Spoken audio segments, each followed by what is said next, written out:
Chapter 1. Here comes the picture. Little white, don't run away. In a room suffused with the sweet ambience of pink, there lay a soft, plush bed. Through the nearly transparent curtains, one could discern a girl with long, gradient-colored white hair, deeply engrossed in slumber while cradling something in her arms, occasionally murmuring incoherent words in her dreams. As the gaze draws closer, a delicate and charming visage comes into view, adorned with a pair of petite crimson horns atop her head, adding a touch of playfulness and vivacity. Shifting the focus downward reveals the true nature of the object. She holds a fluffy white tail nestled against her. Yet upon closer inspection, one would notice that, beyond this solitary white tail, there are 8 additional equally soft and pristine tails lazily sprawled around her, gently enveloping her form and crafting a cozy cocoon for her peaceful slumber. The girl's voice seemed to awaken the owner of the tails, as the 9 fluffy appendages stirred slightly, betraying a restless heart. With a gentle tug, a boy clad in a loose white kimono extricated the tail from the girl's embrace and gradually sat up, languidly stifling yawn. A pair of triangular fox ears atop his head flickered intermittently, and his tousled white hair lent him an air of nonchalance. His drowsy expression, though slightly muddled, could not conceal his exquisite and somewhat handsome features, while his mismatched eyes, one blue and one red, added an enigmatic allure to his countenance. Indeed, he is the new protagonist of the pirate world, Kaido's adopted son, the unprecedented member of the 9-tailed fox fur tribe, endowed with an irresistible charm and a monstrous physique, the possessor of the childlike fruit, Haki. Casting aside the inexplicable narration swirling in his mind, Haki delicately rose from the warmth of the bed, tucking a pillow into the girl's arms and meticulously arranging the covers, before finally exhaling a sigh of relief. Reflecting on his awakening in this pirate world, he recalled that he had appeared around the age of 7 or 8. Although the details of his past remained shrouded in mystery, his first sight upon regaining consciousness was the formidable figures of Kaido and Jean emerging from a raging inferno, future embodiments of supreme strength and the last remnants of the Lunaria clan. Now, a decade later, he had reached adulthood, and his strength had evolved significantly. However, one could only imagine the sheer terror that gripped him upon encountering these 2 ruthless individuals, fearing that a single misstep could lead to his untimely demise. Truly, a case of setting forth on a journey only to perish before it began. Fortunately, by the time Kaido had acquired his daughter Yamato, he had softened considerably, and since Yamato was not the son he had anticipated, he readily adopted Haki as his own. It is worth mentioning that Haki's peculiar form played a significant role in this decision. After all, the legendary 9-tailed fox is a creature that can only be associated with mythical beasts. Yet, Haki belonged to a fur tribe inspired by the 9-tailed fox. This undoubtedly piqued Kaido's curiosity and anticipation. He wished to witness the potential and value that this extraordinary child could manifest. Could he truly believe himself to be similar to that wretched old hag, with children of varying degrees of worth? Even in adopting a son, he sought the one with the greatest potential. After all, how else could the legacy be passed on? Fortunately, Haki possessed a body of exceptional talent, with physical capabilities rivaling those of the giant race, and he effortlessly mastered the fur tribe's moon lion form, complemented by the accompanying childlike fruit. In a short time, he had secured his position as a favored adopted son in Kaido's eyes. However, unlike other users of the childlike fruit, I seem to have the ability to control my transformations. Haki pondered silently. As a transmigrator, he naturally possessed a golden finger, his unique 9-tailed fox form.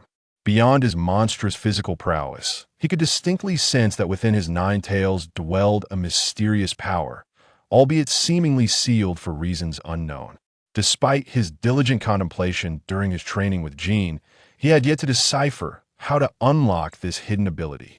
Nevertheless, there was no rush. He had ample room for growth, and with his physique and abilities, he was at the very least on par with a prominent figure. Moreover, he had numerous intriguing developments in mind concerning the childlike fruit.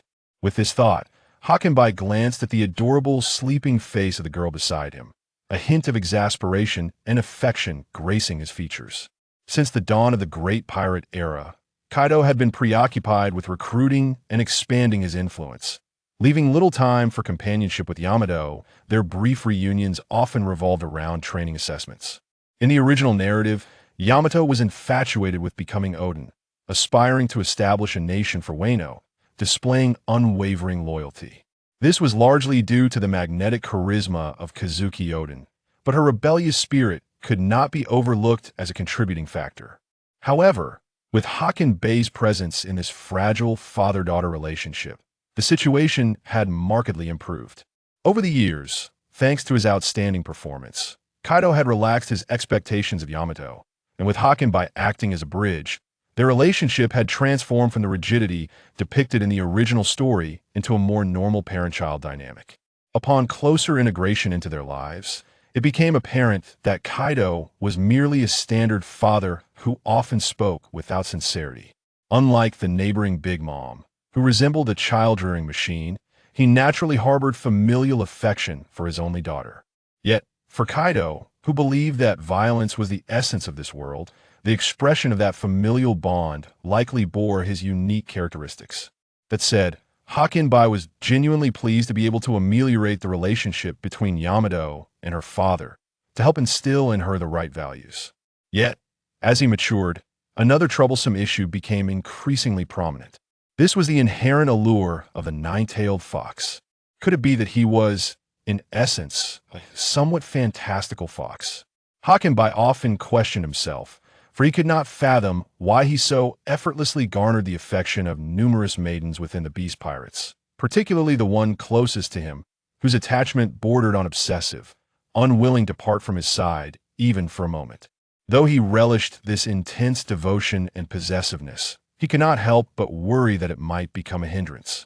In a world brimming with flowers, how could one linger on a single bloom? This was the promise Hakken Bey made to himself upon his arrival in this new realm. Well, it's still essential to guide and educate gradually. Contemplating this, Hakken Bey observed the tuft of fur on his tail, gently shaking his head before calling out towards the door, "Maria, I wish to take a bath." All characters in this chapter are of legal age. Here comes the picture. With Hakken Bey's call, a graceful and enchanting beauty stepped through the door. She was a naturally alluring woman, standing at an impressive height of nearly 3 meters, with silky golden hair elegantly arranged in a beautiful top knot. Her emerald green eyes sparkled with a captivating allure, while her fair skin appeared even more luminous and refined against the backdrop of her black kimono. Dressed in a low-cut kimono adorned with floral patterns, a pair of crimson horns atop her forehead revealed her Oni lineage unlike Yamato. Her horns were evidently longer, exuding an aura of mischief and authority. A languid, magnetic voice floated through the air as she spoke. "Oh dear, yearning to see me so early in the morning, Master Hakken?" Maria approached Hakken Bey, her tone gentle and warm. In response, the accustomed Hakken Bey walked forward, gazing into her bright eyes, and teased, "All right, hurry and prepare the bathwater. We have important matters to attend to today." "Of course, I shall follow your instructions," she replied with a smile, her mood evidently buoyant from their intimate morning exchange. As she gracefully turned to enter the bathing chamber, Hakken Bey shook his head lightly, his fluffy fox ears playfully twitching, while his tail swayed gently behind him. As a descendant of the Oni saved by Kaido, Maria could be considered both a maid and companion to him and Yamato. Moreover, her presence provided him with a playmate, alleviating the solitude that often accompanied his existence. However, under the influence of his burgeoning allure, it was clear that this enchanting lady had begun to view him as an emotional sanctuary, as evidenced by the frequent temptations he had encountered. "Goodness, she doesn't even worry about me becoming malnourished." Muttering to himself, Hakken Bey estimated that the time was about right and donned a bath towel before stepping into the misty confines of the bathing room. Maria, are you still there? I'm about to bathe." He called softly several times, but only the sound of splashing water met his ears. Realizing there was no response, Hakken Bey decided to leap into the warm bath without further ado. Ah, how delightful. Indeed, the plans of the day are best laid in the morning. If one feels so relaxed so early on, it surely bodes well for an incredibly joyful day ahead. Ah, but wait, there is still the execution of Kazuki Oden to consider. He has squandered a splendid hand of cards, now relying on the fruit powers of a woman to pin his hopes on the future of the fallen Nine Shadows. Do you not lament the dazzling dawn that has been wasted? How curious it is that Kazuki Oden caught the eye of Kazuki Momonosuke. If only I had been born a few years earlier. The fluffy nine tails unexpectedly generated buoyancy, and Hakanai squinted slightly, gently drifting upon the water surface. The warm and comforting sensation coursed through his tails, enveloping his entire being in a delightful state of tingling relaxation, as if he were on the verge of slipping into a deep slumber. Splish! A soft splash echoed, and a shadow gradually spread beneath Hakanai, enlarging until it entirely concealed his floating form. Splish splash! The tranquil water's surface suddenly shattered, and the nine-tailed fox emerged, buoyed by the currents.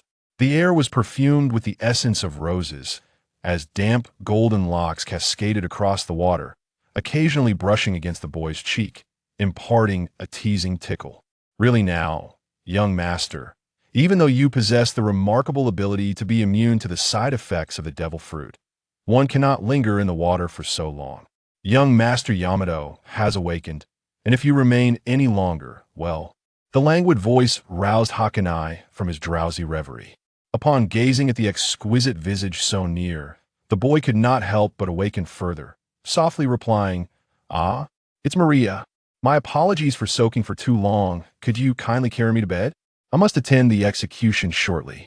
An hour later, after much effort in dressing appropriately, Hakanai and Yamato, accompanied by Maria, arrived at the execution site. Upon the platform, adorned in loose-fitting white traditional attire, a finely crafted golden pistol at his waist, and with 9 fox tails elegantly swaying behind him, Hakanai approached with a languorous and nonchalant smile upon his face. Behind him stood Maria, exuding an air of aloofness, yet revealing a hint of tenderness only when glancing at Hakanai, her posture regal and proud. As for Yamato, he tightly grasped Hakanai's left hand, occasionally pouting in discontent as he glared at Maria, then curiously eyeing Kazuki Oden and others positioned before 2 oil cauldrons. Young Master Hakanai, young Master Yamato.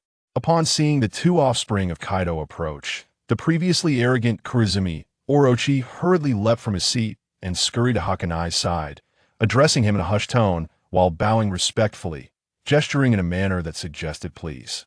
He was acutely aware that his current status was entirely dependent on Kaido. Without him, he was nothing. Thus, even in the presence of these 2 youngsters, Orochi maintained his obsequious demeanor. As long as I flatter sufficiently well, I can secure my current position and become the shogun of Wano. Ambitions burned fiercely within him, yet a raucous exterior remained composed, adorned with a sycophantic smile. Is this fellow truly Kurizumi Orochi? It is a sheer waste of the Yamada no Orochi fruit for him to wield. Had it been bestowed upon someone with true potential, it would have been a formidable asset instead.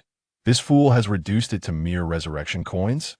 Ah, but for now I lack the means to extract the devil fruit. I shall have to set that aside for the time being. Observing the sycophantic Orochi, Hakanai felt disdain.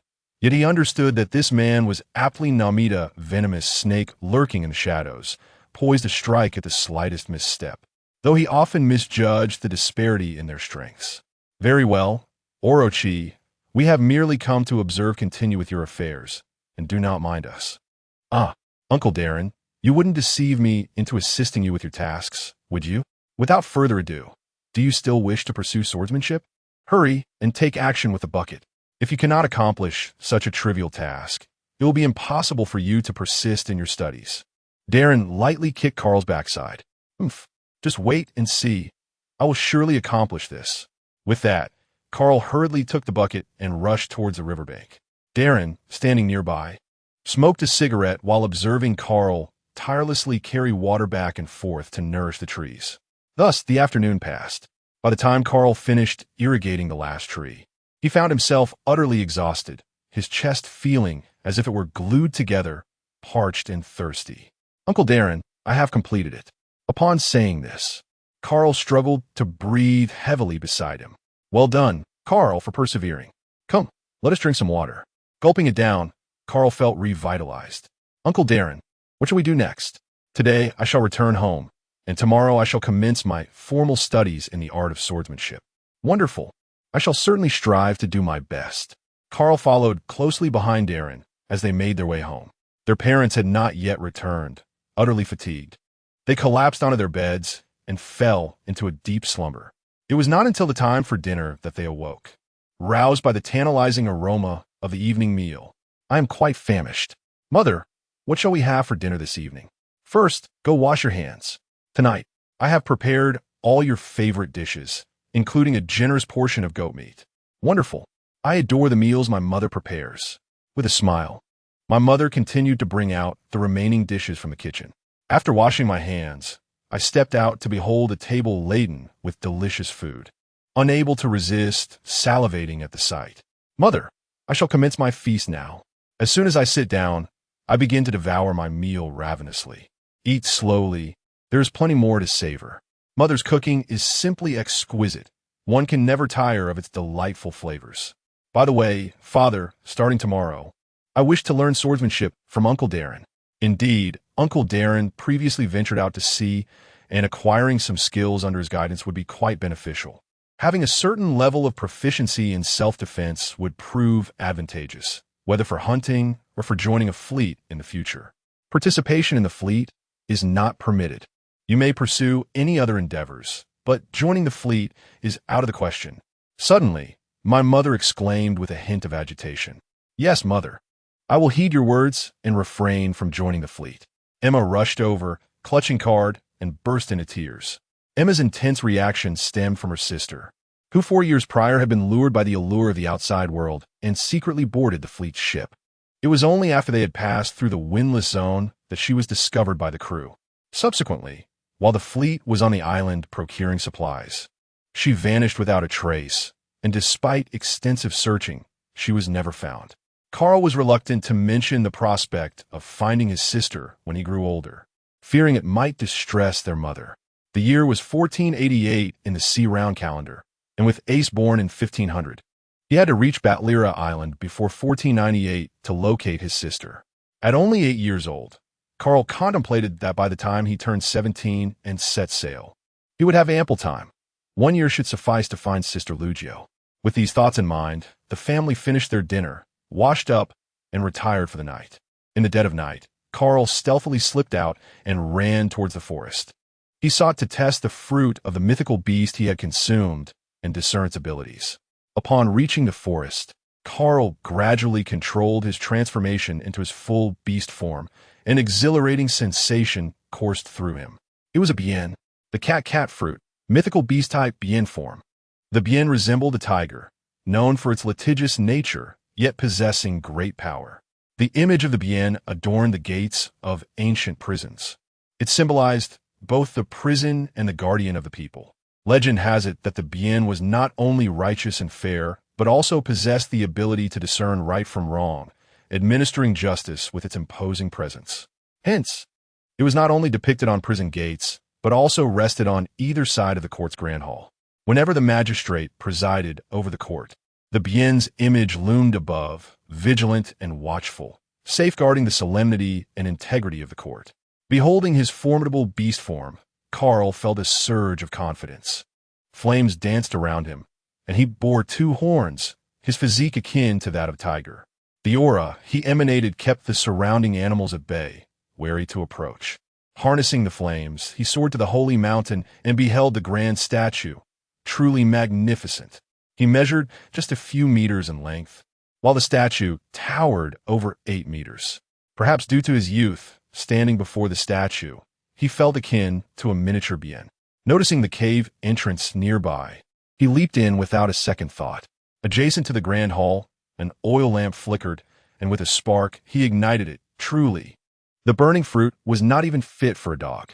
At last, he discerned the true visage of the grand hall, filled to the brim with treasures.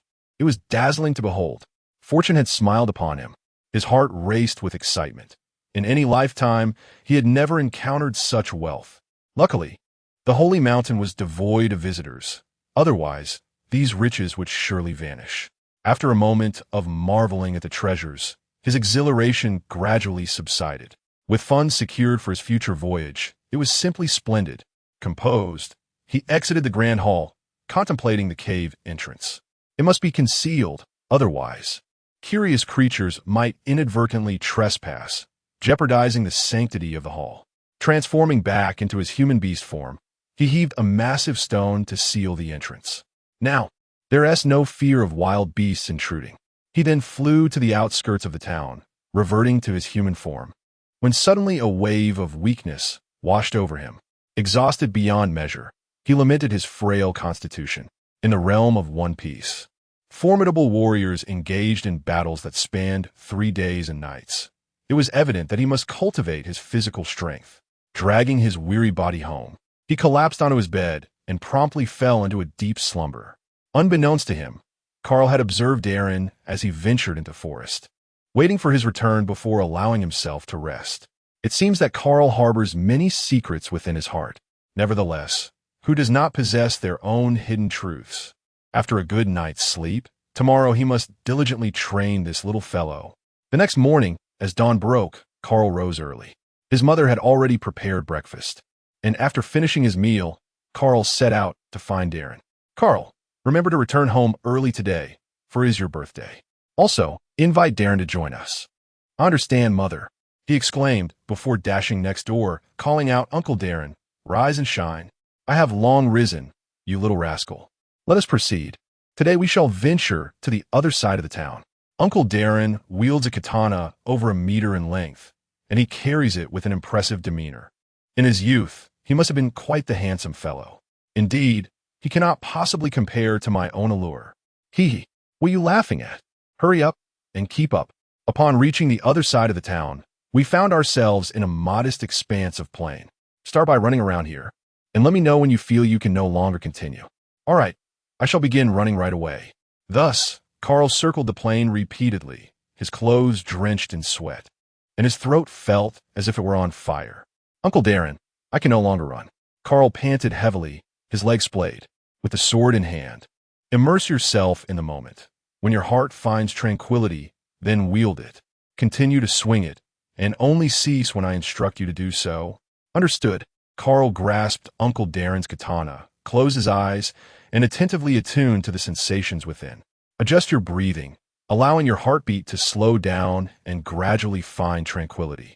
Following Daren's advice, Carl managed to steady his heartbeat and felt as though he was propelling forward with considerable force. Very well, just like that, continue without pause. Carl calmed his mind and swung the blade, repeating the action over and over. He felt an unyielding endurance, oblivious to any other sounds, save for the slicing noise that emerged at the moment the blade cut through the air. Time became an abstraction, and before he knew it, Uncle Daren called Carl to a halt. A sense of dizziness enveloped him, and his arms felt detached, lying straight upon the ground as he gasped for breath. How does it feel? Did you sense anything while wielding the blade? At the outset, a sense of fatigue enveloped me, gradually rendering the surrounding sounds imperceptible, as if everything had vanished into the ether. Indeed, to aspire to become a master swordsman, the initial step lies in attuning oneself to the sword's essence, embracing it as an integral part of one's being. Only then can it heed your command, allowing for seamless wielding.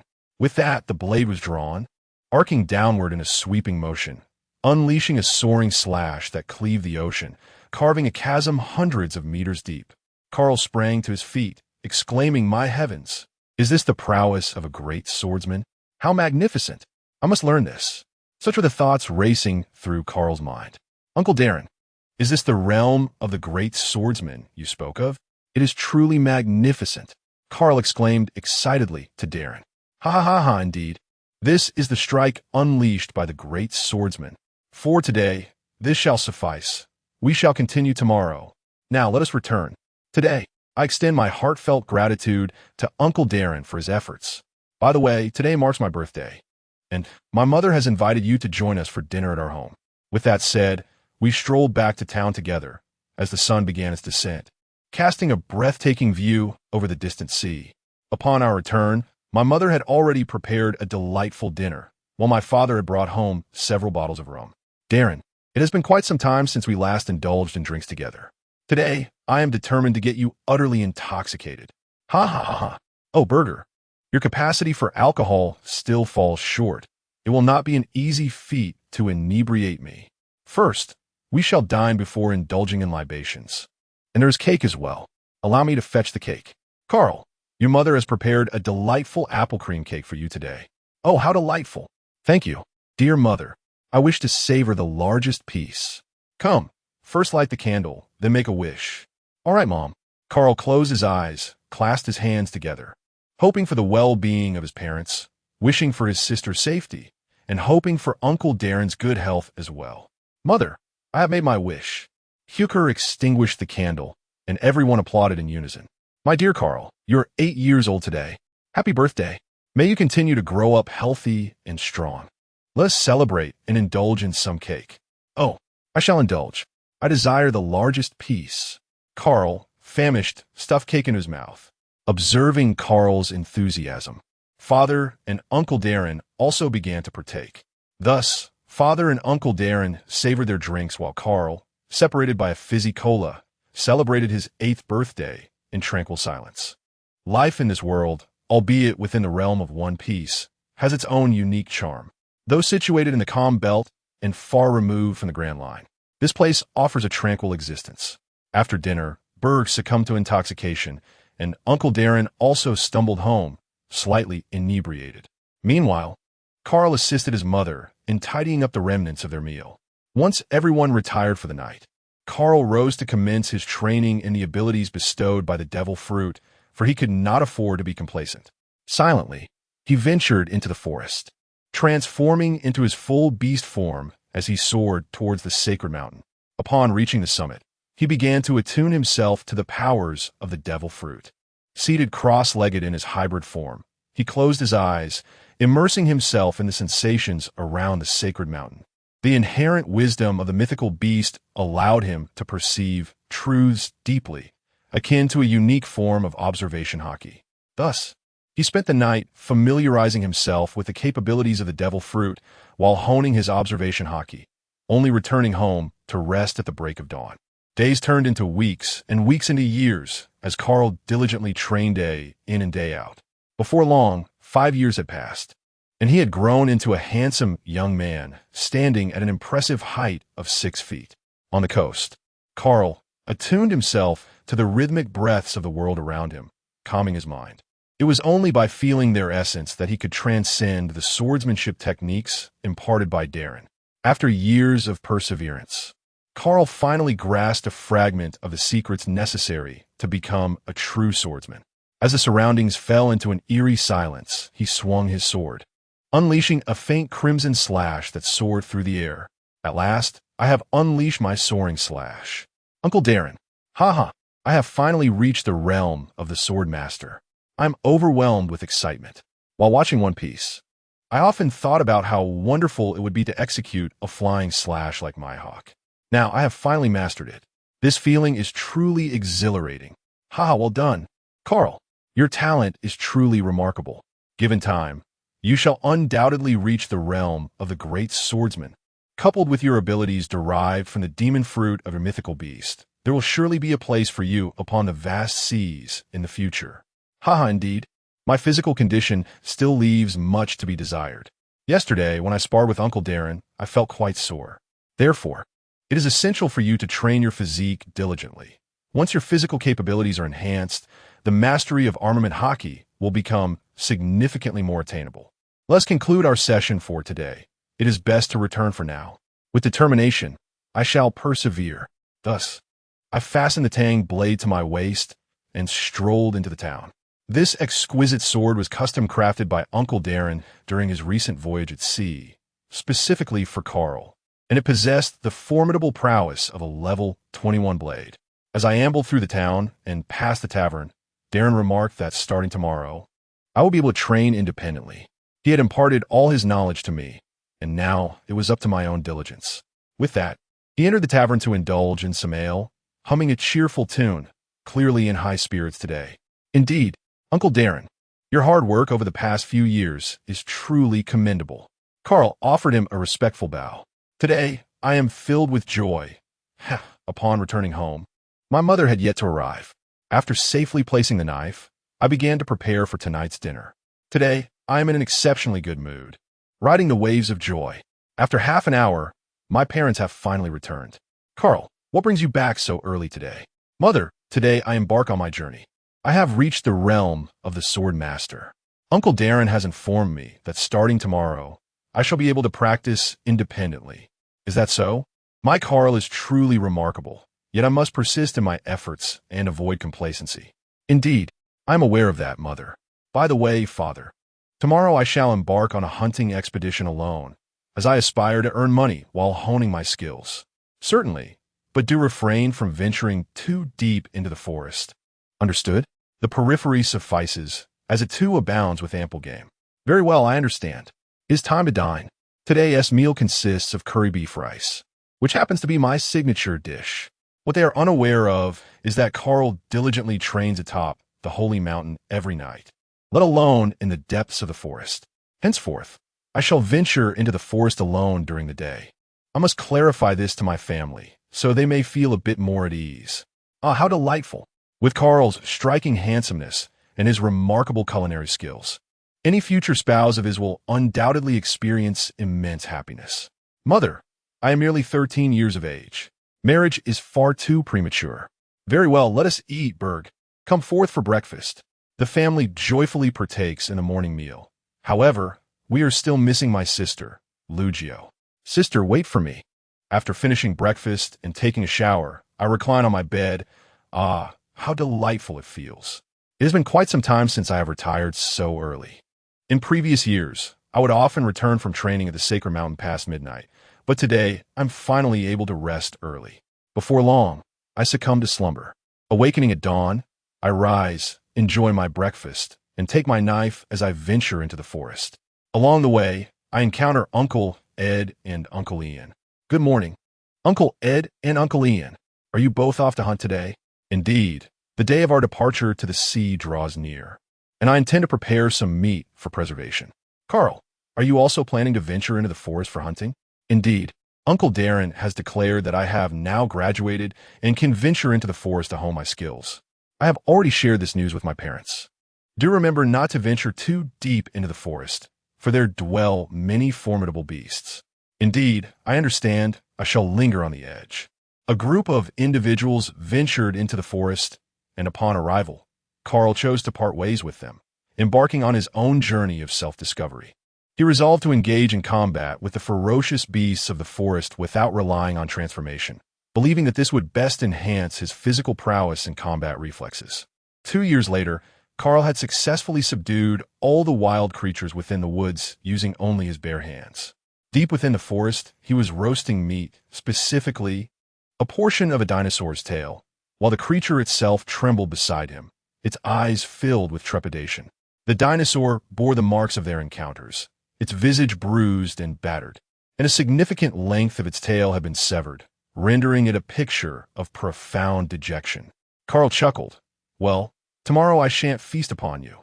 I intend to explore a new locale for my training. Having spent 2 years together, he felt a twinge of reluctance to part ways. Why not accompany me? He proposed to the dinosaur. The creature fervently shook its head, its expression unmistakably conveying its unwillingness. Never mind. I was just joking. You should hurry back. I wonder if your wife and son will still recognize you with that missing tail. Just as I finished speaking, the dinosaur swiftly dashed away without looking back. Well, it's time to feast. The meat from the dinosaur's tail is quite delectable when roasted. After satisfying my hunger, I drag a sheep beside me, my catch of the day. As I made my way home, upon returning, I found Berg and Emma had also arrived. Mom, are we having braised lamb today? I hunted a sheep today, weighing over 200 pounds. Well done, Carl. You are becoming increasingly capable. Today, I shall prepare a grand feast of lamb for you and your father. Wonderful. Thank you for your hard work, Mother. I will assist as well. After saying this, I joined in the preparation of the sheep. Once we had made considerable progress, Carl picked up a leg of lamb along with a portion of the rack and headed towards Daren's house. Uncle Daren, are you home? With no response, he likely remains at the tavern. Pushing open the door, he enters the kitchen to properly store the lamb in a refrigerator before heading home. Tonight's dinner is quite sumptuous. Although Carl has feasted well in the forest, his robust physique allows for rapid digestion, and much of the half-sheep has found its way into his belly. Over the past 2 years, as his strength has increased, so too has his appetite. Fortunately, the forest abounds with game. Otherwise, his voracious appetite might impoverish the household. After a hearty meal, he washes up and retires for the night. In these 2 years of battling fierce beasts, not only has his physique improved, but he has also awakened the ability of armament Haki to a localized extent. However, the effectiveness of his combat against ferocious creatures has diminished. He must now train his resistance to seawater, for it is the nemesis of devil fruits, presenting a significant vulnerability for future maritime endeavors. The following day, Carl arrives at the seaside, shedding his shirt to reveal his muscular form. As he wades into the ocean, a wave of weakness washes over him, a most unwelcome sensation. He forges deeper into the sea, nearly faltering when the water reaches his thighs. Yet he perseveres, practicing his swordplay to acclimate to this feeling of powerlessness. When he can no longer endure, he retreats to rest briefly before resuming his training in the ocean. By the end of the day, he feels even more fatigued than during his initial training sessions. Yet he is satisfied with his first day's performance. At least he has persevered. Tomorrow, he shall continue. A year has passed, and Carl is acclimated to training in seawater. The sense of weakness persists but no longer hinders his movements. Throughout the year of ocean training, his physique has become extraordinarily strong, and he has achieved full body coverage of armament Haki. Next, he aims to externalize it and cause internal damage. He has consulted Uncle Daren about the techniques and will continue to train methodically. Notably, during this year, he has also awakened Conqueror's Haki, allowing for its free release. Though precise, targeting remains elusive and requires further effort. Having made sufficient progress, Carl ascends from the water and strides towards the forest, soon dragging out a wild boar. He slaughters the boar, allowing its blood to flow into the sea. After a brief wait, a small sea king appears, swimming towards the boar. Seizing the opportunity, Carl unleashes a flying slash, vanquishing the creature. This technique for capturing sea kings is one he has mastered over the past year, proving particularly effective in the Doldrums. Where these creatures abound, Carl harvests the most valuable portions and drags the remainder to town for sale. Over the past year, he has amassed over 10 million berries through this method. The cost of living in the small town is relatively low. Had he sold his catches elsewhere, the prices would have been tenfold or more, yet Carl has sold them at a reasonable price. Carl, today you have, once again, captured marine creatures. Dear brother Carl, today my mother mentioned that she intends to purchase 1,000 berries worth of aquatic delicacies. Carl, as usual, we require 500 pounds for our tavern. All right, let's take it one at a time, without rushing. Upon seeing Carl's return, everyone gathered around him. Before long, this batch of sea king species was sold out, and those with their belly and the meat reserved for their families departed for home. Mom and Dad, I have returned. It's good to have you back. I just heard some commotion. Have you captured any sea creatures today? Yes, Father, and it has all been sold out. This is what I'd set aside in advance. Mother, let us prepare a seafood dish today. Very well, you can assist me, Emma gently remarked. The family joyfully prepared the evening meal together, as the flesh of the sea kings is indeed delectable. Throughout the year, their frequent consumption of sea king meat has notably improved the family's health, and a delightful day passed amidst laughter. Early the next morning, Carl set off to seek out Jason, the ship's navigator.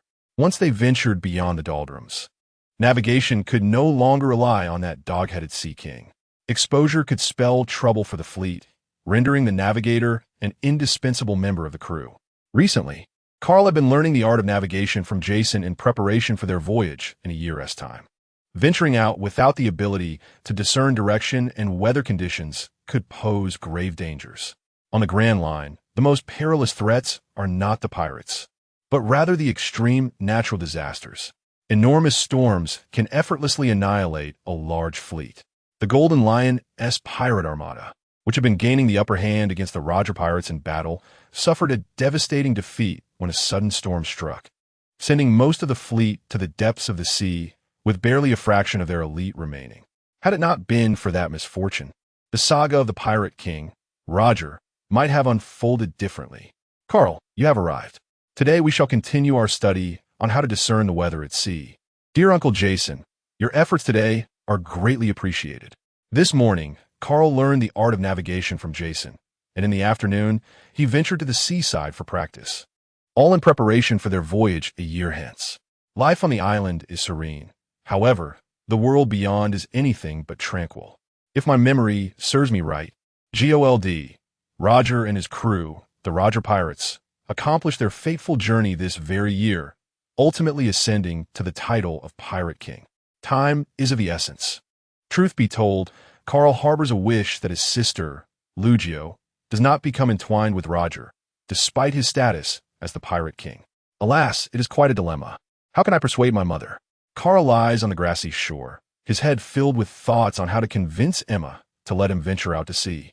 Although it is well understood that Carl has grown remarkably strong, one must never underestimate a mother's love for her child. Perhaps the only option is to leave quietly. After all, I shall return promptly upon locating my sister, and it should not consume too much time. Moreover, with my current abilities, as long as I do not encounter any formidable adversaries of general rank, I possess the capacity to handle the situation. Yes, this shall be my resolution. For a long time, Carl has been evading this matter, considering that many individuals here possess extraordinary powers. Therefore, Carl has resolved to cultivate his strength to a level at least sufficient to contend with a general before daring to venture out to seek Lugio. After all, Carl fears death too. He arrived in this world with the intention of relishing life. Enough of this. It is time to enter the mountains and hunt. The sea creatures have become increasingly cunning and are now difficult to capture, so I must make do with the animals of the forest. Upon returning home and finishing dinner, Carl meticulously organizes the wealth he has accrued from the marine creatures. 15 million berries, reserving 10 million for his family. Taking only 5 million should suffice. Furthermore, there are treasures within the grand hall atop the sacred mountain.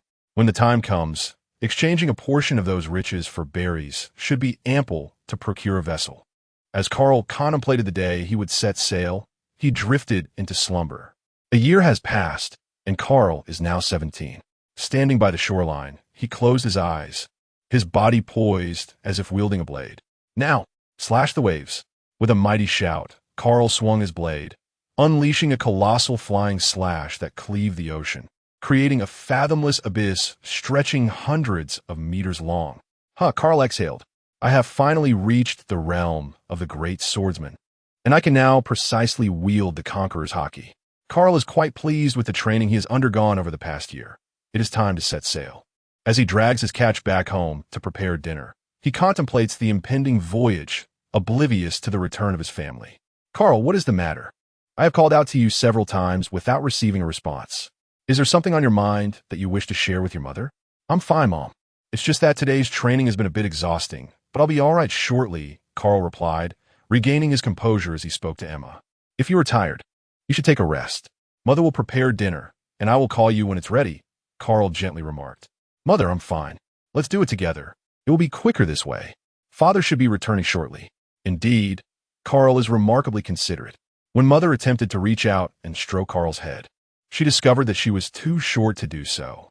Carl has grown significantly, towering over his mother by quite a margin. In the future, his parents will rely on Carl for protection. His current height has reached over 2 meters and 60 centimeters. While this may not be exceptionally tall in the world of One Piece, it certainly places him at an average stature. From this day forth, I shall be the guardian of my parents. Tomorrow marks the day our fleet sets sail, and I must prepare diligently tonight, under the cover of darkness. While my family slumbers, Carl quietly slips out of the house and heads towards the sacred mountain, intending to retrieve a portion of the treasure. After more than an hour, Carl returns home, resuming the organization of the items and luggage needed for the voyage. Everything is meticulously packed. Seated at the table, he pens a letter to his parents. Upon completion, Carl lies in bed, unable to find slumber. After all, this is his inaugural voyage, having arrived in the world of the Pirate King for so many years. He is finally able to glimpse the world beyond. Amidst his excitement, a sense of concern lingers in his heart. Surely, when tomorrow dawns, his parents will be worried upon discovering his departure. Yet, for the sake of altering his sister Lugio's fate, he must embark on this journey. Lost in thought, he eventually drifts into a restless sleep. Before the dawn breaks, Carl, with his luggage in tow, steps out of his home. He glances back one last time before continuing towards the shore. Young Carl, setting sail without informing your master, is an act of disobedience. Suddenly hearing Uncle Daren's voice, Carl turned around to see him standing at his doorstep, gazing at him. Uncle Daren, I sincerely thank you for your guidance over the years. Carl set down his luggage and bowed respectfully to Daren. Go forth. How can a man squander his time in such a remote place? He must forge a resounding reputation upon the vast ocean. I could do it, Uncle Daren. With that, Carl hoisted his luggage and made his way towards the seaside. Upon reaching the shore, the sky remained shrouded in darkness, and the vessel was still devoid of crew members. Carl stealthily boarded the ship and concealed himself in the cargo hold, surrounded by an assortment of fruits destined for sale. He settled his belongings in a corner and artfully draped the fruits around him, then leaned back against his luggage to rest. After approximately an hour had passed, the sounds of activity emerged from the deck, signifying the dawn had arrived and the crew was preparing for departure. Closing his eyes, Carl used his observation Haki to sense the movements aboard the ship. Moments later, he detected a sound emanating from beneath the vessel. Through his Haki, he discerned it to be a sea king, presumably the very creature that was ferrying the merchant ship. Not long after, the ship began to move, and the crew remained oblivious to Carl's presence. He knew he had to wait until they exited the calm belt before he could safely emerge. Otherwise, he risked being sent back. The ship sailed through the ocean, with intermittent sounds from the sea king beneath. However, it posed no threat to the merchant vessel, allowing Carl to relax and rest. After all, he was nestled in the belly of the ship, in a calm zone. Though the merchant ship was indeed being carried by a sea king, the risk of an attack loomed. Should an assault occur, it was certain that he, hiding below, would be the first to suffer. With his mind at ease, Carl succumbed to slumber. Time passed, and he was jolted awake by the ship's gentle rocking. Utilizing his observation Haki once more, he realized the sea king beneath had vanished. They must have exited the calm belt and entered the Grand Line. A surge of exhilaration coursed through him. He could finally emerge. Carl cleared away the fruits, grasped his luggage, and made his way up to the deck. Carl, how did you come to be aboard the ship? When did you embark? My goodness. Ahoy, Captain Dillon. I must confess that I have hidden myself in the cargo hold before dawn. I apologize, but I have compelling reasons to set sail. And as you are well aware, my abilities have grown remarkably strong. Do your parents know? I'm certain they do not. Once they realize you are missing, especially your mother, she will be beside herself with worry. Uncle Ed, rest assured, I have left a letter for my mother. Furthermore, my expedition at sea is dedicated to finding my sister, a purpose I have clearly articulated in my letter. They are aware of my current strength and will not worry excessively. Very well. How do you intend to locate your sister? The merchant vessel is destined for the kingdom of Waterland, where we shall sell our cargo and procure the necessary supplies for our return journey. Furthermore, we have already arranged a meeting time with Griffiths, the canine-headed sea king. No problem, Captain Dillon. I am fully prepared, and I have brought enough funds this time. When the moment arrives, I shall purchase a small sailboat to venture out in search of my sister. Very well. When the time comes, I will assist you in finding a vessel. I have acquaintances at the shipyard in the kingdom of Waterland. I am truly grateful to you, Captain Dillon. Very well. Then you may take a rest, Ian. Please arrange a place for Carl to relax. Carl, with his luggage in tow, followed Ian to the cabin, where Ian assigned him a private room before departing. After placing his belongings down, he reclined on the bed, finally able to enjoy a moment of respite. Having been cooped up in the cargo hold for what felt like an eternity, his back ached. It wasn't long before he drifted into slumber. Uncertain of how much time had elapsed, the sudden sound of cannon fire roused Carl from his sleep. He quickly grabbed his knife and made his way to the deck. It was a band of pirates, a crew of approximately 30 marauders. Witnessing the one-sided battle, he felt a sense of relief wash over him. Captain Daren and his crew are indeed quite formidable. Several of them possess the ability of armament Haki. After all, it would be inconceivable for them to have spent so many years at sea without any skills. Carl also joined the fray, and before long, the pirates were vanquished, leaving behind only their dilapidated ship. The air was still thick with a nauseating stench, although they often battled wild beasts and had slain numerous sea kings. This was the first time he had taken so many lives, and he couldn't help but retch. Indeed, there's a profound difference between humans and animals. Ha ha ha. Is Carl all right? These are ruthless pirates. Do not harbor any sympathy for them. I am merely unsettled by my first experience of taking a life, Uncle Ian. I do not feel pity for them. That is good to hear. Now that you have ventured out to sea, you will undoubtedly encounter more situations like this. You must never show mercy, for they approach you with the intent to kill. I have taken note of it, Uncle Ian. Rest assured, when faced with adversaries, I shall not show mercy. Thus, Carl encountered his first battle against pirates. Indeed, those with a sense of morality among pirates are but a rare breed. Groups like Luffy's, who engage in pure adventure without resorting to theft, are even scarcer. In future dealings with others, one must remain vigilant, for the outside world is far more treacherous than one can imagine. In my previous life, I merely glimpsed the tip of the iceberg. Greater caution is imperative, regardless of whether one confronts the Navy or pirates. As the crew busied themselves cleaning the deck, Captain Daren noticed Carl's discomfort and kindly suggested he retire to rest. Upon returning to his quarters, Carl shed his garments, took a brief wash, and lay down, contemplating the journey to the South Sea. To reach the South Sea from the Grand Line, one must navigate the upside-down mountain, a task that requires considerable sailing skill, and he pondered whether he could withstand the unpredictable weather along the way. After consulting the nautical charts, he found solace in the fact that the Waterland Kingdom was not far from the upside-down mountain, merely 4 islands away. It would take some time for the log's needle to fully charge with magnetic energy, but once past the mountain, he could swiftly reach Battleira Island. In the following days, they encountered 2 small pirate groups, yet Captain Daren and the crew managed to handle them without Carl needing to intervene. Arriving at the Waterland Kingdom with little more than a thrill, observing the bustling harbor, a scene of prosperity unfolded before him, yet the laborers appeared gaunt and pallid. It seemed that, regardless of location, the affluent were perpetually those who wielded power, the aristocrats. Captain Daren, I shall first exchange the treasure for berries, and then return to find you. Very well, Carl. Do take care. Carl, laden with treasure, proceeded in the direction indicated by Captain Daren and arrived at the World Bank's branch, where he converted the entire treasure into berries, totaling over 50 million. That should suffice for the purchase of the ship, and there should be some left over. Upon exiting the World Bank, he noticed he was being followed, so he took a detour into a secluded alley. Before long, Carl emerged from it. Such a waste of expression. A mere 50,000 berries. Yet I still feel quite pleased with this unexpected windfall. Hith. Carl returned to the port and found Captain Daren, who was still engrossed in his tasks.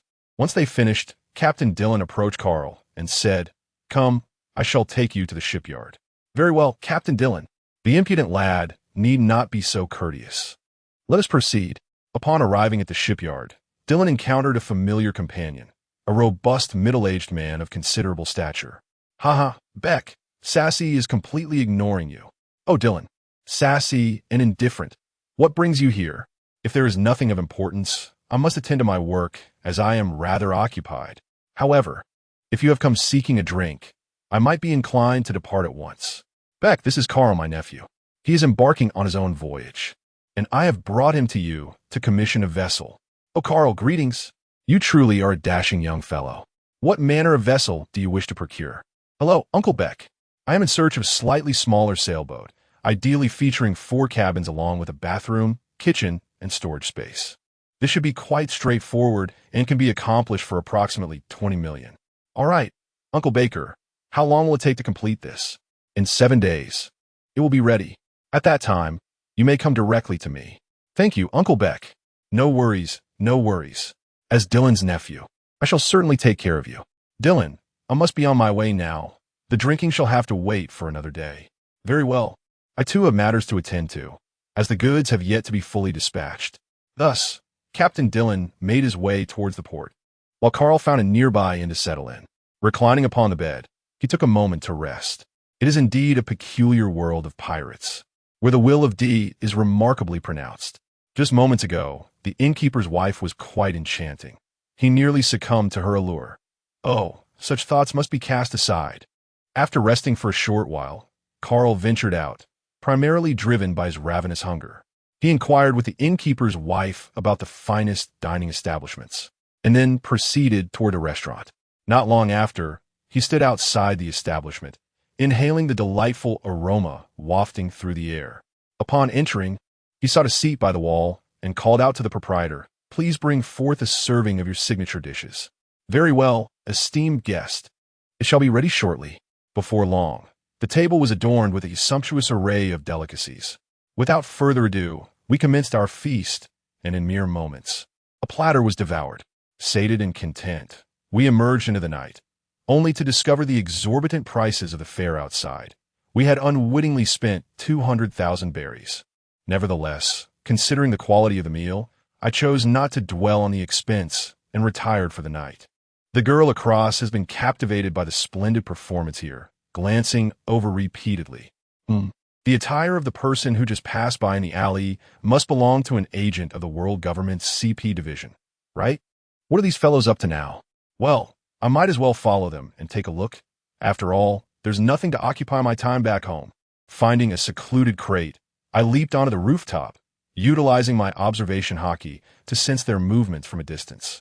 This direction must lead to the royal palace, right? How delightful. It seems there will be some excitement today. Before long, I followed the group of CP agents to the palace. I remained outside, employing my observation Haki to monitor the situation. Goodness, are the guards within the palace truly so incompetent? It appears that a few agents were able to penetrate deep into the palace with ease. On the other side, there were more patrolling guards surrounding a grand hall. It must be where the king resides, yet they do not seem to be heading there. Could they be searching for something? I shall continue to follow and observe. I drifted closer, watching as the agents surged forward. There are a few potent presences among them. I picked up a small stone and flicked it with my finger, striking one of the CP agents squarely in the back. Who dares to infiltrate the royal palace? Shortly thereafter, two groups engaged in a fierce conflict, while Carl leisurely crossed his legs, enjoying the spectacle. Indeed, this is more like it. This is what one would call a lively spectacle. The two factions are evenly matched, and it is likely they will continue their skirmish for some time. These few agents are unlikely to escape, for the surrounding royal troops have closed in. Since we have arrived at the palace, it would be a disservice to my efforts this evening not to explore the royal treasury. Without further ado, Carl descended from the rear of the palace. As a contingent of the royal guards passed by, he swiftly incapacitated them with his formidable Conqueror's Haki, leaving only the captain standing. Where is the royal treasury located? Carl pressed a knife against his neck, his gaze piercing as he stared intently. The captain pointed towards a direction behind the princess's chamber. Consequently, Carl struck him unconscious with the back of his knife, and then dispatched the members of the royal army one by one. There was no choice. Someone had seen his face, and he could not afford to leave any traces. In just a few swift moves, they arrived at the princess's quarters and slipped inside. My goodness, is this the princess? How plump she is. It is quite frightening. The sounds of the fierce battle outside did not even rouse her from her deep slumber. Carl proceeded to the rear of the building, but found no sign of a storeroom. There must be a hidden mechanism. After searching for a while, he stepped on a loose tile in the corner, which sank beneath his weight, revealing a secret chamber.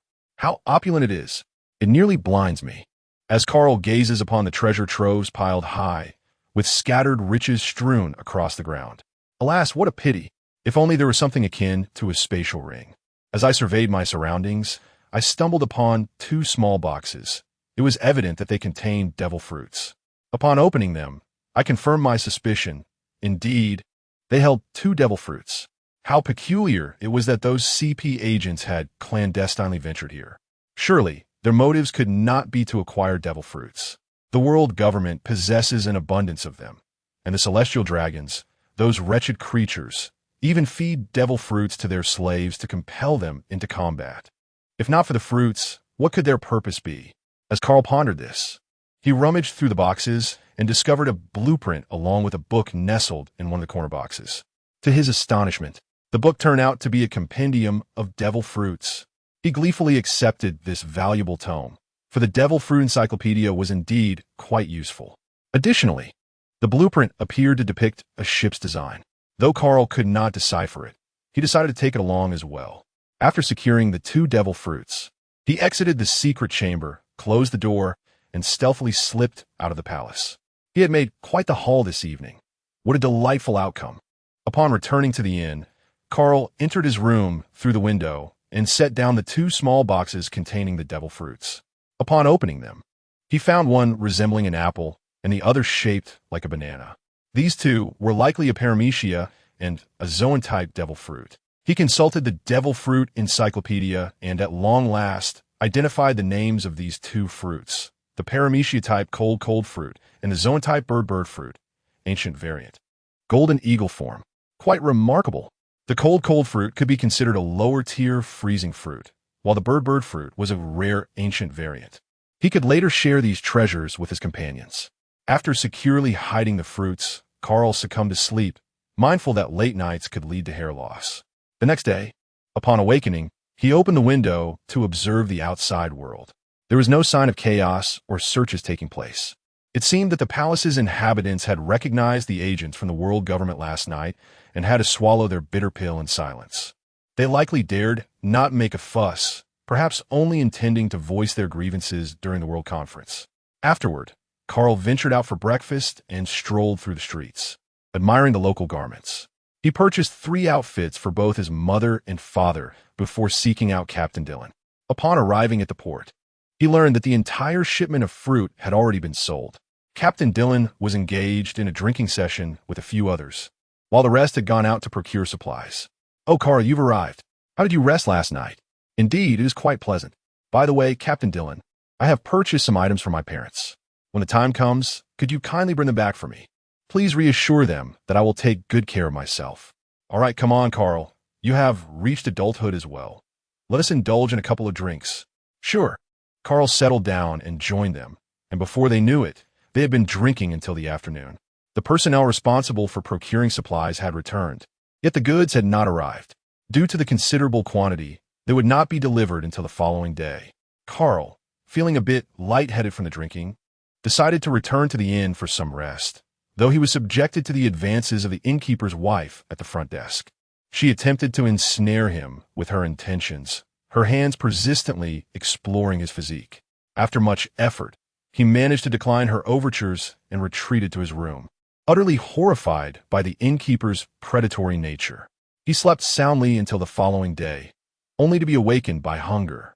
Just as he prepared to step out of his room, he thought better of it and opted to exit through the window instead, for the innkeeper was not someone to be trifled with. In a flash, Carl found himself on the rooftop across the street. He leapt down into the alley and made his way toward the familiar restaurant. There was the same table, the same delectable dishes, and the same exorbitant expense of 200,000 berries. Ah, what a wasteful indulgence. Spending 200,000 berries on a single meal. Reminded of the treasures atop the holy mountain, Carl's spirits lifted. He had wealth. Spending with abandon did not daunt him. He ambled through the streets, a toothpick clenched between his teeth, for the nearest naval outpost was less than 2 hours away. Thus the streets remained relatively tranquil. Pirates also dock here to replenish their supplies, knowing better than to cause a ruckus in this vicinity. The Navy in one piece is indeed a paradox. While one could argue that it stands for justice, it is capable of executing orders from the world government that lead to the massacre of innocent islanders. Conversely, one could assert that some naval officers genuinely protect the underprivileged. Alas, such thoughts are futile. It is all the celestial dragon's fault, after all. I am no savior. The true protagonist of this world is Luffy. I merely need to wait until Luffy vanquishes. I'm Sama. I have yet to visit a tavern. Perhaps I shall do so today, to gather some news, and with that thought, he set off toward another street. "Boss, a glass of rum," Carl exclaimed as he sat at the bar.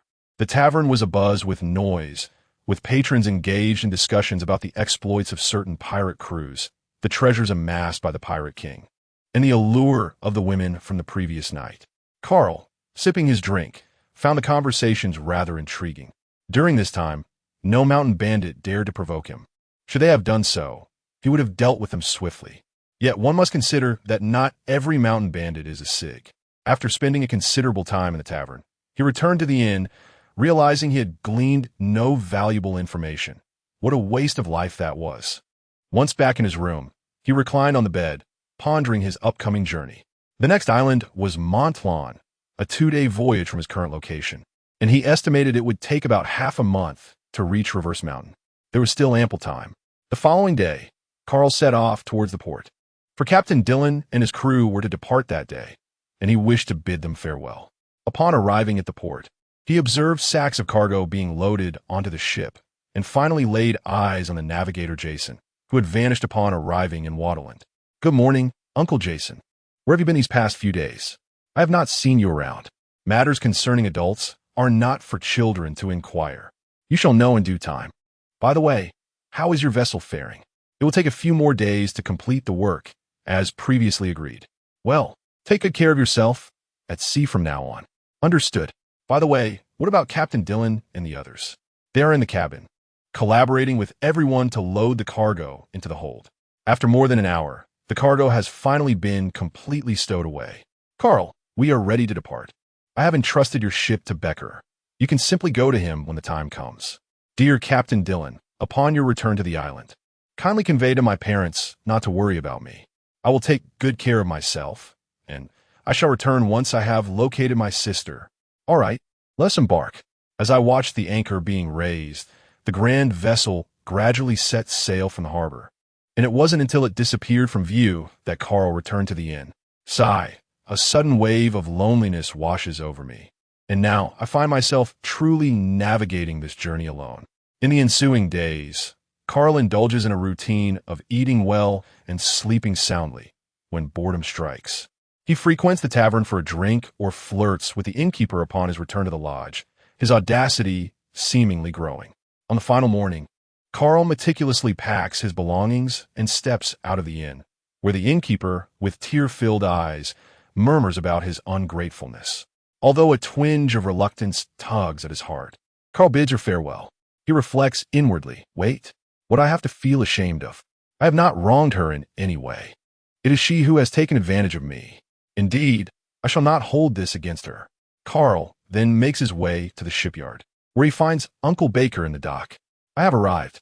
How goes it? Is my ship ready?" "Carl, come take a look. This is a medium-sized sailing vessel, featuring 4 cabins, 2 bathrooms, as well as a kitchen and storage area. The refrigerator and other essentials have already been installed for your convenience. Additionally, as per your request, the deck has been adorned with lush grass. Come, step aboard and take a look." Carl ascended onto the ship and entered the cabin. "Indeed, it is quite impressive." "Very well, Uncle Beck. I am thoroughly pleased with this vessel." After settling the final payment, I sailed the boat out of the dock and headed towards the port to procure supplies. Fortunately, I had arranged with a merchant yesterday, and the goods were delivered to the port this morning. Upon arriving at the port, I spotted the supplier, promptly settled the payment, and loaded the supplies into the cabin. After a thorough inspection, I confirmed that all provisions were complete. Thus, we set sail for the upside-down mountain. The sailboat gently glided out of the port. Securing the canvas, Carl expertly maneuvered the vessel slowly towards the ocean. The weather was delightful, with a mild breeze, and Carl grasped the helm, relishing the sensation. However, comfort soon eluded him, as Carl had to vigilantly monitor the course to ensure it remained true. Quite the challenge, but I resolved to find a calm spot to anchor for the night. As night fell, Carl discovered a suitable body of water to dock and furl the sails, then set about preparing dinner for the evening. After a satisfying meal, he reclined on a deck chair, experiencing the novelty of spending the night alone. The gentle sea breeze lulled him into a peaceful slumber. Upon waking the next day, he noticed the boat had drifted a short distance, but fortunately, it was of little consequence. He prepared breakfast, consumed it, and continued his journey. As dusk approached, he finally arrived at Monlon Island. The boat entered the harbor. and after paying the management fee, he sought out accommodation for his essential belongings. After all, life on land offered more comfort than aboard a ship. Having paid, he requested dinner from the innkeeper and retreated to his room for a shower and rest. Stretching out on the bed, he found it pleasantly stable and comfortable. That night, he enjoyed a deep slumber and awoke rejuvenated in the morning. He checked out, procured some fruits and vegetables, and replenished his freshwater supply before setting off again. Today, the wind was somewhat strong and oppressive, hinting at impending rain. As anticipated, rain began to fall in the afternoon. Thankfully, he had already furled the sails in advance. After more than an hour, the rain ceased, allowing him a moment's respite. However, when it rained, he found himself rather flustered while managing everything alone. After a brief rest, he headed to the kitchen to prepare dinner, opting for curry beef rice. Just as he began preparing the curry, the sound of cannon fire echoed from outside. Damn it, my mood was already quite poor today, and just as I was preparing to indulge myself with a delightful dinner, someone chose to disrupt my plans. Grasping my trusty sword, I made my way to the deck, where I confronted a medium-sized sailing vessel, manned by approximately 70 individuals. Captain, it appears there is but a solitary individual on the opposite side. What? Only one individual? Then why squander ammunition? Approach and board, then eliminate him. This medium-sized sailing vessel has drawn near, Captain. I have boarded. A pirate leapt forward, brandishing twin blades aimed at Carl. However, while still suspended in midair, a swift, slicing strike cleaved him in two, sending him plummeting into the depths of the sea. Swordmaster. Captain, this individual is a swordmaster. We must flee. The captain, taken aback by the revelation that Carl was a swordmaster, initially felt a surge of panic, yet he swiftly regained his composure. What a farce. I am the captain of the formidable giant bull pirate crew, with a bounty of 50 million berries. What is a mere swordsman to me?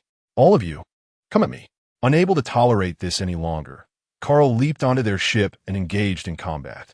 A few minutes later, there was no one left standing on the deck except for the captain. What a jest. I am the water buffalo man who has consumed the bull fruit. I shall not be defeated by you. With that declaration, he transformed into his hybrid form and charged at Carl. Without uttering a word, Carl leapt into the air and delivered a decisive kick, leaving the water buffalo man incapacitated on the ground. How is it possible? I couldn't even block a single strike. Who on earth are you? The water buffalo man transformed back into his human form, spitting blood as he inquired of Carl. Carl offered no reply. Instead, he delivered a decisive blow that sealed the man's fate. Once one chooses to strike, one must also bear the consequences of that action. He then proceeded toward the ship's cabin, for with all adversaries vanquished, it was time to collect the treasures. Upon reaching the captain's quarters, he discovered treasures worth approximately 20 million berries. What a delightful windfall. Just as he was about to return to his own ship to set this vessel ablaze, he suddenly heard a rustling noise. Upon entering the kitchen, he found two children, around 12 or 13 years old, huddled together, trembling in fear. As Carl stepped inside and was about to inquire about their distress, the boy positioned himself protectively in front of the girl, raising his hands and pleading, "Do not harm my sister. If you spare her, I will serve you loyally." Interesting and quite courageous. It appears that you are not the pirates aboard this vessel. How did you come to be on this ship? We are not pirates. Rather, this band of marauders assaulted our village and ruthlessly slaughtered its inhabitants. I, possessing considerable strength, caught the eye of their captain, who sought to enlist me aboard their ship. Reluctant to comply, I found myself coerced by the threat to my sister's safety, which compelled us to temporarily board their vessel. Very well, I accept your words. The pirates aboard this ship have been vanquished by my hand, and you may return. This vessel is now yours, Carl declared as he strode towards the exit. Wait a moment, the girl called out to Carl. What troubles you, little sister? I regret to inform you that I have no time to escort you back. No, kind sir, I was merely inquiring whether my brother and I could accompany you. The villagers have perished, and our parents are no more. Returning holds no purpose for us. Upon uttering these words, she began to weep softly, and the boy lowered his head as well. I do not indulge in idleness. First, could you share what skills you possess? I possess a modicum of medical knowledge. Having learned from my father, My brother is remarkably strong. During our time in the village, 5 men could not overpower him. Carl, stroking his chin, gazed at them and remarked, "Your brother indeed has his merits. He can steer the ship. But, dear little sister, how is it that you have acquired such medical skills at such a tender age?" My sister is remarkably talented. Back in the village, she frequently assisted our father in treating the sick.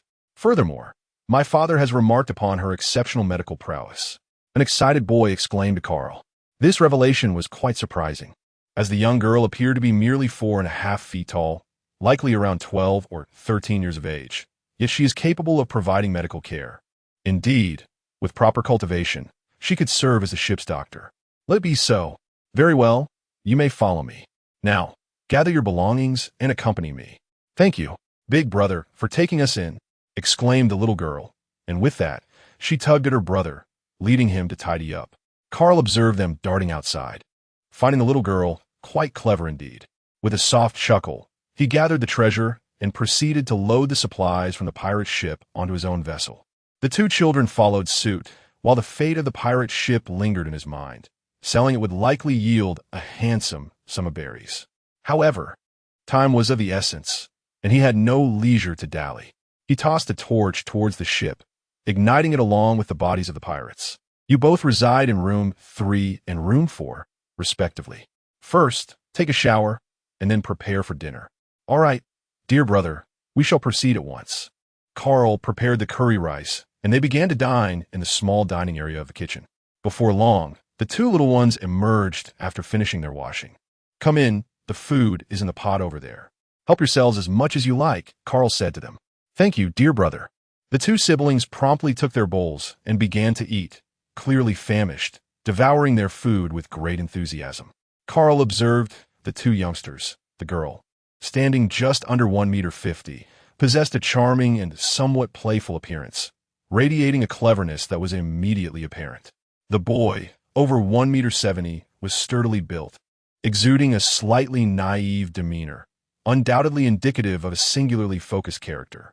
After finishing their meal, the trio made their way to the deck, where Carl reclined on a chair while the siblings stood beside him. I forgot to ask, what are your names? How old are you? My name is Ellie, and I'm 12 years old. My older brother, Benson, is a year my senior. Now, there is no need to feel anxious, since you have boarded the vessel. We are all family now. Please do not stand. Take a seat. Benson settled down on the lawn, and Ellie scampered over to Carl, playfully massaging his shoulders as she inquired, "Hee, big brother, what is your name? How did you manage to sail out to sea all by yourself?" "My name is Porcasti, Carl, but you may simply call me Carl." "Very well. From now on, I shall refer to you as Brother Carl." "No problem. As for my reason for venturing out to sea, it is to seek someone in the South China Sea. The rest will be revealed in due time. By the way, Benson, you should rest for now and awaken at midnight to take over for me. It is not permissible for the ship to be left unattended." "Very well, Brother Carl. I shall rise at midnight to fulfill my duty and then return to the cabin." Indeed, Benson, with such a disposition, it will surely be challenging for you to find a partner in the future. Ellie, you too should retire. You must be weary as well. "All right, Brother Carl. I shall take my leave to rest now. Good night, Brother Carl." "Good night. Off you go." It is indeed a wonderful twist of fate. Shortly after setting sail, I encountered 2 prodigies. Given time, they will undoubtedly stand on their own. Thus, after a journey of over 10 days, the trio arrived at Reverse Mountain. I wonder if Crocus is still at the lighthouse. He should be. After all, the Roger Pirates have disbanded. "Captain, we have arrived at the Inverted Mountain." "Ah, understood. Ellie, please step out for a moment." "Here I come, Brother Carl. What is the matter?" "I will take you to seek out a highly skilled senior practitioner of medicine." "Is that truly the case? Yet, where is everyone here?" "Benson, steer the vessel towards the lighthouse and anchor near it." "Aye, Captain." Once the ship is securely moored beside the grand lighthouse, the crew disembarks and proceeds towards the tower. "Old man Kurokas, someone is here to drink with you." Shortly thereafter, an elderly man clad in floral shorts emerged from within. He was none other than Kurokas, the ship's doctor of the Pirate King. Kurokas gazed at the young man before him, sensing an abundance of vitality emanating from him, undoubtedly indicating that he was no ordinary weakling. "Greetings, young one. How have you come to know me? I believe we have not crossed paths before." "Ah, but now we have indeed met. I am poor Gasti Carl. Yet you may simply call me Carl. Although we have not previously crossed paths, your esteemed reputation as the ship's doctor for the Pirate King precedes you." The two siblings are astounded. An illustrious figure such as the ship's doctor of the Pirate King? This is truly a momentous encounter. "Oh, is it really you? How intriguing. Pray, tell me what brings you to seek my company? I find it hard to believe that your sole intention is to share a drink with me." "Drinking is indeed one of the purposes, so come, let's indulge here. Vincent, please fetch some meat from the ship. The combination of grilled meat and wine only enhances the enjoyment." "Very well, Captain. I shall proceed at once." For individuals are indulging in barbecued delicacies, sipping on wine and cola. The gentleman, her name is Ellie, serves as the ship's physician. Despite her youth, her medical talent is remarkably profound. "I have come here this time for the sake of your medical expertise." Hee. Ellie blushed, feeling somewhat bashful at being praised for her exceptional gift in the presence of her senior. "Ha ha, I knew it. Surely, your invitation for a drink is not merely a gesture of goodwill.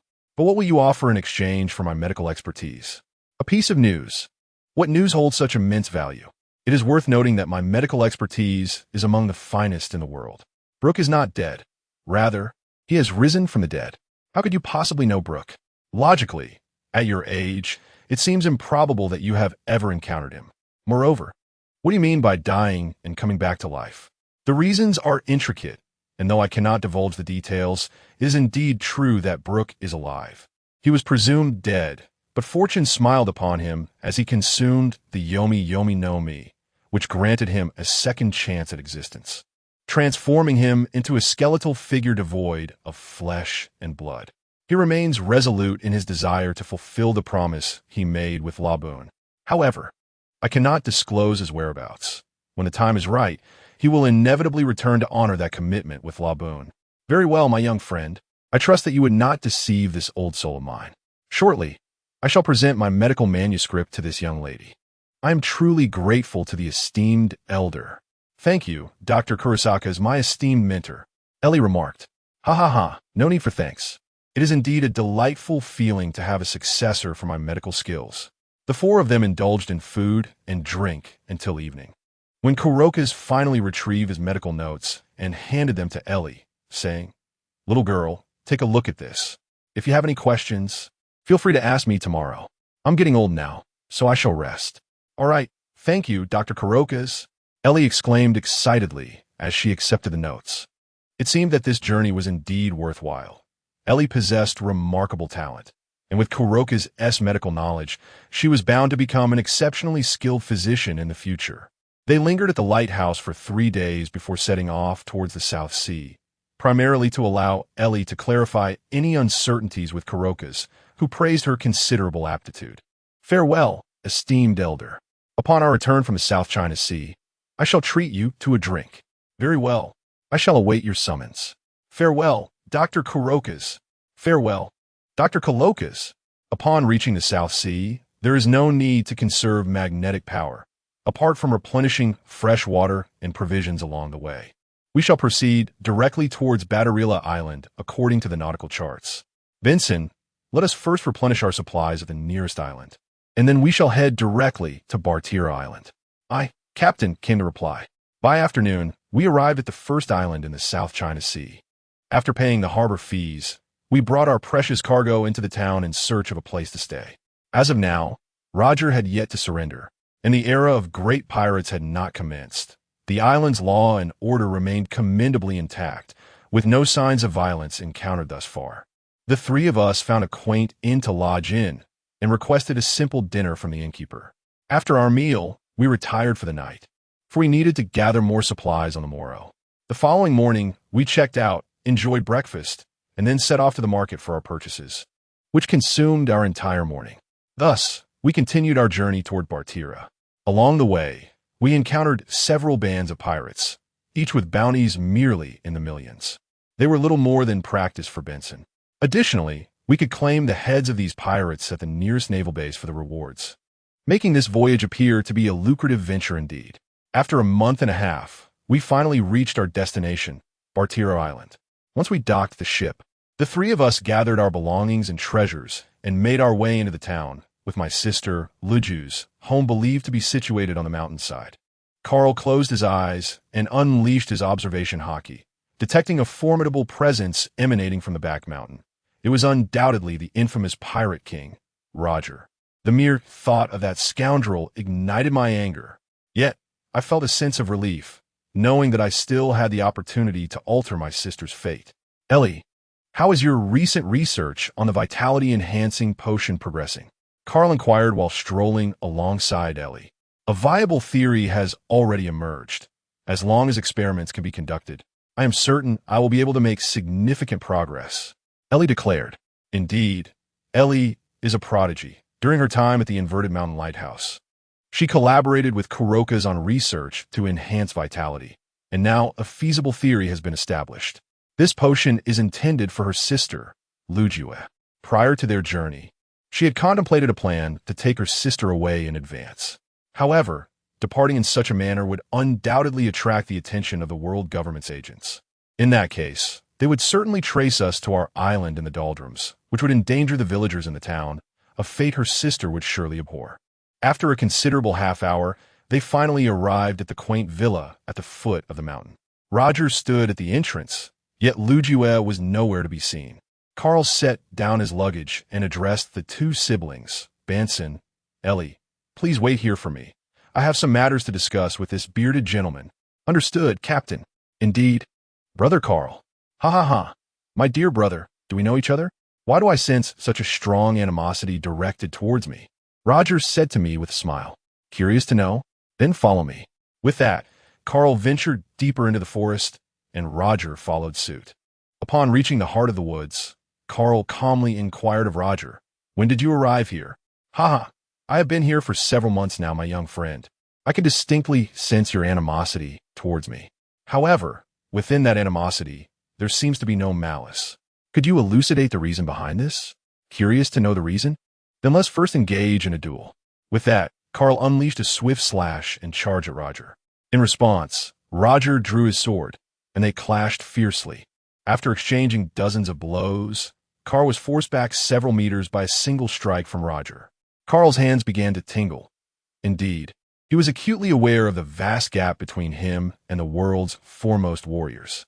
Transforming into his beastly form, Carl embraced his most potent state. With his right hand gripping the sword, he unleashed a soaring slash aimed at Roger, while his left hand launched a powerful strike.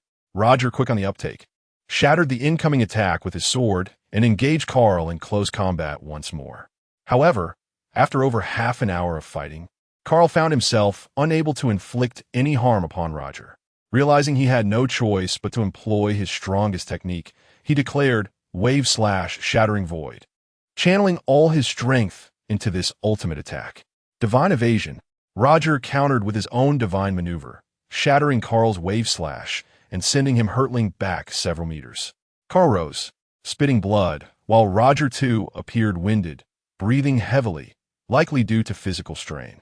Had it not been for this, Roger would have likely fared much easier. For Carl's comprehension of the Conqueror's Haki paled in comparison to his. Carl steadied his breath, sheathed his sword, cast a glance at Roger, and began to walk away, leaving chaos in his wake. Hey there, young brother. You still haven't told me why. Carl paid him no mind. It was time to see Lujue. Upon returning to the villa's entrance, the two siblings gazed at Carl with concern. I am fine. Let us proceed, for the person I seek is within. Roger sensed that Carl harbored no ill intentions and thus refrained from intervening. Taking a deep breath, Carl pushed open the door and finally beheld the visage of his sister that had long lingered in his mind. In his childhood, Ruojiu had always been a source of care for Carl, and an overwhelming surge of familial affection welled up within him. Sister, it is I, Carl. I have finally found you. Tears streamed down Carl's face. Lujue, in sheer disbelief, gazed intently at Carl with a look of astonishment, taking a considerable amount of time to ascertain that this was indeed her brother. Carl, my dear brother. The sister rushed over to Carl, weeping profusely, and he embraced her, tears streaming down his face as well. After a considerable time, they finally parted.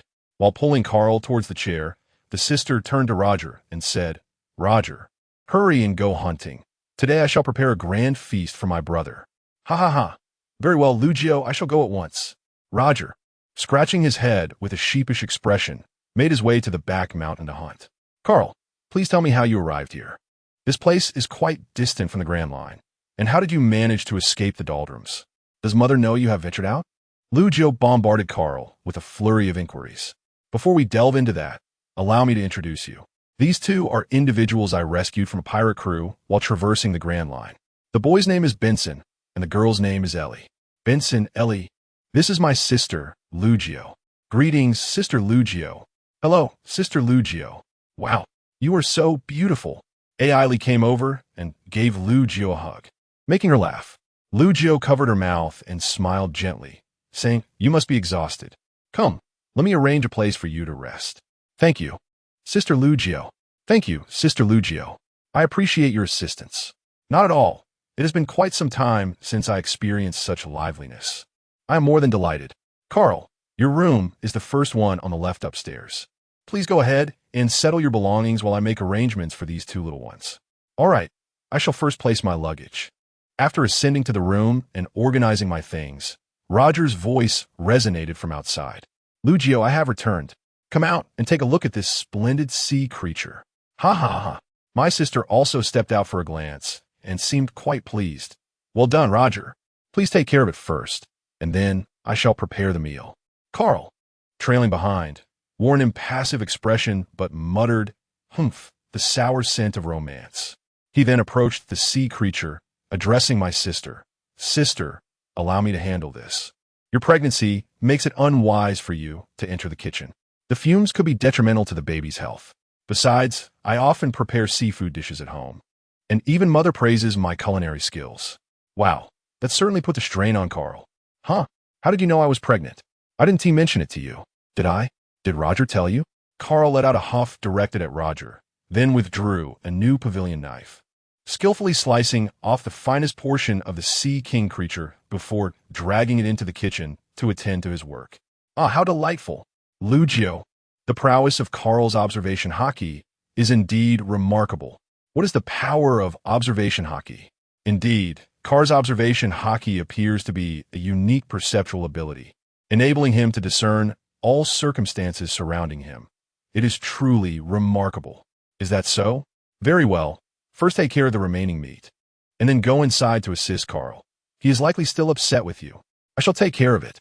Ha ha ha, Carl. Is there anything I can assist you with? Roger entered and exclaimed to Carl, his expression revealing a hint of ingratiation, likely influenced by something his sister had mentioned to him. "No need. Just take care of my sister and kindly prepare the utensils." "Very well. I shall take my leave." As Carl prepared a dish, his thoughts wandered to the matters ahead. With June upon them, it was likely that Roger would soon depart. Carl felt that his current strength was inadequate to safeguard his sister and her child, and he surmised that Roger would still request Cap's assistance in their care. Alas, it is still insufficient. This accursed world government. We shall see in due time, but at the very least, my sister's fate must be altered. Shortly thereafter, Carl prepared dinner and called Benson and Ellie down. Lugio introduced Roger to them, saying, "These two are my brother's crew members, Benson and Ellie." Then, addressing the siblings, she added, "Benson, Ellie, this is Roger, my husband." The two children promptly stood up and greeted, "Hello, Uncle Roger." Greetings to you all. Please, take a seat and do not feel anxious." "Sister, why does this person resemble that pirate King Roger from the newspaper so much?" Benson whispered to Ellie. "Is it true? Uncle, are you really the pirate King Roger?" Ellie asked cautiously. Roger replied, Indeed, I am the one from the newspaper." "Quite impressive, isn't it?" Wahaha. The siblings, though somewhat prepared, were nonetheless astonished by his affirmation. After all, it was their first encounter with such a monumental task, and now they found themselves dining at the same table, feeling a bit awkward. Noticing their unease, Lugio reassured them, saying, All right, Benson, Ellie, don't mind him. He is just an ordinary old man with a long beard. Let us enjoy our meal." Subsequently, everyone, except for Lugio, began to eat voraciously. "By the way, Carl, you have yet to share with me how you managed to escape," my sister inquired. I stealthily emerged from the cargo hold of a merchant ship that docked on the island. I have already penned a letter to my parents, assuring them that once I locate my sister, I shall return home. Upon my arrival, I sought out various underworld factions to uncover the circumstances surrounding your disappearance from years past. Following the leads, I ultimately traced my way to this location. It would be implausible to admit that my knowledge of your presence here stemmed from the original text. Thus, I must concoct a plausible explanation. Years ago, after I left with the fleet, I was captured by human traffickers at the port, along with other children who were also seized. I was transported to the South China Sea, where I was to be sold as a slave to the nobility. Fear engulfed me at that time, but fortunately, I was rescued by the kind-hearted Carib couple who purchased me. They treated me with the love and care of a daughter, ensuring that I faced little suffering over the years. However, 2 years ago, tragedy struck when the Caribs were slain by pirates during a voyage. Alone, I found it impossible to manage their vast estate, and I feared that others might covet it. Thus, I sold everything I could and moved to a modest home in the mountains to live independently. As Roger listened to his sister recount her experiences over the years, he felt a sense of relief that she had encountered good people. Had she crossed paths with those vile creatures? He shuddered to think of the torment she might have endured. In his heart, he was grateful that, at the very least, his sister had led a relatively good life all these years. These despicable traffickers. From now on, I shall slay any I encounter, Carl declared fiercely. Aha, Carl. This is merely a superficial remedy. To eradicate such a malignant growth, one must address the root cause. I'm certainly aware of this. Are they not merely those swine on the red earth? Upon arriving in this world, I have come to realize just how repulsive the celestial dragons truly are. Their actions are utterly inhumane, for in their eyes, anyone who is not one of their own kind is deemed unworthy of being regarded as human. Carl, refrain from engaging with those taboos until you possess sufficient strength. Furthermore, the time is not yet ripe, Roger said with a grave expression. I'm certainly aware of that, and I also have loved ones to protect. I will not act impulsively. With thoughts on my parents on the island, I gazed at my sister as I spoke. All right, today marks the day of my reunion with Carl. Let us refrain from discussing any unhappy matters for now. Sister, do take a taste. This is my signature apple pie. I learned to make it from Mother, who mentioned that it is already perfected to a remarkable degree. With that, I picked up a slice of the apple pie and offered it to Lugio. It has been such a long time since I last indulged in my mother's delectable apple pie. How I long for it. After dinner, Carl and Lugio sat in the yard engaged in conversation, while Roger regaled Banson and Ellie with tales of his past, punctuated occasionally by gasps of astonishment. Sister, how is Roger's health? I can sense that he is not in good condition. He confided in me that he likely has only about 4 months left to live, and that his departure is imminent. He mentioned that there remains one essential task he must accomplish. Sister, how about we retreat to Tiger Roar Island after Roger departs? There, we shall be free from outside disturbances, allowing you to nurture your pregnancy in peace. No, I cannot return. If it were solely up to me, there would be no issue in going back. However, I am carrying Roger's child, and the world government will not spare his lineage. Though our family resides in the Calm Belt, I have heard from Roger that the Navy has developed warships capable of traversing the Calm Belt. Carl fell silent, realizing the truth of the matter. If we were to return, the inhabitants of Tiger Roar Island might not escape unscathed. Many lives would be lost outside, albeit fewer in comparison. Perhaps Ace's refusal to acknowledge himself as Roger's son stems from this very reality. In such circumstances, anyone would inevitably lead a life burdened by despair. Moreover, Carl has a lingering suspicion that his sister has already resigned herself to fate. Perhaps it is only due to her pregnancy that she has not outwardly expressed this. However, Carl's unique observation Haki allows him to sense the emotions of others clearly, and thus, his sister cannot conceal her true feelings from him. Let's go, sister. Being pregnant means you mustn't stay up late. It's essential to retire early. I eagerly anticipate the moment when this little one calls me uncle. It may take quite some time before one hears him call for his uncle, Lugio said with a smile to Carl, before rising to return to her slumber. In the restaurant, Banson and Ellie were busy tidying up the aftermath, while Roger emerged from within. Cal, In a few days, I shall be departing. I will entrust my dear friend with the care of my child. But until his arrival, I must trouble you, Roger said, patting Carl on the shoulder. Must one depart? I must depart. It is my mission. He gazed at Carl with unwavering determination. I understand, Carl replied, and then he retreated to freshen up and retire for the night. Lying in bed, he pondered the necessity of hoping that Ellie's potion to enhance vitality would be developed soon. Before dawn the next day, Carl ventured to the sea at the back mountain to train. His encounter with Roger and that decisive strike had revealed to Carl that he still had a considerable distance to cover before reaching the pinnacle of the world. Thus, he must persist in his efforts. Standing in the ocean, he relentlessly struck the massive rocks along the shore with his fists for 2 hours, and then he continued to practice his swordsmanship. After executing 10,000 swings, he made his way back. Upon returning to the villa, he found that Lu Jiao had prepared an array of meat dishes, all crafted from the sea creature they had caught. Carl, eat quickly. I have a place to take you. Certainly, sister. As Carl ate, he called out to Roger, Hey, Pirate King, could you spare some time in the coming days to help me train Benson? He is quite suited for the path of physical cultivation. No problem at all, Carl. Leave it to me. Ha ha ha. What a ridiculous notion about One Piece. It's rather unpleasing. Do not be upset, Carl. After all, he is also your brother-in-law. I have yet to acknowledge it. Come, sister, I have had my fill. I'm truly at a loss with you. Come, take that bouquet of fresh flowers over there, and walk with me. All right, dear Sister Benson, diligently learn from our Pirate King. Do you understand? Ellie, simply continue with your research. Aye, Captain. Rest assured, Brother Carl, I shall undoubtedly succeed in my research. Well, whatever you lack, simply procure it from the town. No need to inform me further. With that, Carl followed Lu Jiao as they continued their ascent up the mountain, arriving at a grave. It turned out to be the resting place of the Caribou couple. Initially, the Navy had discovered the couple's merchant vessel and brought their remains back, and Lu Jiao had laid them to rest here. Uncle Carib, Aunt Lillian, this is my younger brother. He has come to Nanhai to find me, and he will take good care of me from now on. Rest assured, I will no longer be bullied. After saying this, she took the flowers from Carl's hands and placed them before the tombstone, then bowed deeply. Carl held Lu Jiao's hand and stood quietly beside her for a while. Let us go, Carl.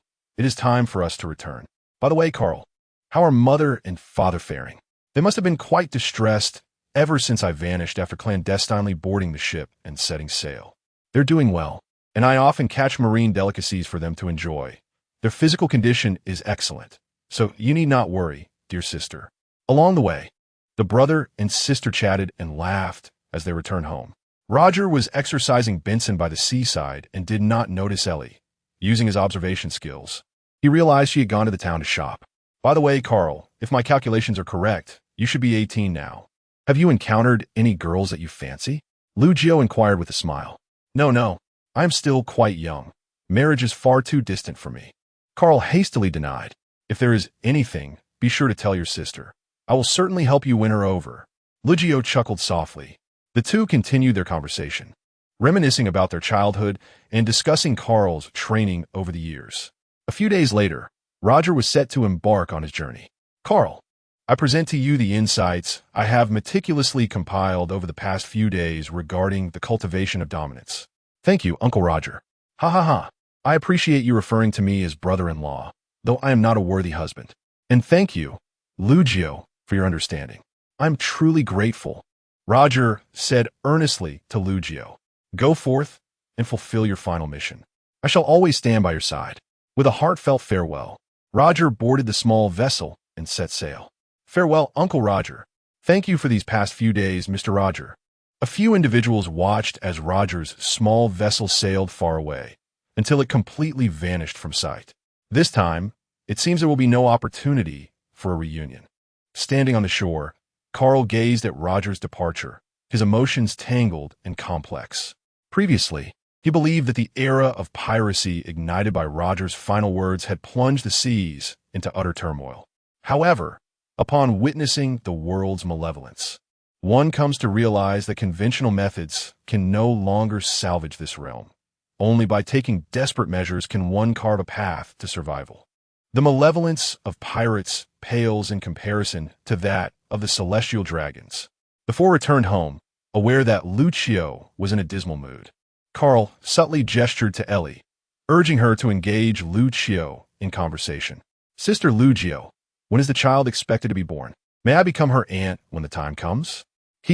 Upon hearing the mention of the child, Lucio's eyes glimmered with tenderness as she gently caressed her belly, responding that it is still early, for she is only 3 months along.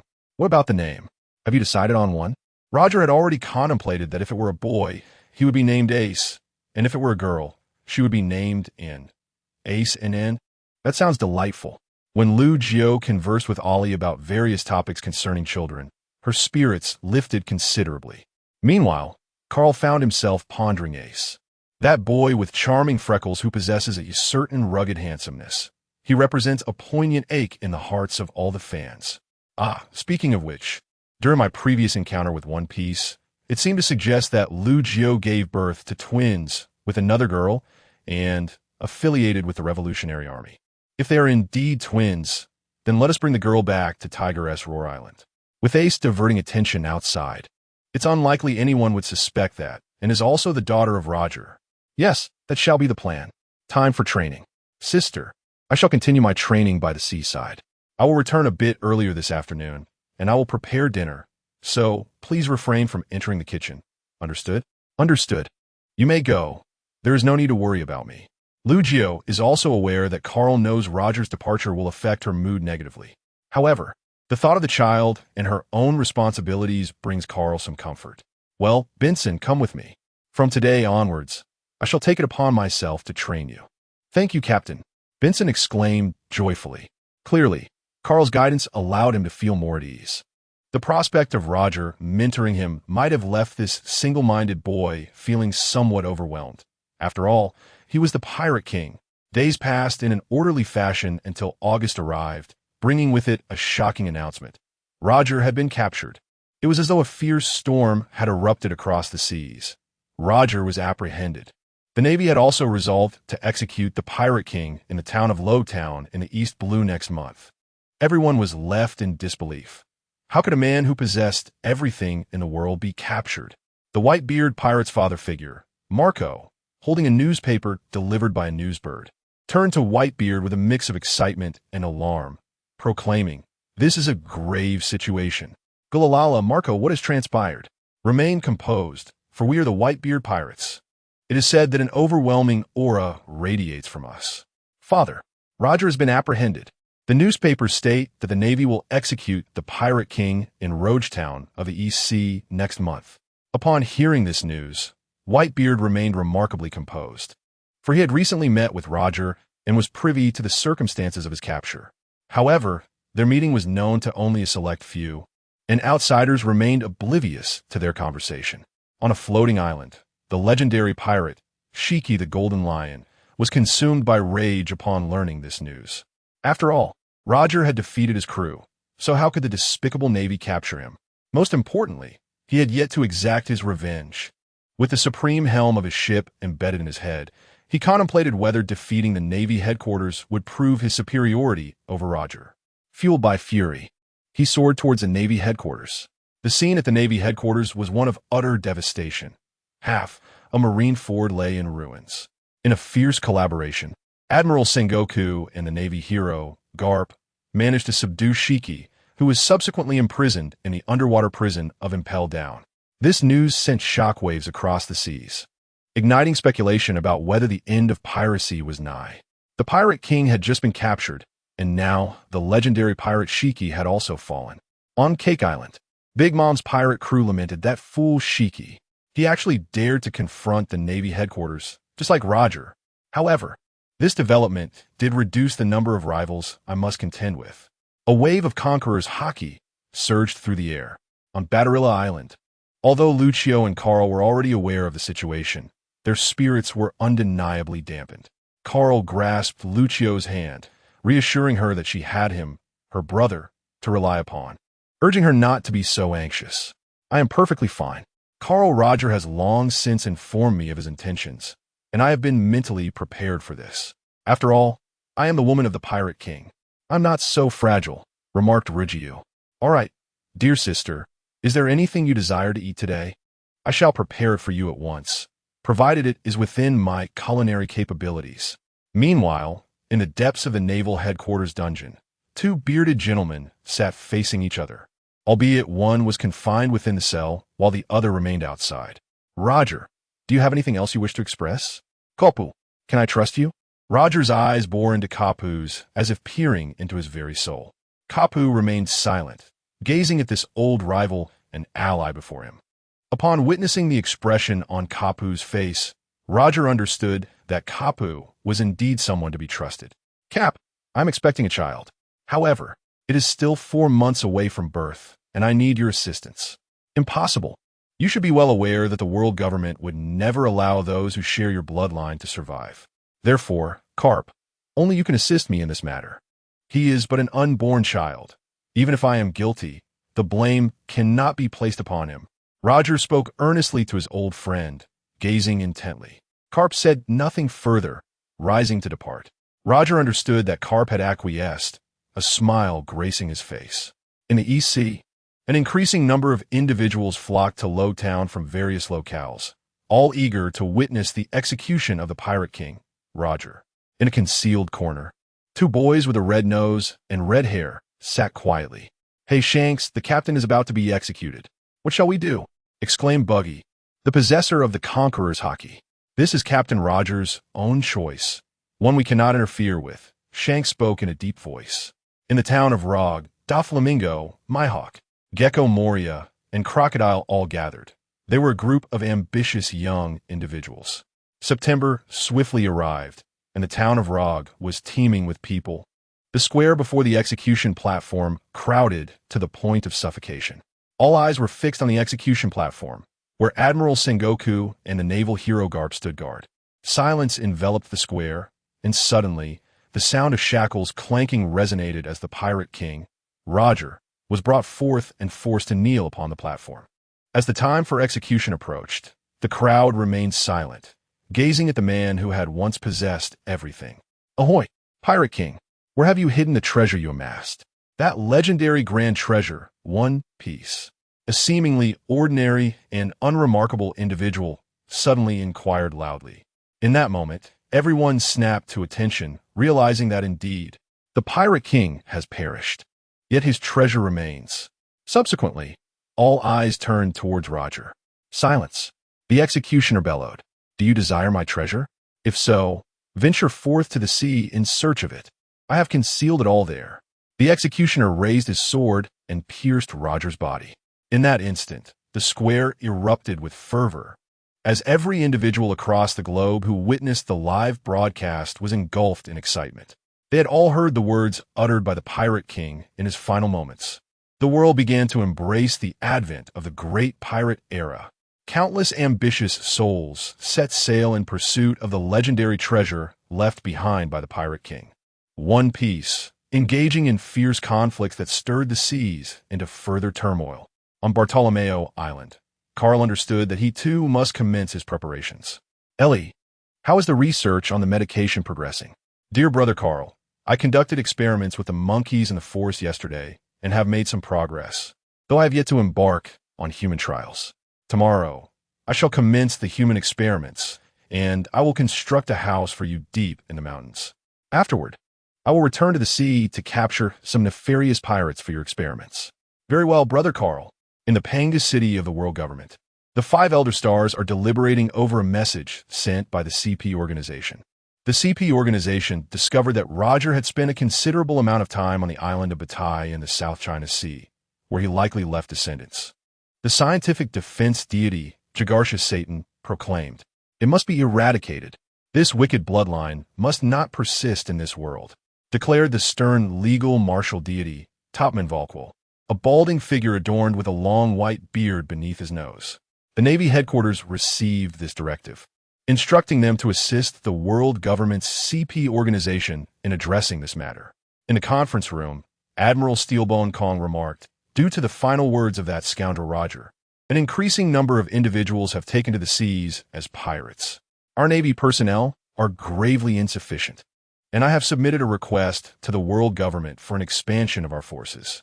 However, this will require time. Crane, please share your thoughts." the Navy may temporarily relinquish control over the latter half of the Grand Line, focusing its full efforts on addressing the troubles of the four seas and the initial segment of the Grand Line.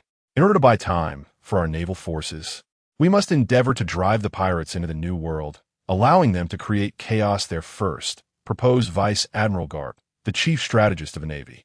Very well. Let us proceed, as Crane suggested. Moreover, prior to his arrival at the Navy headquarters, Roger visited the stronghold of the Whitebeard pirates in the New World and engaged in a meeting with Whitebeard himself. However, the specifics of their conversation remain a mystery. The world government harbors concerns that Roger may have divulged sensitive information to Whitebeard. Therefore, it is imperative that someone be dispatched to monitor the activities of the Whitebeard pirates. Sengoku, you and Garp shall undertake this mission. There is no need for direct confrontation. Simply observe their movements from a distance. Yes, Commander. Kapu, what troubles you? Your gaze seems somewhat distant. Ah, fear not. Marshal, I shall assist the Wano in accomplishing this task. Ha ha ha. It seems that a visit to Bartolomeo Island is temporarily out of reach, mused Carp. Bartolomeo Island.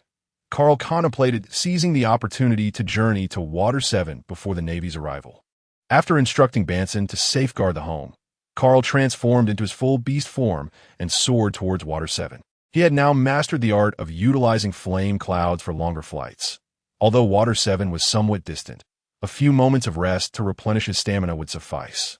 The design blueprint he had previously acquired from the treasury of the Waterland Kingdom turned out to be a schematic for a submarine capable of navigating the Doldrums.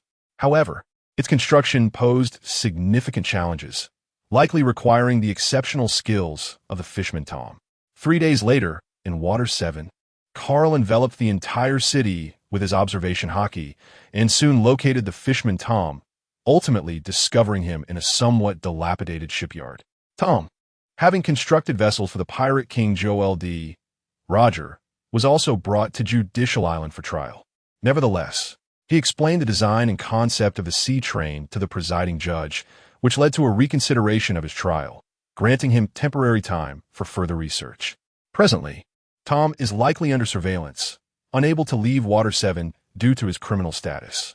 Hello, Mr. Tom. My name is Carl. I possess an exquisite blueprint for a vessel's design and would like to request your assistance in bringing it to fruition. Could we perhaps discuss this in a different setting? Oh, certainly, Mr. Carl. Let us retire to my office for a discussion. In Tom's office, he unveiled the blueprint for Carl to examine, while Carl patiently awaited his review. Such a vessel is indeed a remarkable design. However, bringing it to fruition poses significant challenges. The construction necessitates the use of sea stone and Adam ash tree, both of which can only be procured from the underground black market or the world government. To realize this project, an estimated sum of 3 billion berries would be required. Therefore, Mr. Tom, if the funds are sufficient, do you have the means to secure the necessary materials? I can manage it. However, it must be done swiftly, as I am conducting research on maritime trains and will be relocating in a few months to focus exclusively on this subject. No problem. I shall bring the funds to you tomorrow evening. That settles it. Simply come to find me tomorrow. With that, Carl departed. 30 billion, indeed. I can only seek out some corrupted noble from a kingdom to borrow from, preferably one from whom repayment is not expected. So, without further ado, that night, Carl plundered the treasury of a kingdom and acquired a devil fruit, its powers unknown until he returns to consult the compendium. The following day, Carl moved to a different location, exchanged all the treasures for berries, and made his way to Water 7, netting over 30 billion berries along with a devil fruit. By evening, Carl found Tom and handed over the 30 billion berries, entrusting the next steps to Mr. Tom. When can we expect the construction to be completed? No problem. It should take approximately 2 months to complete. Very well. I shall return in 2 months. For now, I will take my leave. By the way, here is my contact number. Feel free to reach out to me directly should any issues arise. Under the cover of night, Carl, armed with the devil fruit and some remaining funds, made his way to Bartolomeo Island. After 3 days, he finally arrived at dusk, only to discover that the town was now occupied by the Navy. In the forest, he located Ellie, who was conducting experiments, injecting substances into the bodies of the pirates.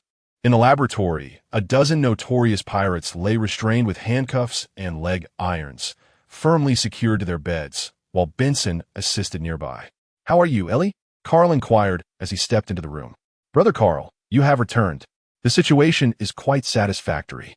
The two individuals at the innermost part appeared exceedingly feeble for 3 days. However, after administering a dose of medication, they have significantly improved. Remarkably, they have not been provided sustenance during these 3 days. Upon examination, I have discerned a notable enhancement in their vitality, which attests to the efficacy of the medication. I am currently calculating the appropriate dosage. Ailey is truly remarkable. In the evening, I shall prepare 10 chicken legs for you. Carl gently stroked Ailey's head as he spoke. "I am delighted to be of assistance to Brother Carl. Well, I shall take my leave now. Once you have completed the experiment, do return early." Upon arriving home, I noticed my sister, Lugio, tending to the flowers with care. "Sister, I have returned." "Carl, have you returned? By the way, the Navy has already stationed in the town last night. I have a feeling they are here looking for me. What should I do?" "It's all right, dear sister. At present, your pregnancy is not apparent beneath your dress. All we need to do is await their departure after the search. I am here with you, and should we be discovered, I will ensure your escape. Rest assured." "Yes, I understand." In the days that followed, individuals were apprehended daily, including infants aged from 0 to 1 year and expectant mothers. Anyone found was taken away for questioning, with the assurance that they would be returned if cleared of suspicion. However, as time progressed, it became evident that none of those captured were ever released, and their whereabouts remained a mystery, causing further unrest within the town. Lugio felt a deep sense of guilt, fully aware that this turmoil stemmed from her and the child she carried, and Carl looked on with profound distress. "Sister, do not fret. I am aware of their whereabouts. Should they indeed take action, I shall rescue them, so rest assured," Carl reassured her. "Carl, they are truly exceedingly cruel.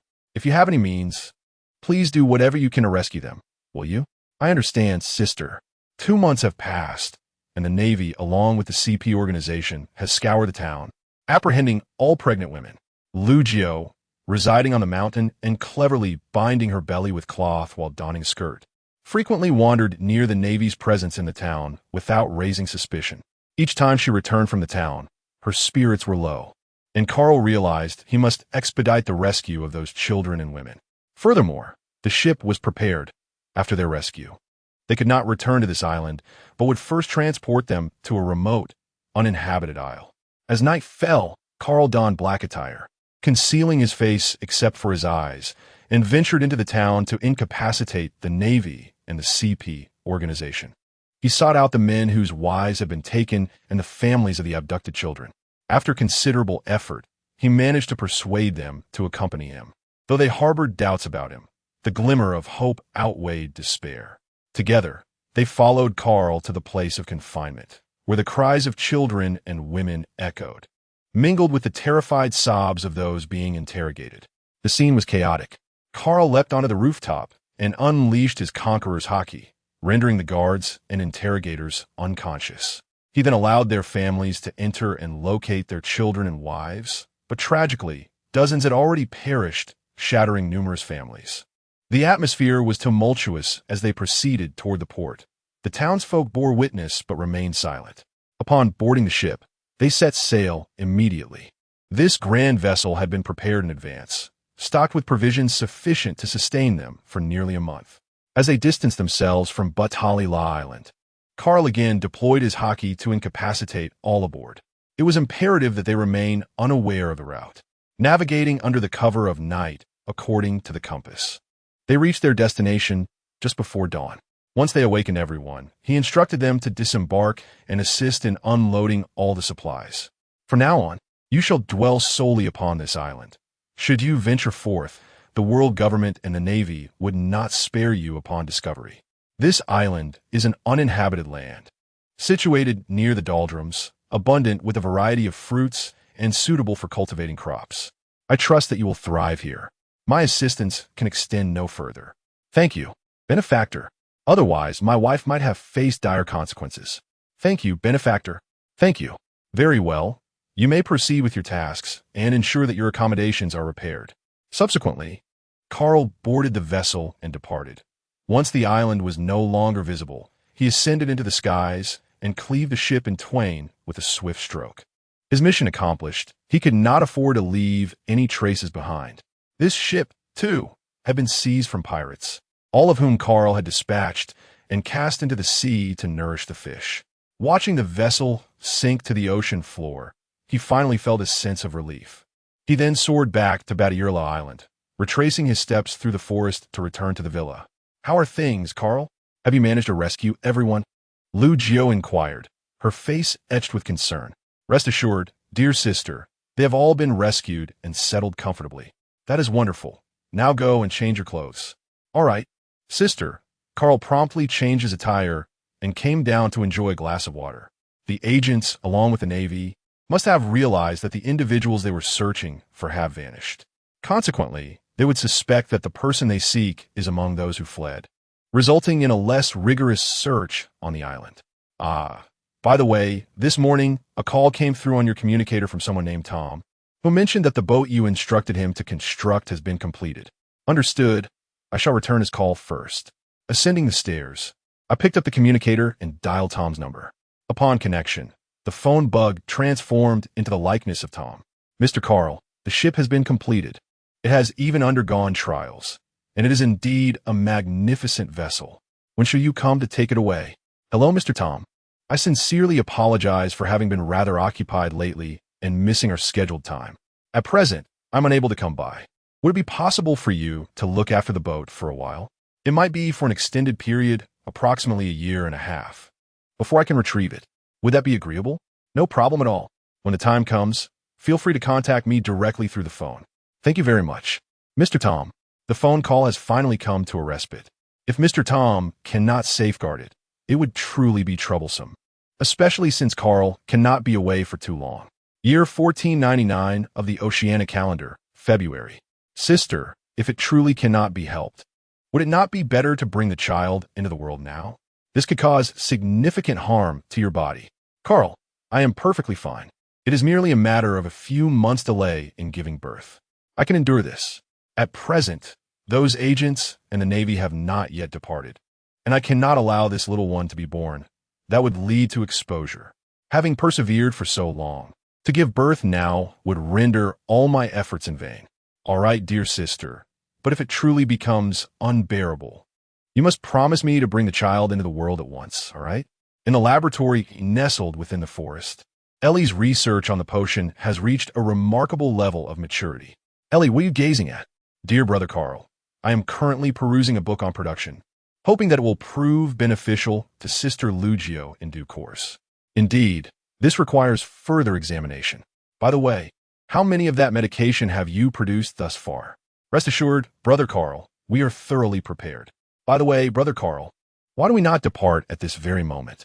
Surely, those naval forces cannot hinder your progress. It is not a matter of unwillingness to leave, but rather an inability to do so. Ever since that scoundrel Roger arrived, departure has become impossible. The moment one attempts to flee, the agents of the world government will uncover traces, leading to dire consequences wherever one may go. Only by remaining discreetly hidden here, without arousing their suspicion, can one diminish the likelihood of being discovered once they depart. Do you understand?" "Oh, I comprehend. Since the medicine has been successfully developed, let us return to the villa. I shall first deal with those pirates." Carl drove the pirates deep into the forest and buried them. After all, these individuals were not virtuous. They were all guilty of numerous misdeeds. In the New World, near the stronghold of the Whitebeard pirates, in the Warring States period, when shall we return? It has been nearly half a year, yet we have not witnessed any action from that old man with the white beard. Surely, it is unnecessary to keep watch any longer? Carp felt a sense of urgency within, as he had promised Roger to look after his child. It remains insufficient. Although they have not taken action, it does not imply that they will not. The nature of Roger's conversation with him remains a mystery. So let us wait a while longer. Sigh, very well. 2 months have elapsed since the last incident on Bartolomeo Island. The Navy and the world government's agents have significantly relaxed their search efforts on the island, as they believe the individuals they were seeking have already been rescued, and that those rescued were among the very group they were pursuing. Is still not the right time, she murmured softly, caressing her belly. At this moment, she was already 11 months pregnant, enduring excruciating pain in her lower body, yet she resolutely refrained from bringing the child into the world.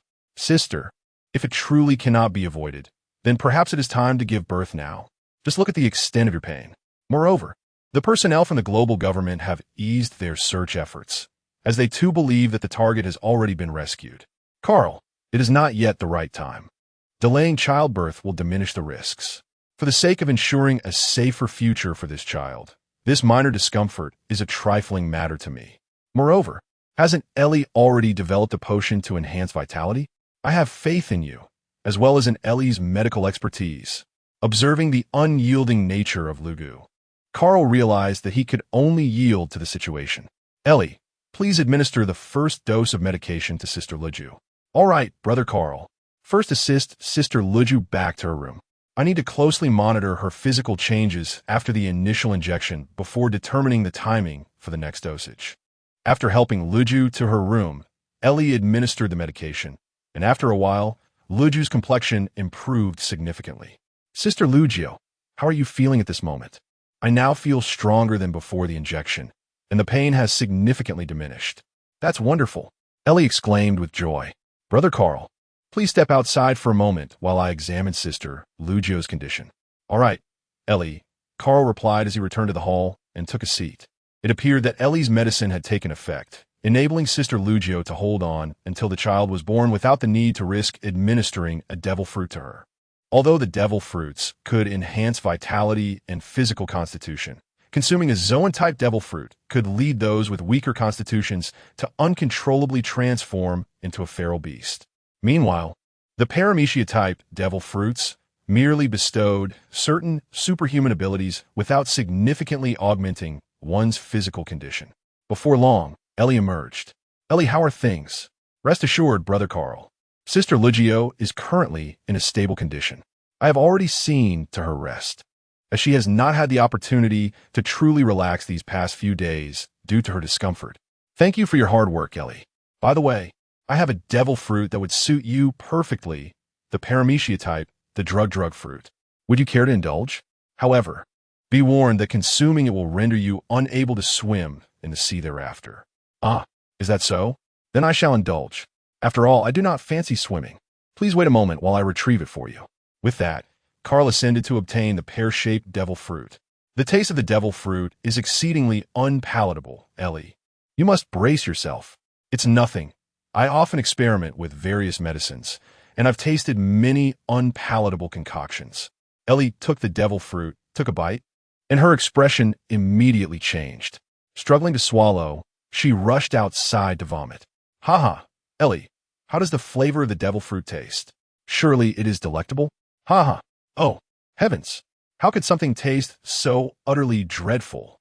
The moment I swallowed it, I felt as though I were on the brink of death. It was simply intolerable. Ha ha ha ha.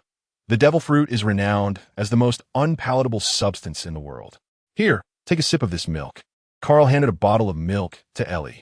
After drinking the milk, Ellie exclaimed, I feel rejuvenated. I shall never attempt to taste such a thing again. Ellie, you must remember that a person can only consume one devil fruit. Eating a second will result in their body being unable to withstand the explosion. Carl said to her with utmost seriousness. Indeed, I have understood, dear Brother Carl. Now, take a moment to sense and discover the extraordinary abilities you possess. Ellie quietly attuned herself and remarked, I sense that I can more easily distinguish between various medicines, comprehending their properties. Furthermore, I can utilize different herbs to concoct potions with remarkable effects. The specifics will require gradual exploration. By the way, I can also optimize the vitality-enhancing elixir to better suit Sister Luju's constitution. That is even better. From now on, we shall rely on our little boat doctor, Carl said, gently stroking Ellie's head. I'm no longer a child, Brother Carl. I am already 13 years old. Just look at me. I am over 1.60 meters. All right, I shall venture into the forest to catch a creature for tonight's dinner, and I will also call your brother back. Please take good care of Sister Luju at home. Very well, Brother Carl. You need not worry. In the forest, I managed to capture a wild boar weighing approximately 500 pounds, and then I found Benson, who was dragging stones with an iron chain. At just 14 years of age, Benson has already reached a height of 2 meters and possesses an astonishing strength. Benson, let us conclude for today. I shall take my leave. Very well, Captain. By the way, Captain, today I encountered a massive tiger in the forest, possessing great strength. Upon spotting me, it charged in my direction, and ultimately, we engaged in a fierce struggle, neither able to best the other. Eventually, it made its escape. He is merely the king of this forest, one I have encountered before. Henceforth, starting tomorrow, you shall seek him out daily for practice. Your current training alone offers limited enhancement. Engaging him in combat will not only sharpen your battle reflexes, but also facilitate a deeper awakening of your observation haki. Very well. I understand, Captain. By the way, would you care for devil fruit? I happen to possess a paramecia type, the ice fruit, as well as a Zoan type, the bird fruit, which represents the ancient form of the golden eagle.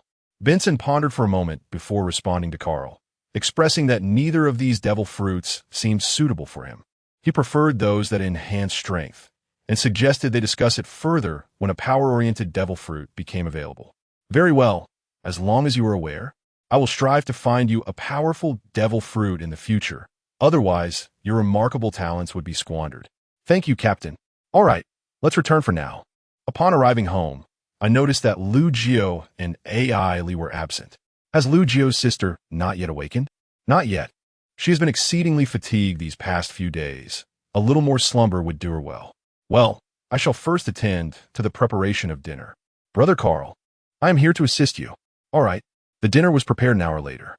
Ellie, please call your brother down. Let's dine first, and I shall prepare a meal for Sister Lugio once she awakens. Ellie went to summon Benson, who also possessed a hearty appetite. It is certain that the provisions aboard the ship will be depleted swiftly. Alas, it is a source of concern. After finishing dinner, Lugio remained asleep, seemingly destined to slumber until the morrow. The others proceeded to wash up and retire for the night. Days passed, and before long, it was the end of the year 1499 in the Sea Circle calendar. Dear Brother Carl and Sister Lugio, today I ventured into town to purchase some fruit and discovered that the Navy was nowhere to be seen. Upon inquiring, I learned that they had departed just last night. One must not let their guard down, for there may yet be others lurking in the shadows. In any case, the little one appears to be in excellent condition and shows no signs of emerging just yet. Let us observe and wait for further developments. All right, dear sister, if you feel any pain, do not hesitate to speak up, understood? This time, you must not endure it in silence. All right, Carl, I understand that this past year has been a source of concern for you. From now on, I shall heed your every word. Thanks to Ellie's enhanced life potion, Lugio's condition has significantly improved compared to the original narrative. However, each day remains arduous, as enduring such a considerable pregnancy is no easy feat for anyone. With only 2 days left until the new year, Carl ventured into town to procure supplies, where he encountered 2 individuals, Admiral Carp of the Navy and his aide, Bogard, both of whom were not clad in their naval uniforms. Greetings, Admiral Carp. I am Carl. The young man, seemingly appearing out of nowhere, felt a twinge of anxiety. After all, he had arrived quietly, wishing not to disturb others, and the person before him clearly exuded an aura of strength. Greetings, dear Carl. May I inquire as to the purpose of your visit? Bogard appears to be somewhat on guard as well. Take it easy, Admiral Carp. I am the younger brother of Lugio. I believe it was Roger who requested your presence here, correct? Upon hearing this, Carp relaxed his guard. I apologize for my late arrival. I've been occupied with duties in the New World for the past year. Since Sengoku was also unable to leave, I have just returned to the Navy headquarters and rushed over. How is the child faring? The child has yet to be born. My sister is anxious that an early arrival might draw the attention of the global government, which has caused her to delay the birth. Recently, the CP organization of the global government has withdrawn, so it is anticipated that the baby will arrive in the next day or 2. What? Not yet born? How is your sister faring at this moment? Cap is indeed a trustworthy individual and, in fact, the only one capable of ensuring the child's safety at present. My sister is currently in good health. We have an excellent physician, Thus, the situation remains quite favorable. Once the child is born, I shall take them away immediately, for the current circumstances are not entirely safe, and I cannot linger here for too long. While it pains me to separate a newborn from their mother, there appears to be no better alternative at this moment. It's all right. Trust me, my sister will understand as well. Cool, me. You two can stay at our home for the next couple of days. Carl led Cap and Bogart back to the villa. Sister, these two gentlemen are Mr. Carp and his aide-de-camp, Bogart. Roger entrusted Mr. Carp with this matter. I am aware that Roger mentioned to me before his departure. Mr. Carp has worked hard. Haha, no worries at all. I entrust you all with the days leading up to the birth of this child. Carl, please make arrangement for Mr. Cap to take a rest. All right, dear sister. Let Admiral Cap and Mr. Bogart accompany me. Once Carl has settled them in, he will prepare dinner. Speaking of which, I must find a dedicated chef for the future. Otherwise, cooking for ourselves will not suffice. On the last day of the Year of the Ocean, in the year 1499, as everyone was resting in the evening, we were suddenly awakened by the voice of Lugio. Ellie, hurry inside and see if she is about to give birth. All right. Brother Carl, you all wait outside for a moment while I go inside to take a look. Before long, Ellie emerged, exclaiming, Brother Carl, quickly prepare hot water. Sister Lugio is about to give birth. Oh, very well. I shall attend to it immediately. Having prepared all the necessary items in advance, there was no sense of panic. After Carl handed the hot water to Ellie, he anxiously awaited outside with everyone else, while heart-wrenching sounds echoed from within. The hot water was exchanged for basin after basin, yet the child had yet to make its arrival. Ellie, how are you? Carl called out into the room. Brother Carl, there are twins. Due to an extended pregnancy, there were some difficulties during delivery. However, the overall situation remains favorable, so do not worry. As the clock struck midnight, Carl sat anxiously at the door, while Admiral Carp paced back and forth. Bogart and Benson sat nearby, their expressions grave. After a while, the sound of a child's cries echoed from within. Brother Carl, the first one is a boy. Please take him to wash first. Ellie entrusted the child to Carl and continued with her tasks inside. After Carl returned from washing the boy, the second child was born. Ellie announced, the second one is a girl. Take her to wash first. I will tend to Sister Lugio, who seems a bit weak at the moment. Carl handed the boy over to Kapu and took the girl to bathe. After a while, he wrapped the children and, noticing the boy crying, offered him the prepared animal milk to soothe him. Ah, how delightful! Vice Admiral Carp cradles the young boy, feeding him with a tender expression. Just then, Ellie emerges, calling out to her brother Carl, announcing that everything is in order inside. Sister Lugio also expresses her eagerness to see the child. I shall bring it in right away. Sister, how have you been? I am well. Please let me see the child. Carl handed the child to Lugio, and Vice Admiral Carp also passed the boy over. Admiral Carp, I was contemplating that perhaps we could take the boy away and leave the girl behind. Even if the world government discovers this in the future, they would remain oblivious to the fact that Lugio is carrying twins. Mr. Carr pondered for a moment and replied that it could be arranged. However, I must depart immediately. The longer we delay, the more perilous the situation becomes for the children. By the way, have they been given names? Indeed, Roger had previously chosen names. The boy is called Ace and the girl is named Anne. Now both names are in use. Lugio remarked. Ace and, well, I understand. Then I shall take Ace with me. Lugio wept softly, gently embracing Ace before reluctantly handing him over to Carp. From that moment on, Ace would be entrusted to Mr. Carp. Rest assured. Moreover, I hold a deep affection for this little one, Carp stated earnestly. He then hurriedly took the child in his arms and left without delay. Meanwhile, Sister Lugio cradled and in her arms, weeping. Rest assured, dear sister, Mr. Carp will take excellent care of Ace. Entrusting Ace to him is undoubtedly the wisest and safest choice at this moment. I understand. I merely feel a sense of guilt that Ace was separated from his mother immediately after his birth. Sister, Ace, being the son of the Pirate King, is destined for an extraordinary fate. A multitude of events awaits him in the future, and he shall grow up to be a remarkable man in good health. Furthermore, there's also an... Yes, I understand now. Then, Ellie administered a dose of medicine to Luffy. Sister, you should rest for a while. Allow me to take care of it. Your health must be restored swiftly for we must depart soon. Good, and be obedient."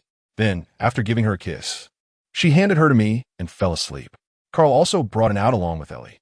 "Tonight you have worked hard, Ellie. Go rest now. Vincent, you too. Hurry to bed. We shall depart in a few days." The night passed without incident. Upon waking the next morning, I discovered that it had also awakened, her eyes surprisingly open, without a sound of crying or fussing. Truly remarkable, albeit still a bit wrinkled. Carl rose, fetched some animal milk for her, and then carried her downstairs, where my sister was also awake, having entered her room. "Sister, N's eyes have opened. You should take a look. Is that true? Show me." Carl handed it to her. As N sipped the milk, her eyes fixed on Lugio. My Anjin is so obedient. She gazes tenderly at N as he drinks his milk, treating him as if he were a precious treasure. "Sister, what would you like to eat? I shall prepare it for you at once. I am open to anything. At this moment, I feel quite ravenous." "All right, please hold on for a moment. I shall complete it shortly." After saying this, I stepped outside. At last, my mood felt less oppressive. After 2 long years, I could finally allow myself a moment of relaxation. I entered the kitchen and began preparing breakfast, and, soon enough, I had laid out a delightful spread. "Benson, once you finish breakfast, please inspect our vessel for any damages and request the town's carpenter to make the necessary repairs. Ellie, take note of any medicinal supplies you are lacking and replenish them accordingly. We shall set sail in 3 days." "Aye, Captain." "Understood, Brother Carl." 3 days later, Lugio stood at the villa's entrance, cradling the child in her arms, gazing ahead. "Let us go, sister. In the future, when it has grown up, if the opportunity arises, we shall return." Carl, supporting Lugio, made his way towards the forest. Benson had already navigated the boat to that side. They reached the shore of the forest, boarded the vessel, and gradually set sail, with Batalila Island receding into the distance. Meanwhile, Carp had also returned to Windmill Village in the East Sea with Ace, as the naval ship was remarkably swift. At that moment, in Windmill Village, the mountain bandits led by Daren had just received a thorough beating and were now kneeling before Carp. "Ha ha! Daren, this child named Ace is my grandson, and I shall entrust his care to you from now on. I will frequently return to visit him." Upon hearing this, Daren became agitated, swiftly rising to shout at Garp. "What nonsense is this, Garp? You want me to take care of your grandson?" "I refuse." "Ha, very well. Then I shall have no choice but to confine all of you within the confines of a prison." Curse Carp. Reluctantly, Daren accepted Ace. After handing the child over to Daren, Carp departed immediately. From that moment, Ace settled into Daren's bandit abode. In the West Sea, at the site of the Tree of Knowledge in O'Hara, Admiral Akainu and Akiji led 10 warships to unleash a massacre decree upon O'Hara. The Tree of Knowledge was obliterated, plunging O'Hara into a hellish nightmare. A vessel carrying civilians attempted to escape, but was detected and annihilated by Akainu's meteor volcano. Witnessing this devastation, Akiji began to harbor doubts about the righteousness of the Navy for the first time. At this juncture, 8-year-old Robin, shielded by Vice Admiral Saul, narrowly escaped death, potentially due to Akiji's reluctance to engage. Thus began Robin's restless wandering, marked by sleepless nights. The O'Hara incident once again showcased the Navy's formidable might across the seas. After all, it was the place of the Tree of Knowledge, inhabited solely by scholars. Meanwhile, in the South Sea, Carl and his crew advanced towards Reverse Mountain. Their small vessel rendered them susceptible to resource depletion. Hence their pace was not as swift as their arrival. Carl and Benson's appetites had grown considerably. On this day, a news bird soared through the sky. Ellie waved, and the bird descended. After receiving 50 berries from her, the news bird delivered a newspaper before taking flight once more. It seems even the birds have become remarkably astute.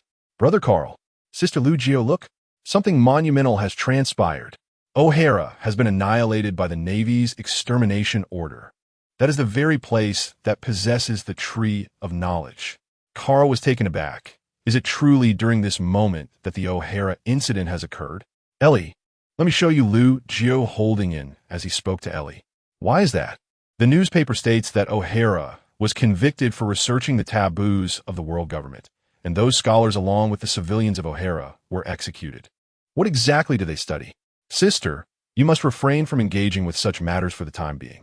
The very designation of taboo indicates that this is the threshold set by the world government, until we possess sufficient capability for self-preservation.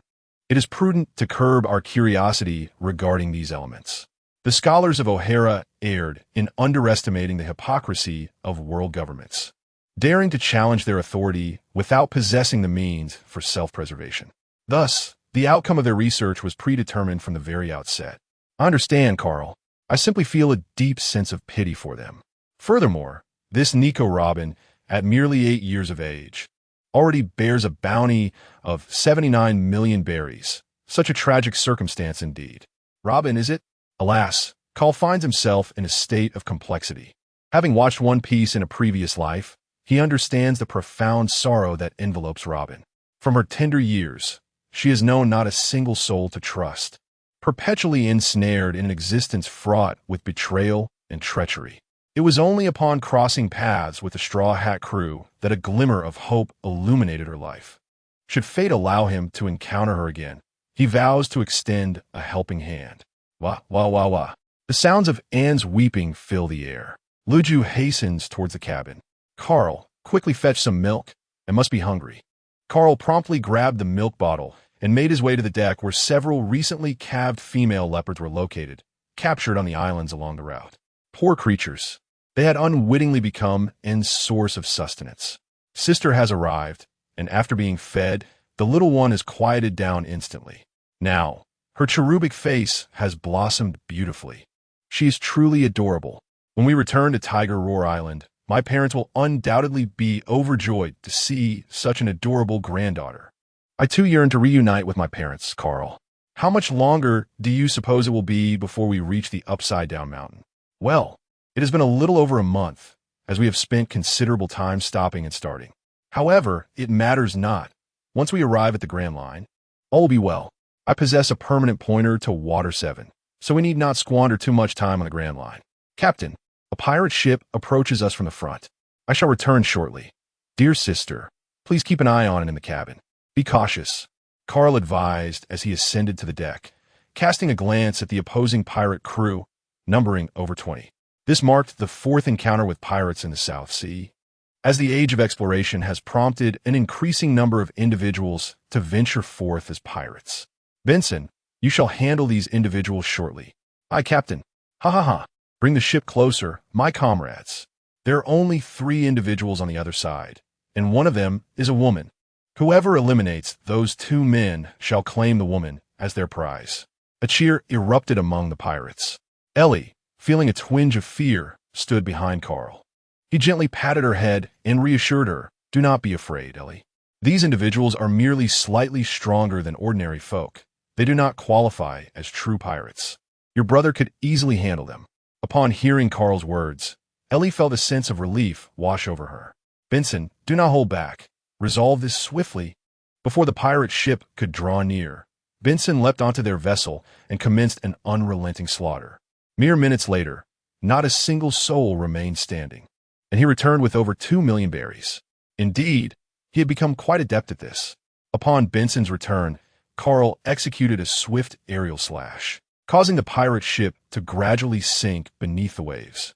Benson, as the battle commences, make the utmost effort to utilize your Haki, having only just mastered it. The pirates of the South Sea, not particularly formidable, present a perfect opportunity for you to familiarize yourself with its application. Always bear in mind that in this world, Haki is the most formidable power. I understand, Captain. Captain, may I learn the art of swordsmanship from you? I feel rather feeble. Ellie, your expertise does not lie in the art of swordsmanship. There exist myriad methods to confront an adversary. You might consider employing poison, a tactic that should come easily to you. However, it is equally imperative that you strengthen your physique to enhance your constitution. A robust body is essential for awakening one's latent power. Upon hearing Carl's suggestion of using poison, Ellie's eyes sparkled with newfound excitement. I understand. I shall prepare at once. However, I can't shake the feeling that this girl's future demeanor seems somewhat amiss. Nevertheless, as long as one possesses the strength to safeguard oneself, the means employed are of little consequence. Benson, why don't you freshen up first? I shall keep an eye on the ship in the meantime. I went to the captain. At that moment, Lujo also embraced and joined me, subsequently settling into the lounge chair. Carl, do you believe his actions were justified? It is difficult to articulate. Yet the advent of the great pirate era has compelled many individuals to venture forth and embrace a life of piracy, a phenomenon that is rather comprehensible. This is primarily due to the relentless oppression and exploitation they face from the aristocracy in their homelands, which has increasingly diminished their avenues for survival. The world government dominion over the past 8 centuries has instilled a deep-seated belief that rebellion is futile, a notion that is fundamentally misguided. Thus, with the onset of the Great Pirate Era, one may gradually witness individuals awakening to the existence of freedom in this realm, slowly learning to resist oppression and various forms of injustice, paving the way for transformative change in the world. As for whether Roger's actions were right or wrong, let future generations be the judges. Roger merely provided an opportunity for change. However, the merits or drawbacks of that change shall be assessed by those who come after us. We should focus on excelling in our own endeavors. You make a valid point. I cannot help but feel a sense of discomfort upon witnessing so many individuals venturing out to sea as pirates, leading to the tragic loss of numerous lives. This is their own choice, and it does not concern you, dear sister. There is no need to overthink it. Well, Carl, please hold on to him for a while. I shall take a brief respite. Last night, and kept me awake, and I did not have the opportunity to rest properly. All right, Didu, tonight you must be obedient. It is essential to sleep well and eat properly to grow strong. Carl took it into his arms, bringing his face close to hers, eliciting delightful giggles from her. Embracing Anne, he gazed at the enchanting and mysterious sea, which indeed possessed a certain allure. However, to live freely upon these waters, one must possess considerable strength. In the West Sea, on a certain island, someone called out, "Don't run. Where has that damned son of a demon fled? You, proceed to the right. The rest. Follow me." In a darkened corner of a street, Robin had just evaded capture. The West Sea, a domain rife with gang activity, harbors individuals far more ruthless than those in other waters. Here, if one does not strive to survive, they may find themselves eliminated by the dawn of the next day, with the sole consequence of such elimination being death. Robin contemplated her precarious situation. She could not afford to perish, nor be apprehended. She bore the hopes of all the scholars from O'Hara upon her shoulders and was determined to uncover the missing history of the Void Century in their stead. She was resolute in her journey to the Grand Line, regardless of the hardships that lay ahead. "Brother Carl, behold the poisons I have just concocted. This one induces immediate hallucinations upon mere inhalation, while that one detonates upon consumption. And this particular concoction causes instant hemorrhaging from all orifices, leading to a swift demise." Carl gazed, somewhat bewildered, at the array of vials presented before him by the young girl, each filled with her various lethal creations. A small devil surely resided within her, for in such a short span of time, she had managed to produce such a plethora of toxins. "Ailey, do you usually carry these items safely? I mean, could the people on a ship accidentally get poisoned or something?" "No, I have made preparations. Look at this bottle. Once you consume a single tablet, you shall never be poisoned again. Therefore, even if you encounter it, there is nothing to worry about, and it is quite safe.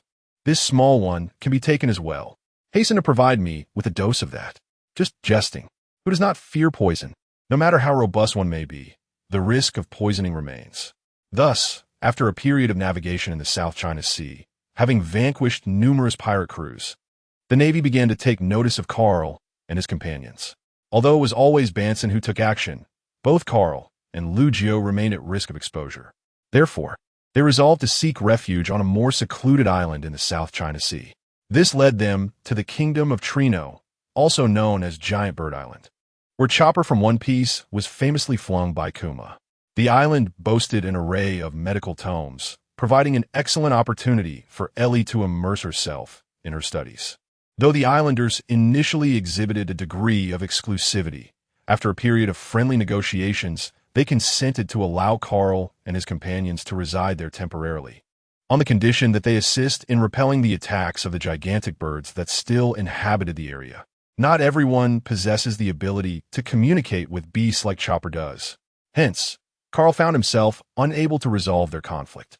However, it is worth noting that Chopper, being a beast himself, naturally speaks their tongue. Once the islanders became familiar with them, they proved to be quite amicable. Upon expressing their desire to peruse the medical texts, the residents readily acquiesced. Ellie, for now, immerse yourself in the medical texts available here. Benson, accompany me. I shall assist you in honing your observation Haki during this period. As more than 2 months elapsed, Ellie absorbed a wealth of knowledge regarding herbs, truly becoming a capable physician. Meanwhile, Benson made notable progress in his Haki training. After this substantial duration, it is time to depart. Sister, let us depart tomorrow. The Navy is unlikely to notice our absence. You may decide. Yet the people here are genuinely kind-hearted and rather straightforward, creating an atmosphere of relaxation. Indeed, their lives are rather simple, yet there is a certain charm to such existence. Let us go and speak with them. We shall depart on the morrow. The following day, amidst the reluctant expressions of the inhabitants of the kingdom of Torino, we took our leave of the island of giant birds. We replenished our supplies along the way and continued our journey towards the inverted mountain. Brother Carl, are we nearing the upside-down mountain? Ah, it won't be long now. We shall arrive at the ocean in half a day's time. Soon, we will once again be in the presence of Dr. Kuroka's, who will undoubtedly be astonished by my medical prowess. Hee. Ha ha ha. This is what one calls surpassing the master. Who is Carl? Kuroka's? He was the ship's doctor of the Roger pirate crew, and it was due to Kurosaki's medical skills that Roger was able to traverse the Grand Line successfully. I would very much like to meet Roger's ship's doctor as well. In the afternoon, I would finally traverse the upside-down mountain to meet him, who awaited at the lighthouse. At last, I arrived at the upside-down mountain and, after an exhilarating leap at its peak, I successfully entered the Grand Line. Here, the remnants of ships were markedly more abundant, likely due to the pirates from the four seas whose vessels were of inferior quality, succumbing to destruction in this treacherous waters. Greetings, esteemed Lord Kurosakas. It is a pleasure to meet once more. Dr. Karakas, we have arrived once more. Hello, Carl, dear Dr. Ellie and Benson. It has indeed been a long time since we last met. Allow me to introduce you. This is my sister, Porcas D. Lugio, and this child is Joel D. Oh, is it Roger's child? Indeed, Dr. Kurosaka's greetings. I am Lugio, the wife of Roger. It is a pleasure to meet you. Haha, I never expected that Roger would end up marrying and even having offspring. It is truly hard to believe. May I hold the child? Of course. Kurolkas replied as he took it in his arms, his heart filled with joy at the sight of the adorable little one. Benson, bring up the wine. We must indulge ourselves thoroughly today. The crowd feasts on barbecued meat, sipping wine, and engaging in lively conversation. Where are you planning to go next, Brother Carl? Are you intending to pursue that grand treasure? I shall not go, for I am not that person. Perhaps in the future, I may join the revelry. The purpose of this outing has been fulfilled, and I must return home with my sister and I had thought you would also compete, as your capabilities would certainly present a significant opportunity. I still have a long way to go. By the way, where's Labu? Why haven't I seen it today? Indeed. Dr. Kuroka's, where's Labu gone? Ah, Lab, it should have gone off to play by now. Ever since it discovered that Brook is still alive and will return to fulfill their promise, it has ceased its attempts to topple the mountain. Moreover, could you enlighten me as to Brook's whereabouts? Brook still has adventures that belong to him, and you will come to know them in due time. We chatted until midnight, and then each of us retired for the night, preparing to embark on our journey early the next morning. Kuroka's, farewell. When you emerge again, I shall treat you to a drink. Farewell, Mr. Kurosakas. Goodbye. Kurosakas observed the departing vessel, pondering how truly fascinating that young man was. Carl, shall I proceed directly to the city of Seven Waters now? Indeed, I possess a permanent pointer to the city of Seven Waters. I can proceed directly there. Benson, take a look at the ship. I shall take a brief rest. Kurakasu truly has a remarkable tolerance for alcohol, and I am still feeling quite dizzy. Aye, Captain. I implore you to heed my advice and refrain from excessive drinking. It will be wise to take a moment to rest. Ellie, I have yet to hear you recount how you managed to board Carl's vessel. We first encountered one another aboard a pirate ship. At that time, the pirate crew had mercilessly slaughtered the inhabitants of our village, and both of us were taken aboard their vessel. Subsequently, we crossed paths with Brother Carl's ship in the Grand Line, where those pirates sought to seize him, but ultimately, they were vanquished by Brother Carl.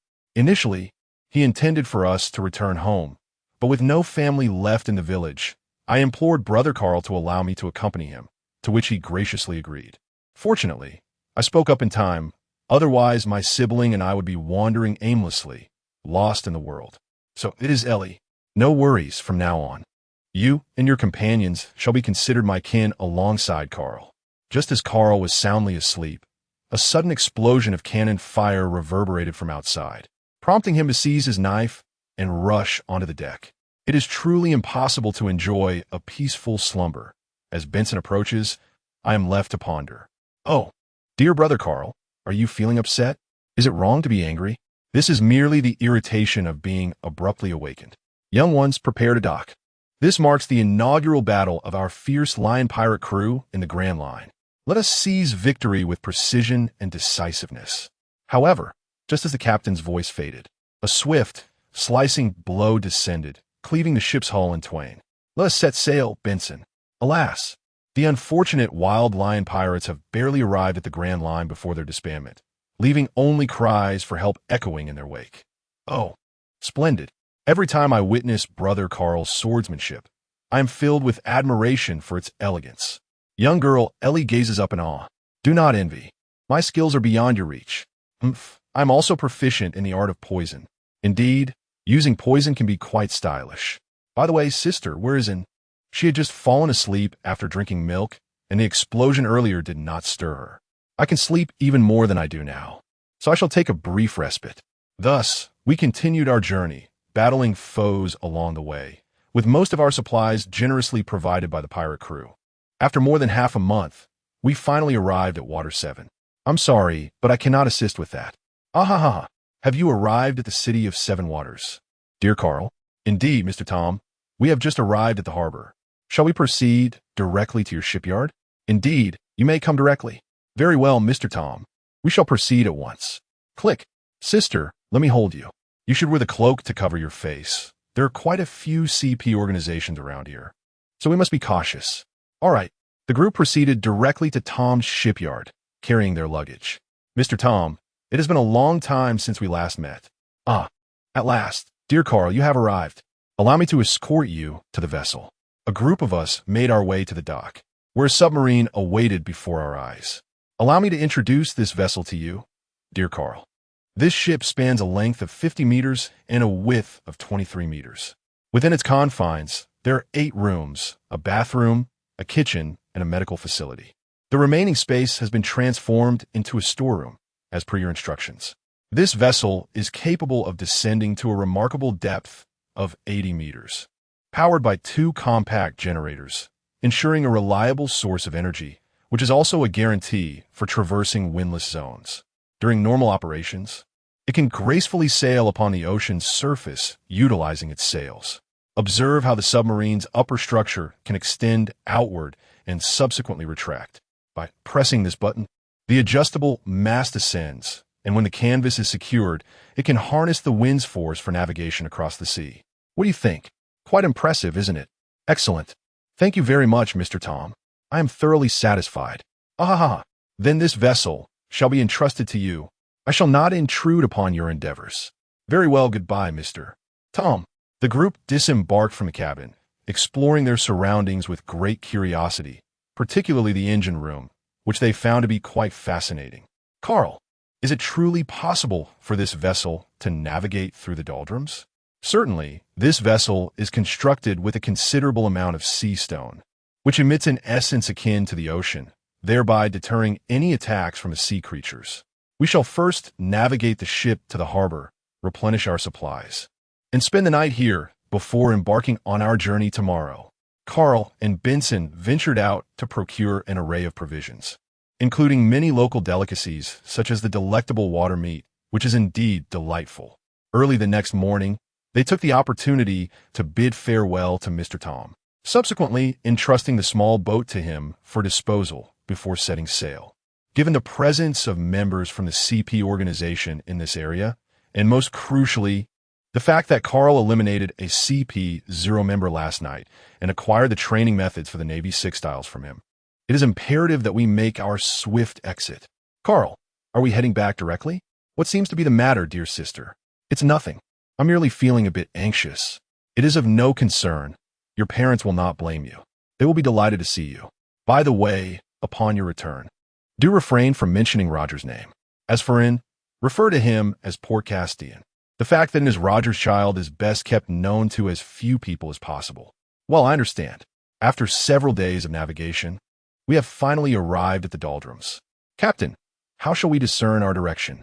Rest assured, I possess the permanent record pointer of the island, and shortly, I shall navigate according to its direction. First, let us stow the sails, for we are about to employ the power of the electrical system to traverse the Doldrums. The Doldrums truly represent one of the greatest enigmas in the world of One Piece, devoid of any wind, leaving one perplexed as to its formation. Sailing through the Doldrums is an exhilarating experience, where one may occasionally glimpse the Sea Kings. Several days have elapsed since our journey began. Sister, let us prepare to rest on the island ahead. Those leopards are nearly out of milk, and it is essential to provide and with a change of provisions. I too wish to set foot on the island. I have been adrift at sea for so long that I feel as though I might suffocate. Ellie exclaimed eagerly. Upon reaching the island, we shall take a respite for 2 days, free from the worry of pirate assaults, for no marauders dare approach this desolate isle. It is an uninhabited land, and Carl, utilizing his observation Haki, discerned the presence of numerous formidable beasts residing here. Indeed, it seems an ideal locale for an adventurous exploration. Ellie, prepare some insect repellent. The deserted island occasionally harbors various venomous creatures, so one must exercise caution. No problem, Brother Carl, just watch me. Everyone brought anti-parasitic medication before arriving on the island. The trees here are peculiar. They grow quite large, yet only reach a height of about 10 to 20 meters. Carl, I shall not enter. I shall await you here. Captain, I shall not enter either. I will remain here to oversee the establishment of the camp. For I am not particularly fond of treasure hunting, Benson remarked while scratching his head. What a pity. How could a man not relish the thrill of a treasure hunt? Benson, I must tell you, if you remain too reserved, it may become quite challenging for you to find a girlfriend in the future. Ha ha ha. Allie, shall we be on our way? Benson flushed at the remark. Let's go. There must be a plethora of intriguing treasures within, Carl declared. Ultimately, it was Carl who ventured into the forest alongside Ellie. Brother Carl, what kind of fruit is this? It resembles a pineapple, yet it is not a pineapple. I have not encountered it either, but it should be edible. I shall give it a try. Alas, while it is indeed consumable, it is exceedingly sour and lacks a pleasant texture. Then I shall refrain from eating. Suddenly, a towering rhinoceros, standing several meters tall, obstructed the path, exuding an aura of palpable anger. Brother Carl, are rhinoceroses not herbivorous creatures? Why is it obstructing our path? This appears to be its territory. It seems reluctant for us to intrude, demonstrating quite a strong sense of dominion. Carl emitted a slight aura of authority, and it subsequently fled in fear, drenched in sweat. Why did you suddenly flee in fear? This is the application of the Conqueror's Haki, which you cannot comprehend. Let us proceed. Hold on. There are several rare medicinal herbs here that I intend to extract. Throughout this journey, Ellie has gathered quite a number of herbs. It seems that this expedition has revolved solely around herb collection. Brother Carl, look, is that fruit on the tree not the fabled devil fruit? Indeed, it seems fortune is on our side. Carl leaped up and plucked it down, examining it closely. This should be a Zoan-type devil fruit. I will check the encyclopedia later to ascertain its specific abilities. Let's return now. I am eager to discover what this devil fruit truly is. All right, since the treasure has been found, let us depart. Upon returning to the shore, a campfire was kindled. We have returned. This treasure hunt was truly remarkable, as we discovered a devil fruit. Is that true? What capabilities does it possess? Please show me. I'm still unaware of what this ability entails. I shall retrieve the illustrated guide for comparison and further examination. Brother, I believe this devil fruit would be perfectly suited for you to consume. I am uncertain. Let's first ascertain the specific capabilities. Benson is also somewhat exhilarated, as he has an inkling that this devil fruit may be particularly suited to him. Sister, please hand me the devil fruit so that I may make a comparison. As I peruse the encyclopedia, I sought the Zoan category, and after a few turns of the pages, I successfully located it. The animal series, the Nyo fruit, ancient type, resembling a long-horned giant rhinoceros. Benson, it seems that this devil fruit is well suited for you, being a power type. What do you think? Will you consume it? Carl is overjoyed, an ancient type devil fruit. Captain, I shall partake. Very well. I'm certain you will find great delight in this devil fruit. Carl handed the fruit to Benson, advising him to consume it at a distance from the camp, for consuming a Zoan-type devil fruit would induce a transformation into a beast. Brother, you must devour the entire fruit to fully harness its powers. Remember that. Carl mused to himself, recognizing that Ellie undoubtedly possessed a mischievous spirit and a cunning nature. As Benson approached the edge of the forest, he swiftly consumed the devil fruit, and the expression that emerged on his face, juxtaposed with Ellie's reaction, confirmed their bond as true siblings. Upon consuming the devil fruit, Benson's body swiftly expanded, transforming into a colossal rhinoceros towering several meters high, feeling an overwhelming surge of strength coursing through him. Benson, how are you? Is he able to adapt? Captain, I feel that I can take control. Transform into a hybrid form, and behold, the animal-type devil fruit is at its pinnacle in this state. With that, Benson metamorphosed into his hybrid form, a towering figure of approximately 6 meters, resembling a majestic rhinoceros man. Very well. You should first acclimate yourself to the powers of this devil fruit. Very well, Captain. I feel an overwhelming surge of strength coursing through my entire being. However, Benson, you must remember that the power of the devil fruit serves merely as an auxiliary. It is Haki that reigns supreme over all. Henceforth, one must not neglect the cultivation of Haki. Yes, Captain. Today fortune smiled upon us as we stumbled upon a devil fruit, an ancient variety, second only to the mythical type. At dawn the following day, Carl's first task was to milk the cows. His niece awoke each day before the sun graced the horizon, and upon awakening, she was consumed by hunger, which inevitably led to her cries. As soon as she wailed in the morning, her sister, Ruja, would hand her over to Carl, much to his exasperation. And you must treat your uncle with more kindness in the future. After all, I have raised you from infancy, Carl remarked while milking. The remarkable thing is that it appeared quite pleased, laughing heartily. Did she comprehend his words or not? Alas, once had her fill of milk, she fell into silence. Ellie, why did you rise so early? Brother Carl, I too am feeling famished, Ellie remarked, rubbing her eyes. First, let us have some bread. I will prepare a meal later. For now, I shall attend to feeding in. Oh, do hurry. Once you finish speaking, return to search for bread. Alas, it seems that finding a chef is of utmost urgency. Benson ventured into the forest early this morning to train. He can manage on his own, lest he exhaust himself. After resting on this island for 2 days, we shall continue our journey. 4 days later, we finally arrived at Tiger Roar Island. As we docked the ship in the harbor, the surrounding populace remained on high alert. Who are you? Outsiders are not welcome here. Leave at once. Carl heard the familiar voice. It was Captain Dillon. Captain Dillon. Uncle Ed. Greetings. I am Carl. Carl, have you returned? Have you found your sister? The crowd relaxed their vigilance. Captain Dillon, it has been quite some time. Sister Lu Gio immediately exclaimed. Are you Lu Gio? You've grown so much. It's good to have you back. Let's see if you dare to sneak out again. Is it your child you are holding? Captain Dillon remarked. This is my daughter. Named In. All right, please hurry home. You have no idea how worried your parents are, especially after Carl has left. We are on our way home. Before we could reach our abode, Mom and Dad hurried towards us. Carl, you little rascal, have you grown up to the point of disregarding your mother? Do you have any idea how worried I have been about you? You left without a word. If something were to happen to you, what would your mother do? She scolded Carl, tears streaming down her face in a mixture of sorrow and anger. Carl hurriedly embraced his mother, exclaiming, "I am so sorry. Please forgive me for setting sail without your permission. I truly apologize, but I have found my sister. Look, you even have a granddaughter now." Father and mother gazed at the woman beside Karl, who was holding a child and weeping. How could they not recognize their own daughter? "Father, mother, I have returned." Father, with moist eyes, said, "It is good to be back. Is this my granddaughter?"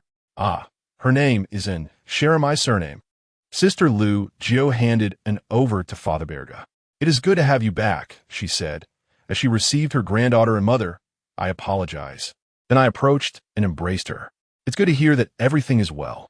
The family is finally reunited. Now let us return home." And so, the group made their way back home. Dear parents, how did Sun and Ellie manage to rescue themselves from the pirates at sea? Oh, hello. Please feel free to treat this place as your own home. No need to stand on ceremony, Berg said to the siblings. "Thank you, Uncle," the siblings replied. That evening, the family prepared a lavish feast, and Karl invited Daren over as well. It struck Karl how much older Daren had become over the past 2 years, filling him with a sense of nostalgia. "Karl, I heard at the tavern that the Pirate King has been executed. However, he left behind the treasure known as One Piece. Aren't you tempted to contend for it?" "Uncle Daren, One Piece is not as simple as it seems, and we are but a few, lacking the foundation to stand against the world government. Most importantly, the Navy has developed warships capable of navigating through windless zones. If they were to discover our Tiger Howl Island, they would undoubtedly take action. Can a warship navigate in the Doldrums? Is it akin to the vessel you returned with?" "Indeed, similar technologies are employed. However, the costs are exorbitant due to the extensive use of sea stone. Only the world government possesses the capability to manufacture such vessels in large quantities. In that case, we are indeed in a precarious situation, for the CP department of the world government is far from benevolent. Tomorrow, I must consult with the mayor regarding this matter. Tomorrow, I shall also accompany you, as I have matters to discuss with him." The following morning, Karl and Daren approached the mayor, and after elucidating the specific circumstances, he wore a look of deep concern. "Mayor, my suggestion, along with Uncle Daren, is to select approximately 100 robust young individuals from the town to form a guard unit, which Uncle Daren would then lead into the forest for training. Furthermore, I possess the training methods of the Navy's 6 style. Mastering just 1 or 2 can swiftly enhance combat effectiveness. As for how to select individuals from the town, it rests upon you and Uncle Daren," Karl remarked to the two. "This is indeed the most suitable advice at present." "Very well. I shall gather everyone to discuss this matter, and Daren, you shall accompany me." Thus, they hurriedly departed. The community will undoubtedly support this endeavor. Although most individuals here have never ventured beyond these confines, it does not imply a lack of understanding. Moreover, the information and news brought back by the fleet from the outside world, along with the newspapers, provide a glimpse into the true nature of the world beyond. "Brother Karl, is the world outside truly so magnificent?" "I heard everything you just mentioned. Adrian, the world outside is indeed magnificent, yet it harbors great peril, especially in this era of notorious pirates. The seas are rife with danger, and one misstep could result in the loss of life. I am unafraid. Brother Karl, if you venture out to sea in the future, could you take me along? I long to explore the world beyond," Adrian said with a spark of excitement in his eyes. "Did you not previously mention your intention to join the fleet? I recall that you had been training under Captain Dillon, who regarded you as his successor." After a moment of silence, Adrian replied, "I will clarify my intentions with Captain Dillon. I have come to realize that I am not suited to be his successor. I do not enjoy dealing with outside merchants. I am confident he will understand my position. First, persuade your grandfather to allow you to set sail. If your grandfather consents and Captain Dillon agrees, then I can take you with me. I shall undoubtedly persuade them. Dear Brother Karl, all right, during these past 2 years, you have also been training alongside the guards. I will not be setting sail in the near future. I too must continue to cultivate my strength, for there are numerous formidable individuals out there." "Indeed, I understand, Captain." Then he hurried off to seek out his grandfather. They are all young individuals with dreams in their hearts. However, it is worth noting that Karl is only 20 years old, still very much a youth. Upon returning home, my mother, having embraced her new role as a grandmother, found great joy in caring for the little ones. My sister also returned home in much higher spirits. Yes, everything seems to be progressing in a positive direction. Splendid. Vincent, Ellie, come with me. I shall lead you to a remarkable place. Very well. Where are you going, Brother Carl? You shall soon find out. And then they ventured into the depths of the forest. Oh wow, the trees here are remarkably tall. This forest must be home to numerous rare medicinal herbs. Captain, I sense that there are numerous monstrous beasts lurking here. Vincent exclaimed with excitement. This place is known as the Forest of Tiger Roars, where numerous formidable beasts dwell. The former ruler of this domain was a colossal dinosaur, but now I reign supreme. I find myself reminiscing about that great creature. I wonder if its tail has grown back. Then why is this place called the Forest of Tiger Roars? Soon you shall discover. Do you see that distant peak? We refer to this mountain as the Sacred Mountain. For each year, the creatures of the forest journey to this revered site at a designated time to pay their homage, including that very dinosaur. It's quite a distance. Climbing up there would surely be exhausting. Ellie, from this moment forth, you must also cultivate your physical prowess. Otherwise, you shall not be invited on future voyages. Although your venom is potent, there are many who can triumph over you before you unleash your poison. Oh, I shall simply train. Starting tomorrow, you will all practice the Navy 6 style with me. The Navy 6 style of close combat is truly formidable. After more than 2 hours, we finally reached the summit, primarily due to Ellie's sluggish pace. Oh, how astonishing. There exists such a grand statue of a tiger here. No wonder this place is named Tiger Roar Island. Dear sister, this is not a tiger. Benson stated with utmost seriousness. This is indeed not a tiger. It is a biharn, an ancient mythical beast. The devil fruit I consumed is the animal-type cat fruit, mythical beast form, specifically the Bishia form. Upon uttering these words, Carl instantly transformed into a towering Bishia, standing over 20 meters high. Benson was momentarily bewildered, and Ellie was equally astonished. This was the first time Carl had ever displayed his devil fruit powers in their presence. The only previous battle occurred when they first arrived at Bartolira Island and fought against Roger, an encounter they had not witnessed. Even during their journey to Water 7, he did not reveal his abilities to them. Now, gazing at the majestic creature enveloped in fiery clouds, they were both overwhelmed and intimidated by its formidable presence. Brother Kakar, could you shrink a little?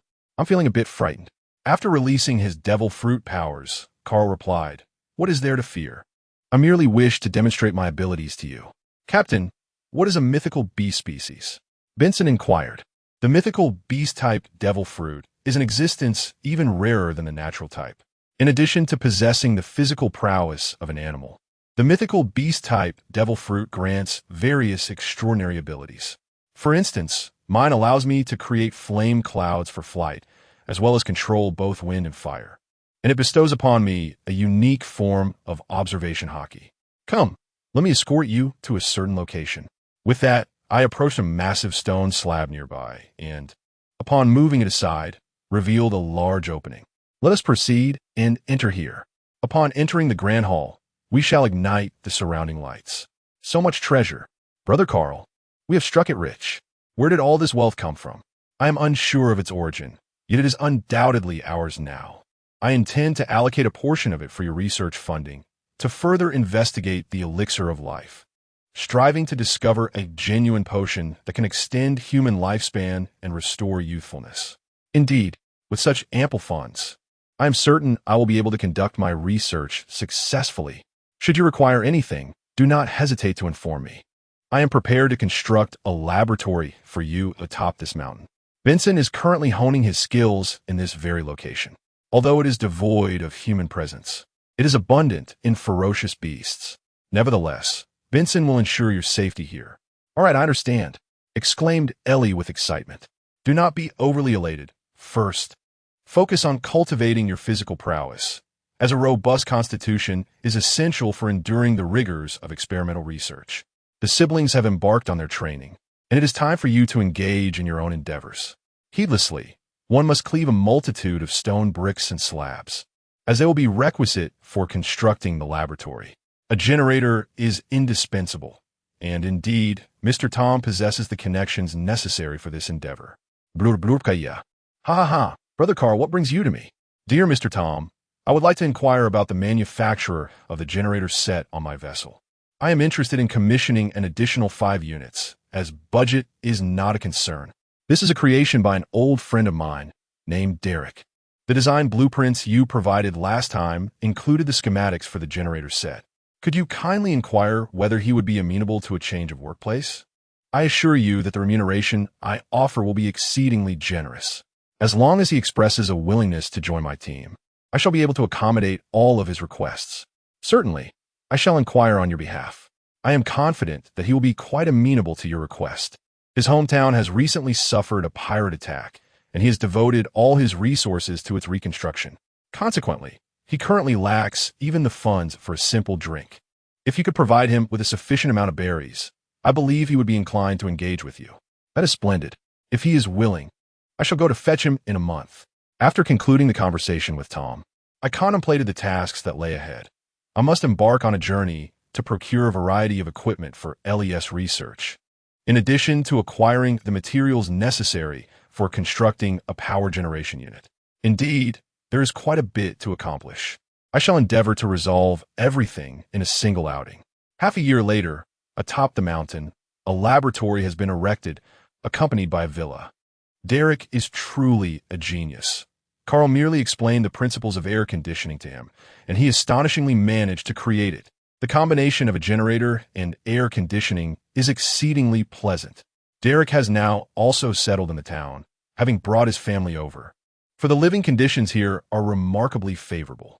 The town's guard is diligently training, already preparing for the year 1501. It is time for me to strive earnestly as well, aiming for a significant breakthrough in my endeavors. Ellie, Benson, in the coming years, I intend to seek out a deserted island to hone my Haki.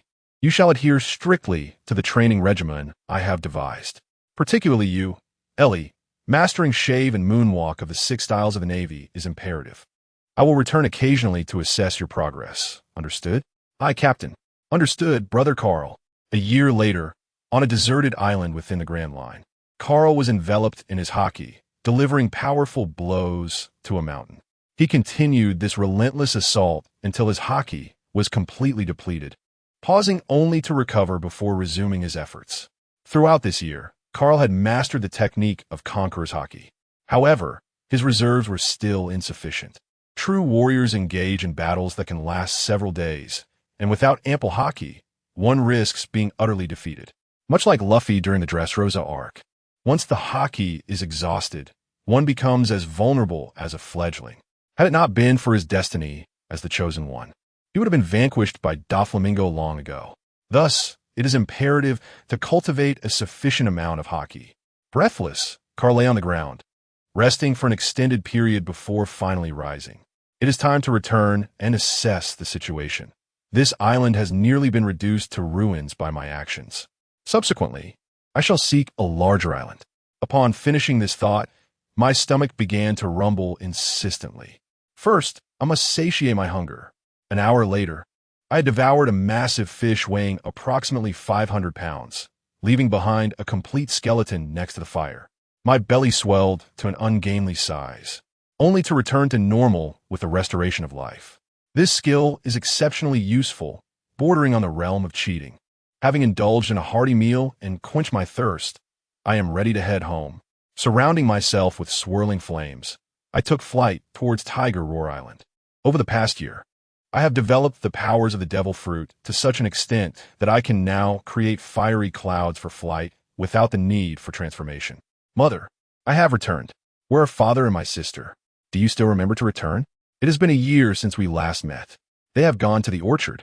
After saying this, they continued to tease, and it felt somewhat strange. Shouldn't they scold me instead? Is this all there is after a year of absence? Indeed, once a granddaughter arrives, a son is forgotten.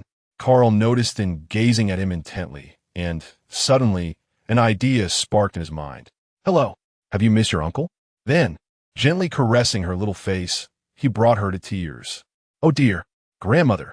Carl immediately dashed away from mother, exclaiming that he was off to find Benson and Ellie. He then swiftly ran out of the house, with the echoes of his mother's scolding still resonating in the distance. Alas, Did I just hear him speaking? Indeed. It is true. She is nearly 2 years old. How swiftly time passes. I wonder how Ace is faring. Sighing, I immediately took flight towards the sacred mountain. Ellie, why are you here all alone? Where is your brother? Brother Carl, you have returned.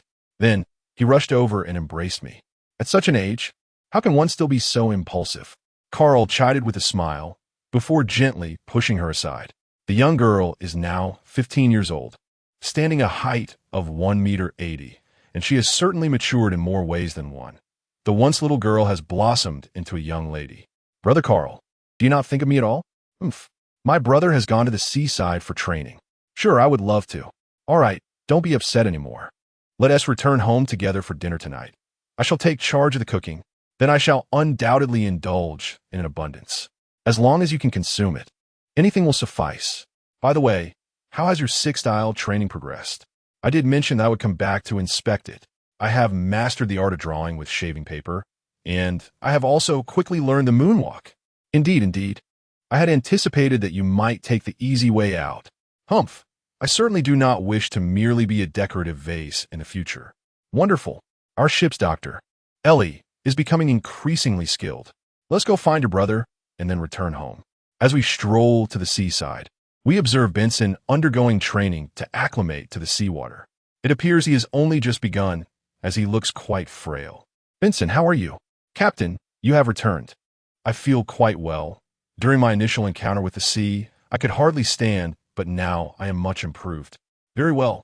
The training to adapt to seawater should not be rushed. Let us return home first. Tonight, we shall dine together. Upon arriving home, everyone joyfully gathered for a reunion dinner. How has your training been, Carl? Are you still going out? Inquired Sister Lucio. Indeed, although there has been a breakthrough, it remains insufficient. In a couple of days, I shall depart, and this time it may be for an extended period, perhaps 3 to 4 years. Such a long time? Indeed, the forthcoming practice requires heightened focus. The telephone bug must be brought along. Do you understand? Understood, Mother. And come here and give your uncle a hug. Do not deny me a hug. You have bullied me today. Uncle assures you that he shall no longer be a source of torment. Come, embrace your uncle. Oh, allow me to embrace you for a moment. Carl held on to him, causing her to erupt with joyous laughter.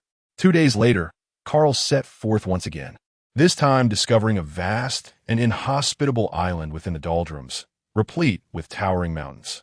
Indeed, this should suffice for a thorough endeavor. In the ensuing years, the island reverberated with thunderous sounds daily, driving the island's creatures to retreat far away, resolutely avoiding the vicinity. In the year 1507 of the sea-round calendar, the desolate island had truly succumbed to desolation. The mountains had been thoroughly leveled, leaving behind a significant chasm in the center, which had now transformed into a grand lake. The mere act of cultivation has become increasingly arduous, yet I find myself possessing a prowess that ranks among the elite of the world, allowing me to embrace a more leisurely pace. After 5 years, if I do not return, I fear I shall be unrecognizable. Over these years, I have ventured out several times to procure supplies. In February, I even journeyed to the Sabidi archipelago to converse with the illustrious Rayleigh. Primarily, I sought him out for a sparring match, and I can assert with confidence that Rayleigh is no longer a match for Carl. Quite commendable. Although he stipulated that our practice would hinge upon assisting him with a certain task, the opportunity to engage in a spirited bout was immensely gratifying. I'm sorry, but I can't assist with that. Who could be looking for me at this hour? Carl felt a tinge of confusion as he picked up the phone. Dear Carl, I trust you have not forgotten the promise you made to me? I haven't forgotten. Old Lay, could you now reveal what the matter is? Upon your arrival at the archipelago of the Comoros, you will understand. Make haste. Click. The enigmatic Rayleigh, having consented to the request, decided to embark on the journey. He donned a dark gray ensemble, obscuring his visage except for his eyes. There was no choice. He wished to remain inconspicuous, avoiding the attention of the Navy and the world government. Once attired, he grasped his black blade and set forth towards the Sabidi archipelago. Over the years, he had nurtured this sword with his Haki, and at last, it had transformed into a black blade. Shortly thereafter, He arrived at the Sabidi archipelago and promptly entered Shaki's bar, taking a seat at the counter without hesitation. "Sister Shachi, please bring me a glass of rum. Where's Layli? He called me over, yet I have not seen him." "It is indeed Brother Carl. So it turns out he was calling for you. He has stepped out for a while, but is expected to return this evening," Summer Chi remarked as she handed Carl a glass of rum. "Surely he hasn't returned to gambling? He summoned me here, yet is nowhere to be found. Quite unreliable indeed. Xiachi, you must keep an eye on him." Xiachi chuckled heartily. They had spent the entire afternoon at the bar, observing several groups of pirates who attempted to dine and dash, only to be thoroughly robbed and subsequently ejected by Xiachi. The sight made Carl's eyes twitch in disbelief. "Xiachi, I have returned." "Oh, Brother Carl has also arrived? Allow me to introduce you. This is the former emperor of the Nine Snake Island, Gloriosa, and this is Tiger from Fishman Island." In an instant, Carl comprehended everything. "Lady, your assistance won't be related to Mary Gios, will it? Did you guess it? Haha, I always feel as though I've been led astray by you. Oh well, since I'm here, I might as well accept it. After all, I have an aversion to those swine. Really, why have I never encountered this young man named Carl? Ah, this is something I was previously acquainted with. Brother Carl is indeed a formidable individual, even more powerful than myself. Ha ha ha, not all. I still have a long way to go." Carl did not inform Riley about Roger, primarily because this fellow has a tendency to be quite loquacious. "I now possess greater confidence in this endeavor, thanks to you, Brother Carl." Tiger's expression was solemn. "When shall we take action? I wonder if I still have time to prepare a few large sacks. What is the purpose of a large burlap sack? Treasure ho!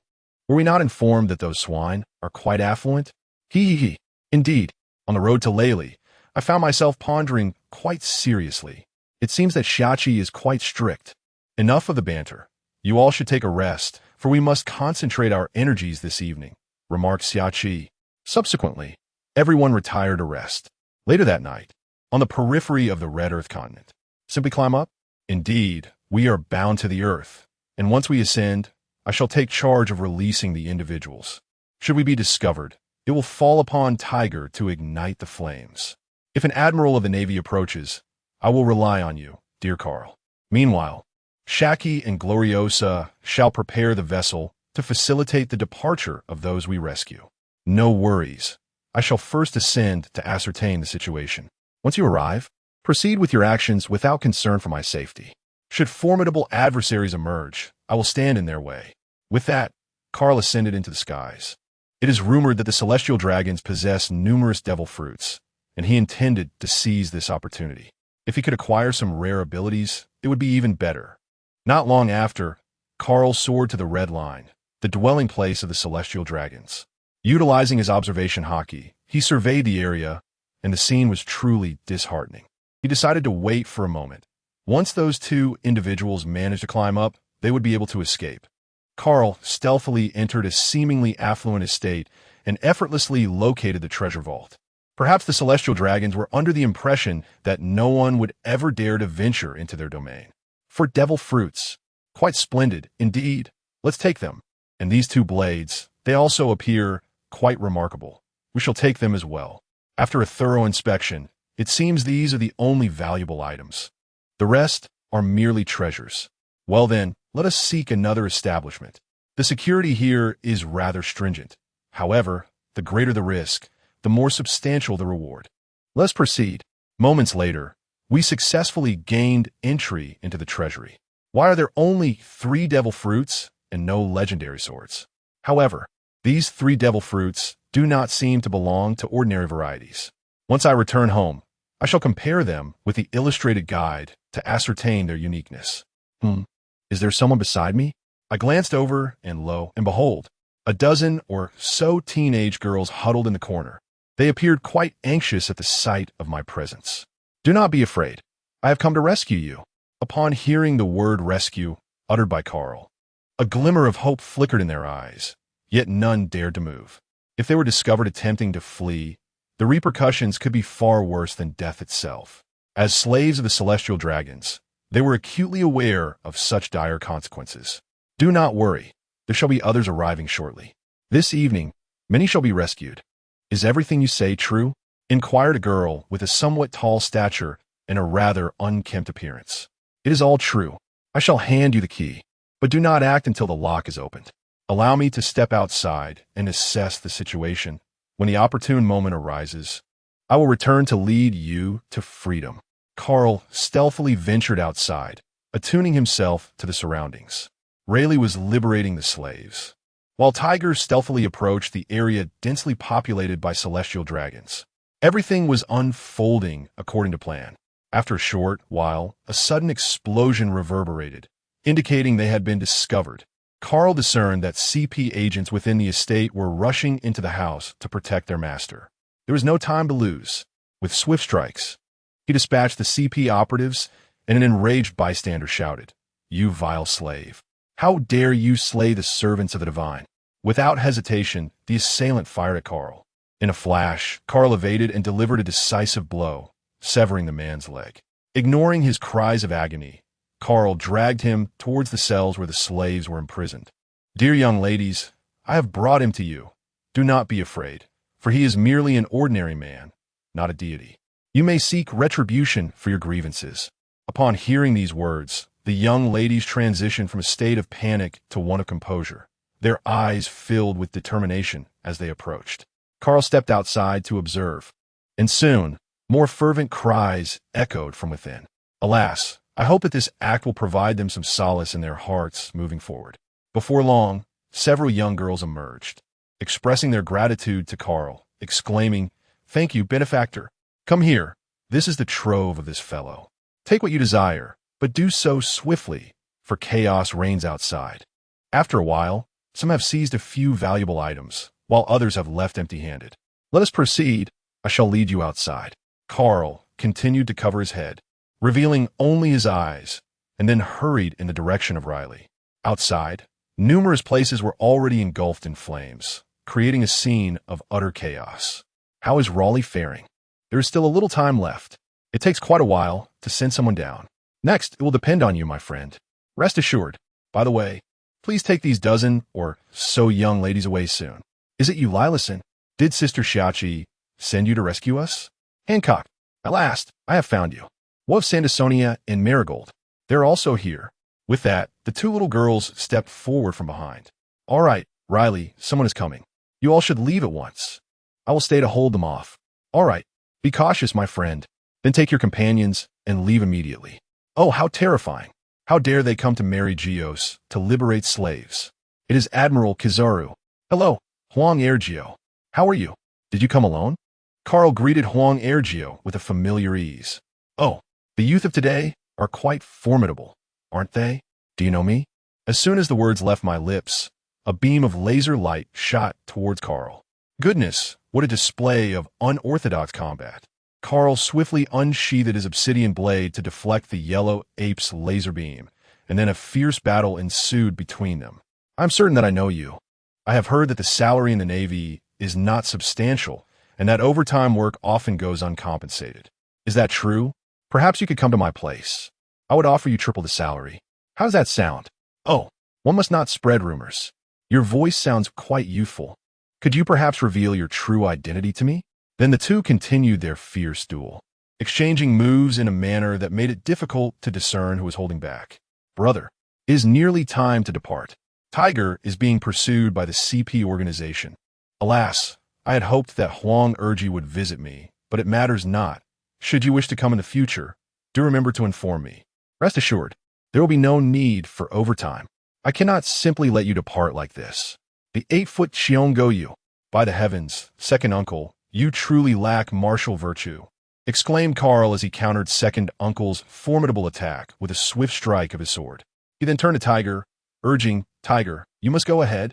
I will hold him off. I shall catch up with you shortly. Be cautious. Those CP organizations are swiftly pursuing Tage. Transcend all directions.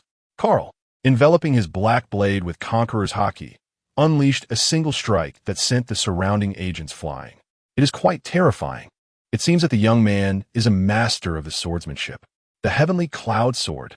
Suddenly, the second uncle drew a luminous sword from seemingly nowhere and charged at Carl, and thus the two commenced their fierce duel. Abruptly, two masked figures emerged. Storm Kick. Six King Spear? What a surprise. A sneak attack? But Songlong break. This time, Carl employed the Conqueror's Haki, earnestly unleashing a formidable move. The sound of Shinting Hao tearing through the air was accompanied by roars, and the two CP0 members were instantly sent flying, surrounded by explosions. How terrifying!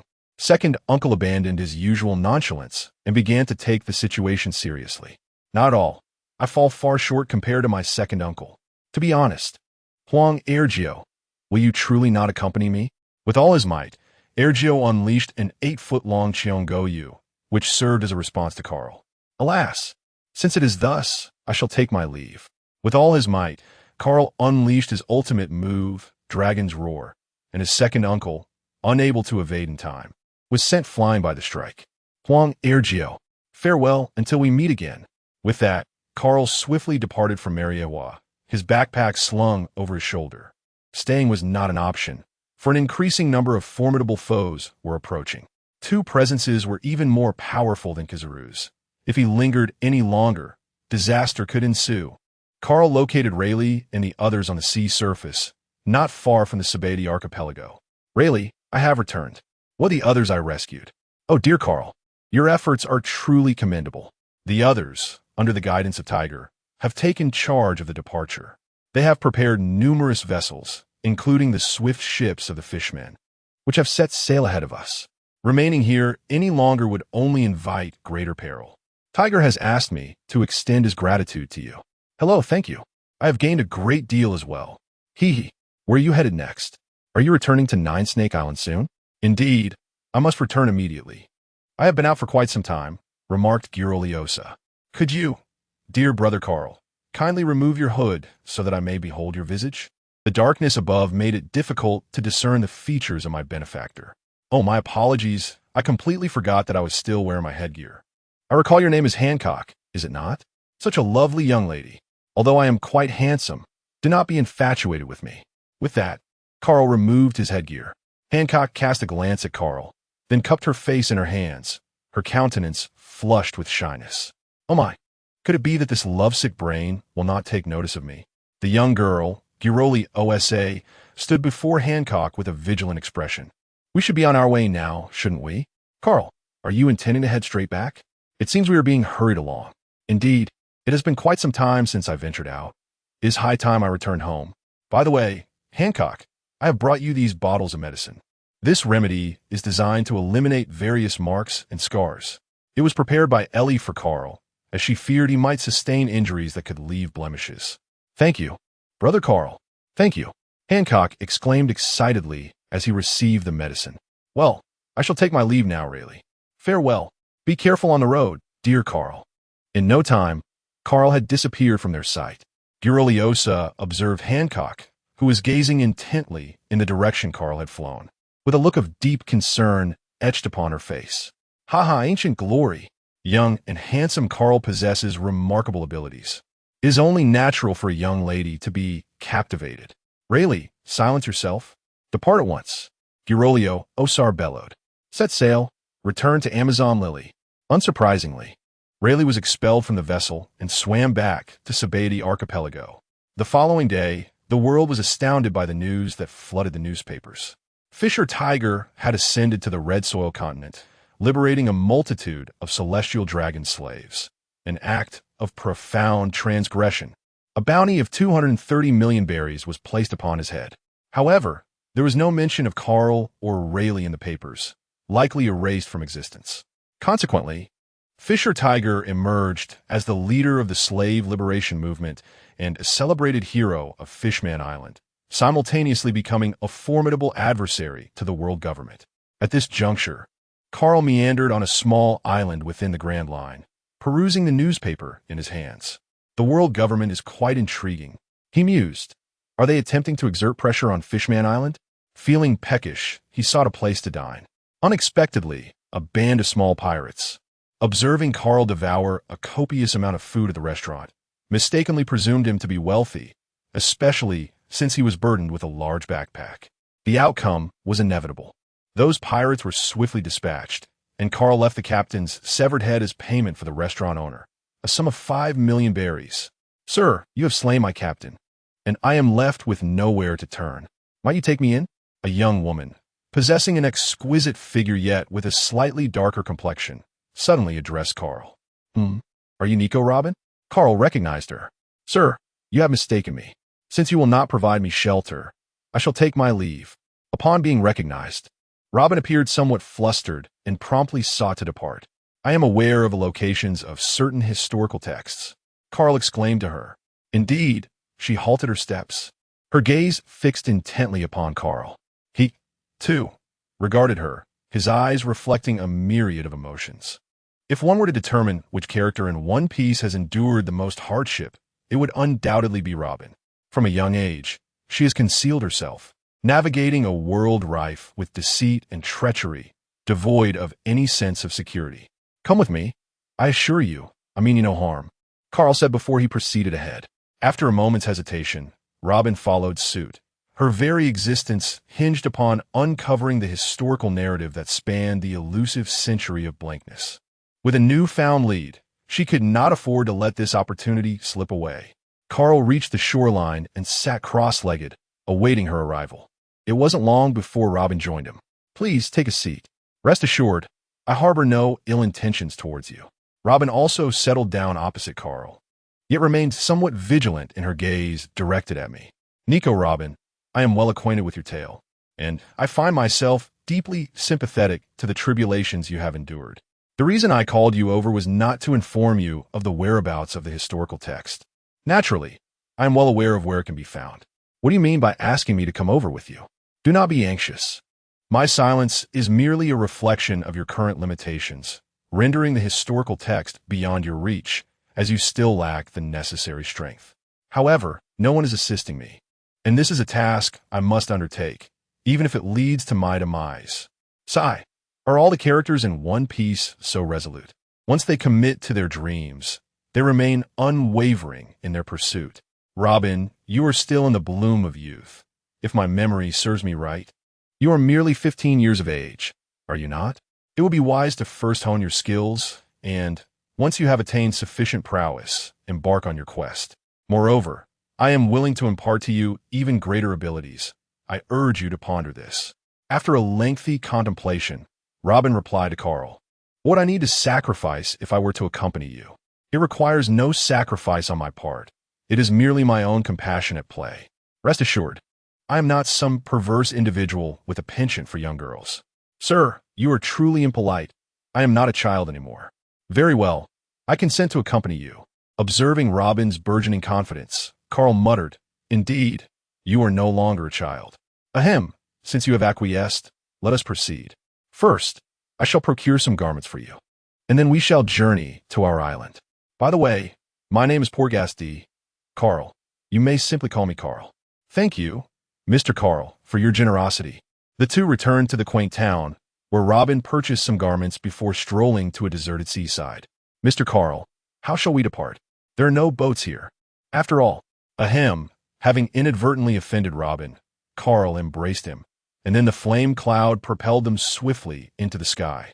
Robin was startled, letting out exclamations of surprise. Mr. Carl, please inform me in advance if you intend to fly. It can be quite startling, Robin said, slightly annoyed, nestled in Carl's embrace.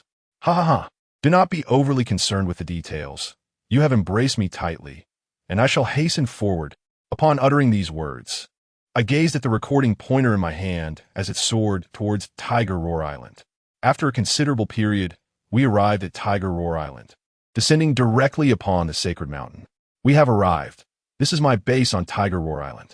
Follow me, and I shall show you the living quarters. I then led her into the villa and assigned her a room. From now on, you shall reside here. Kulme, I shall introduce you to an elder sister who will be your mentor henceforth. With that, the two of them proceeded towards the laboratory. Ellie, I have returned. Are you inside?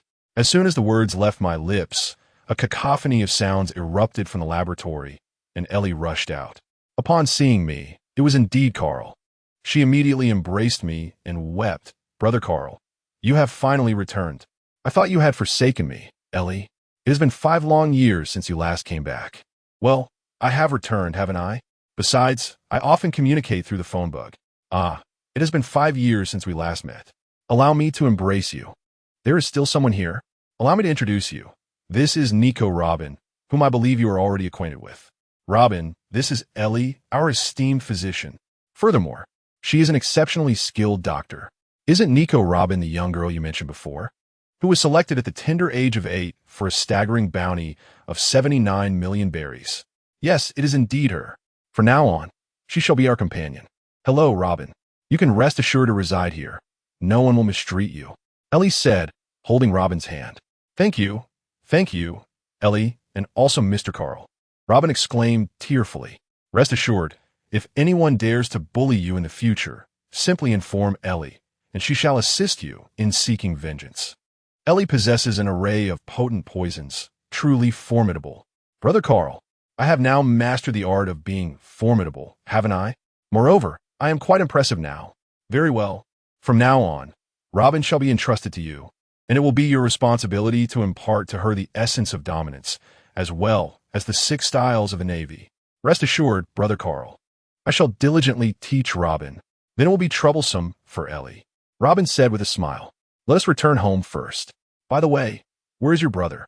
My brother, alongside Uncle Daren, is imparting his formidable skills to the guards. There are few individuals on the island who possess such prowess. Hence, Uncle Daren called upon my brother for assistance. I see. Very well. Let's return home first. Not long after, we arrived back in town. And before we even entered the door, we were met with the sound of a child's cries. Sister, I have returned. What has happened? Why are you in such a state of distress? Oh, how I long for you, dear uncle. Mother has scolded me, and it hurts so much. There, dear. Your uncle will shield you from your mother's reprimands. Do not weep. Carl, why didn't you inform me of your return in advance? Do not obstruct me. She rummaged through your room and devoured your devil fruit. At such a tender age, how will she manage to control her abilities? This is utterly mischievous. Do not impede me. The little one, upon seeing her mother, still wishes to strike her, quickly retreats into Carl's embrace. All right, sister, it's done and over with. Besides, she seems to be fine now. By the way, which one didn't eat? It should be the cold fruit, adorned with the label you inscribed. The ice fruit, indeed, possesses remarkable abilities, enabling the user to swiftly lower the temperature of the surrounding environment and encase it in ice. In the future, it could even freeze the vast ocean. How intriguing it is that Ace wields the flame fruit, while his sister commands the ice fruit, presenting a fascinating contrast in their elemental powers. One wonders if these two siblings will ever find themselves at odds. By the way, sister, this is Nico Robin. She will be residing with us from now on. Is it Nico Robin? Poor child. You shall reside here from now on. We are all your family, said the elder sister as she gently held Robin's hand. Robin, this is my sister, poor Castilu. Thank you. Robin has wept once more. All right, enough with the tears. Hurry inside and rest, Carl. You should go prepare a meal. Goodness, is this all there is after 5 years of absence? Sigh, I will be there shortly. Is it all right if you come down first? Your uncle has prepared some delicious food for you. Then mother will no longer chastise me, will she? I shall refrain from consuming indiscriminately in the future, particularly with regard to the devil fruit. One may only partake of a single fruit. Indulging in 2 will result in a catastrophic explosion. I have no desire to eat any more. It was utterly distasteful. With a hearty laugh, I assured my dear little one that I would first stow away the luggage and then prepare a delightful meal for you. Such an adorable child indeed. In the evening, we all gathered for a sumptuous feast. After freshening up and returning to our room, Carl took out the illustrated guide to compare the 7 devil fruits he had acquired. What a fortunate windfall! Upon examining the guide, Carl felt a surge of excitement.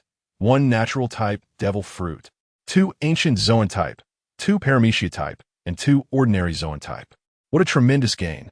The natural type, the union fruit, appears to be an advanced version of the smoke fruit. Its potential is undoubtedly promising when fully developed. The 2 ancient Zoan fruits are the dragon fruit, ancient variant, side dragon form, and the cat fruit, ancient variant, saber-toothed tiger form. Ah, if Kaido were to learn of this, he would surely come to seize them. The 2 paramecia fruits are the scent fruit, which allows the user to emit an enchanting fragrance that can lead one into a hallucinatory state, rendering them oblivious to the poison that has taken hold.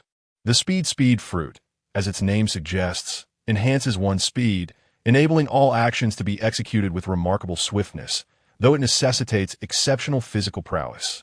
While speed equates to power, the force exerted during rapid movement must also be borne by the body.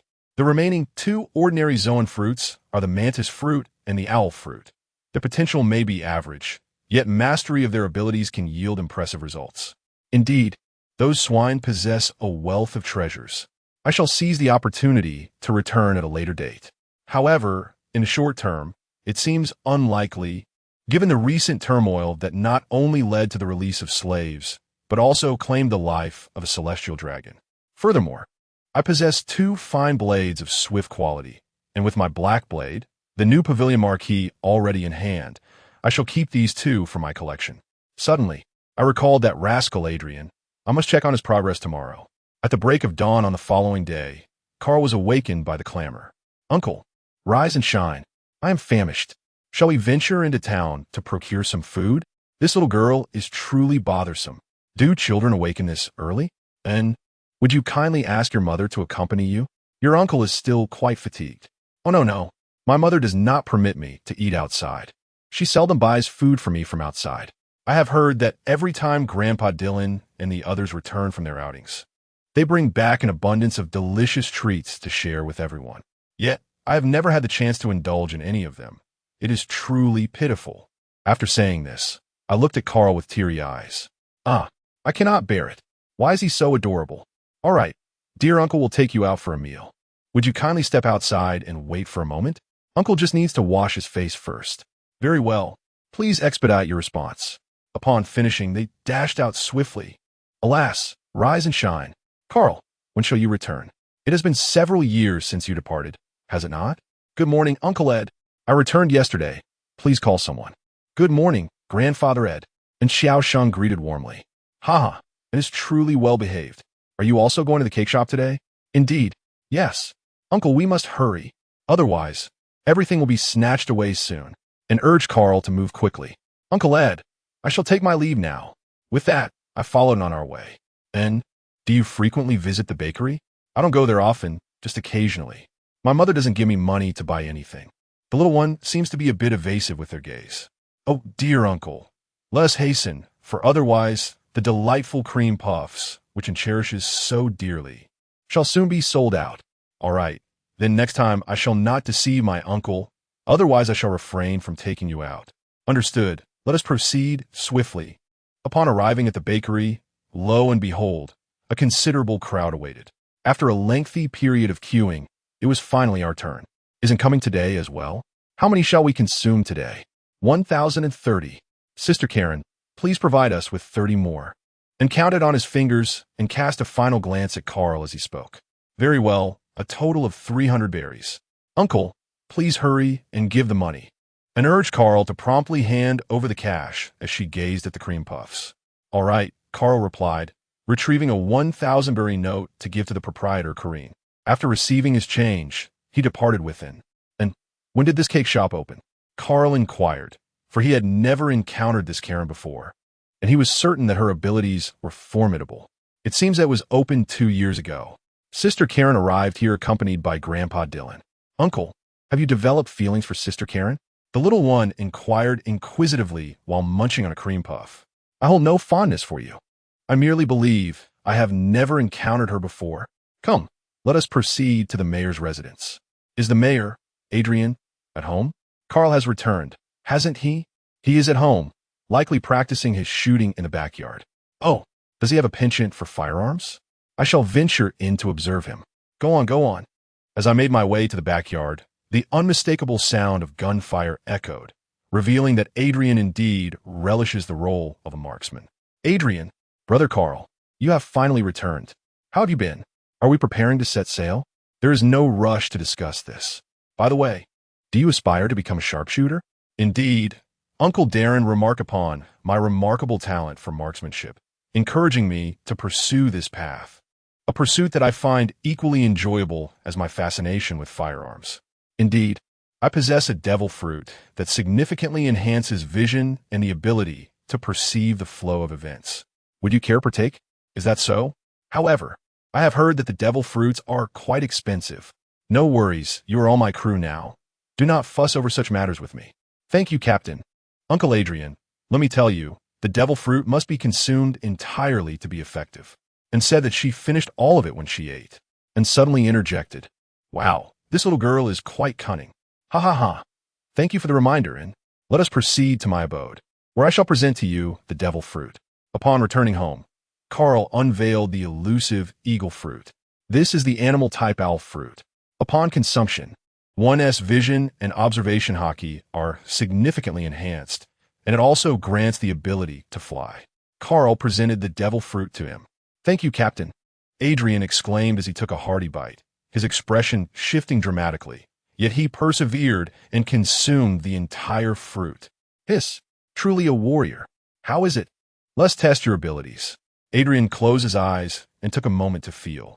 I sense that the range of my observation haki has expanded significantly. I can now accurately pinpoint targets through a certain brainwave frequency. Furthermore, my vision extends to remarkable distances. This devil fruit suits me perfectly. Thank you, Captain. Ha ha ha.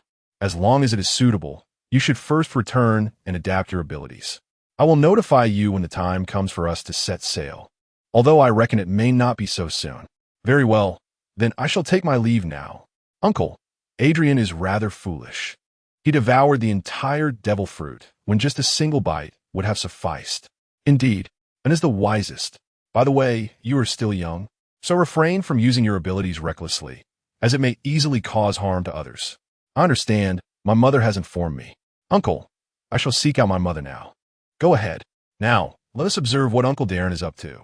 Upon arriving at the forest camp, a training ground for the guard, I discovered that the number of recruits has now risen to 200. Each individual has mastered one or two techniques of the Navy 6 styles, and some have even awakened the ability of armament haki. Uncle Daren, how many individuals have awakened the armed color haki now? The number has reached 33, a remarkably high proportion, considering that they had not undergone systematic training previously. Achieving such results in recent years is indeed commendable. It is indeed remarkable, and this force is formidable even within the Grand Line. By the way, what a Benson. ISNT he assisting you? At present, everyone's abilities have reached a plateau, rendering his contributions unnecessary. Thus, I have decided to send him back. Very well, I shall seek him out, as I have something to bestow upon him. Subsequently, I discovered Benson training by the seaside. Benson, come here for a moment. I have something to give you. This is a sea tower stone bracelet, which I discovered during my recent excursion to the treasure vault of the Celestial Dragons. Thank you, Captain. This way, I won't have to make a special trip to the seaside for my training anymore. Let's ascend to the summit. At the camp atop the mountain, Robin is diligently practicing the 6 styles of the Navy, while Ellie stands beside her, offering guidance. How is Robin faring in her studies? Ellie? He is doing well, though his physical condition needs improvement. With more practice, he will surely strengthen his physique. However, Robin possesses a commendable resilience, so it is likely he will achieve a robust physique in no time. All right, by the way, how is your research progressing? It has long been studied. Have you not noticed that the appearance of uncles and aunts remains largely unchanged? You are truly impressive. Thank you for your hard work, Ellie. By the way, Brother Carl, when shall we set sail? It has been several years since my last voyage. There is no rush. The time has not yet come, and you are still quite inexperienced. You must engage in further practice to cultivate your commanding presence. Observe how diligently your brother applies himself, while you choose to be indolent. I have no desire to become a muscular woman like her. All right, Robin, come here for a moment. Put on this sea tower stone bracelet. It will enhance your physical training. Is this the sea stone specifically designed for those with abilities? Indeed, once adorned with it, you need not fear encountering weapons forged from sea tower stones. Thank you, Mr. Carl. Life has been rather uneventful, and soon 2 years have swiftly passed. Over this period, Carl has fully awakened the powers of the devil fruit, exuding an increasingly formidable presence. Several companions have also significantly enhanced their abilities, and little one has now reached the age of 9. Ever since witnessing Carl vanquish the Sea King, she has been clamoring to learn swordsmanship from me, and she has now made remarkable progress. With the addition of the cold fruit, She radiates an aura of chilling elegance, her once lively spirit now tempered, transforming her into a rather aloof young lady. Robin, are you certain you wish to venture out to sea in search of it alone? Indeed, Mr. Carl. I have given it considerable thought. Very well. Since you have made your decision, I shall respect it. Over the past 2 years, I am profoundly grateful for Mr. Carl's care, Robin said tearfully. All right, don't cry anymore. You are all grown up now. Captain Dillon, I entrust Robin to you. Ha ha, rest assured, Carl. I shall safely escort this young lady to the Grand Line. Very well, let us set sail. Farewell, Mr. Carl. Take care, Robin. Please look after yourself.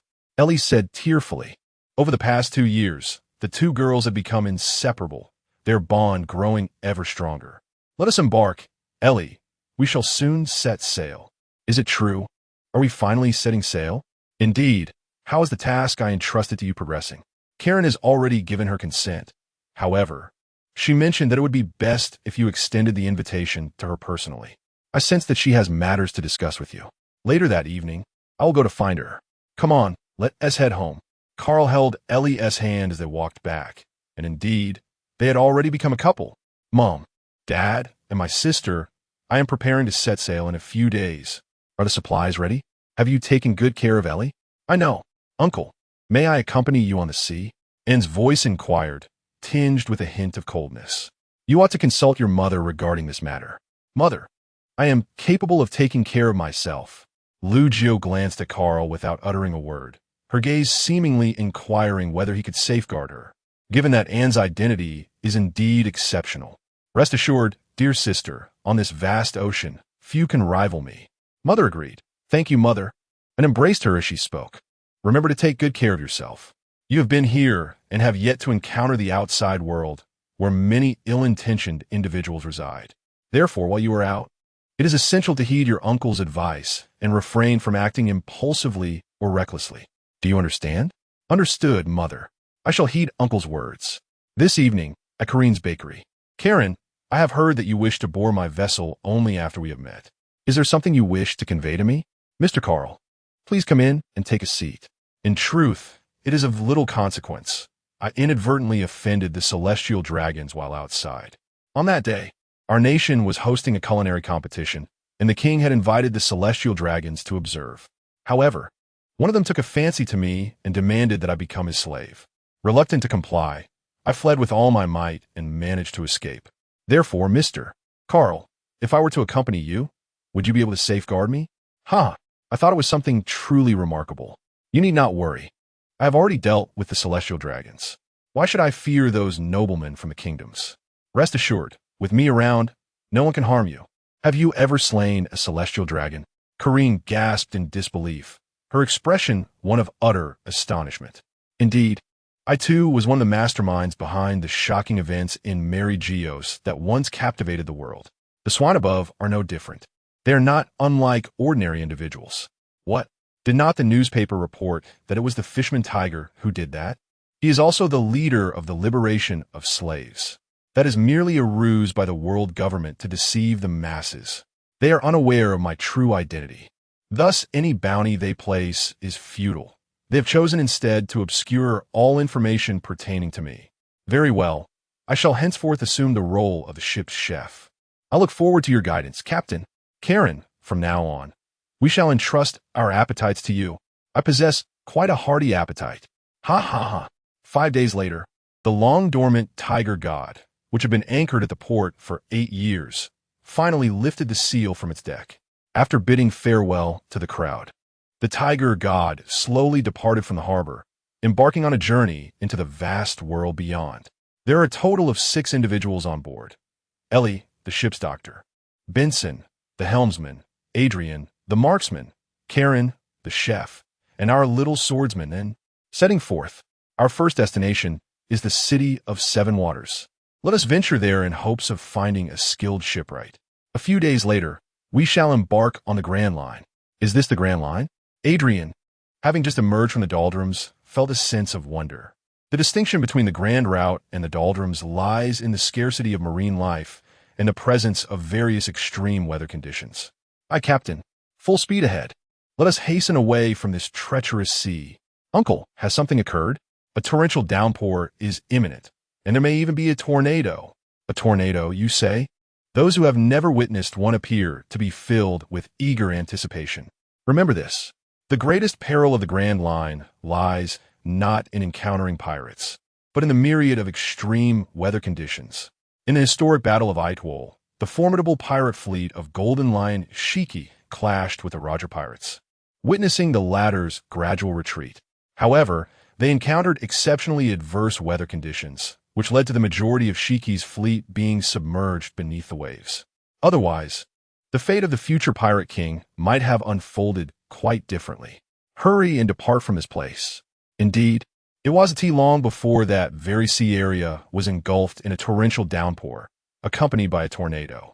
From the periphery, it appeared to be beyond the realm of human endurance. What a terrifying natural disaster. Captain, a pirate ship is approaching us. Adrian said, charge forward. Eliminate them. In that moment, everyone was filled with excitement, and Andu appeared eager to take action and make good use of the abilities bestowed by the devil fruit against our foes. This will enhance your development of its powers. Yes, Captain, and replied with enthusiasm, previously believing she would not partake in the battle, with her hand gripping the fine blade. Snow Cherry, gifted to her by Carl, she felt an urge to charge forward, recalling the numerous beasts she had vanquished over the past 2 years. Captain, the vessel opposite does not bear the pirate flag. There are merely 6 individuals aboard. Be cautious. I sense that several individuals possess formidable strength. However, there is no need for fear. I am the Blood Wolf Raelv, with a bounty of 210 million berry. Come forth, my subordinates. Roar. Benson, prepare to dock. Hey. Little girl, piracy is not a game for someone as small as you. A menacing giant brandished a massive cutlass and swung it towards him. With a swift movement, and evaded the strike and plunged his weapon into the pirate's hind leg. Primarily because of his short stature, the pirate was simply too tall to reach. Subsequently, the pirate was encased in a solid block of ice. You are but a little girl, and all of you are merely little girls. Then, the individuals surrounding her gradually succumbed to a frozen state. The battles of others progressed seamlessly as well. 2 devil fruit users were already battered and bruised, likely the captain and his subordinates. Half an hour passed, and these pirates lay strewn across the ground. Shouldn't formidable individuals like yourselves be in the New World? How is it that you find yourselves in this paradise? The pirate captain exclaimed with a countenance filled with rage. We are newcomers, having just set sail. Is there anything else you wish to inquire? If not, I shall escort you home. As soon as the words left his lips, he immediately transformed into his beastly form, ready to engage in a desperate struggle. Go to hell, you little girl. With that, she charged furiously towards and swish. Benson stepped in front of and, swiftly reaching out to grasp his neck, and, with a decisive twist, brought the captain's adventure to an abrupt end. Gather the supplies, and then proceed to the city of 7 waters. Hi, Captain. And how have you been? Are you adjusting well? Anne's complexion appears somewhat pallid. Uncle, I am perfectly fine. I was merely startled a moment ago. Your performance in your inaugural battle is commendable. However, do remember to remain vigilant until the conflict has concluded. Indeed, I have committed it to memory. Let us return and cleanse ourselves, for being so unkempt is far from charming. Humph! Uncle, you still smell unpleasant. With that, she proudly turned on her heel and returned to the cabin. Hee, Brother Carl's expression has soured after being dumped. Ellie teased from aside. Alas, the older I grow, the less charming I become. Come, Ellie, let us return and freshen up. I refuse. You go wash it yourself. Then I ran away. Captain, why are these pirates so feeble? Wasn't it said that pirates are all ruthless and merciless? Adrian inquired. Firstly, this is the first half of the Grand Line, where the pirates have just emerged from the 4 seas, and very few possess the ability to wield Haki. Consequently, their strength is rather limited. The first half of the Grand Line is also referred to as Paradise. The formidable pirates predominantly reside in the latter half, where most possess the ability to harness Haki, and none who can establish themselves there are to be underestimated. This region is virtually a domain for pirates, with a navy wielding little influence. Thus, The latter half is referred to as the New World. When shall we embark on our journey to the New World? Adrian inquired with palpable excitement. No, let's first journey to Beihai, in search of a nation that is capable of movement. Are there any countries that are capable of movement? Then you understand, Karen. Let us celebrate our inaugural victory in battle with a grand feast. Very well, Captain. I assure you that you will be satisfied. Thus concluded our inaugural battle at sea. Cheers! Several of them raised their glasses and began to drink. With milk in hand, they voraciously devoured meat, resolutely refusing to act like delicate maidens. Ever since Karen boarded the ship, I have been far more at ease. From now on, I shall be the one preparing the meals. Sister Karen, I must inform you that he invited you aboard simply out of laziness, as he is unwilling to prepare a meal. However, what you create is indeed more delectable than what Brother Carl prepares. I also adore what you have created, Sister Karen, and remarked, her mouth full of meat. Ha ha, I am a national culinary champion. How could the captain's culinary skills possibly compare mine? And please help me chill the wine. And reached out and touched Karen's wine glass, and a frosty beer suddenly appeared. Indeed, Karen's culinary creations are unparalleled. Let us toast to the delights of gastronomy. Eventually, we found ourselves sprawled on the deck, utterly devoid of dignity after indulging in our libations, and quietly partook in a cup of wine, subsequently succumbing to inebriation. The revelry in the world of pirates is truly captivating. It is no wonder they often indulge in feasts. Upon awakening the next day, we discovered that Karen had already prepared breakfast. Captain, indulge in a bowl of this soup first. It possesses remarkable restorative properties for those afflicted by a hangover. Once consumed, you shall feel as if you have never experienced a single ailment. Thank you, Karen. Indeed, it is best left to the professionals. It is quite delightful to drink. Thank you for the captain's praise. By the way, have they not risen yet? Benson is on the deck, while the others have yet to rise. Very well, I shall take a look on the deck. On the deck, I observe Benson engaged in his exercise routine.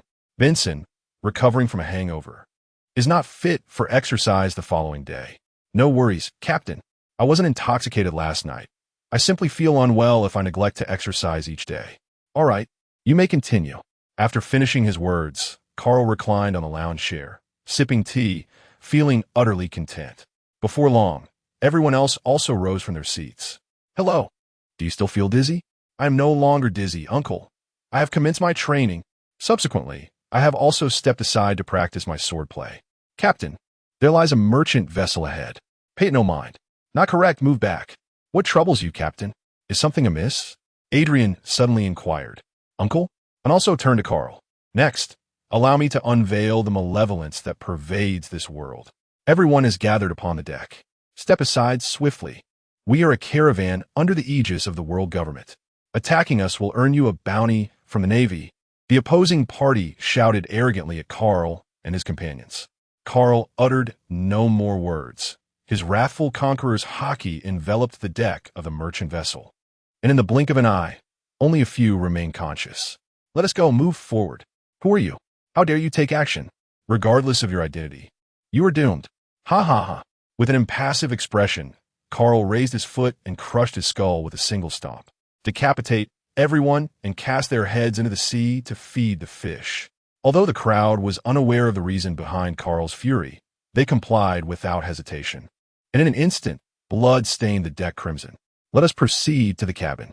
Upon entering the cabin, we discovered numerous individuals imprisoned within, including the elderly, the young, and children. Among them were also rare races, such as the mermen. These souls bore ashen complexions, their faces etched with terror as they gazed upon Carl and his companions. Alas, the ship's crew of slave captors has been vanquished by us. You are now liberated. Did you not comprehend? You are free. Carl approached and unlocked their chains. It is difficult to fathom Carl's current emotions, especially for those who have never witnessed how individuals here treat their slaves. Thank you. Thank you, benefactor. An array of expressions of gratitude resounds in unison. Enough with the gratitude. Naval forces may arrive shortly. Are there any among you who possess the skill to navigate a vessel? We must depart at once. A few men, along with two fishermen, stepped forward, affirming their proficiency in sailing. Then quickly take action and follow behind our ship to depart. Thus, the slave ship trailed the tiger god as it left the waters, and several hours later, the navy arrived in the vicinity. By this time, Carl and his companions had already reached an uninhabited isle. Well, we shall escort you to this point. From here, you may choose to remain on this island or depart by boat. The decision rests entirely with you. There remains a plentiful supply of provisions aboard the vessel, which should suffice for your journey until the next island. Thank you to my esteemed benefactors. Esteemed benefactor, may I accompany you? I am a boatman hailing from Fisherman's Island. I initially intended to seek out Captain Tom, but before I could reach the city of Seven Waters, I was apprehended by a slave-catching crew. Oh, are you a boatman? How proficient are your skills? Although my skills may not rival those of Captain Tom, I am nonetheless a distinguished shipwright from Fishman Island. I am confident in my ability to serve as the shipwright on your vessel. That is indeed splendid. I was originally intending to seek out Tom in the city of Seven Waters to recommend a boatman for me. It seems there is no longer need to find Tom. I welcome you as the boatman aboard my vessel. Thank you, Captain. I have yet to inquire about your name. How amusing. My name is Jerry. I look forward to your guidance in the future. Jerry? Are you certain your name is Jerry? Carl nearly choked on his own saliva. Tom and Jerry? Captain, do you recognize me? Jerry felt a tinge of confusion, uncertain why the captain reacted so intensely. Oh, no. I merely heard Tom mention your name before and praise your remarkable skills. Ha ha, Chief Tom. You flatter me. I still have a long way to go. All right, let's board the vessel. Well, now, there is no need to seek a boatman in the city of Seven Waters. Here, near Chonglian Island, we shall first arrive at Chonglian Island, and subsequently host a banquet to welcome our boatman, Jerry. Half a day later, the Tiger God vessel docked at Chonglian Island. Captain, why are the creatures here so peculiar? It may be attributed to the peculiar geographical factors of this place. Observing the diverse array of elongated creatures on the island, everyone felt a sense of wonder. Extraordinarily long dogs, towering bears, and elongated giraffes, whose necks indeed seemed capable of endless extension. Shortly thereafter, we found ourselves along the coastline. Let's extend a warm welcome to Jerry the boatman. Cheers! Cheers! With one hand raised in a toast and the other grasping a piece of meat, the feast begins. Uncle, what are those merchants capturing so many people for? Enfang inquired while placing down the milk. Indeed, they are not merchants.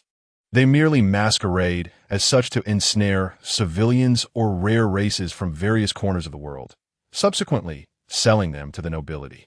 Furthermore, some of these rare races are subjected to auctions, prompting the aristocrats to vie for their acquisition. Then why does the Navy remain indifferent? Isn't the global government prohibiting the slave trade? Adrian, unaware of the circumstances beyond, innocently inquired. The foremost purchasers of slaves are, indeed, the lofty celestial dragons, while the Navy is constrained by the world government, which is in turn governed by the celestial dragons. An understanding, albeit vague, dawned upon the crowd, their faces reflecting deep contemplation. Well, all you need to know is this. Whoever dares to bully us shall be dealt with in such a manner that they will scarcely recognize themselves. The captain speaks wisely. Let's indulge in libations. Cheers! Oh, uncle, did you just utter a profanity? And do not concern yourself with trivial details. After the banquet, 3 women pursued the creatures of Long Chain Island, while Adrian polished his firearm, and Benson escorted Jerry aboard the vessel to familiarize themselves with its specifications. The next island should be Skypea. Shall we pay a visit to the Sky Island? The sky fish, they're likely to be delectable. Moreover, Enel, who has consumed the rumble fruit, seems quite fond of it. He must have ascended to the status of a deity on Skypea by now. When the time comes, we could subdue him and bring him aboard, potentially adding a formidable force to our ranks. Perhaps we could even modify the Thunder God ship to grant it the ability to soar through the skies. Yes, it shall be so. Everyone gather around. I have something to say. Then they all gather close. The next island is Gaia Island, where an aerial island exists above it, inhabited by the indigenous people of the aerial island and the Sandia people. Moreover, the fabled land of gold, Zangdola, is situated upon the Sky Island. What do you think? Shall we venture there? Sky Island? Land of Gold? Isn't this a tale from a script? Indeed, the existence of the Sky Islands is a veritable truth, as is the Golden Land. It was merely 4 centuries ago that they were swept away by the tumultuous ocean currents, becoming an integral part of the Sky Islands. We must go. The eyes of several women are nearly transforming into the shape of berries. All right, let's discuss how to ascend to the Sky Island. Currently, there are 2 methods to reach the Sky Island. The first involves utilizing my abilities to create flame clouds, allowing the ship to soar directly upwards. This method is quite safe. Another approach is to accurately calculate the timing of the tidal current upon reaching Gaia Island, and then take the tidal current to propel oneself directly to the Sky Island. How would you like to proceed? The second option is to ascend upon the soaring ocean currents. Indeed, Captain, that seems far more exhilarating, and also gazed at Carl with palpable excitement. In light of this, we shall set sail for Gaia Island at dawn tomorrow. Aye, Captain. Early the following morning, the Tiger God set forth once again, and after a 2-day voyage, we arrived at Gaia Island. I shall inquire about the specifics of the soaring ocean currents on the island. Who among you wishes to accompany me? I shall go. Brother Carl, I shall go as well. Uncle, I shall accompany you, Carl remarked after a brief glance. Very well, Benson, Jerry, and Corrine shall remain to guard the ship, while you all join me on the island. As they traversed the town of Magic Valley on Gaia Island, they were surrounded by the fierce gazes of pirates.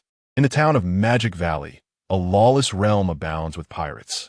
We shall disregard them and proceed to the tavern to obtain intelligence before departing. Entering the tavern, we make our way directly to the tavern owner's presence. Boss, do you happen to know when the last surge of the sky current occurred? When is the next one anticipated? Just share the information I seek, and this 1 million berries will be yours. Carl placed 1 million berries on the bar, exuding a hint of his Conqueror's Haki as he gazed at him. The last occurrence was 5 days ago. If all goes as anticipated, the next one should be tomorrow. Very well. The money is now yours. At this moment, the patrons of the tavern gathered around, chuckling. 2 lovely maidens shall belong to me. Hey, quickly hand over all the berries you possess. Additionally, deliver these 2 beauties to us, and we shall let you leave unharmed. What do you say? Carl regarded them with an expression of indifference, poised to act against them, when an interjected, Uncle, allow me to handle this. Frost glimmered upon Anne's brows. Very well. Consider this a practice for you. Carl acquiesced, for these pirates would surely not be a match for Anne, who possessed the powers of the ice-size fruit. World of Ice, and unleashed the capabilities of the ice-size fruit, causing the temperature in the surroundings to plummet swiftly. The tavern's floor was instantly encased in ice, rendering the legs of these pirates immobile. She is a wielder of a devil fruit ability, someone exclaimed in horror, and didn't give them the chance to utter another word, brandishing her blade as she relentlessly struck at the bodies of those present. The scene was utterly inconceivable, as she appeared to be no more than a mere 10-year-old girl. Before long, the tavern was strewn with lifeless bodies. Very well done. Significant progress. Suddenly, and seemed a bit unsteady, and Ellie quickly came to her aid. It seems I have overexerted myself. My body feels a bit weak. I will return, eat something, and rest for a while, and I shall be fine, Ellie remarked. After all, a girl not yet 10 years of age lacks the stamina to endure the overwhelming power of the devil fruit. Let us depart. We have matters to attend to aboard the ship. Carl shouldered in, and then everyone returned to the vessel together. If the tavern keeper speaks the truth, a tremendous sea current will emerge tomorrow. However, we require the southern crossbird, whose head perpetually points southward. Tomorrow, we shall need its guidance to accurately locate the site of the magnificent sea current. Adrian inquired about the location where Nan could encounter the birds. In the forests of Gaia Island, there exists a bird that favors nocturnal activities.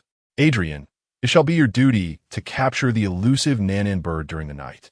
Its distinguishing characteristic is quite apparent. Regardless of the circumstances, its head is perpetually oriented towards the south. Very well, Captain.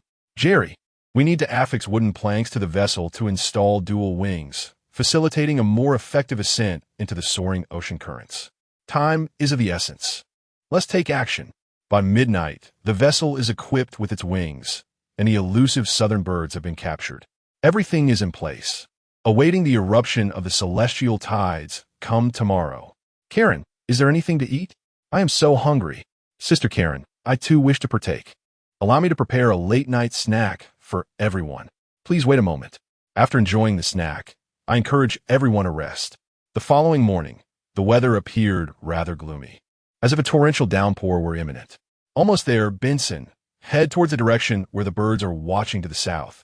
At noon, a colossal whirlpool emerged upon the ocean, as if it were intent on drawing everything into its depths. Time is running short. Steer the vessel, Benson, towards the vortex, Carl exclaimed. The ship then began to spiral towards the very center of the whirlpool. Uncle, is this really reliable? And anxiously inquired in. Absolutely reliable, Anbifa expressed with a hint of uncertainty. Suddenly, the center of the whirlpool began to rise slowly, akin to spring water bubbling forth. Hold on tight. The ocean current is about to erupt, Carl shouted. Indeed, as soon as the words left his lips, a colossal water column surged skyward. The tiger god was also lifted into the air. Lower the sails. Ride the soaring sea currents. They shall propel us towards the sky islands. Thus, the tiger god soared into the heavens. It has truly taken flight. Hold on to the ship. The tiger god vessel surged through the towering clouds of GD, propelled by the roaring sea currents as it ascended into the vast expanse of the White Sea. Miraculously, we survived. Adrian gasped. The others appeared somewhat pale, yet thankfully, it was a narrow escape. Ha ha ha. Exciting, isn't it? Everyone, take a moment to regulate your breathing. The air here is quite thin, and you may initially feel a bit lightheaded. Allow yourself to acclimatize. Captain, is this the deserted island? Why is there nothing here? We have yet to reach the Sky Island. Here lies the White Sea at an altitude of approximately 7,000 meters, while the Sky Island resides above the pristine White Sea at over 10,000 meters. First, unfurl the sail, and then set course in that direction. We must pass through the celestial gateway over there. Is this truly the gateway to paradise? It should be. Outsiders, each of you must pay a tax of 1 billion Ikes to enter the realm of the divine, a diminutive old woman said with a sinister tone. Carl remained silent, simply gazing at her. She was undoubtedly the most detestable person on the Sky Island. Let the express shrimp carry us to the pristine sea.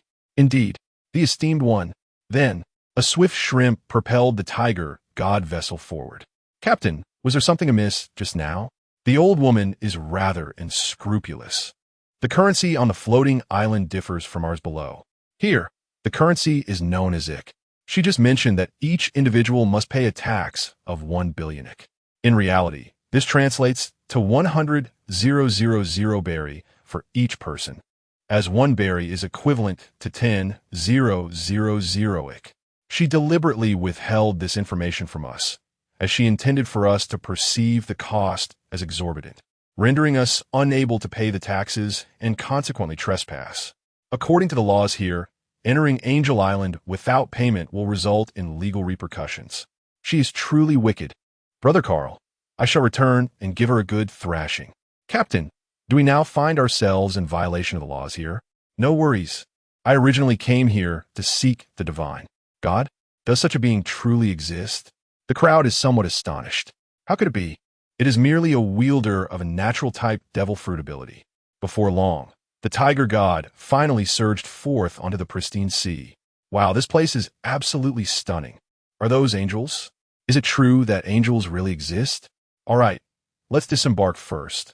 There are other matters that require my attention. Hello, may I inquire if you are from Qinghai? Hello, you are indeed correct. Do you happen to know where Gonfuer is? I am looking for him regarding a matter. I am unaware of the whereabouts of the former deity. Why are you seeking him?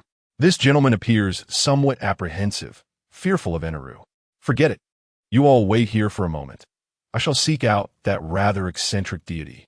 With that, Carl soared towards Apaya, where Enel awaited him. A few minutes later, within the divine palace, Carl beheld Enel, and he couldn't help but notice the remarkable length of his ears. A person from Qinghai. How audacious to intrude upon the sacred palace.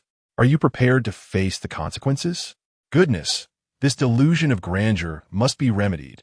Such arrogance is intolerable. Ainalu, I present you with two options: surrender and become my crew member, or endure a beating before ultimately becoming my crew member. Which do you choose? Ha ha ha. Oh, people of Qinghai, you have provoked the divine wrath. Perish. A bolt of 30 million volts approaches like a thunderbird. A thunderbird swiftly charges towards Carl. Enough is enough. In an instant, Carl teleports directly before it, enveloping himself in a coating of armament, forcefully pinning its neck to the ground while relentlessly delivering blows to its face. Let him become a deity. Let your youthful fervor flourish. Let your defiance against counsel manifest. Let Carl relentlessly confront him, combating his delusions of grandeur. As chaos reigns upon Angel Island, with even the distant village of Kumo taking heed of the uproar, the anguished cries of Enel reverberate from the shrine, prompting the Sandians to seize what they perceive as an opportunity, as Gonfor also makes his appearance. Are you satisfied now? Not yet. You continue to fight. Well, if you had spoken up earlier, perhaps we could have avoided this. How frustrating. Then, lifting him, he soared towards Angel Island. The Sandians, along with the inhabitants of Angel Island, were left in astonishment. Is this truly the invincible Enel? Reduced to lying on the ground, gasping for breath. Ellie, tend his wounds. Brother Carl, is this the deity of this place? Ellie felt a tinge of disbelief. He is a fortunate individual who has consumed the Thunder Fruit, overly reliant on its powers. Lacking proficiency in armament Haki, he nonetheless possesses formidable observation Haki. The Thunder Fruit? It has been quite some time since a wielder of the Thunder Fruit has made an appearance, hasn't it? It has been quite some time. Yet this individual has adeptly harnessed the capabilities of the Thunder Fruit. I am inclined to invite him aboard my ship. I stand in support of the captain. For a wielder of a natural type fruit possesses formidable strength, particularly when it comes to the Thunder Fruit. Esteemed individual from Qinghai, may I inquire how you intend to proceed with the matter of Ainalu? Are you gone, Fua?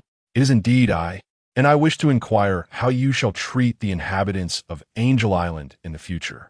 Let us discuss this momentarily, and the people from the nearby mountains shall join us as well. Which chief do you belong to? What are your intentions?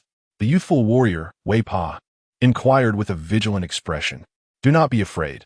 I shall not impose any harm upon you. How many years have you been engaged in conflict amongst yourselves? For over 4 centuries, we must reclaim the land that rightfully belongs to us. In an instant, both sides felt the tension in the air. Have you ever considered the possibility of coexisting harmoniously? After such an extended period of conflict, do you not feel fatigued? From now on, I shall be the sovereign of the Sky Islands.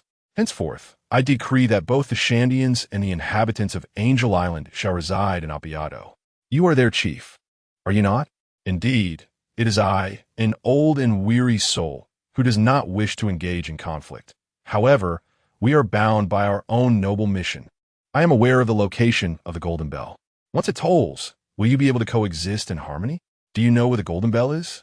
If we could truly find its location and ring it, we would be willing to coexist in harmony, exclaimed the chief with excitement.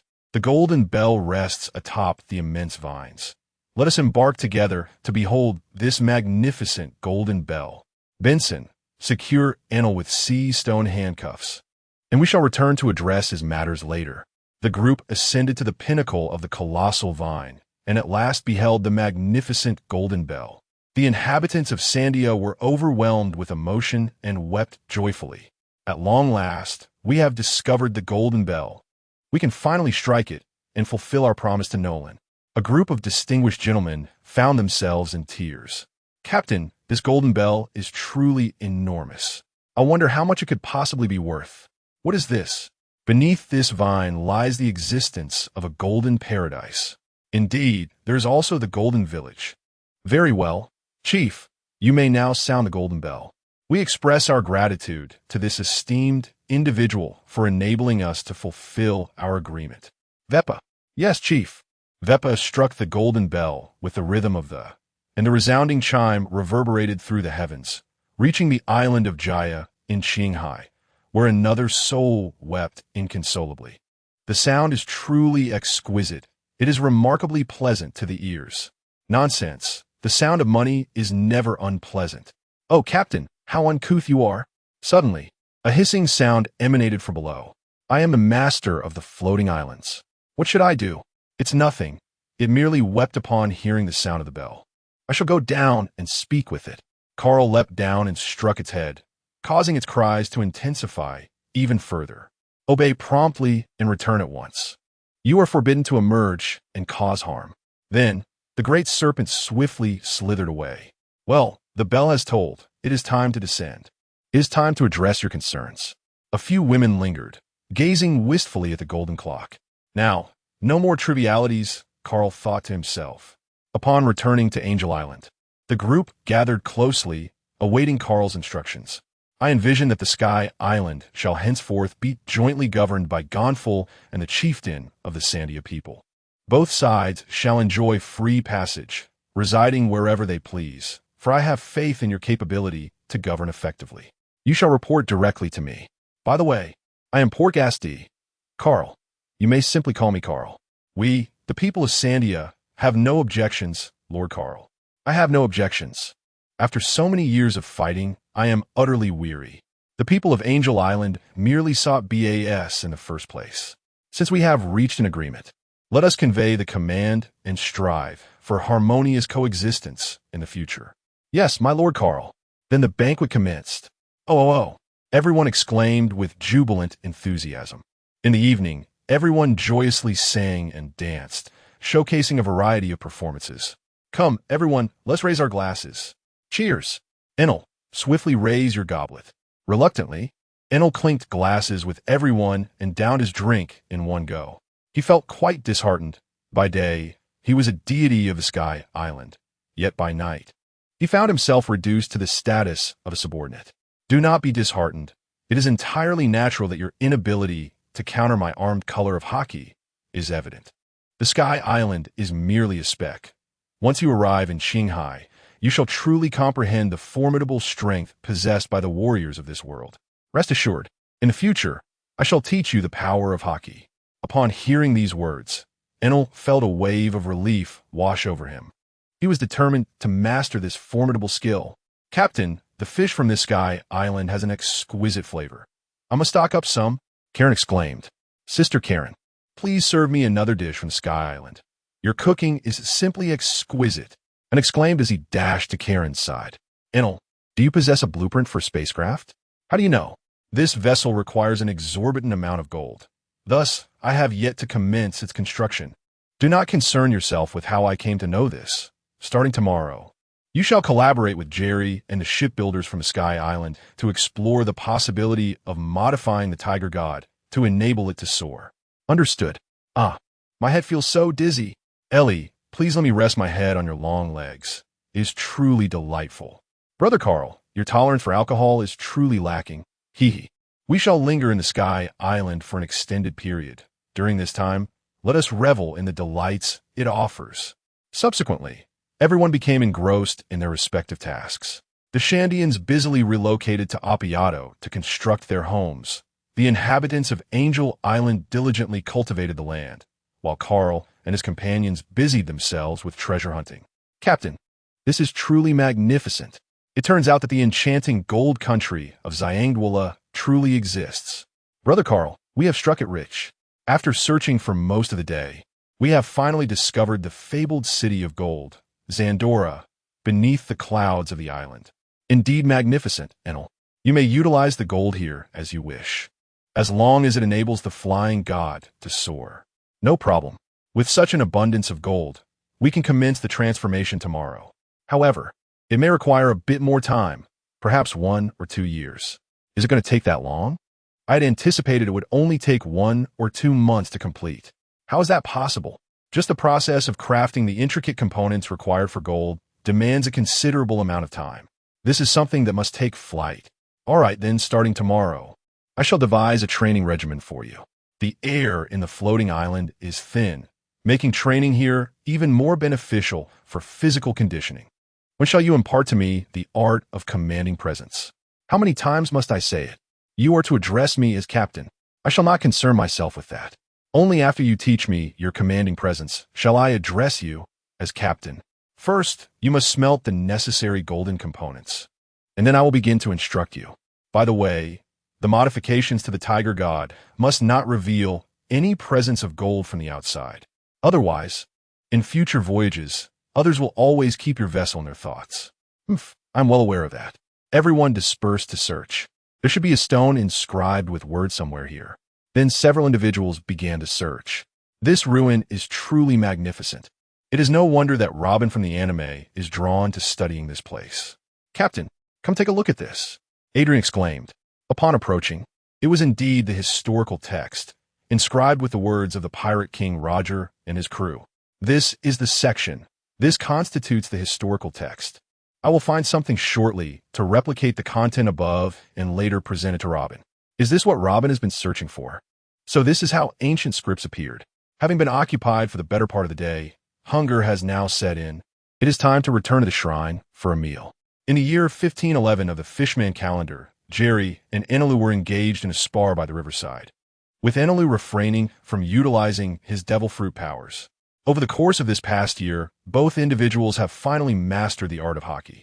Without the aid of his devil fruit abilities, Enelu finds himself outmatched by Jerry, whose physical prowess far surpasses that of Enelu. Indeed, the fishmen are naturally endowed with remarkable strength, a trait that ordinary humans can only envy. No more fighting, no more, without the power of the fruit. This deity is no match for you. After battling for the better part of the day, Enel finally conceded defeat. Ha ha ha. In terms of physical prowess, you are somewhat inferior to me. I am a merman, naturally endowed with strength tenfold that of the human race. Over the past year, Enel has finally integrated into this new collective. However, he still incessantly refers to himself in the third person, a habit that even the frequent admonitions from Carl have failed to amend. Eventually, they simply ceased their efforts. The two of them settled down, sitting cross-legged, and began to feast upon the various meats that had been prepared. The flavor of the empty fish is truly delightful and never tiresome. Fortunately, the river abounds with fish, lest they face the threat of extinction. Captain, the ship has been refurbished. When shall we set sail again? Adrian inquired with a hint of impatience. Indeed, uncle, I'm nearly bored to death, and remarked. Carl gazed at and, feeling a wave of nostalgia. The once tiny girl had now blossomed into a young lady nearing 1 meter 40 in height. What is the matter, dear uncle? Have I done something amiss? Nothing much. Just feeling how swiftly time passes. You're nearly 12 years old. Come, let us return to the shrine and prepare, for our departure is imminent. Upon our return to the shrine, summon Gonfu Air and the chieftain, for I must speak with them before we leave. My lord Carl, are you about to depart? Indeed. It has been over a year since our journey began, and we must continue our voyage. Henceforth, you shall proceed with the cultivation of the empty shells, for they hold significant utility. The combat prowess of these empty shells is formidable among ordinary individuals. In the future, they can be sold to that rascal Dolag for profit. Fear not, Lord Carl. We shall nurture an abundance of empty shells. 2 days later, at the gate of heaven, although the Tiger God vessel is now capable of flight, there remains a consensus that sailing upon the sea is preferable. Otherwise, venturing out to sea would be devoid of purpose. As the Tiger God vessel descends gently, the vast expanse of the Qinghai Sea draws nearer, evoking a long-lost sensation of the ocean. Is this truly Qinghai? Indeed, it is vast beyond measure. Allow this divine being to conquer this expansive sea. Ha ha ha. Alas, it seems that this character, who refers to himself as a divine being, has succumbed once more to his delusions of grandeur. You cannot even defeat me. How do you expect to conquer the sea? Benson suddenly remarked. Benson is the only individual aboard the ship, aside from Carl, who can overpower Eneru. Just wait. It won't be long before I triumph over you. Ha ha ha. Enel, if you wish to defeat Benson, you will need to exert yourself even more. I shall now embark on my journey to the city of Seven Waters. Captain, the Tiger God swiftly navigates towards the city of Seven Waters, propelled by the dual forces of its sails and electric engines. I am truly looking forward to it. At long last, I shall meet Captain Tom. I wonder if his research on the marine train has borne fruit, Jerry remarked. The research must have been successful, Mr. Tom will undoubtedly be astonished upon seeing this vessel, for it possesses the ability to soar into the skies and plunge into the depths of the sea. Ha ha ha. In the city of Seven Waters, Benson remained to observe the ship, while the others proceeded directly to Tom's shipbuilding company. Oh, Mr. Carl, it has indeed been quite a while, hasn't it? 11 years, if I recall correctly. Indeed, it has been 11 years. Mr. Tom, I have heard that the sea train has finally been developed. Indeed, this is the pinnacle of my life's work. Ha ha ha. Long time no see, Chief Tom. Jerry, I heard that you became Mr. Carl's boatman back in the day, and it seems that is indeed the case. It appears you're doing quite well under Mr. Carl's employ. Ha ha. It is also the captain who has granted me this opportunity. Mr. Carl, although it may be unwise to utter these words, you must leave at once. Otherwise, I fear I may inadvertently bring misfortune upon you. Mr. Tom, are you concerned about the surrounding CP agents? Rest assured, I have not regarded them as a threat. Inalu, go out and eliminate them all, so they won't keep lingering before our eyes. Ha ha ha. Shortly after arriving on the island, I sensed that these mice were following us. I had long wished to eliminate them directly. As soon as I finished speaking, a flash of lightning struck, and they vanished. It seems that even if you have created the sea train, the world government has no intention of letting you off the hook. What are your plans moving forward, Mr. Tom? Ha! I am indeed a true man, unyielding even in the face of the world government's threats against my life. Upon my demise, they shall have no justification to target my disciples, Acebag and Fram. Only then will they be safe, Tom declared with a generous spirit. Have you ever contemplated departing from this place? I can transport you to a realm where even the world government cannot locate you. Thank you very much, Mr. Carl. I cannot depart, for the sea train will still require the maintenance of Icebegu and the others. I must ensure their preservation. Each individual bears their own mission, and perhaps this is our calling. Well, I respect your choice. You may entrust your phone troubles to your disciple, Icebegu, and in the future, I shall assist him with a predicament he cannot resolve. I am truly grateful to you, Mr. Carl. Then we shall take our leave. A group of individuals exited Tom's shipbuilding company and proceeded to the street to procure supplies, at which point Enelu also returned. Captain, all those little mice have been dealt with. There isn't even a worthy adversary in sight. After desiring to engage with formidable opponents, there will be ample opportunities ahead. The individuals here are far too feeble. Let us depart after replenishing our supplies. At this moment, CP9 Chief Spandam is in his office, shattering cups in a fit of rage and berating his subordinates. He then inquires, do we have their photographs? Immediately issue a bounty from the world government. However, Commander, we are unaware of their names. These individuals have never appeared before, as if they emerged suddenly. Then go and find out. Bastard. Yes, yes, yes. The agent, feeling as if he had been granted a reprieve, exited the office, pondering why a second-generation official held such arrogance. After reflecting, he could not help but envy that individual for not being himself. Brother Carl, we must purchase more of that delightful, succulent meat today. It's simply delicious. Ellie exclaimed. Indeed, I almost forgot. Karen, the specialty of the Water City, the succulent shui meat is absolutely delectable. I shall purchase more later, for I am certain that under your skilled hands, its flavor will be elevated even further. There are still apples. The divine apples of mine have vanished. Very well. I am eager to discover what this delightful treat is. Let us embark on a journey to the city of Seven Waters and rent a few brews for our exploration. A group of individuals spent the better part of the day wandering through the city of Seven Waters, acquiring a plethora of items before returning to their vessel, leaving the Bruce utterly exhausted. Benson, has anyone caused trouble today? A few individuals clad in black approached, but I cast them into the sea. They are likely agents of the world government. Very well. Let us rest here for the night and set forth tomorrow. The next destination shall be the archipelago of the Comoros, a veritable paradise for shopping. Shopping paradise. The eyes of several women instantly sparkled with excitement. Sister Karen, hurry. The food is ready, and anxiously exclaimed. Usually quite aloof, she transformed into a typical young girl when delicious food was involved. Indeed, This charming demeanor was quite pleasing to behold. Understood. What about you all? What would you like to eat? Yes, as long as it is meat, Vincent declared. For he was not a picky eater. Rather, he was a true carnivore at heart. I adore everything that Karen prepares. So do I, Ellie replied to Adrian. How about you all? Let us proceed with a casual approach. I desire to indulge in apple juice. Please wait a moment. Then Karine proceeded to the kitchen. The others also returned to their rooms to organize the items they had purchased today. It is truly delightful to have a professional chef among the crew who possesses a passion for cooking. Carl reclined on the beach chair, comfortably stretching his back. Uncle, you are becoming increasingly indolent. Oh, you dare to speak of your uncle. Quickly, go practice your swordsmanship. I shall not go. With a hint of mischief, I swiftly darted into the cabin. Everyone has entered. Alas, Ellie, come here and let me embrace you for a moment. Carl pulls Ellie into his arms. Do not make a fuss. I shall embrace you to my heart's content later this evening.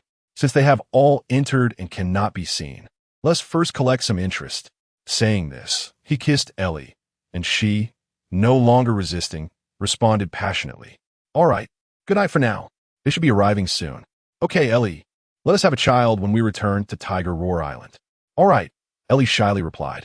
Observing her bashful demeanor, I could not resist, lowering my head to embrace her and kiss her for a while before finally releasing her. Ellie was breathless, and both of us had smiles stretching across our lips. I find myself feeling rather hungry. Let us go and see if Karen has finished preparing dinner. Rising, he tidied himself up and pulled Ellie towards the cabin. The following morning dawned bright and pleasant. The tiger god had set sail, buoyed by a gentle breeze. At that moment, Carl was seated on the edge of the boat, fishing while imparting guidance to one in his training. At this point, an swordsmanship had reached the level of cleaving iron, yet he still had some distance to cover before attaining the status of a swordmaster. Captain, there are 3 pirate ships trailing us. What shall we do? Shall we eliminate them? There is no rush. Let us wait until the city of 7 waters is a little further away. Captain, this time I shall take matters into my own hands. I am utterly incensed. Not a single formidable opponent dares to follow. Enel, the great deity, expresses his profound anger. These mice are quite bothersome. I am contemplating whether we should orchestrate a significant event to demonstrate to everyone, thereby deterring the mice from troubling us. However, this may result in a bounty being placed upon us, as Carl remarked. This idea is quite commendable. After all, we are indifferent towards rewards or bounties. However, procuring goods and materials in the future may pose a slight inconvenience. Never mind, let us take our time. Enel, unleash your power. The pirate ship behind us has unexpectedly opened fire. Ha ha ha. Mice, brace yourselves for the wrath of this deity. Enel soared into the sky, with a thunderous roar of thunder. The area where the 3 pirate ships were located became engulfed in a tempest of lightning. Moments later, only remnants of the vessels remained. Ha ha ha. This is the consequence of provoking a deity. Enel laughed arrogantly. Suddenly, he realized that the rumble fruit was indeed quite effective for dispatching minions. From now on, this task shall belong to Enel. Blah blah blah blah, click my esteemed Nakel. It has been quite some time. What prompts your unexpected correspondence? Sussy is indifferent to Sister Shiachi, and having nothing else to do, she is preparing to find Old Lay for a drink. Is he in a Shambody archipelago? I am here.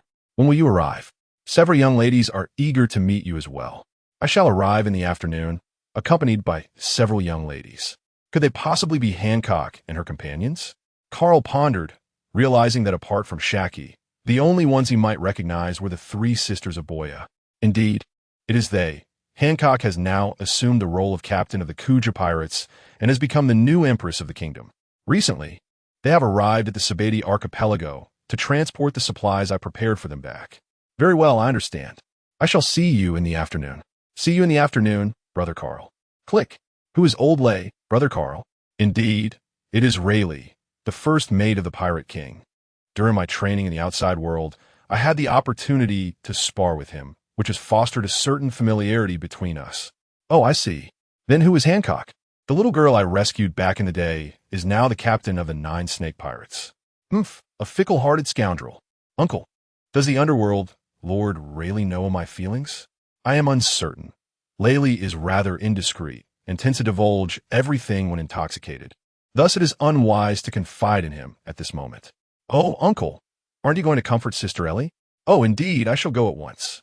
I suddenly realized why you refer to her as sister instead of aunt. Do you not understand that it is a matter of generational difference? In any case, Sister Ellie enjoys it when I call her sister. Very well, continue honing your swordsmanship. In the afternoon, before the sun dipped below the horizon, the Tiger God finally arrived at the Shambody archipelago. Once the crew disembarked, Jerry sealed the deck and anchored the vessel at a depth of 50 meters beneath the sea. Greetings, dear Carl. It seems you are rather indifferent today. Old Lay, your attire is quite fashionable. Indeed, it possesses a unique flair. Carl observed his spotted trousers and spotted cloak, and it certainly enhanced his handsomeness significantly. Ha ha ha, let's go. For Shachi and the others are still awaiting our arrival. Rayleigh leads the way ahead. Speaking of Old Lay, why have you not considered having a child? This is merely a matter of fate. We are all individuals wary of entanglements. Unlike the youth of today, Laylee remarked casually. Shachi, we have returned. Carl, it's been a while since we last met, and you seem even more handsome now. Are these all your crew members? Ha ha ha. Sister Shachi is equally youthful and beautiful. Isn't she? Allow me to introduce her to you all. The tall, robust figure is Benson, and the one with the vibrant red hair is Karen. The chef aboard my vessel. She is the champion of the national culinary competition. Jerry, the fishman, serves as the crewman on my vessel. The one wielding the firearm is the marksman, Adrian, while the individual with elongated ears is Enelu. And this here is my beloved wife, Ellie. This little girl is my niece, Badoka's D. They are all remarkable young individuals. Brother Carl, your prowess rivals that of an imperial team. Are you also planning to compete for that legendary treasure, dear Carl? Shaki inquired, as she relished the pursuit of gathering intelligence. I am not particularly interested in One Piece. Our sole desire is to embark on treasure-hunting adventures around the world. By the way, what has become of Hancock and the others? She was aware that after your arrival, she went back to the ship to change her attire and beautify herself. It seems that soon she will be feeling quite distressed. Xiachi remarked with a hint of teasing. It seems I am about to gain a sister. I recall that I too developed an affection for him after being rescued from the clutches of pirates. Such feelings are most familiar to me. Suddenly, Ellie has become quite generous, which puzzles Carl. Could it be that her empathy has arisen after learning of Hancock's plight? Haha, let's set that aside for now. This time, I have brought back a considerable amount of exquisite water meat from the city of Seven Waters, along with some fine wine sourced from the Sky Island. Oh, have you already visited the Sky Island? How nostalgic. Indeed, that long-eared fellow is the deity of the Sky Island. Humph. When shall the banquet commence? I am already famished. Ha ha ha. Let us venture to the backyard of the bar. There, everyone busy themselves in the garden. Mr. Carl, I am truly delighted to see you once again. Greetings, Mr. Carl. It has been quite some time. At this moment, the three sisters of Boa have also returned. Sabaody Archipelago, Hancock, Sabaody, and Marigold. Hello, Hancock. My name is Ellie. Come, I have something to discuss with you. Oh, very well. Mr. Carl, I shall return shortly. Carl was momentarily at a loss for words, as it seemed the two women had formed an alliance. Come, Senasonia, Marigold, please take a seat. We're all friends here, so there is no need to be so reserved. Thank you very much, Mr. Arigato, Karu. How splendid it is to be young. Old Ray exclaimed at that moment. Just then, Ellie Hancock returned as well. Carl, I have reached an agreement with Hancock. Henceforth, she shall be regarded as my sister. Indeed, I consent, but henceforth, you may have only us two women. I am suddenly filled with emotion. Thank you all. Will I have two aunts in the future? Ha ha ha ha. Everyone is laughing. Come, let's raise a toast to celebrate the arrival of Brother Carl. Cheers. 12 The wine of this floating island is truly delightful. Certainly, this has been transformed by Karen, and we all adore it. At this moment, the backyard is filled with joy. It has truly been a long time since such liveliness graced us. The last banquet was during the disbandment of the Roger Pirates. Rayleigh suddenly felt a wave of sentimentality. The following day, Carl awoke to find himself beside two women, reflecting on the wildness of the previous night. His lower back ached faintly. Ah, Kal, are you ready to rise?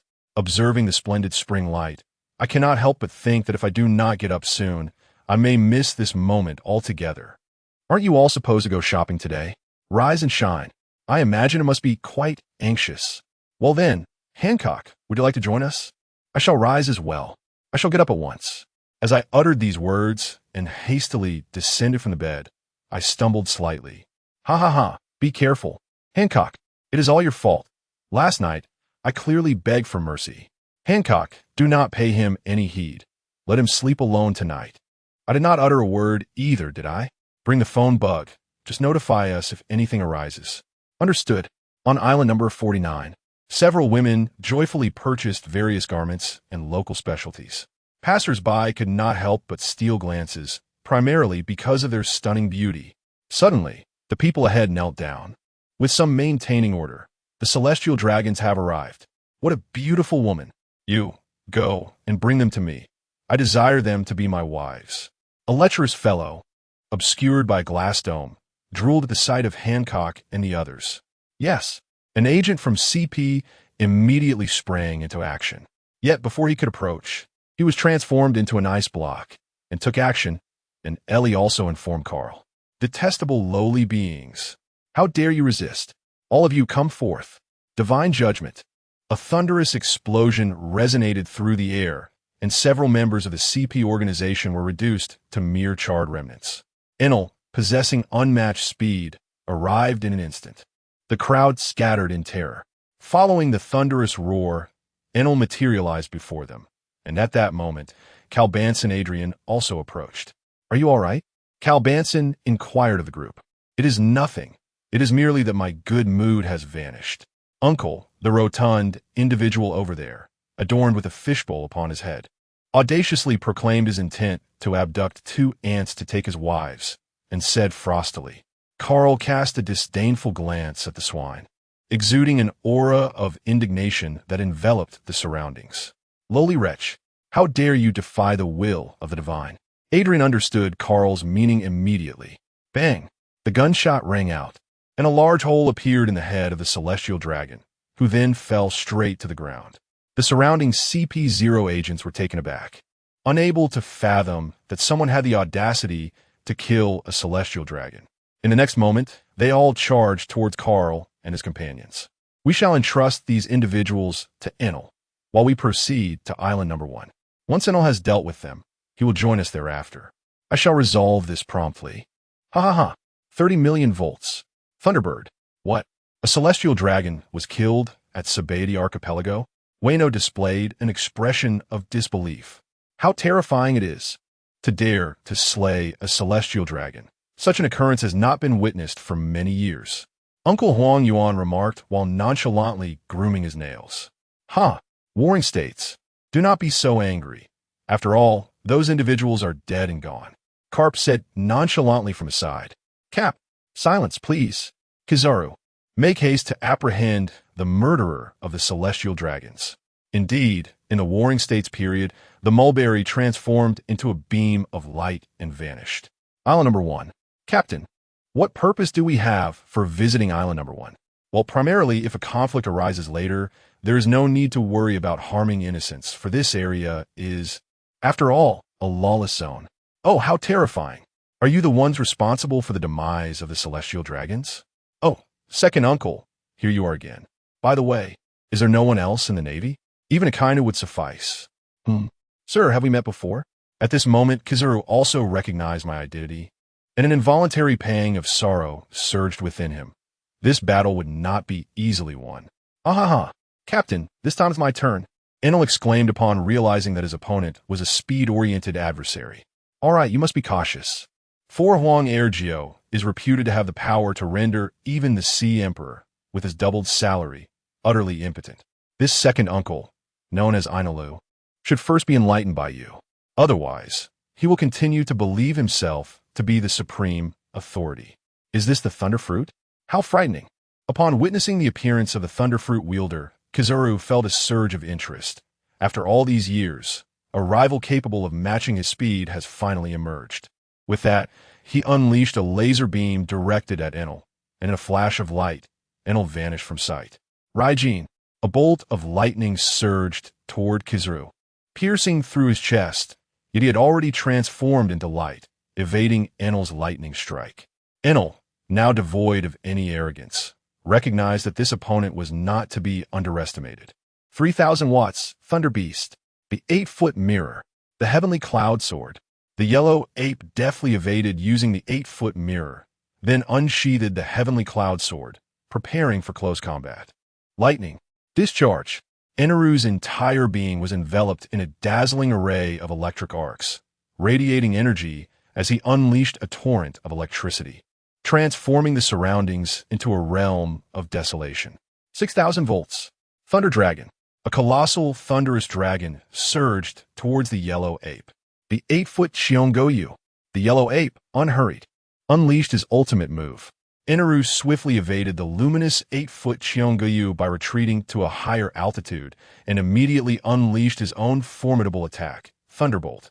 At this moment, Island Number 1 lay in ruins, ravaged by the shock waves of their fierce battle.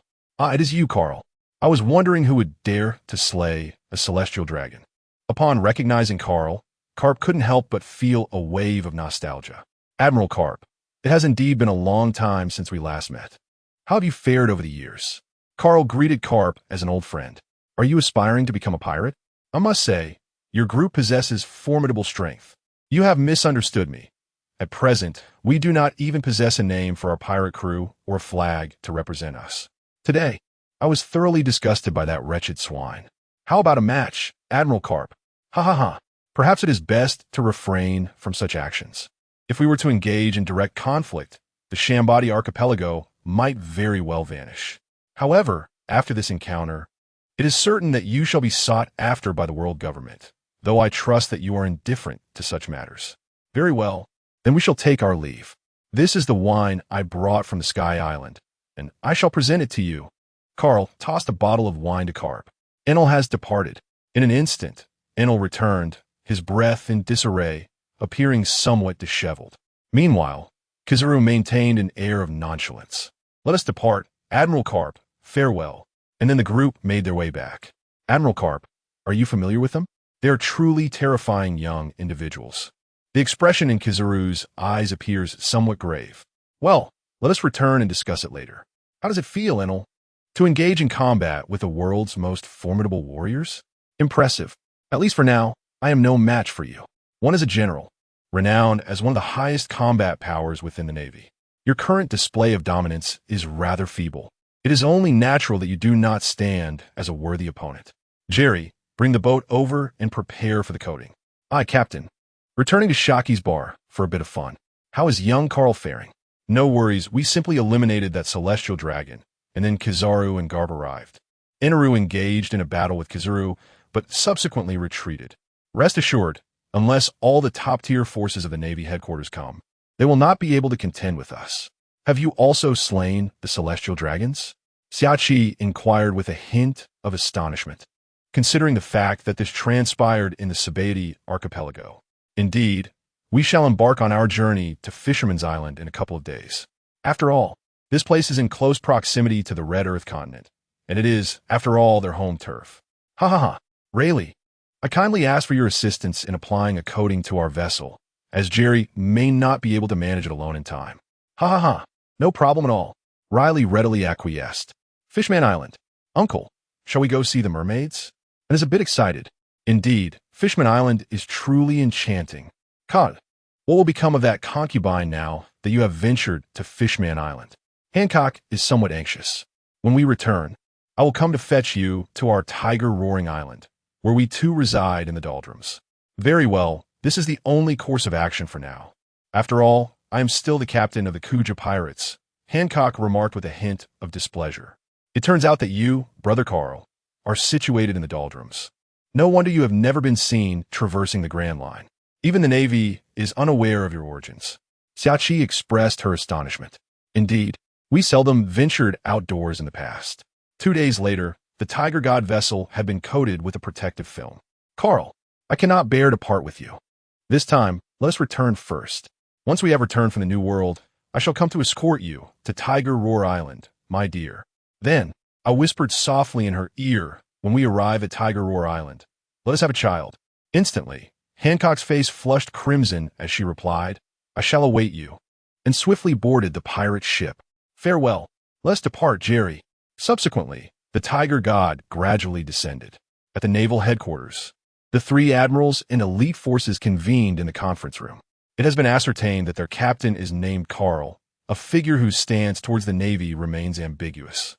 However, he harbors animosity towards the world government, particularly towards the celestial dragons. Aside from the Sky Island, Carl has not utilized his true name on the seas, nor has Garp disclosed it. Moreover, this individual also participated in the event of freeing slaves in Merigios that year. The person wearing the black hood at that time was indeed him, including the two celestial dragons who perished days prior. He has now been responsible for the demise of two celestial dragons. Thus, the world government has placed a bounty on him and his crew. The Swordmaster of Blood, Carl, is suspected to be a user of a devil fruit, though the specifics of his abilities remain unknown. He carries a bounty of 290,000,000 berry. Inel, the wielder of the Rumble fruit, boasts a bounty of 1.23 billion berries. Crew member Benson, suspected to be a user of a devil fruit, possesses unknown abilities yet demonstrates formidable strength with a bounty of 1.42 billion berries. The sniper Adrian, suspected to be a user of a devil fruit, possesses abilities that remain unspecified and has a bounty of 830 million berries. The Fishman Jerry, a crew member of Carl's gang, has a bounty of 310 million berries. Chef Karen, with a bounty of 160 million berries. The ship's doctor, Ellie, has a bounty of 210 million berries. Swordsman and wielder of the cold fruit ability, with a bounty of 80 million berries. Thus concludes the total bounty amounts for all individuals. During the meeting, Wang Blaniu recited all the bounty notices in their entirety. Understood. The situation is clear. The world government has ordered our Navy to swiftly apprehend Carl and his associates. However, the complexities of the new world present a challenge, and our manpower is insufficient, necessitating a strategy of surveillance for the time being. This matter shall be entrusted to you, Crane. Very well, Marshal. Wow, Carl. This is the first time I have encountered such an abundance of fish beneath the ocean surface. Everyone is filled with wonder at the mysteries of the deep sea. This time we have arrived at Jerry's hometown, and the arrangements for this journey have been entrusted to him. Haha, no problem. Uncle Jerry, haven't you arrived yet? It's quite dark around here. Said Ann. Not so fast. We are currently at a depth of approximately 6,000 meters, where sunlight cannot penetrate, leaving the surroundings in utter darkness. The Isle of Fishmen lies 10,000 meters beneath the sea surface. However, the roots of the sun tree, Eve, extend to the Isle of Fishmen, providing it with light. Jerry elaborated. The marine creatures here are as colossal as those found in our equatorial calm belt. Such enormous sea kings make me eager to take action. Adrian, I fear that before you can vanquish the Sea King, it may very well destroy our vessel. I was merely jesting. The ocean can often be far more perilous than the land. After what felt like an eternity, the entrance to Fishman Island finally came into view. With the familiar presence of Jerry, the Tiger God smoothly navigated into Fishman Island. Wow, how exquisite. Carl, where might the mermaid be? Allie, I have never been to Fishman Island. This matter should be inquired of Jerry. Ha ha ha.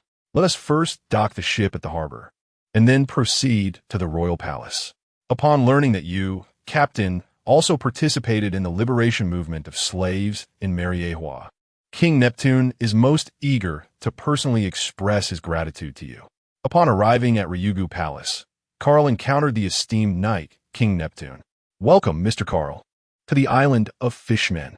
On behalf of the liberated fishmen and the community, I extend my heartfelt gratitude to you. Tiger has informed me that had it not been for your intervention against the Marine Admiral and those CP0 agents, that movement would not have achieved such remarkable success. Once again, I extend my heartfelt gratitude to you. Neptune has performed a knightly gesture. There is no need to thank me, Neptune. I, too, harbor a strong disdain for those celestial dragons and have an even greater aversion to the heinous practice of slavery. Ha ha ha. Right, Minister. Prepare a banquet to welcome our esteemed guests. The crowd, under the guidance of King Neptune, proceeded towards the banquet hall. I extend my heartfelt gratitude to King Neptune for his warm hospitality. I have long yearned to savor the delectable pastries of Fishman Island. The delicacies from Fishman Island are so enticing that even the most discerning of grandmothers would find them irresistible. Uncle, are the snacks on Fishman Island truly delicious? The moment food is mentioned and instantly becomes lively. Indeed, the delectable delicacies of Fishman Island are renowned worldwide. I have long awaited the opportunity to savor them, and at last, that desire is about to be fulfilled. Ha ha ha. I am truly grateful for Mr. Carl's kind words. I must indulge in a greater feast shortly. In the banquet hall, an increasing array of delicacies is being presented, along with the unique meats and shellfish from Fisherman's Island. Bang! A resounding crash reverberates against the metal. It must be that scoundrel Van Dyke. What transpired over there, King Neptune? Alas, yonder lies the abode of the young maiden, where Neptune divulged the matter concerning Van Dyken. Very well, King Neptune. Let us first assess the condition of Princess White Star. After that, we can attend to your troubles before proceeding to the banquet. Then it falls upon you, Mr. Carl, exclaimed Neptune, who was well aware of Carl's formidable prowess. The group arrived at the entrance of a palace enveloped in iron plating. Carl cast a glance at the damaged area, and with a surge of observation Haki, he extended his awareness towards the direction from which the weapon had been hurled. Jerry, proceed at full speed in that direction, where it is not far from Noah. Ensure that he does not come into contact with Noah, and bring him here. Carl fears that if this fellow encounters Noah's colossal vessel, he might be cast away to Fishman Island. Aye, Captain. Jerry immediately sprang into action. Mr. Carl, do you think Jerry is capable? Neptune harbors some concerns, as he is well aware of Jerry's abilities from the past. However, he is unaware of the fact that Jerry has grown stronger now. Rest assured, King Neptune, Jerry will manage. Indeed, half an hour later, Jerry brought back the grotesque Van Dyken, who had already succumbed to unconsciousness, his visage a lamentable sight. Revive him, Adrian commanded as he approached, delivering a sharp kick to his foot. The sudden jolt of pain instantly rousing him from his stupor. Neptune, I implore you to release me at once. Otherwise, there are those who will not show you mercy. Van Dyken initially felt a twinge of panic, but upon recalling his partner, he grew emboldened. How could I possibly let you go? Speak quickly of any accomplices you may have. Otherwise, I shall resort to the most heinous tortures upon you. Neptune was incensed. It was this scoundrel who had forced his daughter to conceal herself within this tin can for so many years. King Neptune, allow me to take charge. I shall compel him to divulge everything, said Ellie. She then produced a pill and instructed the guard to administer it to Van Dyken, who soon became vacant in expression. King Neptune, it is now permissible to inquire of him, for he shall elucidate all matters with clarity. Under Neptune's interrogation, Van Dyke divulged everything, including the demise of his former consort, Princess Odoheim. Neptune was filled with wrath upon discovering that his beloved consort had been slain by Hody Jones of Fishman Island. However, the intricacies of Fishman District render it a place beyond the reach of the royal army. Additionally, Jinbei is currently absent from Fishman Island, complicating the resolution of this predicament. King Neptunus, please release Princess White Star. Van Dyken has already apprehended her, and she is no longer in peril. Oh, indeed, guard. Open the door. The guard opened the dark iron palace. Everyone peered inside, where a magnificent mermaid emerged. Wow, is Princess White Star really this big? And so beautiful? And exclaimed happily, Father. Princess White Star cried out, her eyes still glistening with unshed tears. White Star, all is well. Van Dyke has been apprehended. You may now step out to embrace life. Indeed, my father. Indeed, look over there. The one who has fainted and is locked away is Van Dyken. You are safe now. Wow.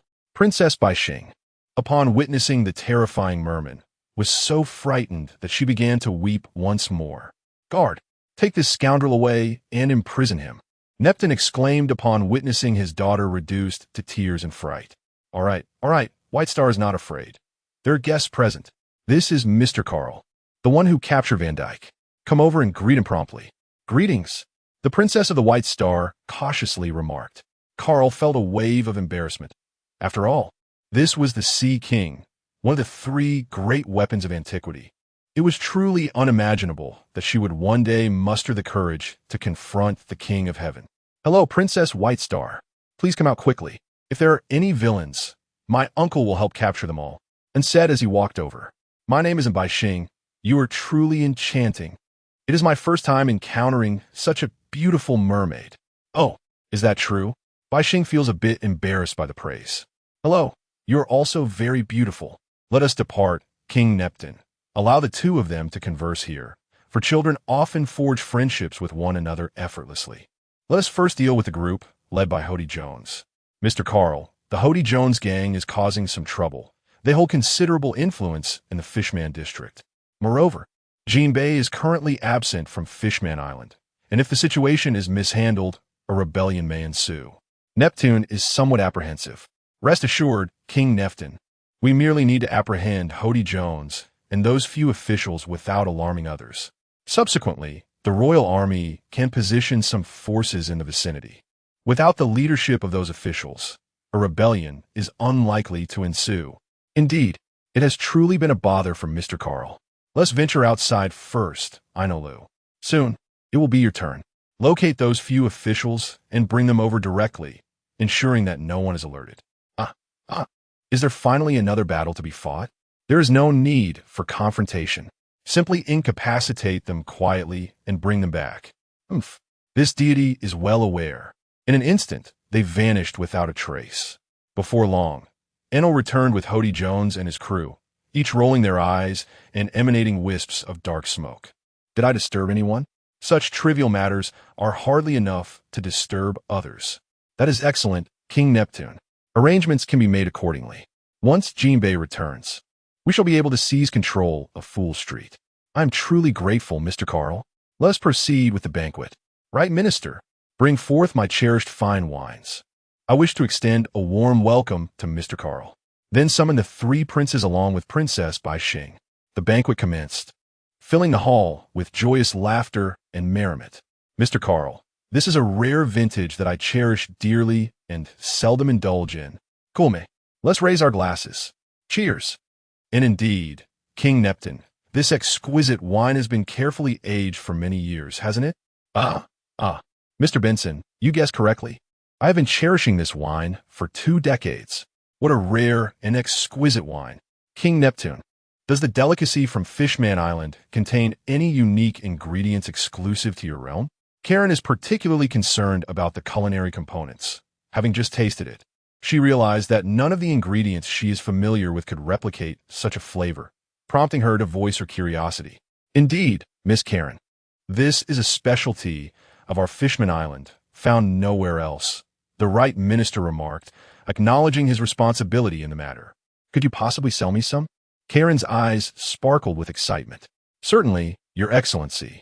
I shall ensure that Miss Karine receives some at the appropriate time. Indeed, Your Majesty. Bai Xing, how have you grown so large? I have noticed that none of the other mermaids are as big as you. Sitting comfortably in Bai Xing's palm, she held her up to her eyes, otherwise she would have to continually lower her head to converse with him. I am uncertain. Ever since my birth, I have grown at an astonishing rate, which has led me to my current stature. 2 children, seated nearby, whispered secrets to one another, and in a short span of time, they forged a profound friendship. The banquet continued for an extended period, during which a somewhat inebriated King Neptune almost proposed a fraternal bond with Karl, who himself was feeling quite dizzy and was ultimately restrained by the right minister. As the majority of the guests succumbed to intoxication, the festivities finally drew to a close, prompting everyone to retire for the night. As Ellie leaned in, she whispered, "Come here for a kiss." In the room, Ellie was gently removing Karl's clothing to tend to his needs. "Allow me to freshen you up first, Karl." Ellie was also somewhat moved, especially after having indulged in quite a bit of wine. Soon, their garments were shed, and the scene became exceedingly sensual, with melodious verses echoing throughout the room. Upon awakening the next day, Karl gazed at Ellie, who was nestled against his chest, and a surge of desire stirred within him once more. This woman's figure is truly exquisite, rivaling even that of Hancock. As the sound of Ellie's gentle hum reached Carl's ears, he could no longer resist. Thus, the two of them commenced their morning exercises once more. Carl reclined outside on the balcony of the palace, gazing upon Fishman Island. A slight discomfort lingered in his lower back, prompting a fleeting thought of consuming goji berries. But he dismissed it as mere illusion. The women had ventured out for shopping, including Ellie. Ha ha ha, Mr. Carl is indeed full of vitality. At that moment, King Neptune remarked, ha ha ha, fortunately. By the way, Neptune King, how do you intend to deal with Hody Jones and his crew? Carl always felt that Neptune was mocking him, and then he swiftly changed the subject. It has been decided that upon Jinbei's return, the crimes of Hody Jones and his accomplices will be publicly judged before the entire nation, followed by their immediate execution. Speaking of Hody Jones and his crew, Neptune cannot help but feel a deep-seated resentment. Suddenly, Carl recalled that Fishman Island also possesses a significant historical narrative. Indeed, Neptune, does your Fishman Island also possess a historical text? Indeed, Mr. Carl. It is located in the forest of the sea, though it is inscribed with ancient script. Would you care to explore it? I shall visit again another day. For now, reclining here is simply too delightful, and I find myself reluctant to stir. Ha ha! Mr. Carl, please continue to recline. I shall attend to my official duties for the time being. It's all right. You need not concern yourself with me. Meanwhile, a few young ladies are accompanying Princess Bai Xing on a shopping outing, while Bai Xing, being timid, dares not utter a word. White Star, do not be afraid. I shall protect you. They gaze upon you solely because of your exquisite beauty, yet they dare not lay a hand on you. For you are indeed the princess of Fishman Island. However, I'm not accustomed to being gazed at in this manner. And shall we return? Bai Xing still feels somewhat uneasy. White Star, you must have faith in your own abilities. Summon your courage, for the people here are your subjects, and the future of Fishman Island will require your guardianship. Do you intend to remain confined within a dark, ironclad palace, as you once did? I refuse. Upon hearing that she would have to stay in that shadowy fortress, Baster reacted with palpable agitation. Therefore, Bai Xing, you must put it into action. Indeed, I shall strive to do my utmost. After much persuasion and discussion, Bai Xing finally ceased her insistence on returning and gradually began to greet those on either side. The surrounding crowd erupted in excitement, calling out to Princess Bai Xing, for she had seldom made public appearances in the past. Subsequently, with each shop they visited, throngs of people gathered outside, having purchased nearly everything. And in Bai Xing, let us return. Ailey, noticing the growing crowd outside, couldn't help but feel a twinge of anxiety. After all, Bai Xing is a princess, and any untoward incident would be quite undesirable. Indeed, it is time to return. The crowd outside is growing ever larger. Truly, our White Star's allure is unparalleled. Not at all. Sister Karen possesses a remarkable charm. Bai Xing shyly replied, let us depart. We have been out for quite some time. A few individuals began their return to Dragon Palace City, while the soldiers behind them carried a substantial load of goods. Uncle, we have returned. Carl, you haven't spent the entire day lounging about, have you? Since there is nothing else to do, it is quite delightful to recline here and admire the picturesque scenery of Fisherman's Island, Carl remarked nonchalantly. How do you feel about going out with a few sisters today? Bai Xing, Lord Carl, the White Star is quite jubilant today. I even greeted everyone. Haha, quite good indeed. In the future, it will be wise to venture out more often. However, it is imperative that you do so only in the presence of someone who can ensure your safety, as there are still ill-intentioned individuals lurking outside. I have taken note, Lord Carl. That is good. Carl intended to pat Bai Xing's head, but upon raising his hand, he realized he could not reach. Carl, where are my brother and the others? Why haven't I seen them? They went to the Tiger God to apply a coating to the ship, and it seems that Adrian has also gone shopping. Did you not encounter him? No. Are we about to leave? We have only just arrived. It is merely a matter of applying the coating to the ship in advance. There is no rush to depart. The surroundings are so pleasant, and the scenery is delightful. I shall linger here a while longer. Yay! That means I can spend a few days with Anhua. Bai Xing just heard that Carl and the others are about to depart, and she feels quite anxious. By the way, Karen, the wine from Nipton was delightful last night. It must have been crafted using the unique ingredients from Fishman Island. Shall we also consider brewing some ourselves? No problem. Leave this to me. There are still the pastries from last night. Sister Karen, we must purchase some of those as well, and indulged in quite a bit of that delicacy last evening. It seems she truly relishes them. Rest assured, on the ship, everyone dotes on the golden-haired girl, including Enel, who astonishingly offers her his apple. It is well known that no one else is allowed to touch his apples. The following day, under the guidance of the guards, the group sets off for the forest of the sea, with Shirahoshi accompanying them, while Neptune is unable to join due to an overwhelming number of responsibilities. White Star, we shall first accompany you to see your mother, and then proceed to the historical text. Thank you, Lord Carl. I may finally be able to pay a visit to Mother. As I spoke, tears began to fall, not small pearls, but rather large ones. Do not weep, White Star. That Hody Jones has already been captured by my uncle and his companions. Once he is brought to justice, I shall avenge your mother. With that, I engaged in conversation with White Star. As I understood, let us continue our journey. Holding him gently in my palms, we proceeded onward. Upon reaching the tomb of Princess E.G., Bai Xing could not restrain her tears for some time. It was evident that she truly missed her mother. After paying homage to Princess E.G., we set out to seek the historical text. In my previous life, while watching One Piece, Robin seemed to translate this historical text as a letter of apology from Joy Boy. The historical text here contains significantly more words than that of the Sky Island. It is a pity that Robin is not present. Otherwise, she could have translated it. Alas, I wonder where Robin is now. Suddenly, Nami finds herself missing Robin. She has her own adventures. In the future, simply present her with the historical text of exploration. Captain, do you truly believe that this holds the written history of the blank century? I am uncertain as well. Yet to reach the ultimate island of Laugh-Tale, one must gather all 4 pieces of the red poneglyphs. Then we must determine when to go. Just thinking about it is exhausting. Fortunately, we are not heading to that place Lav drew. Ellie remarked from the side.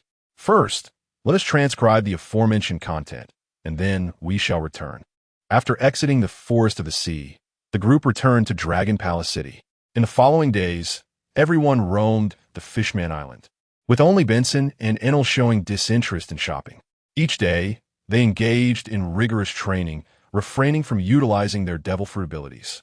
Each encounter left Enel bruised and battered. Yet his Haki was steadily advancing. Carl, take a look at this Chi-Pao I purchased today. ISNT it beautiful? I also bought a few for Hancock, and I will give them to her when I return. Ellie joyfully showcased her new attire to Carl. Excellent. It looks absolutely stunning. Ellie, wear this ensemble tonight. Scoundrel. Ellie felt a flutter upon hearing Carl's words. A month later, the Tiger God was set to embark on its journey. Oh, Lord Waka, I cannot bear to part with you. Waka, the White Star, weeps profusely while holding him tightly. White Star, when you grow up, shall we take you out to play? And comforted her while holding White Star in her arms. Ooh, we made a promise to take Bai Xing out to play.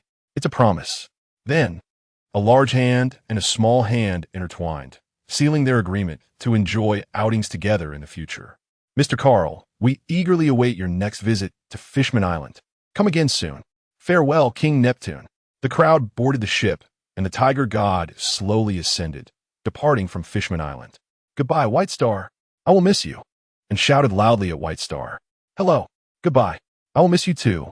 After a considerable time, the Tiger God vessel surged forth, cutting through the waves. Is this the latter half of the Grand Line? It feels no different from the first half. Captain, a pirate ship is approaching us at full speed. Adrian noticed the distant pirate vessel racing towards them. Indeed, the latter part merely indicates that the conditions for survival have become increasingly dire. However, this adversity does not pertain to the environment alone. Rather, it is characterized by the formidable strength of the pirates and the presence of various intricate factions. Indeed, they are far more well-trained than the pirates in the earlier part. The crowd gazes at the pirate ship ahead. These pirates have been engaged in relentless battles in the New World for many years, each possessing considerable skill. However, that is merely the case for ordinary pirates. We operate on an entirely different level. At long last, a new member has arrived. Greetings. Would you care to join our pirate crew? This individual is Captain Atwood, the leader of this pirate band, with a bounty of 240 million berries. You are quite audacious. Haven't you completely taken our measure? Carl stood before the crowd, as everyone gazed at the individuals aboard the ship as if they were specters. An invisible force weighed heavily upon the pirates, rendering their legs weak with trepidation. Captain of the ship, he is the Bloodsword Master Carl, a figure of great significance with a bounty of 229 billion berries. Beside him, a man resembling an officer recognized Carl. What joke! How could such a prominent figure possibly appear here? Indeed, they have been put on the wanted list, but it matters little. Atwood also wore a grim expression, initially believing that this was merely a newcomer stepping into the new world, hoping to bolster their forces a bit. My Lord Carl, it is all a misunderstanding. We are willing to submit under your command. Please grant us this opportunity. Wood is not impulsive. His mind is not obstinate. Did you mention a bounty? Is there a bounty order? Indeed, bring forth the bounty notices. Wood then presented 8 bounty notices to Carl. You should be grateful that you did not choose to act impulsively from the outset. Carl gazed at him. Benson, let us depart. Aye, Captain. With that, the tiger god swiftly sailed away from the waters. Is this the formidable presence of the utmost power? How terrifying indeed. Captain, I thought we were doomed. This officer, like the others, lay sprawled on the deck. Perhaps such individuals deem it beneath them to engage with us. Let us depart and return for now. You all have surpassed 100 million berries, yet I find myself with only 80 million. This is simply unacceptable. And, gazing at the bounty notice displaying the figure of 80 million, felt a surge of frustration. Even the delicacies of Fishman Island lost their allure. At just 12 years old, you've already amassed a reward of 8,000. That is truly impressive. Why does that deity possess 190 million less than that formidable giant? Enel wore an expression of disbelief. At that moment, Benson addressed him. It's because you rely too heavily on the abilities granted by the devil fruit. Your Haki is too weak. The captain has stated that Haki is the essence of true strength. One day, I shall surely deliver a resounding defeat upon you. All right, let us cease the dispute for the moment. Is it not time for dinner? My stomach has begun to hunger. Please wait a moment. Carrot has already gone to make preparations. Carl, what are we going to do in Punkasad? To procure a devil fruit. To be precise, an artificial devil fruit. Originally, I intended to eliminate that insignificant character, but now it is the year 1512 of the Sea Circle calendar. The celestial event known as the Moon Phase occurred only after the demise of Kazuki Oden, sending him 2 decades into the future. Therefore, during this time, that despicable character has yet to make an appearance. Artificial devil fruits? Can devil fruits be manufactured by humans? Adrian was somewhat taken aback. Indeed, it is feasible. However, this technology remains in its nascent stages, and achieving success is quite challenging. Captain, dinner is ready, Karine announced at that moment. Shall we dine on the deck or head to the restaurant? On the deck, emerging from Fishman Island, the ocean stretches out, shrouded in darkness. The vastness of the deck evokes a sense of emptiness. Let us proceed together and bring forth the dinner. Everyone should sample the freshly brewed liquor crafted from the unique specialties of Fishman Island and observe how it differs from the original product of Fishman Island. At long last, it has been successfully brewed. Once again, it seems there is nothing for me, and muttered under her breath. You are merely 12 years of age.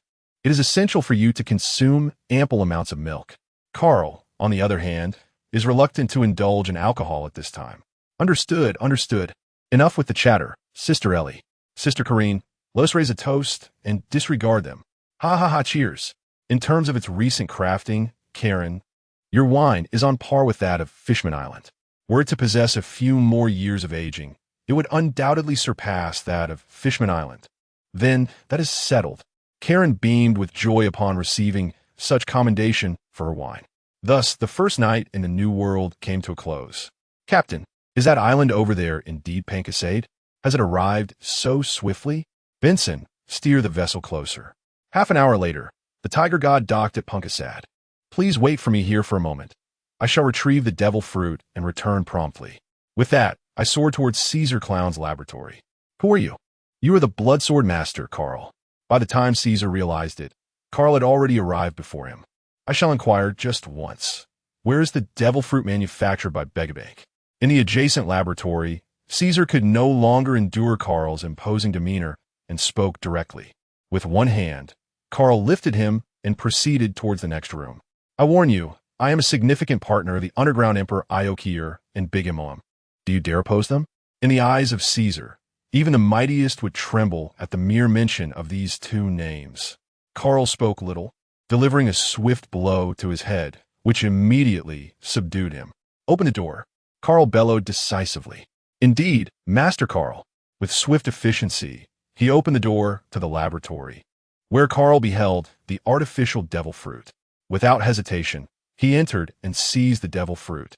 Caesar, should I discover that you are conducting experiments on children, I will return to put an end to you. Of course, if it is a child clad in a kimono, you may experiment as you please. When Karl entered moments ago, he seemed unaware of any child's presence. It appears he has not yet commenced his grotesque experiments of human gigantification. Understood. Caesar is currently quite obedient, undoubtedly due to his awareness of the formidable strength possessed by the individual before him. Subsequently, Karl departed with the devil fruit in hand, showing no intent to make things difficult for him. After all, how could a scientist singularly focused on surpassing Vegapunk deny such an opportunity? Upon returning to the ship, everyone cast curious glances at the devil fruit that Karl had acquired. Captain, what kind of devil fruit is this? Karl gazed at the pink, artificial fish fruit, pondering that he would seize this devil fruit first and later deal with that little life. After all, the general of Wano country might not necessarily require his assistance. Kazuki Odin could suffice. Do you know which devil fruit Kaido of the 100 Beasts consumed? Karl inquired. I am aware of this. It is the fish fruit. Mythical beast type, in the form of the azure dragon. Amma promptly interjected. This is a replica of Kaido's devil fruit, created by Vegapunk. At the time, he believed he had failed, which is why it was left here. However, this devil fruit has proven to be successful, albeit in a different hue. As you can see, it is pink. If Kaido's fruit represents the azure dragon form, then this one can be deemed the crimson dragon form. It is truly remarkable that artificial devil fruits can be created. Karl, I suddenly wish to give it a try as well. Ellie has unexpectedly developed an interest in these man-made devil fruits. Ellie, be obedient. Let's not be curious. You're studying medicine, so refrain from such matters. Why? I feel I could replicate it as well. Are you certain? Karl inquired with a hint of skepticism, considering that Caesar, having devoted so much time to his research, produced numerous defective items. Indeed, it may require the sacrifice of several devil fruits to unravel the mysteries. All right, once you return, you may commence your research. In the meantime, gather a selection of ordinary devil fruits. Seeing her confidence, Karl readily acquiesced. Let us depart. The scenery here is utterly unremarkable, rendering me devoid of appetite, even for a meal. Mother, the Bloodsword Master Call has emerged. They have just entered the New World today. Over a month ago, upon witnessing the bounty placed on Call and his crew, Big Mom was compelled to invite them to a tea party with the intent of courting Call and his companions. Naturally, this invitation is obligatory, and Big Mom has already made preparations for a potential alliance through marriage. Mother, let us send Katakuri to invite him to my tea party. Yes, Mother. Karl is still unaware that he has caught Big Mom's attention. However, even if he were to find out, it would not trouble him. He is currently brimming with confidence, believing he can triumph over that old woman. Captain, where shall we head next? Vincent inquired of Karl. Let me ponder for a moment. In any case, we still possess an abundance of resources. Shall we embark on a quest to discover treasures on some uninhabited islands? Indeed, the windless zone is home to numerous undeveloped natural islands. It is also likely to harbor a wealth of rare ingredients. Karine is the first to express her approval. Moreover, there is a possibility of the existence of devil fruits. My brother discovered his devil fruit on an island within the Doldrums. Let us embark, Benson, to seek treasures in the Doldrums. Karl promptly made his decision. 2 days later, Karl and his companions encountered merely a small island, and their supplies were nearing depletion. Captain, we are running low on ingredients. While we still have an ample supply of meat, other items, particularly the spices, are dwindling. We must venture out to procure more. Karine is particularly attentive to the ship's provisions. Very well. Let us first seek a larger town to procure supplies and take a brief respite. 2 days later, the tiger god arrived at Dressrosa, a kingdom imbued with love and fervor. Are the people here truly so audacious? Is such intimacy displayed openly on the streets? Utterly tedious. Enel scoffed. The group settled into an inn. At this moment, Doflamingo had only recently taken control of Dressrosa, and the members of the Don Quixote family were diligently assisting him in governing this nation. Doflamingo had just received news from below, indicating that the Bloodsword Master had arrived in Dressrosa. Should we take any action? Upon receiving the news, Diamante hurried to report to Doflamingo. Doflamingo listened with a grave expression. He had only recently assumed control of this country, and certainly did not wish to see turmoil arise at this moment. He resolved to act as if he were unaware of his presence, opting for a more discreet demeanor in the coming days, lest he provoke a creature capable of rivaling even an admiral. In his mind, Doflamingo mused that after eliminating the celestial dragons, he could depart with ease, for none could fathom the terror that lay beneath the surface as he did. Very well, Doflamingo, I shall convey the message forthwith. Diamante, too, comprehends the terror of the admiral. After all, in their past, they were relentlessly pursued by the Vice Admiral, Kizaru, and had to hide in various places. Thus, the strength of the admiral, being the pinnacle of naval power, must be even greater. The prowess of this bloodied swordsman, who can contend with such might, speaks volumes of his formidable abilities. At this moment, not far from Dressrosa, Katakuri of the Big Mom Pirates is hastening towards Dressrosa, tasked with delivering an invitation to a tea party hosted by the bloodied swordsman's mother. For reasons unknown, an unsettling feeling lingers within him, leading him to believe that this invitation may not go as smoothly as anticipated. Nevertheless, he dismisses such thoughts. After all, his mother is one of the sea emperors of the New World. He does not believe that anyone could possibly refuse an invitation from a sea emperor. Captain, why are there so many toys in this country? Furthermore, they seem to live just like humans here. Karen gazed at the toys on the street, engaging in lively conversations, and found it utterly astonishing, because those toys are, in essence, individuals who have been transformed into playthings upon being touched by the powers of the fruit of childhood. Moreover, once transformed into a toy, everything in this world associated with you will vanish, including the memories of all those who know you. They will no longer recognize you. Carl explained to everyone. Upon encounter, it transforms into a toy? Wouldn't that render the user of the toy fruit invincible? The crowd expressed astonishment at the capabilities of this devil fruit. How is it possible? Did I not mention that domineering presence is the essence of one's strength? Therefore, it stands to reason that this force is the most effective means of defending against the powers of such rule-based fruits. Upon hearing the captain state that this presence can indeed provide defense, everyone felt a sense of reassurance. Ellie, let us venture out for a shopping excursion. Others may also enjoy their freedom to roam. Naughty uncle, how could he not take us along? Sister Karen, shall we go out for a stroll together? Shall we go out? Karen inquired of the remaining individuals. I shall not attend. I wish to continue my training. Benson is indifferent to everything else. His sole desire is to grow stronger. The divine being's apple has vanished, and I am preparing to venture out to procure some more before returning. Having uttered these words, this celestial entity was suddenly whisked away by a flash of lightning. In that case, I shall accompany you all. Adrian expressed a hint of exasperation. Karen possesses sufficient strength to safeguard herself, yet remains somewhat vulnerable.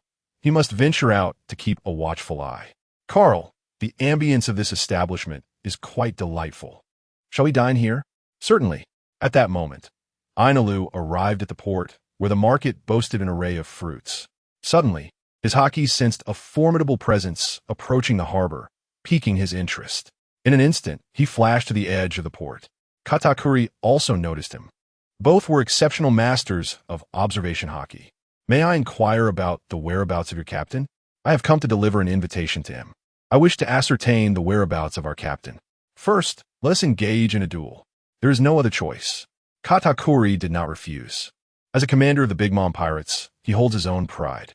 In an instant, the two vanished from the port, and shortly thereafter, Thunder rumbled along a deserted shoreline, where an overwhelming aura wreaked havoc across the area. With whom did Enel engage in battle? Don Quixote da Flamingo should not be so foolish as to provoke them. You are quite remarkable. This divine entity has acknowledged you. When Karu and the others arrived at the battleground, the conflict had already concluded. Eneru transformed into his god of thunder form, propelling Katakuri away. However, this transformation took a significant toll on Eneru himself. Captain, this fellow claims to seek your attention. I deemed him formidable and engaged in combat with him. As Carl approached, he addressed them, Katakuri, the esteemed commander of the Big Mom Pirates. What brings you to me? Katakuri, taken aback by the formidable prowess of this thunderfruit user, found himself in a rather precarious situation, realizing that his mission for the day was now unattainable. Your Excellency Carl, I have come to deliver the invitation to the tea gathering hosted by Mother, Katakuri said, adjusting his attire. Oh, an invitation from Big Mom? What did she possibly want from me? My mother wishes to enter into matrimony with Lord Carl. Marriage alliance? Has Katakuri truly become so muddled in her old age? Carl unleashed his Conqueror's Haki in an instant, as dark clouds gathered and thunder rumbled ominously. Azure Dragon Break.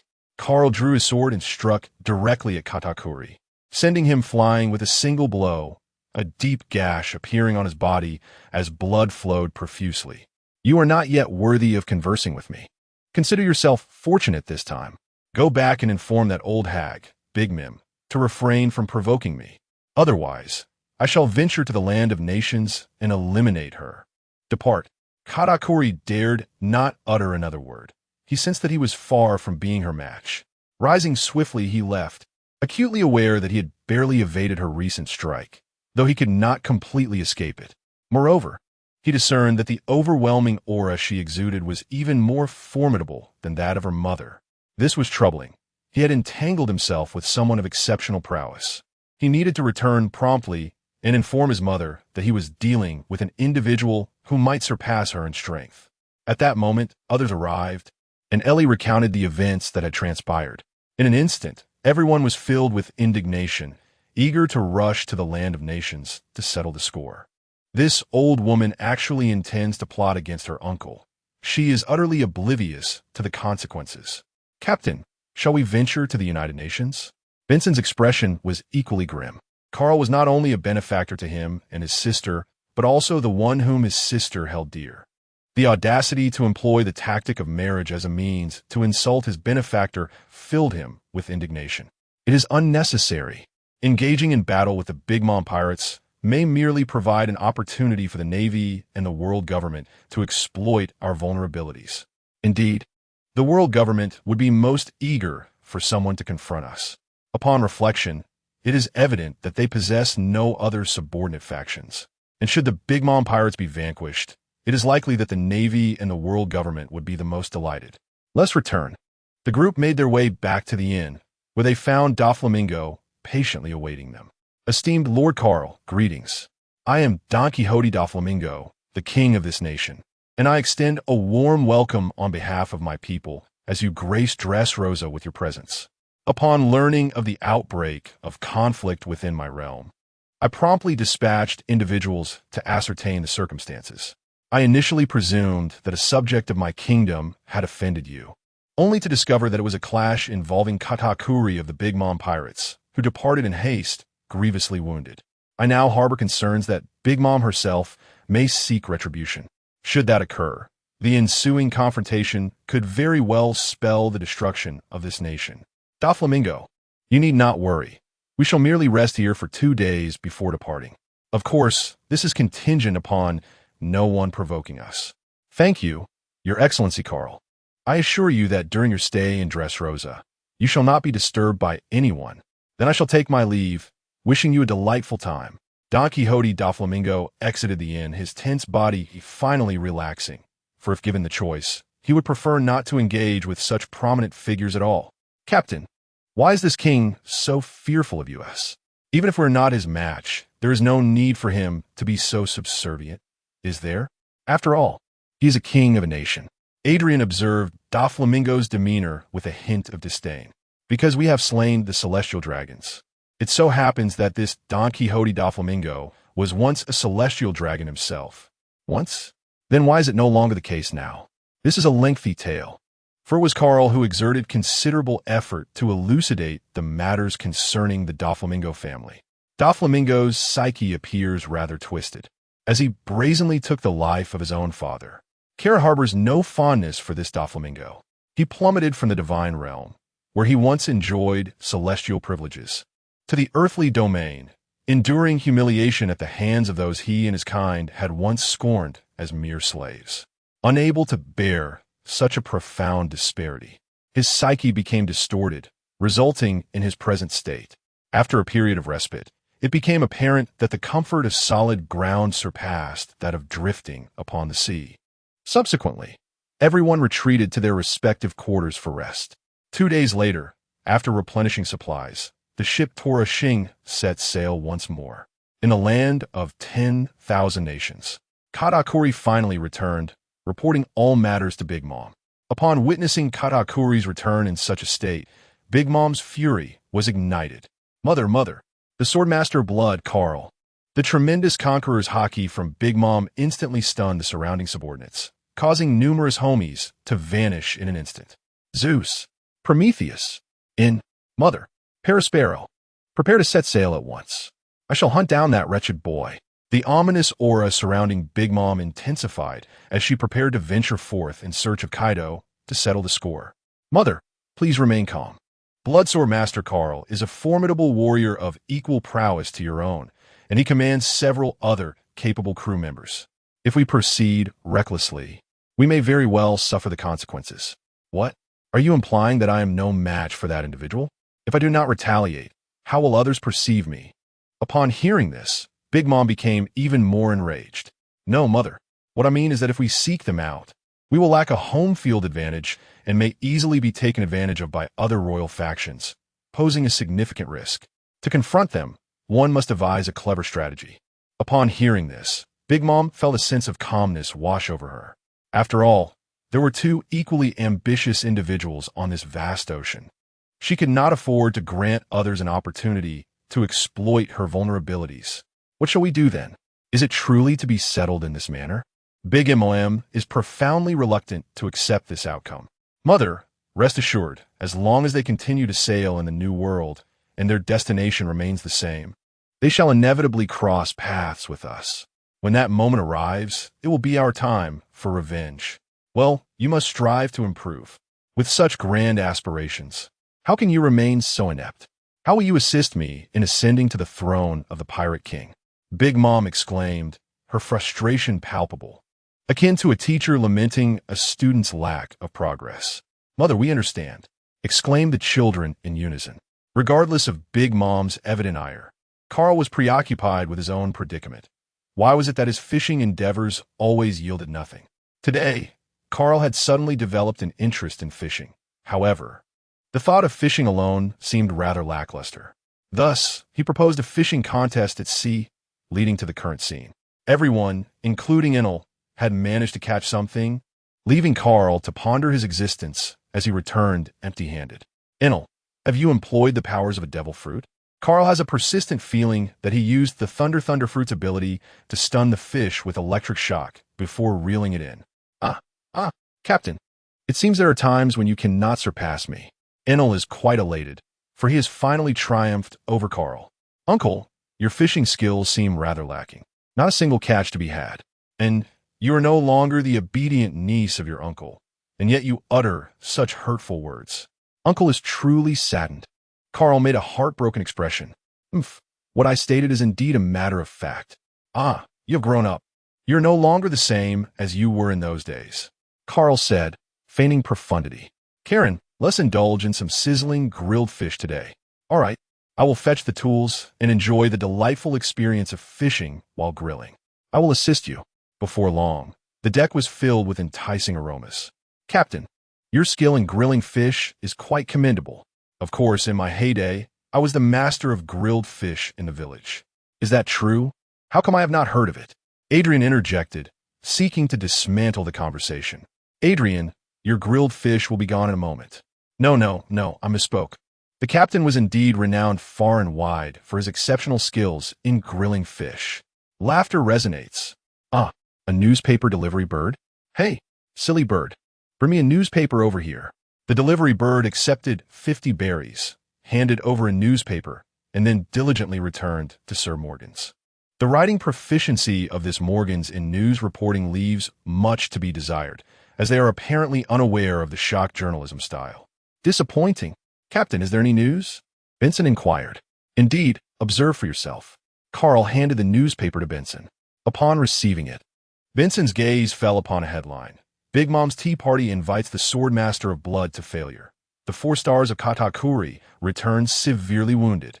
The content was exaggerated to the utmost degree, claiming that the Big Mom pirates were nearly ground into the earth. Captain, what does this Birdman intend to do? A new Emperor of the Seas, is he? We certainly do not covet such a title, and moreover, not a single detail in his personal introduction holds any truth. Adrian remarked with a glance. How could his newspaper possibly sell if not written in this manner? News is news. Only the fabricated qualifies as true news. Why concern ourselves with so many trivial matters? I ask you, will you partake in this meal or not? If you choose not to, then I shall cease my cooking. Indulging in Corinne's grilled fish paired with her exquisite wine is truly a delightful experience. Ah, Captain, it appears that the Kingdom of Nordis in the North Sea will host an auction in a month's time, where 4 devil fruits will be up for bid. Should we consider attending?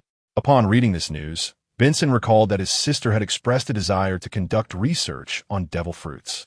Securing these rare fruits could prove to be quite advantageous.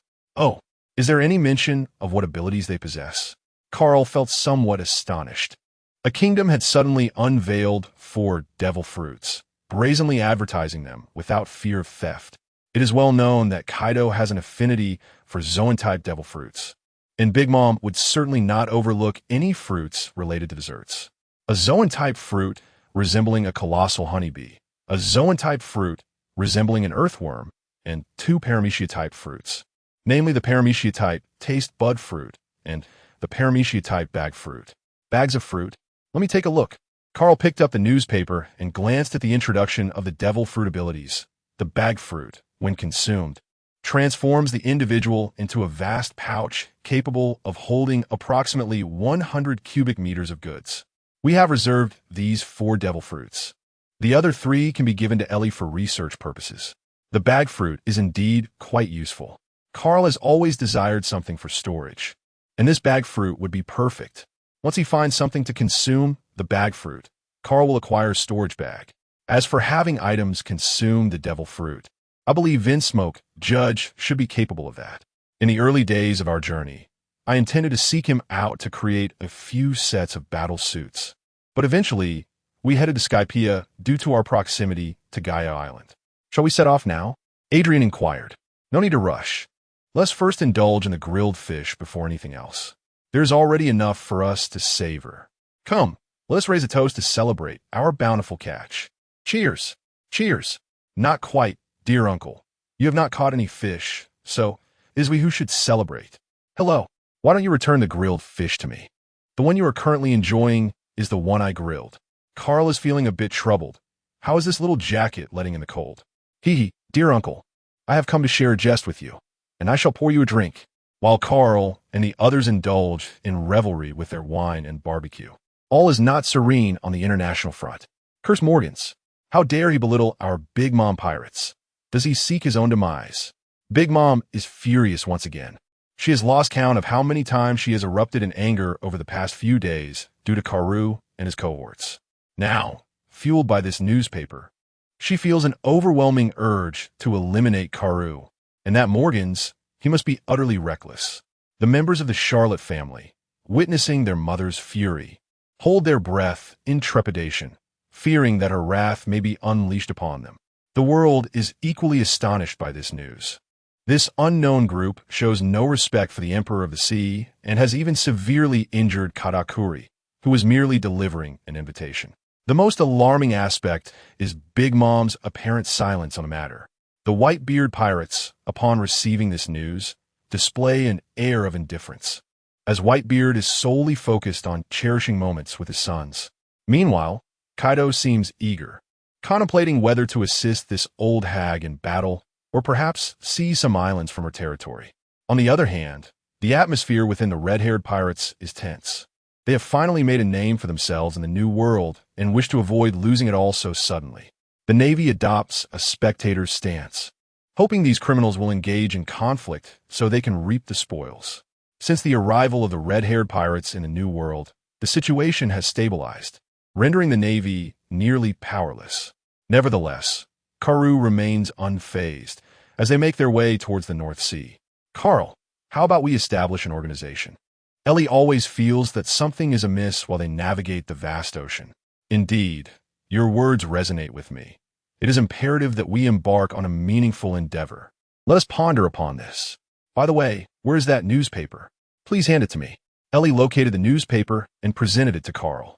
The animal kingdom, specifically the insect realm, features a colossal bee species capable of producing a honey that induces gigantism in bees, enhancing both their lifespan and speed. Indeed, my recollections serve me well. What do you think about establishing a courier company? We could deliver urgent parcels to those at sea.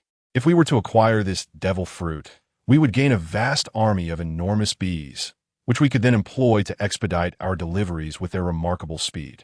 What do you think? Listening to it sounds quite pleasant. Merchant vessels transporting goods must contend not only with the myriad complexities of maritime weather, but also with the threat of piracy. However, if they could soar through the skies, their safety would be significantly enhanced, and their speed would increase considerably. Ellie believed this idea held great merit. Thus, it is decided, we shall establish a courier company. We shall name it Shunfoam Express. Shunfoam Express? Upon hearing this name, the crowd's eyes sparkled with delight. It is indeed a splendid name, evoking the auspicious connotation of swift and favorable delivery. Uncle, that is quite a delightful name. Excellent. Let us hasten our journey to the North Sea. That devil fruit must be acquired. Indeed, the crowd responded in unison. Thus, the very first and only courier service upon these waters was established. After more than 20 days, the Tiger God ship arrived at the Kingdom of Dinos. A grand auction was soon to take place here, attracting an increasing number of visitors. The appearance of the Tiger God ship immediately incited a commotion among the crowd, as they pondered whether it too was there to partake in the auction. Upon docking, a man clad in an exquisite suit awaited the passengers with a dozen subordinates at his side. His name was Genogard, the young master of the Kino family from the North Sea, and it was his family that organized this auction. News of the legendary swordsman Karl's arrival had unsettled them, for they were uncertain whether Karl had come to participate in the auction or to disrupt it. Thus, they sent Genogard to gauge the situation. As Karl and his companions disembarked, they encountered Genogard and his entourage. Esteemed Lord Karl, greetings. I am guard of the Geno family, the one in charge of this auction. May I inquire if you have also come to partake in the auction? Guard inquired with utmost respect. Genogard? Indeed, you are correct. We have come to partake in the auction. It is said that there are 4 devil fruits available for bidding this time. Is that true? Indeed, Your Excellency Karl. You have endured much on your journey. We have arranged the finest accommodations for you and your companions here. Please take a few days to rest, for the auction is not set to commence for another 3 days. Very well, lead the way. Karl and his companions, having endured over 20 days at sea, were indeed quite fatigued and did not decline the offer. Under Guard's guidance, they settled into the most opulent hotel in the area. The port was bustling with activity. None had anticipated that those 4 mediocre devil fruits would attract such prominent figures to the auction. In that moment, those hoping to acquire the devil fruits at the auction were left in despair, for they were no match for Karl and his crew. 3 days later, the auction commenced as scheduled, and Karl and his party were ushered into the most prestigious private box. Esteemed guests, we warmly welcome you to this auction hosted by the Geno family. At this auction, we have prepared an array of exquisite antiques, a variety of rare gemstones, and renowned blades. Furthermore, we also possess 4 devil fruits. Enough of the trivialities. Let us swiftly embark on a journey to unveil the elusive appearance of the legendary sea treasure, the devil fruit. Indeed, quickly bring forth the devil fruit for us to behold. The crowd began to stir, composed of pirates who had gathered over the past few days, all of whom are formidable figures of considerable renown from the North Sea. Please, everyone, do not rush. The Pisces de our assistance shall certainly make its grand entrance last. Let us begin with a variety of exquisite antiques. The first item to be showcased was the crown of a king from a kingdom over 300 years ago. The auction had been underway for more than an hour, and Carl and his companions were so bored that they felt on the verge of slumber. Esteemed guests, the next item up for auction is a recent addition from the Kino family. Behold, a magnificent large knife of grade 21. Instantly, the atmosphere in the venue erupted with excitement at the revelation of such a remarkable blade. Carl, too, regained his composure, although he already possessed his own black knife. This one could be offered to him. This blade is named Cold Moon. It is forged from rare minerals imbued with various ice attributes. Users must exercise caution, as neglect may result in the risk of frostbite. Therefore, those in need should remain vigilant. The bidding commences at a staggering 100 million berries. Let the auction begin. 100 million berries. 130 million berries. 180 million berries. 300 million berries. I am a captain of the Derek Pirates. Who dares to challenge me? Ha ha ha. It is indeed Derek with a bounty of 9,000,600,000 berries. How could such a villain possibly arrive? He is indeed quite ruthless. It is rumored that just a month ago, he plundered a major city of a world government member state, mercilessly slaying its inhabitants. Witnessing the ferocity of such a pirate, the crowd hesitated to raise their bids any further, fearing retaliation from Derek. 500 million berries. Carl, however, would not regard this scoundrel with any measure of respect. Who among you dares to bid after knowing my name? Are you not afraid of losing your life once you step outside? Derek, filled with rage, could not believe that someone had the audacity to compete with him for his possessions. Inal, judgment of the gods. In an instant, a bolt of lightning descended, and Derek, along with several of his subordinates, was struck, leaving them charred and lifeless. The crowd, realizing that a formidable figure had intervened, fell into an immediate silence.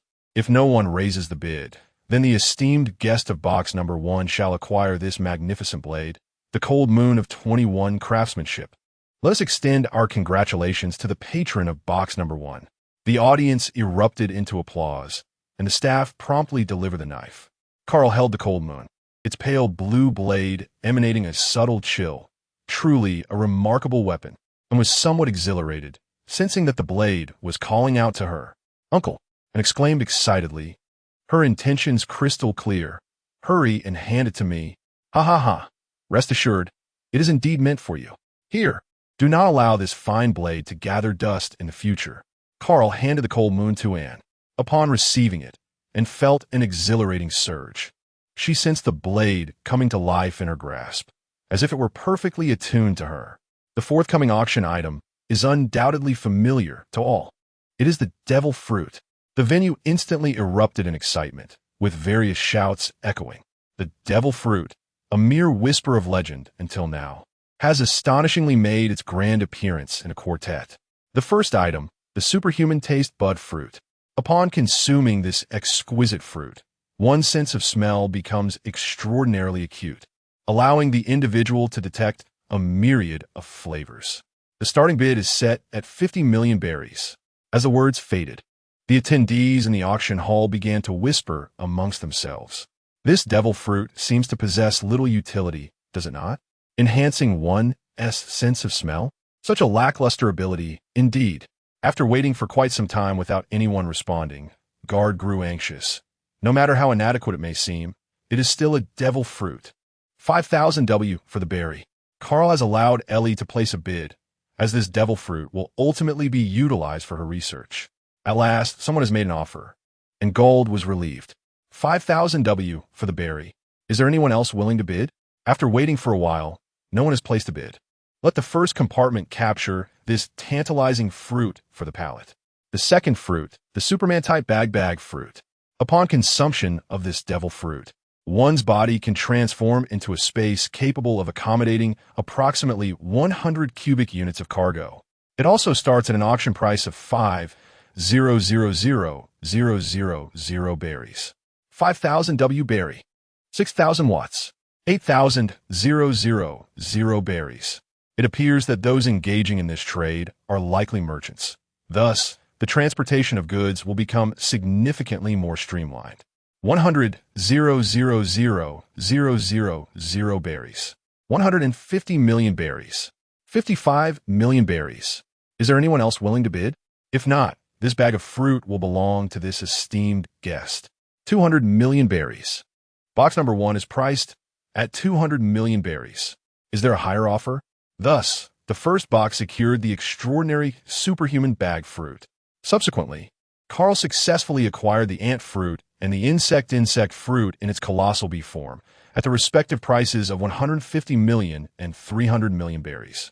Once the auction concluded, Carl settled the payments and departed, leaving the Gino family who wished to invite him to their banquet behind. Upon returning to the hotel, Carl instructed Adrian to venture out and gather intelligence. He aimed to ascertain the whereabouts of Germa 60S6S, formidable snail, before directly seeking out Judge. Carl, whom you intend to offer this devil fruit to? Among us, only Karen has never tasted a devil fruit, yet this particular one is not suitable for her. Ellie inquired of Carl. There is no rush. This vast ocean is not devoid of talent. However, it is essential to find a trustworthy individual to collaborate with. I am currently pondering the location of the headquarters of our Shunfeng Express Company. Is it situated on Sky Island or Tiger Roar Island? Carl feels somewhat uncertain, as both locations are remarkably secure islands. Tiger Roar Island, the Sky Island, is too elevated, which renders it rather inconvenient. Very well, then let us set sail for Tiger Roar Island. Early the following morning, the Tiger God departed from the port of the Kingdom of Dinos, making its way towards Germa 66. Captain, does the Germa 66 truly possess technology capable of enabling objects to consume devil fruits? Adrian finds it somewhat hard to believe. After all, how could an inanimate object possibly consume a devil fruit? It seems rather fantastical. Perhaps it is unlikely, yet Vince Mockage can achieve it. He is indeed one of the 3 most brilliant scientists in the world. 2 days later, the magnificent sight of the Germa Kingdom, composed of enormous snails, finally came into view. Welcome to the Kingdom of Germa. No outsiders are permitted to enter. As the Tiger God approached, it was promptly warned by the replica soldiers of Gaji. Let us proceed directly to seek the master of this place. With that, he led everyone ashore. In an instant, all the replicated soldiers aimed their weapons at Carl and his companions. Halt, or we shall open fire. Carl recognized that these individuals were mere puppets, entirely obedient to Gaji's commands, and said nothing further. Instead, he unleashed his Conqueror's Haki, rendering them unconscious. Before they could reach the main castle, Gaji emerged. Bloodsword Master Carl, what brings such a prominent figure to our Germa? Gaji observed Carl and his companions with a hint of trepidation, while his 3 sons and daughter stood behind him, their expressions devoid of emotion. Vince Smoke Judge, how is your research on bloodline factors progressing? Did you not notice? These soldiers of assault are indeed the fruits of my research. Gaji gazed proudly at the surrounding replicants. In the eyes of the strong, the multitude of ordinary individuals holds little value. Hence, I perceive that you have produced a collection of ineffectual beings. Let's not dwell on that any longer. Can you now accomplish the task of enabling an object to consume a devil fruit? For instance, this exquisite bracelet? With that, Carl produced a beautifully crafted bracelet. Gaji pondered for a moment before responding, "Is indeed possible, but it will require some time, approximately 7 days. Did you come here specifically for this matter? Oh, we also require some combat uniforms for your Germa 66. If there are no additional attributes needed, would it be feasible to create suits that are capable of flight and defense? Without adding any attributes, it is quite effortless. However, it possesses little combat effectiveness." Are you certain? Giagia was perplexed. What purpose does such battle attire serve if it lacks any combat capability? That is splendid.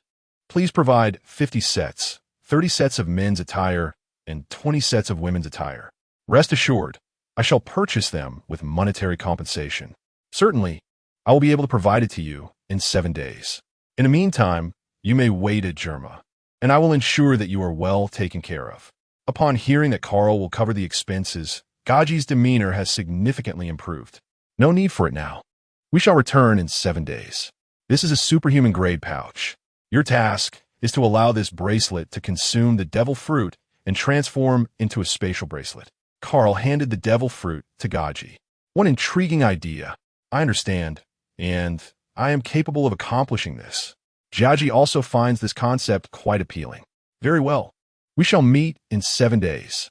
With that, Carl and his companions boarded the vessel and departed. "Captain, what do you need so many battle uniforms for?" Benson was somewhat perplexed. After all, they did not have that many people, and not everyone required one. In the future, the company will undoubtedly establish a station on each island, and this is intended for the station's supervisor. Such a combat uniform is sufficient for their self-protection. Although it is likely that no one will provoke us, it is always prudent to be prepared. Initially, we shall commence from the first half of the Grand Line, specifically Paradise. Once Paradise is stabilized, we will then extend our reach to the 4 seas. Regarding this, I believe it would be prudent to establish our headquarters on Gaia Island. What do you think? Gaia Island is ideally situated within the resort and could serve as a convenient transit point. It is indeed possible, but it requires constant vigilance. However, this is not an issue, as both my brother and Enel possess the necessary strength. Ellie remarked. Thus it was settled. Carl promptly resolved to establish Gaia Island as the headquarters and transit station for Smooth Wind Express. However, it was imperative to rid the island of all the pirates first. The reason for the overwhelming presence of pirates on this island remained a mystery. At that time, Enel will preside over Gaia Island. For his observation, Haki allows him to oversee the entirety of the island. Ha ha ha. This divine being shall not concern itself with management. You need not concern yourself with management. Your sole responsibility is to safeguard the island's security, Carl remarked curtly to Enel. Then there shall be no issue. Captain, there lies a pirate ship ahead, pillaging a merchant vessel. Shall we investigate? Meanwhile, within the hold of the merchant ship, a woman adorned in noble attire stirs from her slumber, her eyes clouded with confusion. In the past, if we encounter any trouble, let us lend a hand. I shall leave it to you for a while. These pirates possess mediocre strength, making them ideal for your practice. Understood, uncle. Upon hearing this, an immediately entered combat mode. As the Tiger God approached, the opposing pirates surged onto the ship, without hesitation, and leaped into action. These pirates were exceedingly weak, typically composed of ruffians from small towns, fierce in demeanor, yet lacking in capability. Before long, and dispatched them, each pirate bearing wounds adorned with frost. All taken care of, and sheathed his blade, the Frost Moon, after polishing it, and coolly addressed Carl. Not bad, a commendable sense of combat awareness. At this moment, apart from a dozen passengers and several subordinates of the first mate aboard the merchant ship, everyone else had perished. Let us depart. Wait. Suddenly, a woman stepped forward and spoke. Hearing this, Carl and his companions glanced back momentarily before continuing on their way. In such circumstances, those who were rescued either expressed gratitude or sought revenge, and Carl had no desire to engage in such trivialities. Handsome wait, may I accompany you? As long as it leads to the Grand Line, I merely wish to reach the East Sea. Murphy Daphne is certain that such individuals are the quintessential adventurers of the Pirate King-S world, akin to Luffy and his companions, and are among the rare, good-hearted souls. What is your purpose for traveling to the East China Sea? Others have referred to you as a handsome gentleman, so it wouldn't hurt to listen a little longer. I yearn to visit the Windmill Village. Fear not, for once I reach the Grand Line, I shall disembark and venture forth on my own. Upon noticing the response from the individual across from her, Daphne grasped at this lifeline with fervor. She had only recently arrived in this world, hailing from a noble lineage. Yet that very night, her homeland was ravaged. As a member of the aristocratic Murphy family, they were undoubtedly a prime target for the marauding pirates. Tragically, her relatives were nearly all slain, their treasures plundered, leaving her with but a single uncle. Just when she thought she could rely on him, he shockingly proposed that she wed the king's son to restore their family's former glory. Daphne feigned agreement, yet the thought filled her with revulsion. He was, after all, an exceedingly grotesque and corpulent man. Upon her arrival in this realm, she had already felt an overwhelming sense of insecurity, having envisioned leveraging her noble background to gain a foothold before journeying to the East Blue's Windmill Village, where she could reconnect with the protagonist and embark on his ship. This had been her most stable plan. Alas, the recent pirate incursion shattered her aspirations, thrusting her into the perilous predicament of potentially marrying that repugnant fat man. That very day, seizing the opportunity when her uncle was absent, Daphne took all her savings and fled. However, upon her escape, fate dealt her a cruel hand. She intended to board a merchant vessel bound for the Grand Line, only to encounter a pirate ship. As the merchant vessel was struck by the pirate craft, she tumbled and lost consciousness. She was only roused by the distant shouts of battle echoing from the deck. Now, Daphne found herself in a dire predicament. This merchant ship could not possibly reach the Grand Line, and they were adrift at sea. Thus, these adventurers before her became her final hope. She endeavored to present herself as pitiable, casting her gaze upon them in the hopes of evoking their compassion. Carl regarded her for several moments, sensing something peculiar about this woman. How audacious she was to board a stranger's ship. If you're unafraid, then come forth. Carl resolved to assist her. Thank you. Thank you. Daphne realized that she had succeeded. Indeed, portraying herself as a pitiable woman easily evoked the sympathy of men. Benson, set sail. The tiger god has departed from this maritime expanse. Thank you. My name is Murphy Daphne. I am an orphan. I am grateful to you for saving me. Miss Daphne, may I inquire as to the reason for your journey to the East Sea? Ellie expressed a hint of curiosity, for it is quite astonishing that a woman, particularly one of considerable beauty, yet lacking in substantial skills, would dare to venture out to sea alone. Due to the ravages of pirates, my family has been plundered, and both my father and mother perished at the hands of these marauders.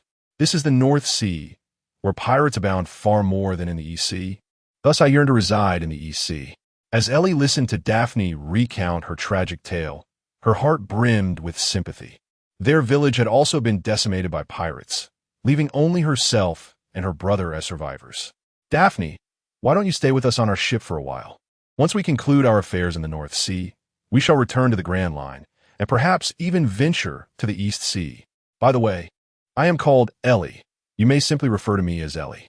Ellie spoke to the woman who shared a similar fate, wishing she could accompany her to the East Sea. Really? Thank you, Ellie. Daphne believes she is indeed the daughter of fortune. Whenever she finds herself in peril, someone always comes to her rescue. There's no need for gratitude. Let us proceed. I shall escort you to the cabin where you can change your attire. With that, Ellie led her toward the cabin. Captain, I have an unsettling feeling about this woman. She seems rather peculiar. At that moment, Enel leaped down from the crow's nest, having been vigilantly observing from above while ensuring that it was not ambushed during his battle against the enemies. It's nothing, she remarked. Most of what she said should indeed hold a semblance of truth, and her lack of strength renders her incapable of causing any significant turmoil. At that moment, Ellie and Daphne emerged, and Carl glanced at her. He was surprised to find that, after a thorough cleansing, she appeared quite lovely. Isn't Daphne beautiful? Ellie remarked. Daphne felt a touch of embarrassment. However, when she caught sight of Anilu, her demeanor shifted entirely. Anilu, how did you come to be here? Weren't you on the Sky Island? I knew something was amiss with you. Who exactly are you? I recall having seen your bounty notice some time ago. I have perused your proclamation. Daphne appeared somewhat flustered, as she inadvertently let slip some information. How could you possibly know that Enel was previously on Sky Island? A bold idea began to take shape in Carl's mind, yet he remained uncertain. Do you believe what I conjecture? Daphne inquired with a tone of deliberation. Captain, this woman is deceitful. Should we cast her back? Enel sensed that the woman harbored ill intentions. Carl circled around Daphne and then addressed her. The king covers the earth? Upon hearing these words, Daphne's eyes widened in astonishment. The river demon of Bowda Town. Carl was taken aback, utterly astonished to encounter a fellow townsman here. It was simply unbelievable. Daphne, upon hearing his exclamation, felt an overwhelming sense of familiarity, as if she were enveloped by the voices of her homeland. In an instant, Tears streamed down her face as she rushed into Carl's embrace, sobbing uncontrollably. The surrounding onlookers were filled with confusion. Ellie felt an inexplicable sense of loss, as if her home had been invaded. Carl, feeling somewhat awkward, proceeded to clarify to the crowd, "This is someone I met shortly after I left Tiger Roar Island. You have not seen her before. It has been over a decade, and I scarcely recognized her myself. All right, cease your tears. There is no one here to torment you. Allow me to introduce you to my companions." Daphne's eyes were swollen from weeping, and in a world where pirates lurked at every corner, encountering a dependable fellow countryman overwhelmed her emotions beyond her control. "The one who just took you to change clothes is Ellie, the ship's doctor and my beloved wife." Carl is aware that Ellie is feeling somewhat jealous at the moment, so he must quickly reassure her. Indeed, upon hearing Carl's introduction, she appeared considerably more cheerful, and her jealousy dissipated. "Daphne, it's all right now. From this day forward, we shall be partners." "Thank you, Ellie. This is Benson, the helmsman of our vessel, and also the brother of Ellie. The individual wielding the firearm is Adrian, a skilled marksman. This gentleman is our shipwright, Jerry the fisherman. His skills are truly exceptional. Then, this is Kareen, our chef on board, whose culinary creations are truly exceptional. You are already familiar with Ainalu, who happens to be my niece, Portkizdi. And Portkizdi." Daphne appeared somewhat astonished, remarking that this surname is not that of Ace's mother, Luogio. "It's nothing. It's just as you imagined. I will explain further later. For now, let us hold a banquet to welcome our new companions. As per usual, the teppanyaki barbecue is all set." "Aye, Captain." Kareen went to make preparations. Before long, the deck was filled with the enticing aroma of sizzling iron plates and barbecued delicacies. "Come, let us welcome our new companions. Cheers! Cheers!" X8 Karen's brewing skills have truly matured, and the wine has become increasingly flavorful. "Ha ha ha, Jerry. I down a whole cup in one go." Indeed, it is far more delightful than the beverages consumed during the time at Fishman Island. When it comes to libations, Benson possesses considerable authority. His two greatest passions are cultivation and indulging in fine spirits. Indeed, I have been continuously refining my abilities. "Have you already visited Fishman Island? How is it? Is it beautiful there? Are there many mermaids?" Daphne has just arrived here and hasn't had the chance to explore other places yet. The scenery of Fishman Island is truly enchanting. Moreover, the mermaid sisters are exceptionally gentle, and still vividly recalls how kind those mermaid sisters were to her during her shopping excursion. I wonder about Bai Xing. I am curious about how she is faring now and whether she is diligently cultivating her skills. I find myself missing her a bit. Is she the beautiful Princess Shirahoshi of Fishman Island? Daphne pondered, a mermaid princess from One Piece. Her beauty could rival that of the Empress herself. Of course, she is somewhat timid, and I am uncertain whether she would face bullying in my absence. If I were to discover who mistreats her, I would undoubtedly take severe measures against them, and uttered with fierce determination. Well, she has King Neptune to look after her, and 3 brothers who dote on her. Who would dare to bully her? "Drink your milk." Carl gently patted Anne's head. "Oh dear uncle, please refrain from patting my head. It may hinder my growth. While urging me to drink milk, you continue to do so," and hurriedly moved aside and took a seat beside Karen. "Ha ha! It seems that one has become accustomed to it." After a grand banquet, everyone embraced Daphne, and they only began to tidy up and return to rest in the deep hours of the night. Carl and Daphne lingered on the deck, still savoring their drinks. "When did you traverse to this place?" Carl inquired of her. "Just a few days ago, an incident occurred at my company that required my immediate attention. While en route to address the matter, I was involved in an accident, which ultimately led me to this place. You cannot fathom the sheer panic I felt upon my arrival. Initially, I contemplated leveraging my noble lineage to cultivate my potential, with intentions to eventually venture to the Windmill Village in the East Sea, where, I mused, could one find greater safety than in the embrace of Windmill Village? The bastion of the protagonists? I envisioned forging bonds with them, thereby securing my own existence. However, before I could even begin to flourish, the nation I found myself in was besieged by pirates, shattering all my meticulously laid plans. To add insult to injury, My uncle had the audacity to propose my betrothal to the prince of that realm, an odious and corpulent individual at that. Thus, seizing the opportunity while he was distracted, I made my escape, and you're already familiar with the ensuing events.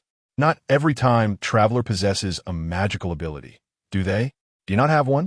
This is the first time Carl has encountered such a feeble time traveler. Nothing at all. I find it rather perplexing. In the world of One Piece, I have arrived, yet there is nothing here. Daphne feels somewhat weary. What about you? Do you possess a golden touch?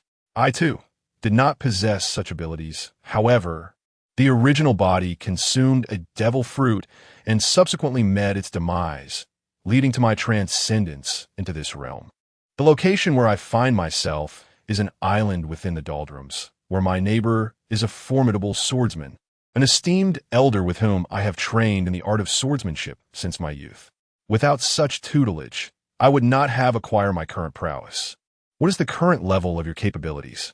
In any case, the Admiral of the Navy is no match for me, for that devil fruit has significantly enhanced my physical prowess.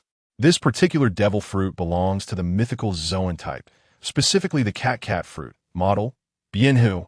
The Bian is an ancient divine beast, remarkably powerful. Wow, a mythical beast species rarer than those in the natural realm? From now on, I shall depend on you. Why is it that, despite being a traveler, I possess nothing? It is utterly unfair. Rest assured, I possess systematic training methods, including the Navy 6 method. Would you be interested in learning the Navy 6 style? I wish to learn it. This world is vast and fraught with danger. Without strength, I feel an overwhelming sense of insecurity. Upon our arrival at Gaia Island, I shall impart my knowledge to you. Furthermore, I have commissioned 50 sets of battle attire from Vince Makgaji at Germa 66, which you shall don in due course. The combat uniform of Germa 66? That is splendid. It is indeed a necessity. Encountering a fellow townsman in this vast world is truly a stroke of luck. Otherwise, at times, one cannot help but feel a sense of solitude, as if one is utterly alone. I too find solace in our encounter. Otherwise, today might have marked my final day in this world. By the way, did you just mention your company? Goodness. Could it be that you were a corporate mogul in a past life? A female CEO, perhaps? I have merely taken over the family business. I recently returned from studying abroad and assumed control of the company not long ago, and then I arrived here. I am uncertain about the well-being of my parents. The thought of this fills my heart with profound melancholy. I may not excel at providing comfort to others, but rest assured, as long as you are aboard this vessel, I shall be your steadfast support. Thank you, Carl. Daphne approached and embraced Carl, falling into his arms. Indeed, Daphne, since you are capable of managing your family's business, we shall entrust our company to your stewardship as well. You will be the general manager of our Shunfeng Express company. Shunfeng Express? Are you planning to develop the courier industry here? However, with so many pirates around, will the deliveries be able to reach their destinations? Certainly, the delivery can be accomplished. I have already resolved this issue. My purpose for coming to Beihai this time was to prepare for this matter. Daphne looked at Carl with a hint of perplexity, unable to conceive of a method to ensure the delivery without concerning herself with the pirates at sea. This time, we journeyed to Beihai to attend an auction, where we successfully acquired 4 devil fruits. Among them is a Zoan-type fruit, the insect fruit, model giant bee. Upon consumption, one transforms into a humanoid bee, capable of producing a unique honey that, when consumed by bees, induces gigantism and enhances their speed and lifespan. What do you think of the notion of cultivating a legion of bees with this devil fruit to deliver parcels? It seems rather intriguing, does it not? Furthermore, I have garnered a certain level of notoriety on the seas. Only the most formidable powers would dare to provoke me. Indeed, if this company is established, it is bound to be highly profitable. Daphne is somewhat exhilarated. Managing a company for profit is her forte. By the way, you mentioned that you have captured 4 devil fruits. What abilities do the other 3 possess? Would it be possible for you to grant me one to consume? Upon finishing the question, I looked at Carl with a hopeful gaze. I am certain that you will have no issues. However, those 3 abilities are rather inadequate and ill-suited for you. How about this? Upon our return to Tiger Roar Island, I shall provide you with a superior devil fruit to consume. By the way, Tiger Roar Island is my abode located in the Doldrums. Do you possess other devil fruits? Oh my, you are exceedingly fortunate. While others may go their entire lives without acquiring a single one, you seem to have an abundance. How fortunate it is. I have been seizing the opportunity to be among the dragon slayers. Do you recall the merman fisher tiger? Indeed, he appears to have ascended the Red Earth continent unaided, liberating numerous slaves. However, it seems he ultimately met his demise at the hands of the Navy. I also participated in that operation alongside Rayleigh Fisher Tiger, as well as the elder of Amazon Lily and Shaki. It was during that time that I acquired my devil fruit. So, it is... What abilities do the devil fruits you have acquired possess? I possess a natural type yin-yin fruit, and I wish for you to partake of it. This yin-yin fruit is a superior variant of smoker's smoke fruit. What do you think? Certainly, if this particular one does not appeal to you. I have others as well. I possess both Superman type and ancient species of animal types. I no longer desire anything else. I simply crave the cloud fruit. It grants immunity to physical attacks and allows one to soar. By the way, Carl, are you truly prepared to bestow upon me this invaluable natural fruit? Daphne can scarcely believe it. Indeed, in a certain sense, you are my only kin in this world, a sentiment I trust you can comprehend. Thank you, Daphne. With that, she embraced Carl and kissed him passionately. Carl was momentarily taken aback, thinking, wait, this is not a woman from the world of pirates, but rather a female CEO from his past life. Are female CEOs this forward? However, upon reflection, it made sense, regardless of her previous existence. She had now transformed into a delicate beauty, and having witnessed the terrifying spectacle of pirates today, one can only imagine her current state of mind. After contemplating for a moment, Carl decided to disregard all hesitation and reciprocated Daphne's fervent kiss. They only parted when he struggled to maintain control, and as he gazed at the shimmering gloss upon her lips, he could no longer resist. He clasped her in his arms and leaned in closer. Not yet. It's not possible, Carl, Daphne said intermittently. What's wrong? It is not feasible on the ship. I cannot let go, for I have yet to encounter such an experience. Moreover, I constantly feel a sense of remorse towards Ellie. It is I who owe you an apology. In truth, it is not only Ellie who holds the title of my beloved, but also the Empress Hancock. Therefore, do you mind? It appears that all men are indeed oafs. Are there no exceptions? That's all there is. Just the three of you. Truly, Carl said, embracing Daphne. You have certainly availed yourself of a great bargain. By the way, is the Empress Hancock truly as captivating as they say? In truth, she is quite similar to all of you in terms of physique and appearance. It is merely the consumption of the sweet fruit that has significantly enhanced her allure. Your assurance can only involve the three of us. Otherwise, you shall face the consequences. Thank you, Daphne. Gazing at Daphne's bashful demeanor and her alluring lips, Carl kissed her once more, only releasing her after several minutes had passed. All right, it is quite late now. I am but an ordinary person, and my energy is not as abundant. I shall quickly retire to bed. Moreover, I must plan matters concerning the courier company tomorrow. Since I have resolved to undertake this endeavor, I shall strive to make it the very best in the world. Daphne is certainly no mere ornament. I was truly overwhelmed with emotion upon encountering my relatives. Well then, off to sleep I shall go. Fortunately, I refrained from any impulsive actions tonight. My constitution is rather frail at the moment, and I fear you may not be able to withstand my presence. Hee, get going. You rascal. It's time for bed. Daphne hurried back to her slumber. Carl was taken aback to discover that there was indeed a second traveler, who had now become his woman, a female CEO at that. This meant there was someone to oversee the logistics company. Reclining on the beach chair, Carl gazed at the sky. Once the matters in the North Sea were settled, he would leave Ainalu with Benson to purge the island of pirates, while Daphne would oversee the reconstruction. He would then make a return trip to Tiger Roar Island to retrieve the devil fruit, and also check on the old master Derek. His apprentices should be ready to embark on their journeys as well. After bringing them to Gaia Island, they could fabricate several generators, thereby gradually transforming Gaia Island into a hub for goods distribution. For now, that would suffice. Time for some rest. Upon returning to her room, Daphne's face flushed with warmth. Oh my heavens, what has come over me today? I relinquished my long-cherished first kiss, which I have guarded for a lifetime. Although Carl is undeniably handsome, I was far too forward today.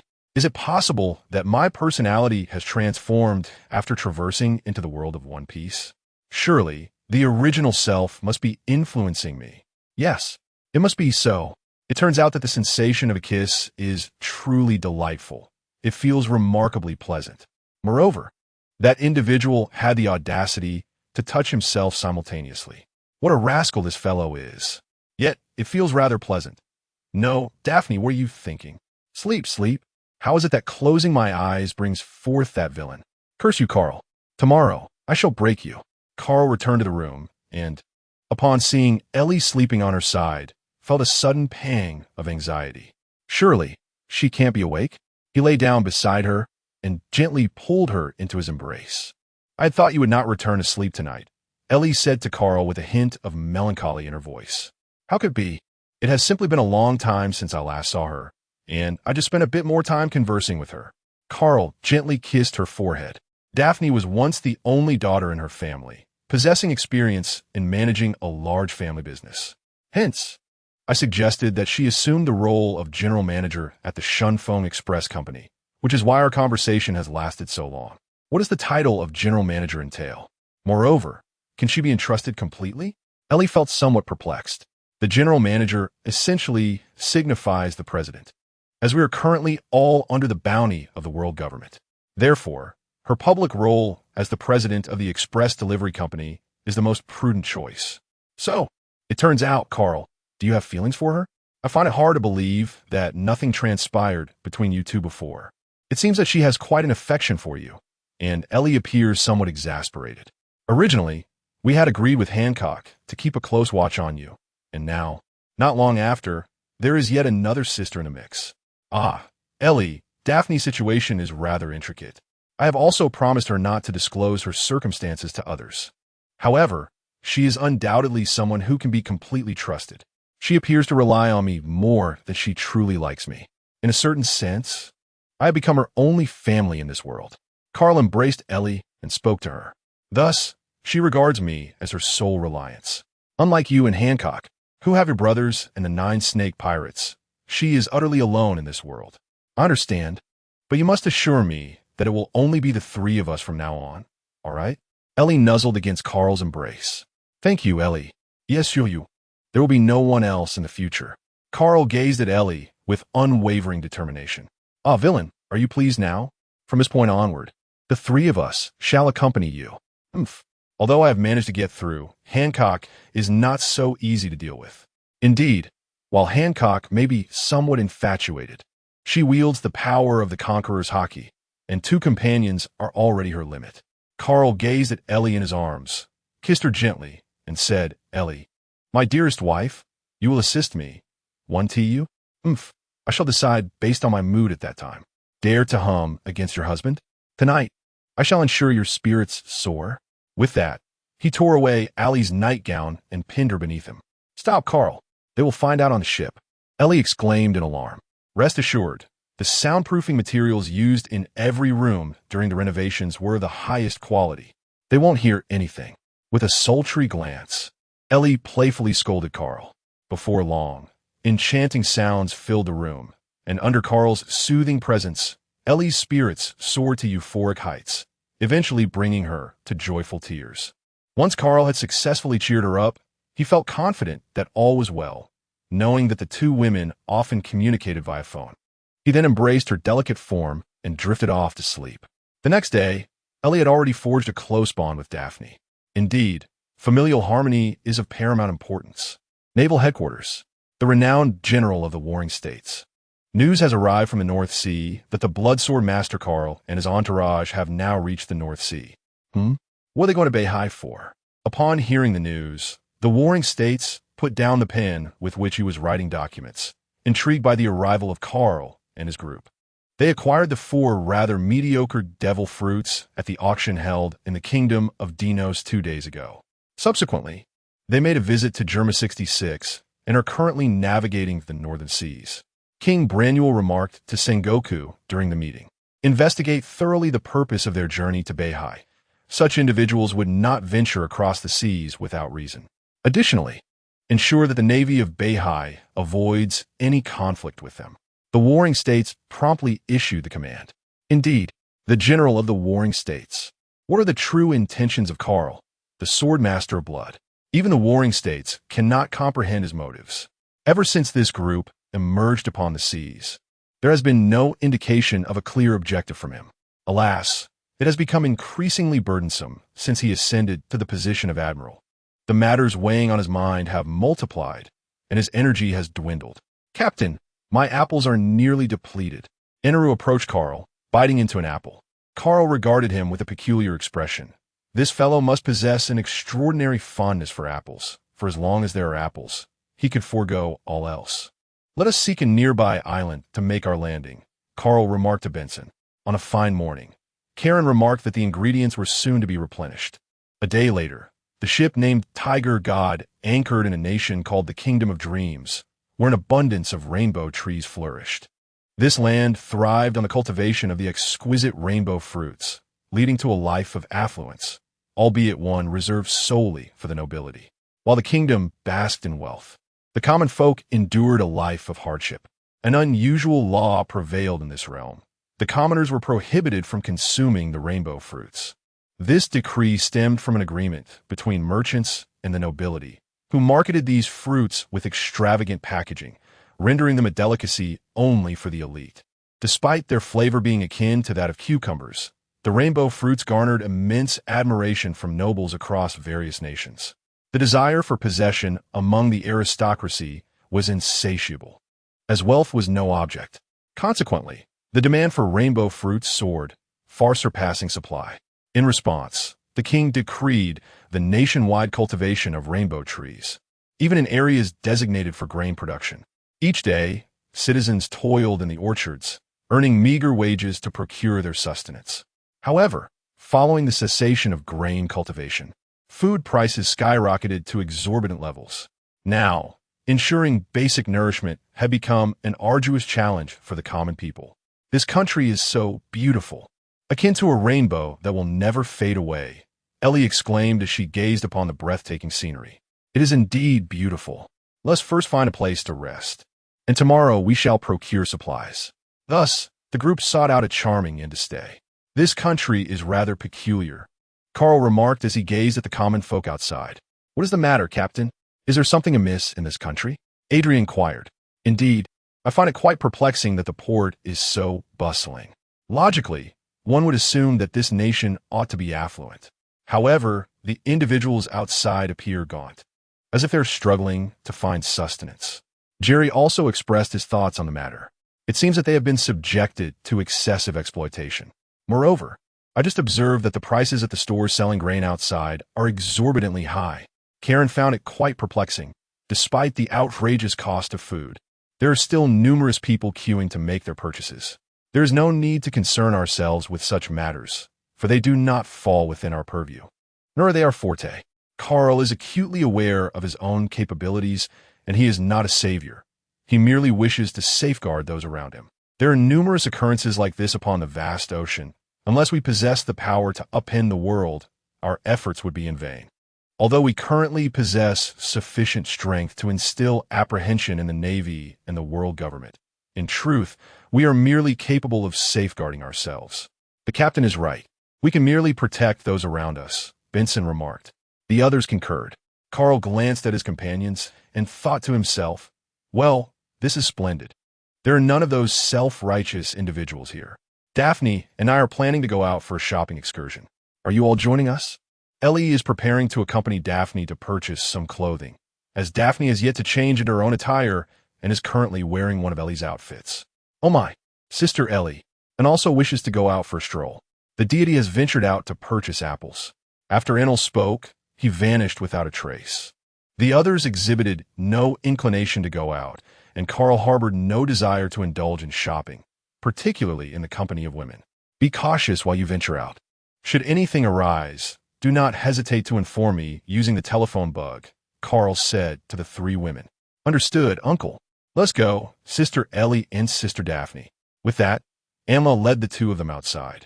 Those who needed to leave had departed, and the few remaining retreated to their rooms to rest. Carl returned to his chamber, retrieving his phone, eager to connect with his family, as it had been quite some time since their last communication. Blurb blurb, click Carl. What is the matter? How come you have the time to reach out to your family today? Is my fault?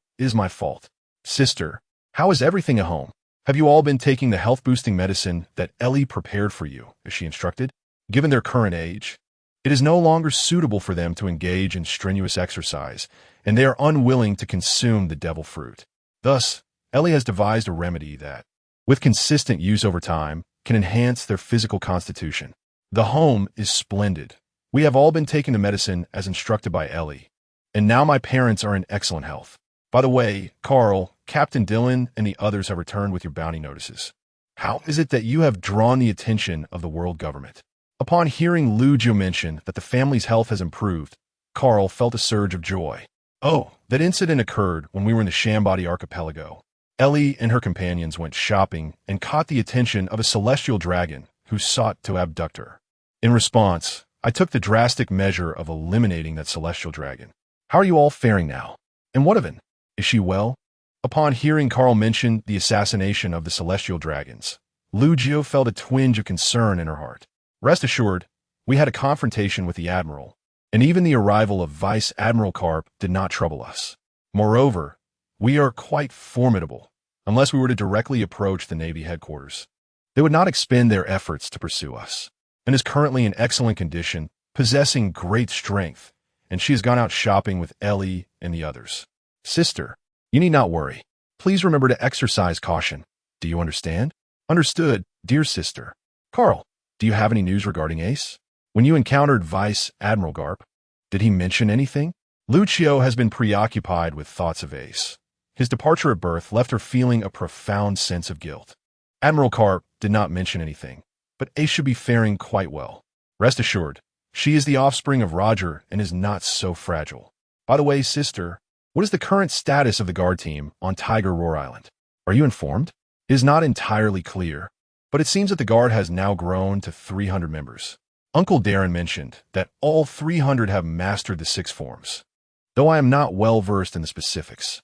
All right, I understand, dear sister. I shall return home in due time. Understood.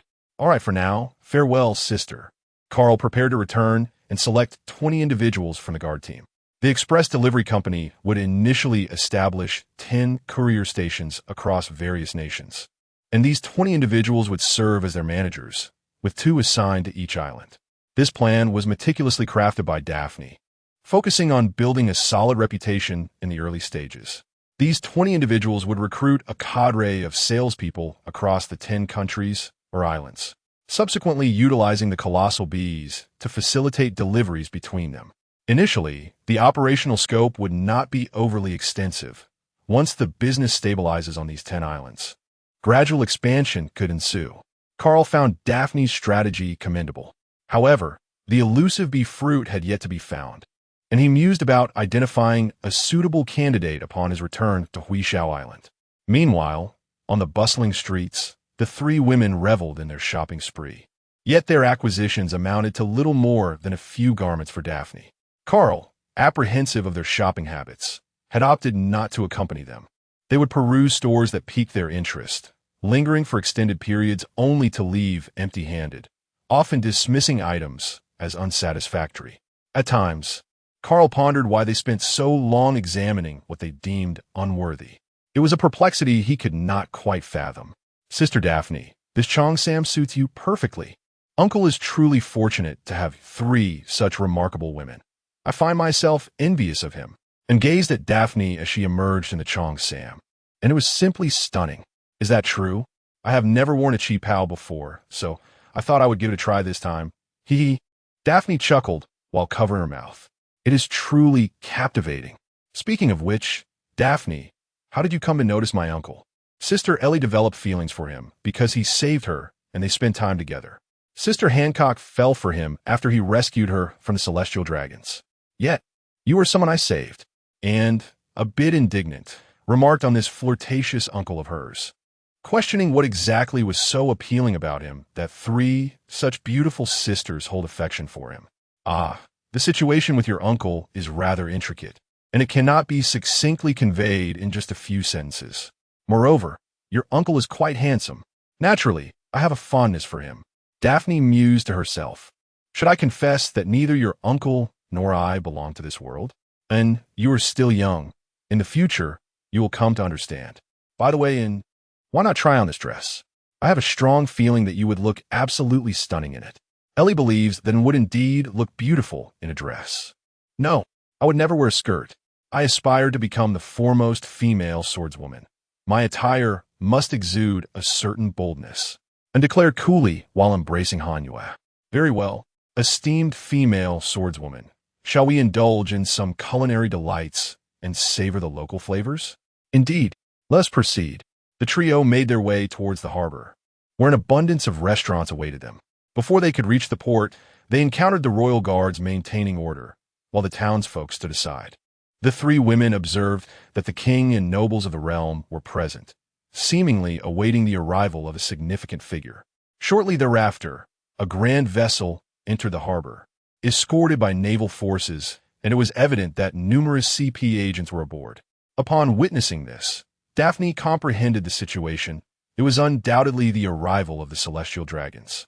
Welcome, esteemed Topman Federus Saint, to the kingdom of Rainbow. The king and nobles bowed in reverence, while the commoners knelt upon the ground. Shortly thereafter, a heavenly dragon person, adorned with a glass dome upon their head, descended under the escort of CP0. Are you the sovereign of this nation? Indeed, esteemed Lord Fedra. The banquet has been meticulously prepared within the palace, and we extend our heartfelt invitation for your esteemed presence. The king is currently exhilarated, as the celestial dragons have graced their kingdom with their presence. What an immense honor this is. Well then, let us proceed. With that, we stepped onto the carpet and made our way towards the palace. Why do the lowly refuse to kneel? He exclaimed, raising his gun to shoot. Yet, upon seeing Daphne in her chi-pao, a stirring sensation ignited within him. Go, bring her here. I want her to accompany me to the banquet tonight. Fedra commanded to CP0. Yes, my lord, replied the CP0, who then swiftly approached the three women. The esteemed celestial dragon has summoned you to accompany her to a banquet. Let us proceed. Nearby, Sanji was already enveloped in an aura of cold dread. Step aside at once, Ellie declared, standing resolutely before the two. You dare, exclaimed a CP0 agent, immediately taking action.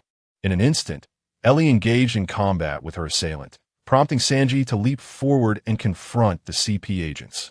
Daphne, feeling a twinge of concern, swiftly contacted Carl via a transponder snail. Suddenly, a powerful presence descended from above. It was none other than Carl, the blood sword master Carl. My lord, please board the ship swiftly. It is indeed the blood sword master Carl. It was he who vanquished the esteemed Sir Villard. This CP0 agent recognized Carl and rushed back, urging his master to embark. Carl is now seething with rage. Twice now, these swine. Captain, Enel was the first to sense Carl's formidable aura and hurried over without delay. Shall I take action directly? Enel can clearly see that Carl is exceedingly angry at this moment. No, this time I shall take matters into my own hands. Carl gazed as the celestial dragon boarded the vessel alongside those CP agents, while the Navy stood by, their faces etched with terror, having been forewarned not to provoke Carl. They hastily made their escape. At that moment, a few others arrived, uncertain of the circumstances but acutely aware that Carl was enraged, and they positioned themselves behind him. Carl watched as the celestial dragon's ship gradually departed from the harbor. Just when the CP agents and the Navy believed they could safely withdraw, ominous clouds gathered overhead, accompanied by thunder and lightning. Carl ascended into the sky, surrounded by swirling flames, and in an instant, his muscles transformed, revealing a colossal, tiger-like creature enveloped in white mist. At that moment, the CP0 agents aboard the ship sensed that their fate was sealed. Lord Carl, please do not take action this time. We are capable of compensating, shouted the CP0. Kneel, a commanding voice, filled with authority, resonated in the ears of everyone present. "How dare you make me kneel, you lowly wretch? The Admiral is on his way. Apologize at once and become my servant, or I shall command the Admiral to end your life." Frederick gazed excitedly at the colossal beast in the sky, yearning for such a slave. "It's over," uttered the celestial dragon, and in that instant, the CP0 agent realized their fate was sealed. Hellfire. Indeed, the monstrous entity above opened its maw, unleashing a massive fire dragon that distorted the very air around it with its searing heat. The towering inferno struck the ship of the celestial dragons directly, vaporizing both vessel and crew, while the fire dragon plunged through the ocean, creating a vast whirlpool. In the distance, the escorting navy, displaying remarkable foresight, had already departed the harbor. Gazing at the gaping hole in the sea, their eyes nearly bulged from their sockets. "Navy, return and inform the warring states that henceforth, wherever we appear, the celestial dragons shall not be permitted to exist. Begone." "Indeed, Lord Carl, we must depart at once." The warship hastily retreated, for its crew was not composed of those who still harbored a sense of justice. They were solely intent on survival. Upon witnessing the Navy's retreat, Carl gradually transformed back into his human form and soared back. "Captain." At that moment, everyone gathered around. "Is everything all right with the three of you?" "We are fine. We were just engaged in a skirmish when you arrived." Ellie is quite exhilarated at the moment, as it is her first time witnessing Carl's devil fruit power, particularly in its full beast form. "Carl, was that your devil fruit ability just now? How impressive." Daphne is also quite thrilled. "Indeed, this is my first experience utilizing my full beast form in the outside world. It infuriates me, these wretched creatures. Let us depart from this place. Otherwise, these civilians shall not dare to rise." As the group exited, the inhabitants finally gathered their courage to stand, some drenched in perspiration, as if they had just traversed the gates of the underworld. A reporter from a global economic news agency was exhilarated, having captured the entire scene on camera. He was now eager to dispatch the photographs back to his editor, for this was monumental news. Upon receiving the information, Morgans was aflame with excitement, his wings flapping in fervor, repeatedly exclaiming about the significance of this news. He immediately ordered the urgent printing of the article, destined for global distribution the following day. With a headline he had already envisioned, the Tiger God Carl's commanding declaration. He proclaimed that wherever he appeared, the celestial dragons would retreat in fear. Surely, the world would be set ablaze by this revelation. This time, not only were the celestial dragons obliterated beyond recognition, but Carl had also boldly declared that they could no longer appear in his presence. One must understand that the celestial dragons were regarded as divine beings by these individuals. As Morgans received the news, the naval headquarters was also informed. "What? He has slain another celestial dragon. How could a celestial dragon have appeared there? And what could possibly be the reason this time?" Sengoku is surely overwhelmed. It has scarcely been long since the last one perished, and now yet another has met their demise. It is said that one of the celestial dragons harbors intentions to usurp Carl's beloved, yet brand new is too embarrassed to voice it. These scoundrels! The Warring States period truly drives one to exasperation. How can these individuals possess such deplorable character? Moreover, Admiral Sengoku, take a glance at these photographs. Following Branyu's lead, he placed the images captured by the Navy upon the table. Sengoku gazed at the photographs, astonished to discover that the creature was a mythical beast.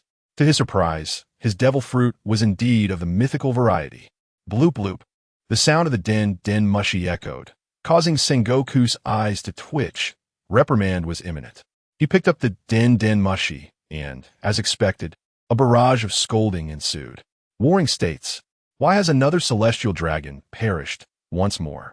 It was not long ago since the last incident. Remarkably, it is the same individual.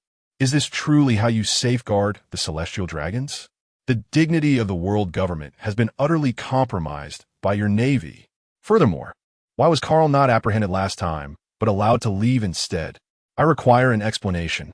After the outburst from the Warring States, there was a moment of speechlessness. Why was it that Warring States, who possesses the highest authority in the world, did not know. Yet, such thoughts cannot be openly expressed, especially since the military budget for this year has yet to be finalized. I sincerely apologize, esteemed 5 elders, for this lapse on the part of our Navy. However, apprehending the crew, led by Karl, poses an immense challenge. Intelligence reports indicate that Karl possesses Imperial-level combat prowess. Furthermore, we have received information that his devil fruit is a rare mythical Zoan, endowed with formidable abilities. Additionally, according to Karp's conjecture, their captain, a towering figure, also exhibits the strength of an admiral, not to mention the presence of a user of the thunder fruit. Considering all factors, if the Navy intends to apprehend the crew of Karl, it would require the mobilization of at least 4 admirals to have any hope of success.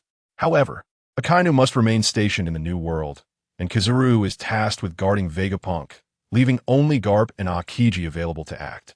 Yet, the combined strength of these 2 alone is insufficient. Shall we allow them to evade justice in such a manner? What becomes of the dignity of the world government in this scenario? My intention is to elevate their bounty and raise his status to that of a formidable sea emperor. I firmly believe that upon their return to the New World, those 4 individuals will not tolerate it. Once they engage in mutual conflict, we shall find our opportunity to capitalize. All right, let us proceed as you have suggested. Click. Hobulanyo. Summon all individuals of the rank of Major General and above within the headquarters to convene a meeting. Indeed, the esteemed Admiral Sengoku is convening once more, and Brand-New expresses his excitement. Shortly thereafter, the conference room of the Navy headquarters is filled to capacity. Once all attendees have arrived, Brand-New distributes the documents and begins to meticulously elucidate the primary reasons for the assembly. Following his presentation, some Navy personnel, consumed by righteous indignation, advocate for an immediate expedition to apprehend Karl and his associates. Others remain detached, adopting an indifferent stance, while some exhibit visible trepidation, pondering the emergence of such a formidable adversary. Among the Navy's core figures, only Akainu is absent, occupied with the defense of the G1 division in the New World.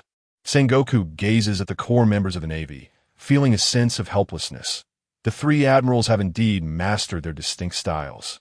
He casts a glance at his old friend, Garp, who is blissfully munching on senbei, the crisp sounds resonating throughout the conference room. Yet no one dares to voice a complaint. Sengoku clenches his fists, veins bulging, but after a few moments he loosens his grip, thinking to himself that he might as well grant him some courtesy during the meeting. He will undoubtedly seize all his senbei once the session concludes. He then surveys Aokiji and Kizaru. One dons an eye patch, seemingly feigning sleep, or perhaps genuinely slumbering, while the other meticulously trims his nails. Alas, leading this assembly proves exceedingly challenging. A glance at Tsuru reveals that she is the only one diligently reviewing the intelligence and contemplating it earnestly. Exasperated, Sengoku refrains from questioning anyone else and directly addresses Vice Admiral Tsuru. Tsuru, what are your thoughts? Please share your perspective. Tsuru, without hesitation, rises to respond. The directive from the world government is to capture or eliminate Karl and his faction as swiftly as possible. However, according to the intelligence, Karl has evidently acquired the strength to contend with the 4 emperors. Moreover, there exists a formidable powerhouse comparable to that of a general, coupled with Enel, the wielder of the Rumble fruit. This group, aside from the limited number of subordinates, possesses high-level combat strength that has already surpassed that of the royal crew. Under such circumstances, the likelihood of our Navy capturing them is exceedingly slim. This is due to the fact that we must not only contend with Karl's faction, but also remain vigilant against other forces, leaving us with limited military resources at our disposal. In light of all circumstances, the most prudent course of action is to increase his bounty and subsequently promote the notion that this group may surpass even the Emperor of the New World in strength. They will inevitably enter the New World. However, the current configuration of this new realm has become entrenched and is challenging to alter. Should Karl and his cohort penetrate this new world, the circumstances would be markedly different. These maritime emperors will undoubtedly not allow him to freely enter the new world and expand his influence. At that time, We need only to sit back and watch the tigers fight. This approach will enable us to maximize the interests of our Navy, thereby granting us the opportunity to intervene in the emerging global landscape. Furthermore, I propose to increase Call's bounty by an additional 1 billion, elevating it to a staggering 32,900,000,000 berries. This encapsulates my perspective, Marshal. Upon hearing Crane's suggestion, Sengoku reflected that he truly is a great strategist of our Navy. General He's thoughts align perfectly with mine. This is indeed the most optimal solution at present. Does anyone else have any opinions? Although I am aware that others may have no further thoughts, I still ask out of courtesy one last time. Very well. Let us proceed in accordance with the proposal put forth by General Crane regarding the handling of Carp and his associates. The assembly is adjourned.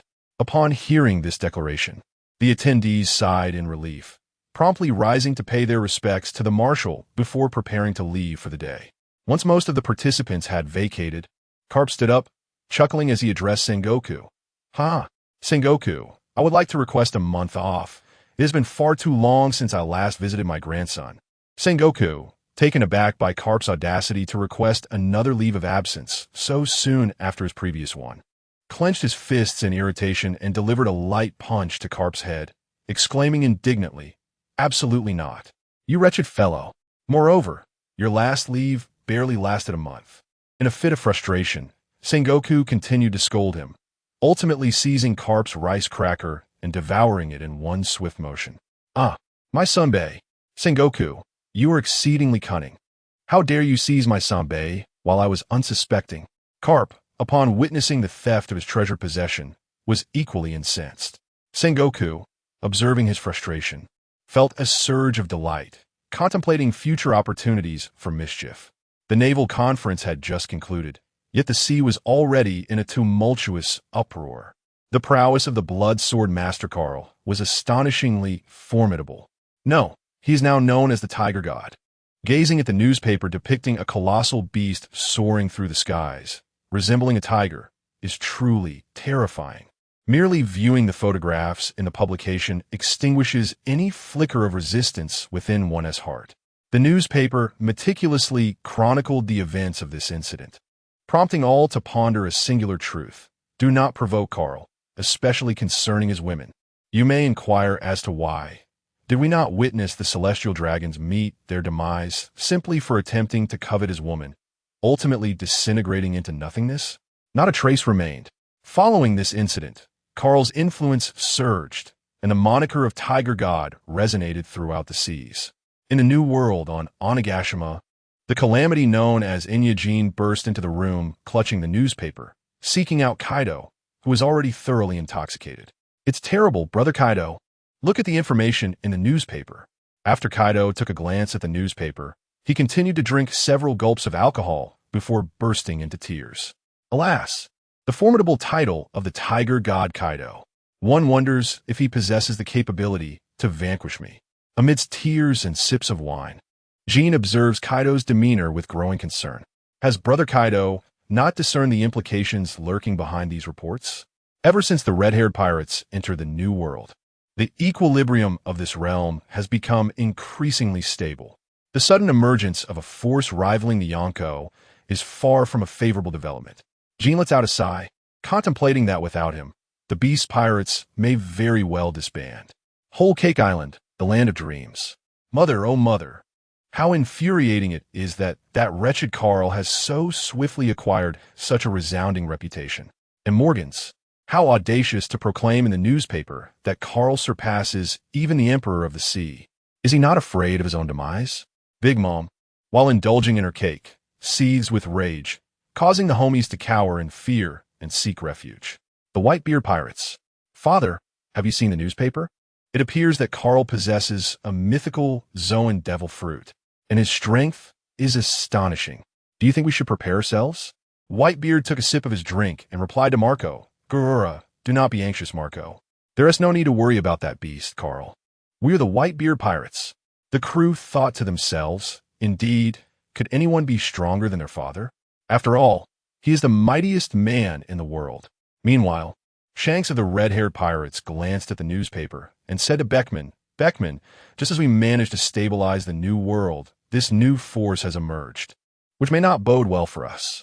Beckman contemplated the events depicted in the newspaper and responded, "Rest assured, Captain, upon careful consideration, it seems unlikely they will interfere with the new world. They appear to be merely adventurers at sea."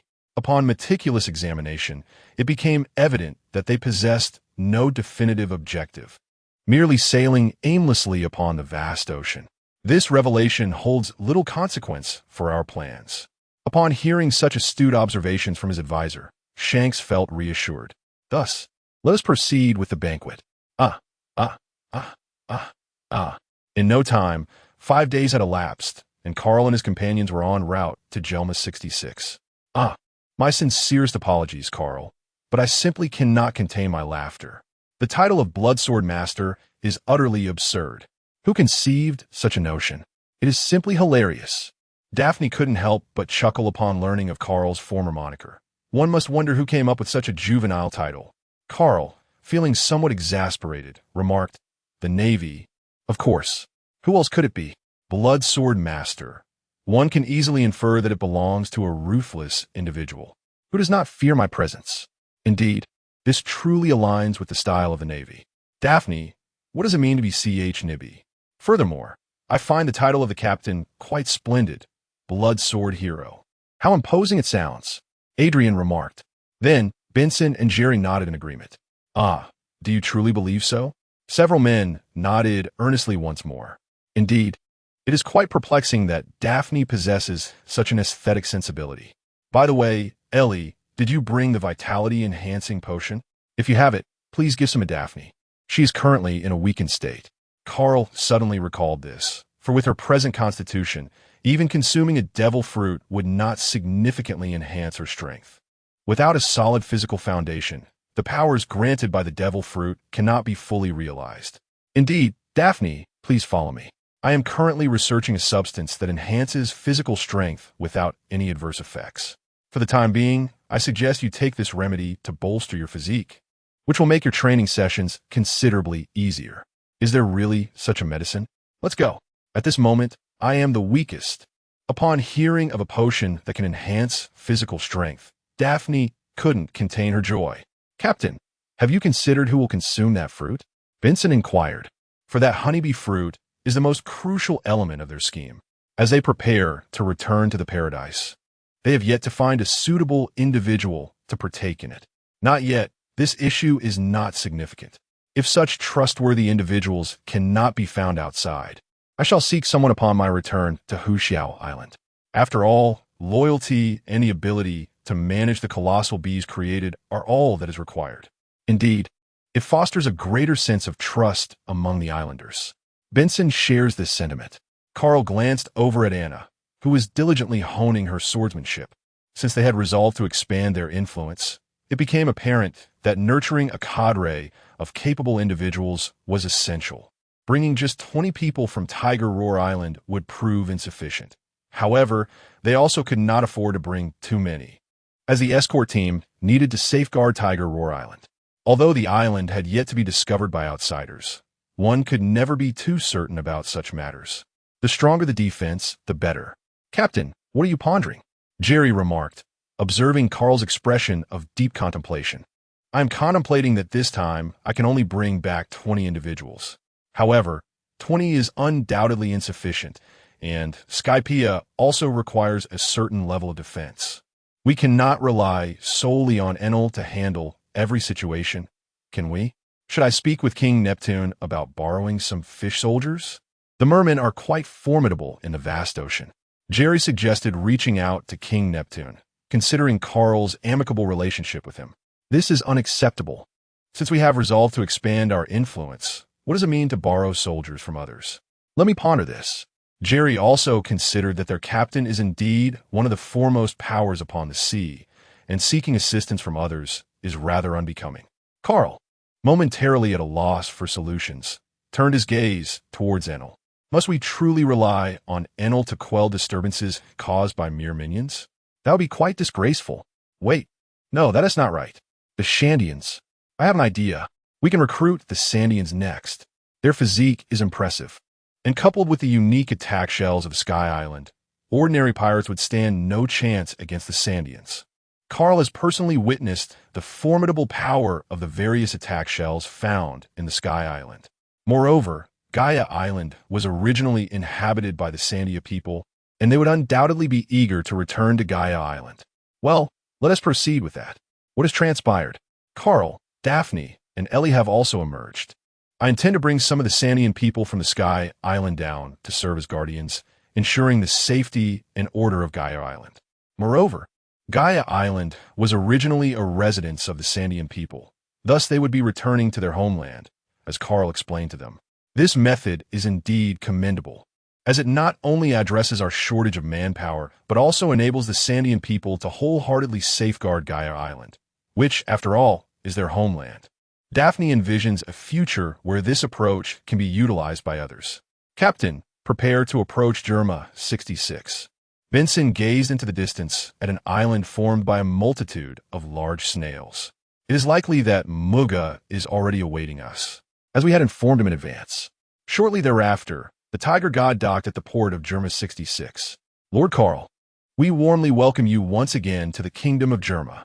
This time, Gaji's demeanor is considerably more respectful, tinged with a hint of trepidation. It is quite understandable, for the image of you transforming into a colossal beast in the newspaper is indeed profoundly intimidating. Gaji, please refrain from such antics. They do not appeal to me.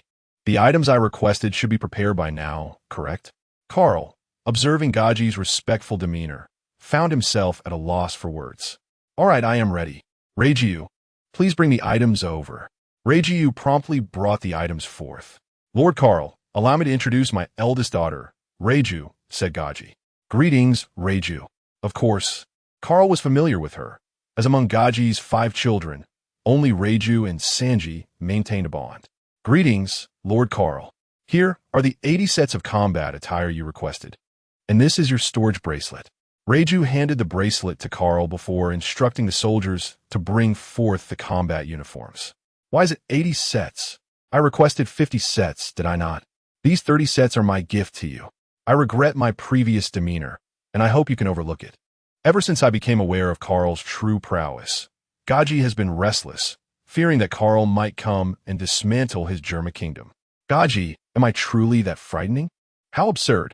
Nevertheless, since you have offered it to me, I shall accept it. It is just what I require to equip certain individuals. Adrian, hand the money to Gaji. Adrian presented 2 chests to Gaji. No need for that, my Lord Carl. A mere few dozen sets of combat attire are insignificant. Garci would not dare to accept payment. Take it. There's nothing to fear. Perhaps in the future, I may still require your assistance. Then, I shall express my gratitude to Lord Carl. After careful consideration, Gaji accepted it. Very well, let's take our leave. With that, the group departed. Very well, my Lord Carl, may you proceed with grace. The purpose of my journey to Beihai has been fulfilled. It is time to set sail and return to paradise. This trip to Beihai has proven to be fruitful, as I encountered a fellow townsman. I have acquired 4 devil fruits, obtained the long-desired storage device, and secured 80 sets of battle attire. Truly remarkable. Carl, please show me the battle suit. Daphne felt a sense of urgency within her, for she was undeniably at a disadvantage at this moment. Here are 20 sets of women's attire. Feel free to select whichever color you desire. Ellie, would you like one? This combat outfit possesses the capability of flight. I desire the pale pink set. After all, it possesses the ability to soar, which will undoubtedly prove useful in the future. Ellie has chosen a delicate ensemble in a soft pink hue. I desire this set in purple. Daphne seized a violet canister and pressed the button, whereupon her battle attire seamlessly adorned her. Oh, how beautiful! Sister Daphne, Uncle, I too desire an outfit like that, and couldn't help but feel captivated by Daphne's transformation. You should choose for yourself. Karen, what about you? I would like this light blue set. It suits me perfectly. And also requested a light blue set. I would like the red set, as my hair is red. Karine has also taken a set. How about you all? Carl glanced at the group of men. I shall refrain from using it, for my devil fruit ability grants me the power of flight, making this somewhat superfluous. Adrian has consumed the eagle fruit, which indeed proves to be of no use. This deity requires no assistance. My strength lies within the depths of the sea, a realm I have chosen to forsake. Jerry, being a merman, finds no utility in such a decision. I no longer require it. This item is not suitable for me. Very well. Then I shall keep the remaining items for now and present them to the Sandians once they arrive. The combination of battle suits and air shells will undoubtedly enhance our combat capabilities significantly. A month later, the Tiger God vessel docked at the shores of Gaia Island. Captain, shall we proceed directly, or do we have a plan? Vincent has been idle for quite some time and is feeling rather restless. Do not rush. First, let us approach the island. Enel, you are currently monitoring the entire island from above. You are aware of the circumstances under which you should take action, correct? Ah, I see. So, during our time on the Sky Island, that's the approach, is it? Enel is quite familiar with such matters. Indeed, that is the plan. Let us proceed to Magic Valley Town. The group made their way directly to Magic Valley Town. In this town, the ordinary villagers lived cautiously, as the area was rife with pirates.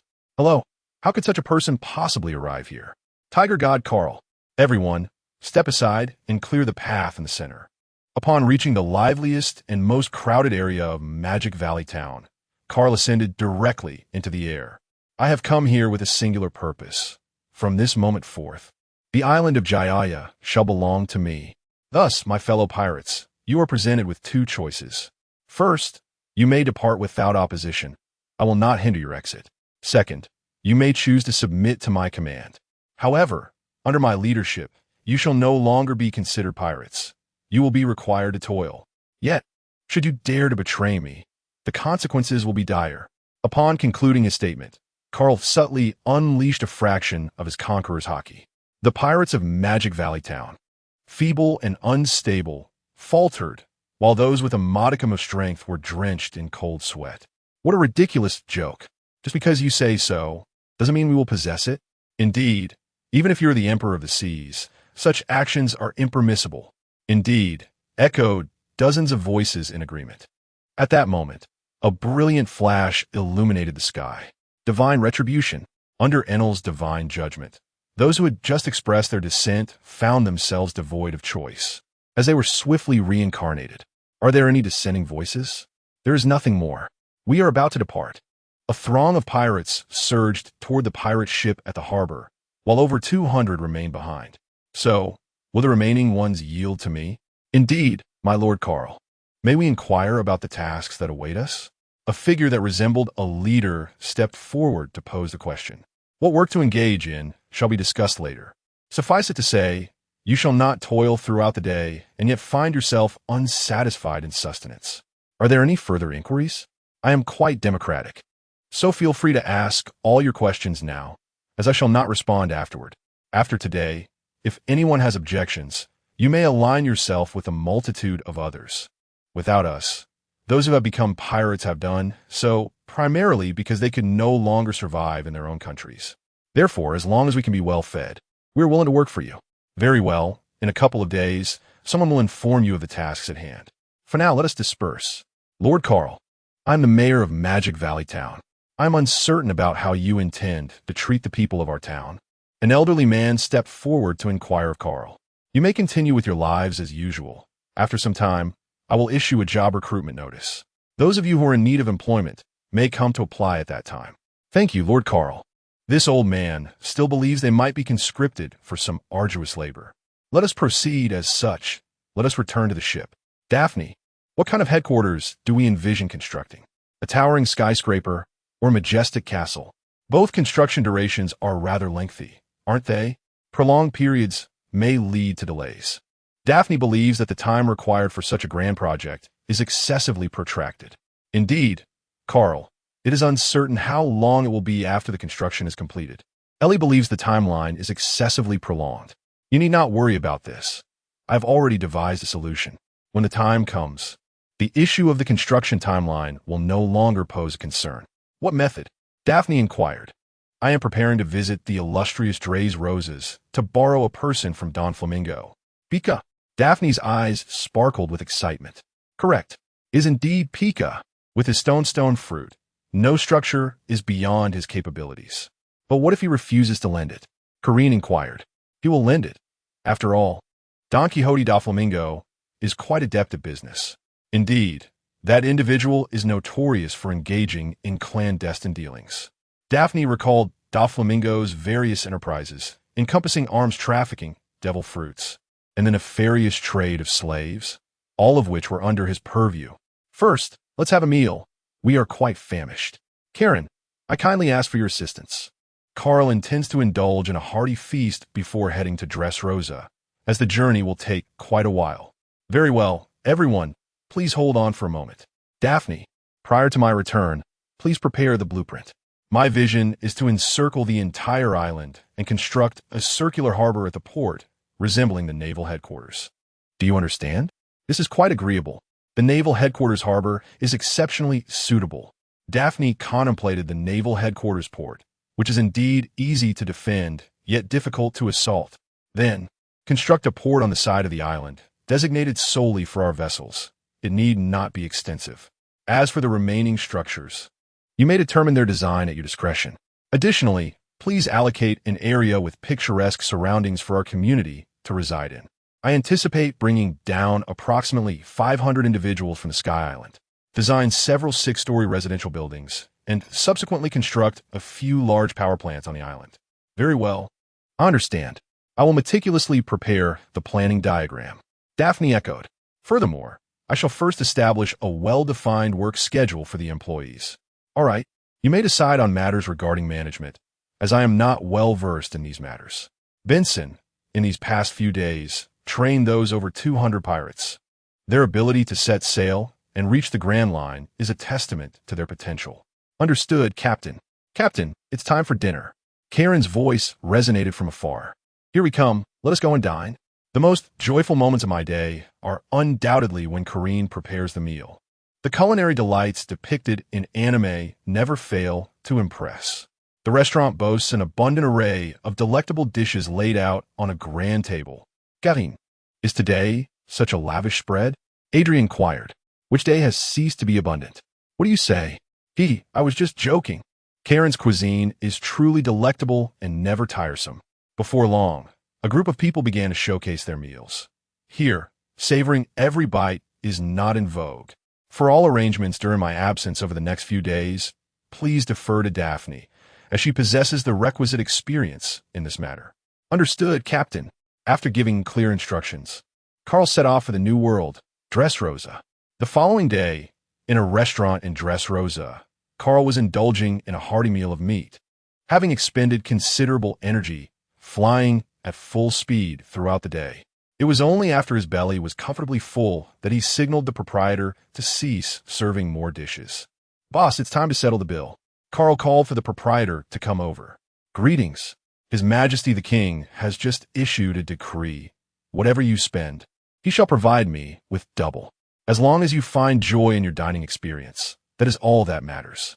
The proprietor, aware of the esteemed figure before him, felt a slight tremor in his feet. Oh, very well then, I am quite satisfied. I shall take my leave, since the Flamingo has expressed such sentiments. I shall not be coy. Upon exiting the restaurant, Carl made his way towards the palace. Clearly, the Flamingo relished the sensation of being elevated, given the palace's towering structure. Upon arriving at the palace, the Flamingo awaited him, accompanied by his family. Esteemed Lord Carl, we extend a warm welcome to you once again in Dressrosa. While Da Flamingo expresses such sentiments, his inner thoughts betray a different narrative. Curse this fellow. It has scarcely been long since his last departure. What brings him here this time? Alone, no less, which clearly suggests that he is not here for mere leisure. Da Flamingo, there is no need for you to feel anxious. I harbor no interest in you or this country. My purpose in coming here is merely to request the presence of an individual. Carl observed his reluctant yet feigned enthusiasm with a sense of exasperation. Perhaps this is the oppressive aura that strength bestows upon others. Who could it be that you wish to borrow from? Surely, my family would not meet the approval of His Excellency, Lord Carl. Could this individual possibly be attempting to seize my family? This was the thought that crossed Da Flamingo's mind. It has been stated that there is no need for anxiety. It is merely a matter of borrowing for a few months. I require the abilities of that stone fruit user to construct something. Where is he? Carl has not seen Pika. Upon hearing that it is only a temporary borrowing of a few months, Doflamingo felt reassured, especially since he cannot refuse at this moment. In the royal palace, Diamanti was summoned to bring Pika forth. All right, Dover. Your Excellency, Carl. I must apologize for the unpleasantness of Pika's voice. I hope you will not take offense. He is genuinely concerned that Pika's voice may displease you. Otherwise, he would not have refrained from appearing. However, there is no alternative now, for he has come solely for Pika. It is of no concern. The sea is rife with peculiar occurrences. Before long, Pika emerged alongside Diamanti. Young master. Pika's voice rang out, sharp and piercing. Upon hearing this, Carl fell into a contemplative silence, aware of the situation. Yet the actual sound was a different experience altogether. Here stood a towering man, robust and undeniably masculine, yet his voice possessed the adorable quality of a child's. Is it Pika? Follow me now, and we shall return in a few months. Your young master has already given his consent. Pika, His Excellency Carl requires your talents to construct certain items. You shall assist His Excellency Carl for a few months. Good young master, I am truly fortunate to assist Lord Carl. Upon seeing her young master's agreement, Pika chose to say little more. With that, let's be on our way. If we finish our tasks early, you shall return sooner. After speaking, Carl invoked his powers, enveloping Pika in a cloud of flames, and then soared into the sky, heading directly back to Gaia Island. I hope nothing is amiss with Defrinka. Torpol harbors some concern. After all, they have lived together as a family for such a long time. It should be fine. Such individuals are unlikely to stoop to the level of deceit. By the way, how is the Smile Factory faring? Is indeed a laying hen, one that holds significant interest for Don Quixote Doflamingo. The project has been completed, and we can now proceed to production. Diamante is somewhat excited, even though this is a collaboration with Kaido. Ensure that sugar is safeguarded diligently, as any unforeseen mishap must be utterly avoided. Henceforth, Tori Bowl shall be entrusted with the responsibility of ensuring sugar's safety. After nearly 2 days of travel, Carl returned to Gaia Island with Pika. Lord Carl. The guards on the street immediately saluted upon seeing him. These guards were the former pirates, now exhibiting the demeanor of protectors. The streets of Magic Valley Town had undergone a remarkable transformation, bustling with life as the common folk ventured out, emboldened in the absence of the previous pirates who had deterred them from wandering about freely during the day. Upon escorting Pika to the temporary encampment, Benson was seen training approximately 100 pirates, likely organized into 2 groups. Benson, he is Pika. Please arrange a place for him to stay. All right, Captain. By the way, Daphne mentioned that you should visit her upon your return. Understood. He then proceeded directly to Daphne's location, observing her engrossed in her work. Indeed, she was undoubtedly a woman dedicated to her career. Daphne, I have returned. What have you been engaged in? Then I approached and embraced her from behind. Carl, have you returned? I am currently studying the nautical charts, and I have also designed something over the past few days. This circular harbor can accommodate up to 50 vessels simultaneously, which should suffice. To the right, I plan to construct a row of warehouses intended for rental to merchants. On the left, a large warehouse will be built for our own use, with our headquarters situated adjacent to it. I also intend to rebuild the shops in Magic Valley Town. The original merchants will retain a shop in its former location. We will reserve some additional spaces for rental purposes. Next to Magic Valley Town, I propose erecting several 5-story apartment buildings for our employees, with any surplus available for sale in the future. Lastly, in the area near the beach on the other side of the forest, we shall construct some 3-story villas for our residents, along with a training facility nearby. For now, this is the plan. Do you see any areas that require modification? Daphne rambled on with a flurry of words, and I could hardly keep track. Well, I think it's quite good. You can make the decision. By the way, are those women in the neighboring house hired by you? Carl noticed that there were also a few people working in the adjacent house. Indeed, these individuals have been selected from among those pirates. Their abilities are commendable and can indeed assist me. That's wonderful. Once the individuals are brought down from the Sky Island, you shall no longer have to exert yourself so tirelessly. I am aware, and this is hardly anything in comparison. In my previous life, I was far busier than this.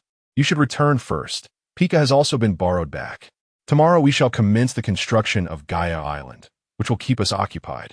Upon returning to the temporary base, I found Ellie still engrossed in her apothecary, seemingly absorbed in her research. Karen and Adrian are also absent, their whereabouts unknown. Enel, how has your mastery of Haki progressed? Prior to acquiring Haki, he was capable of enveloping himself entirely with it. Subsequently, Kal imparted upon him the training methods of flowing cherry blossoms. And Enel's innate talent is indeed remarkable. I have already grasped the usage of the flowing cherry blossoms, though I am not yet fully proficient.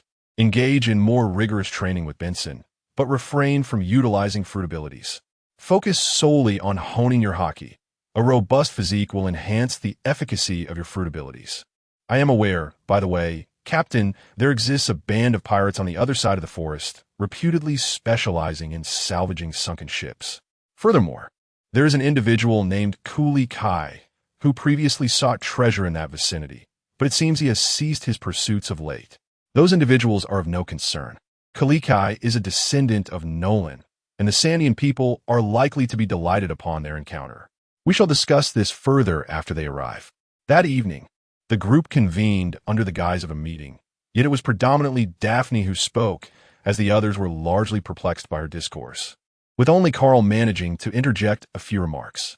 The following day, Carl commenced grand construction with the assistance of the tool, Pika.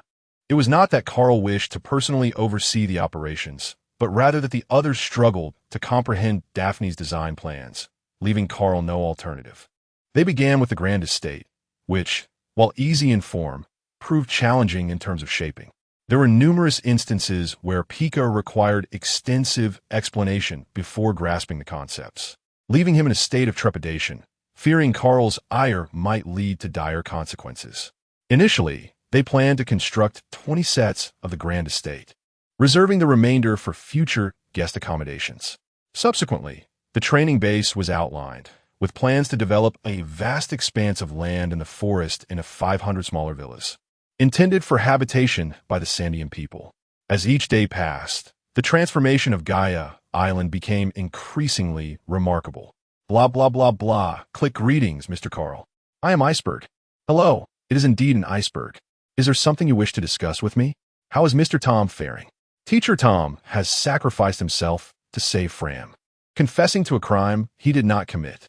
This is a trap set by the world government. That scoundrel Spandam has deceived us. Is it truly as it seems? Alas, I had forewarned that the world government would not spare him. He refused to accompany me despite my entreaties.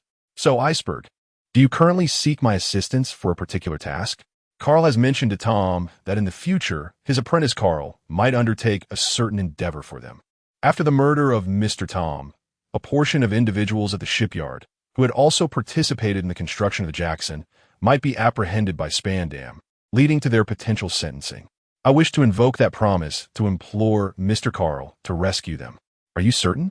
My promises are not given lightly. Once utilized, they're no more. I am certain. So do you agree? I have agreed. Tomorrow I shall return to the city of Seven Waters to fetch them. Please ensure they are prepared. The majority of Gaia Island has now been constructed, with only the bay port and the surrounding city wall remaining. There's no need for Carl to keep a watchful eye any longer. Go, Jerry, and summon Adrian. Carl instructed the guards to fetch these two individuals. It would suffice to bring only them this time. Indeed, Boss Carl. Before long, the two of them arrived. Captain, do you have any tasks for us? Jerry inquired. Mr. Tom was slain by the world government, and subsequently, some individuals from his shipyard may be implicated. The iceberg implored me to rescue them, and I acquiesced. What? Mr. Tom has been murdered? Curse this wretched world government.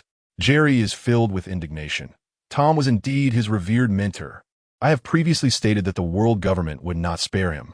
He refused to accompany me, and that was his choice.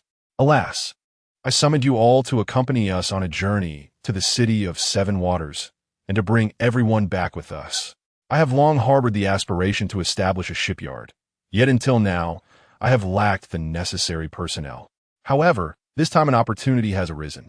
I entrust you, Jerry, with the responsibility of managing these individuals and I ask if it is feasible to construct a shipyard on Gaia Island using this team as the foundation. I have no concerns, Captain. Jerry is quite confident about this. Very well. Let us return to prepare. We shall set forth later. Carl also needs to speak with the two ladies. Aye, Captain. Upon returning to the villa, Ellie was still engrossed in her research, having commenced her study of the devil fruits. Daphne was absent, presumably out attending to her affairs once more. Ellie, I am preparing to embark on a journey to the city of Seven Waters, Call, to discuss matters with you. These individuals have gone too far. Mr. Tom has made such significant contributions to the city of Seven Waters and has even developed the water train. Yet they have the audacity to go back on their word. Ellie is furious. Mr. Tom is such a wonderful person. What happened? Carl, have you angered Ellie? At that moment, Daphne returned and, upon seeing Ellie in a state of fury, assumed it was due to Carl's actions. No, my husband did not provoke my anger. It was because Miss Ellie disclosed Mr. Tom's matters to Daphne. Alas, the world government has always been shrouded in darkness. Yet, Carl, why do you not come to his aid? You should possess the capability to do so, and I am well aware that you desire to save him as well, Daphne remarked. This matter is quite intricate. Let us set it aside for the moment. I intend to have Jerry consolidate the individuals we bring back and establish a shipyard. As the influx of merchants in this area increases, a shipyard will undoubtedly prove invaluable. The maintenance of vessels is also of paramount importance. Certainly, there is a plot of land adjacent to our warehouse that is ideally suited for the construction of a shipyard. Daphne also believes that establishing a shipyard is of utmost necessity. Let us venture outside. Shortly, Jerry, Adrian, and I shall embark on our journey. By the way, Ellie, please inform your brother and the others that I will return in a couple of days. Understood, my dear husband. I shall return to my studies now. Daphne and Carl made their way towards the bay. Carl, to be honest, why did you not come to Tom's aid? Daphne was aware that Carl had not finished his statement. Daphne, at present, Luffy has yet to set sail, and the outcomes remain uncertain. In principle, we are not of this world. Should any deviations occur, the future may become unpredictable. It is unclear whether the world government will still be overthrown by then. Hence, I have been striving to avoid altering the future. My current strength has reached a pinnacle. I can contend with a single admiral, but facing two would prove overwhelming. It is imperative to remember that the world government is also supported by the five elders, the Knights of God, and Im. Therefore, we should refrain from making significant changes to the future. Our priority should be to safeguard ourselves and those around us. I understand, Carl. To be honest, I'm truly grateful to have encountered you. Otherwise, it would be exceedingly challenging for me to endure here. Fool, rest assured, I shall safeguard you, Carl reassured Daphne. All right, Jerry and the others must be waiting for me. I shall set off to fetch them first. Well, return early. Then, she bestowed a kiss upon Carl. As commanded, my dear. Carl also planted a gentle kiss on Daphne's forehead before setting off. Upon arriving at the Tiger God, he found that the two of them were indeed already awaiting his arrival. Let us depart swiftly and endeavor to return as soon as possible. The construction on Gaia Island is nearing completion, and it is time to return to Tiger Roar Island to bring the people back. Captain, once the construction of Eager Island is completed, shall we return to Tiger Roar Island? Adrian inquired. Indeed. Do you miss home, Adrian? Adrian, somewhat embarrassed, remarked. This time upon my return, I wish to take Zoe out. Huh, Zoe? When did you two get together? I had no idea. Zoe is Captain Dylan's daughter. A rather beautiful young lady. Ha ha ha. Isn't this reminiscent of the times when Captain Dylan frequently imparted wisdom to me? It was during my frequent interactions with Zoe that we eventually found ourselves together. Not bad, Adrian.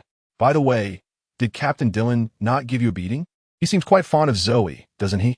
We have yet to muster the courage to reveal the truth to him.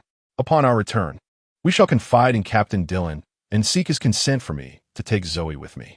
I now possess the capability to safeguard her. Indeed, I have great faith in you. Ha ha ha. Moreover, one could provide her with a set of battle attire, and you might also instruct her in the 6 styles. The following day, the Tiger God ship arrived at Water 7 and proceeded directly to the shipyard. Mr. Carl, thank you for coming to assist. Upon seeing Carl's arrival, Iceberg finally felt a sense of relief. He was genuinely concerned that that rascal Spandam might take action and apprehend someone. Rest assured, I shall fulfill the promises I have made. Are they all prepared? How many individuals are there? There are 27 of them, all highly skilled sailors.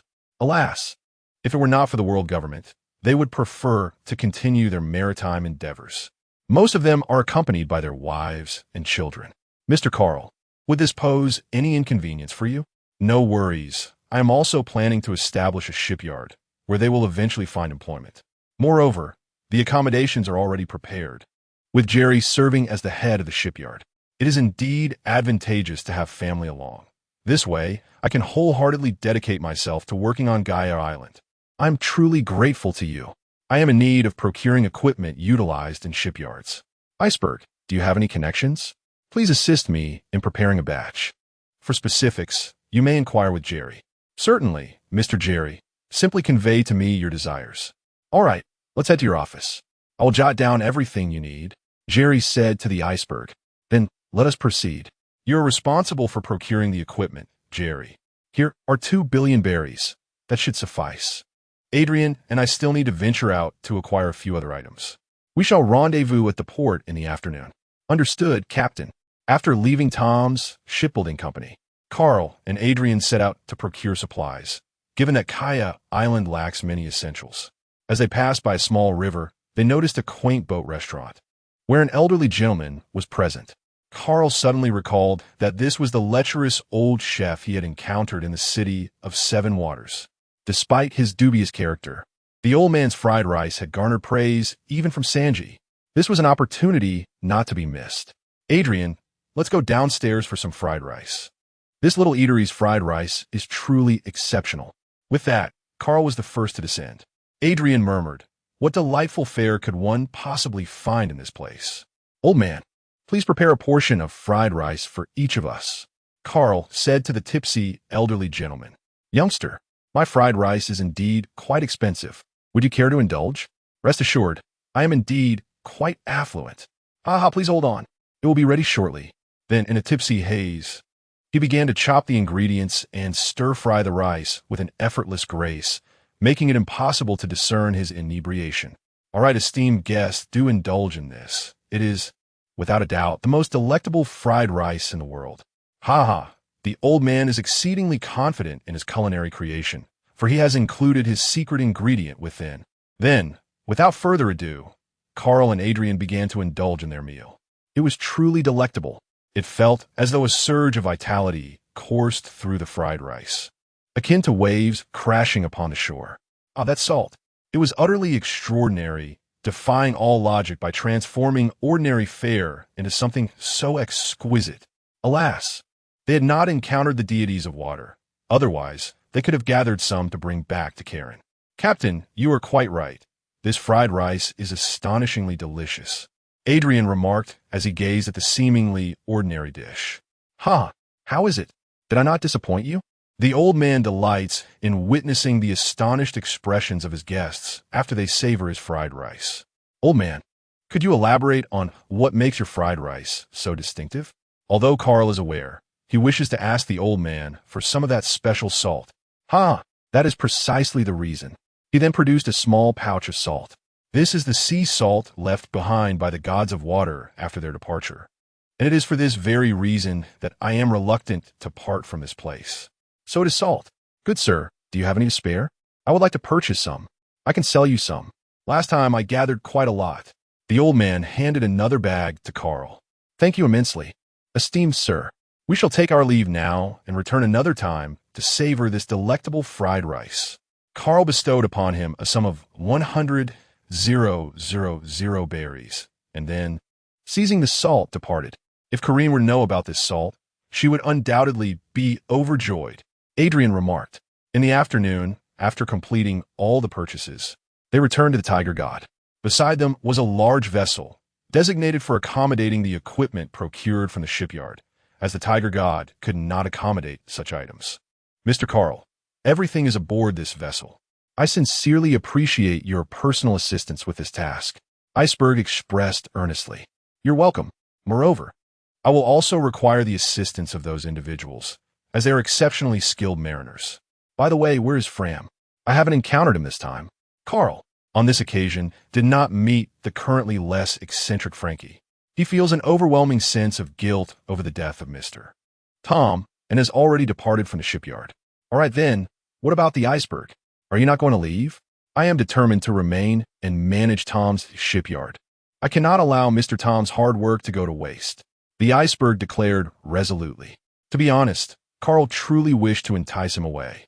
He was indeed a man of action and capability. Ultimately, the iceberg succeeded in merging all the shipbuilding companies of the Seven Water City into a single new entity, the Conqueror Company. Then we shall take our leave. You and Fram should also exercise caution, lest you fall into the clutches of the world government. I shall exercise caution. Let us depart, Jerry. We shall return to Gaia Island. And so, two vessels slowly set sail from the harbor towards Gaia Island. Meanwhile, as they journey back to Gaia Island, the naval commander found himself once again beset by troubles. The general of the warring states has ascertained that the individual who occupies Gaia Island is the tiger god, Carl. Branu handed the document to the general and remarked that the file recorded the transformations of Gaia Island from the onset of Carl's occupation to the present day. It also contained photographs depicting the vast bay, strikingly reminiscent of the naval headquarters, appearing akin to a formidable fortress. Have the reasons behind his occupation of Gaia Island been elucidated? What are his specific objectives? The warring states general is quite distressed. This Carl shows no signs of respite whatsoever. At present, the situation remains unclear. Our personnel are confined to the activities within Magic Valley Town. The user of the Thunder Fruit possesses an exceptionally keen observation ability. Any slight movement by our team is swiftly detected, resulting in a swift retribution of thunder.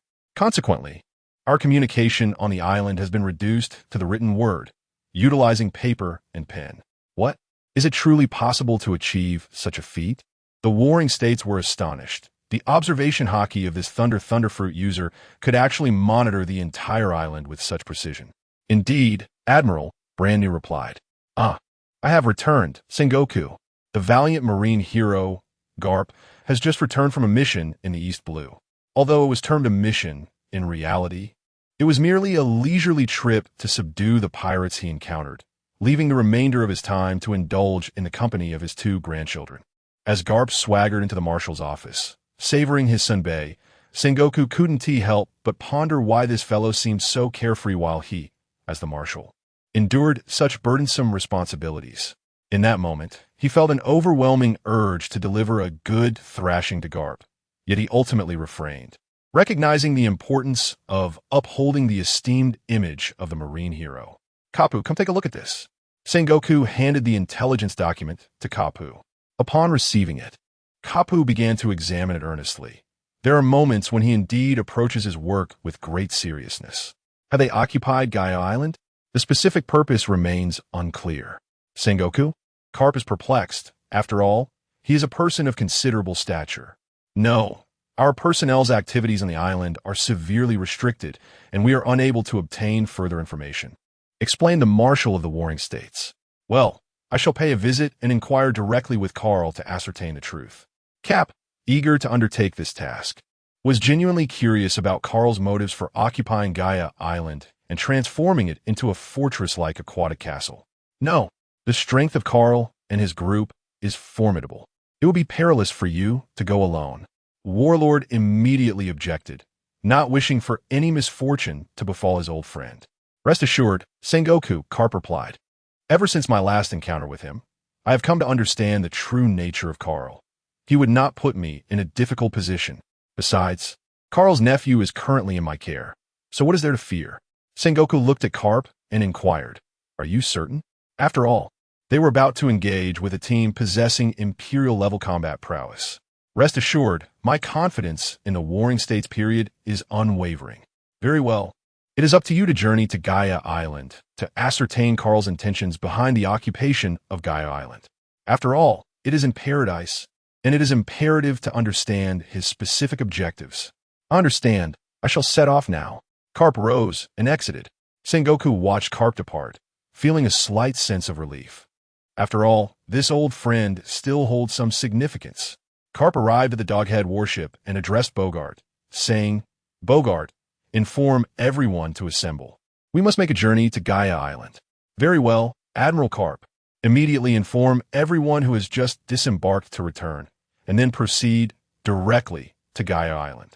A day later, Carl arrived back at Gaia Island and instructed Jerry to arrange accommodations for the sailors and their families in the commercial housing adjacent to Magic Valley Town. While he returned home to see his wife, Carl walked to the headquarters of Shunfeng Express, which had now officially commenced operations. Although many facilities were still lacking, it was certainly preferable to working from home. Things would improve significantly once the island was equipped with a generator. Daphne, I have returned. Carl made his way directly to Daphne's office. Every day, she is engrossed in her tasks, though one cannot discern the nature of her endeavors. Nonetheless, the progress of the company rests solely upon her shoulders. Carl, have you returned? Have the sailors been arranged? Daphne is also quite delighted to see Carl back. Everything has been arranged. I instructed Jerry to have them accommodated in the commercial apartments on the outskirts of Magic Valley Town. How is everything on the island now? I noticed that the construction seems to be nearing completion, Carl remarked as he held Daphne in his arms. It's nearly complete, only awaiting the shipyard's input. We must wait for Jerry and the others to share their opinions, Daphne remarked to Carl. That is reassuring. In a few days, we shall return to Tiger Roar Island, and you must accompany me. Although Enel is stationed here, I still harbor concerns about your safety in this place. Understood. Let's return home, as we have completed our tasks for the day. Daphne feels quite content with her current life. She has a dependable man by her side and her own career, which brings her a profound sense of fulfillment. Let us proceed. This evening we shall host a grand banquet together. The two individuals clasped hands as they made their way home. How is your mastery of the 6 styles progressing? Here, true strength reigns supreme. It is sufficient to delegate the affairs of the courier company to those beneath you. In this world, as long as one possesses absolute power, subordinates remain loyal. Such is the essence of the world of One Piece. Carl is concerned that Daphne, being preoccupied with work, lacks the time to train. Rest assured, I have now mastered the art of combating the tempestuous winds while clad in my battle attire. Ordinary individuals shall find themselves no match for my prowess. Very well. Your physique has significantly strengthened after consuming LES potion. Now, it is time to gradually learn the art of dominance. Indeed, I am aware. By the way, the potion that Ellie is researching is truly remarkable. It can enhance physical strength effortlessly, which is simply astonishing. Daphne feels that the technological advancements here are exceedingly skewed. The enchanting wonders of this world. Let's not forget the presence of robots upon the lunar surface. Indeed, I must find an opportunity to journey to the moon and retrieve those mechanical beings. Before long, I returned home, where Ellie remained in the laboratory. Ellie, I have returned. Carl entered the laboratory and immediately embraced the tall woman before him. Husband, come quickly and take a look. My research is about to yield results. As long as I can decipher the composition of these devil fruit factors, I will be able to replicate the devil fruits. Moreover, I have already discovered a method to unravel these devil fruit components. Ellie was filled with excitement as she presented the data to Carl. Wow, Ellie, you're simply amazing. You are truly my treasure. Carl cannot comprehend those words. Nonetheless, it's always right to praise her. I am brimming with confidence. By the way, Hancock reached out to me today, asking when you would be able to pick her up. Strangely, why does she continuously reach out to you instead of contacting me? Carl found it peculiar that she did not communicate with him directly. Hancock is quite bashful, as you are well aware of her disposition. Very well. I shall go to fetch her in a couple of days, and we will return to Tiger Howl Island in a few days' time. What have you two been up to in there for so long? Engaging in some embarrassing antics. Daphne remarked playfully upon noticing that the two had not emerged for quite a while. Certainly, engaging in rather intimate activities. Carl has brought Daphne into his embrace, cherishing her in his arms. Along the coast, servants are transporting provisions in preparation for tonight's banquet. These servants hail from families on the island that have previously suffered from pirate raids. While the men can find some employment on the island, the women face significant hardships. Observing their plight, Daphne compassionately invites them into the villa area to undertake some domestic duties. Meanwhile, within Carl's villa, as he flirts with the two women, he suddenly senses a formidable force emanating from the harbor. Someone has arrived. I shall step outside to ascertain who it is, Carl said to the two women. As they departed, the two individuals were clad in disarray, their fair faces flushed with a deep crimson, as if on the verge of bleeding. A tingling weakness enveloped their bodies, leaving them utterly devoid of strength. Carl struggled to extricate his hand from between the two women before finally exiting the villa. Ellie, you must not indulge him in the future. Otherwise, he will seize any opportunity to play tricks on Daphne, causing her immense embarrassment. After all, she is still an unwed maiden. Daphne, your face is even redder than mine. That's just how my husband is. Once you experience that with him, you'll understand. How about I sleep alone tonight, and you two share a room? Upon hearing this, Daphne's face flushed even more. What nonsense are you saying? Hurry and tidy up. We have a banquet tonight. The two of them were not concerned about any disruptions on Gaia Island, for they were well aware of Carl's capabilities. Meanwhile, Carl arrived at the harbor and spotted a dog-headed warship, realizing that it was Carp who had come. Admiral Carp, what brings you to Gaia Island?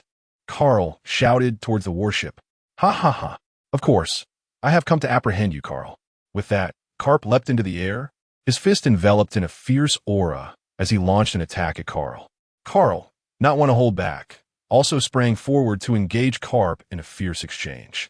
The sheer intensity of their powers distorted the very fabric of the surrounding space, drawing the attention of Enel, Banson, and the others who soon arrived at the scene. After a series of explosive clashes, the two warriors decided to momentarily cease their combat. It seems I cannot capture you today. Carp merely sought to gauge Carl's strength. Ha ha ha. Capturing me is no easy feat, by the way. What brings you here today? I refuse to believe you merely passed through. That fellow Carp certainly possesses an exceptionally formidable punch. His strength and presence are truly unparalleled. I have arrived with a mission. The warring states have instructed me to inquire about the purpose of occupying Gaia Island. You must understand, this place is a paradise. Carp has spoken the truth. Starting a business will reveal its challenges in due time, particularly the struggle for capital, especially when one has a family to support. Are you considering venturing into business? Ha ha ha. Do you possess the qualities to succeed in commerce? Ha ha ha. Kapu mercilessly ridiculed him. Carl, feeling exasperated, thought to himself, this old coot. I truly wish to give him a good thrashing. I am not capable, but there are those among us who possess the requisite skills. Nevertheless, we are preparing for the banquet now. Farewell. Carl departed without a backward glance. Hey, I traveled a great distance, and you don't offer me a meal? Bogart, bring the ship to shore. Let us dine here before we depart. After giving the order to Bogart, Cap quickly caught up with Carl as they headed towards the beach. Do we really need to go to that, Bogart, sir? One of the naval soldiers aboard the warship inquired uncertainly of Bogart.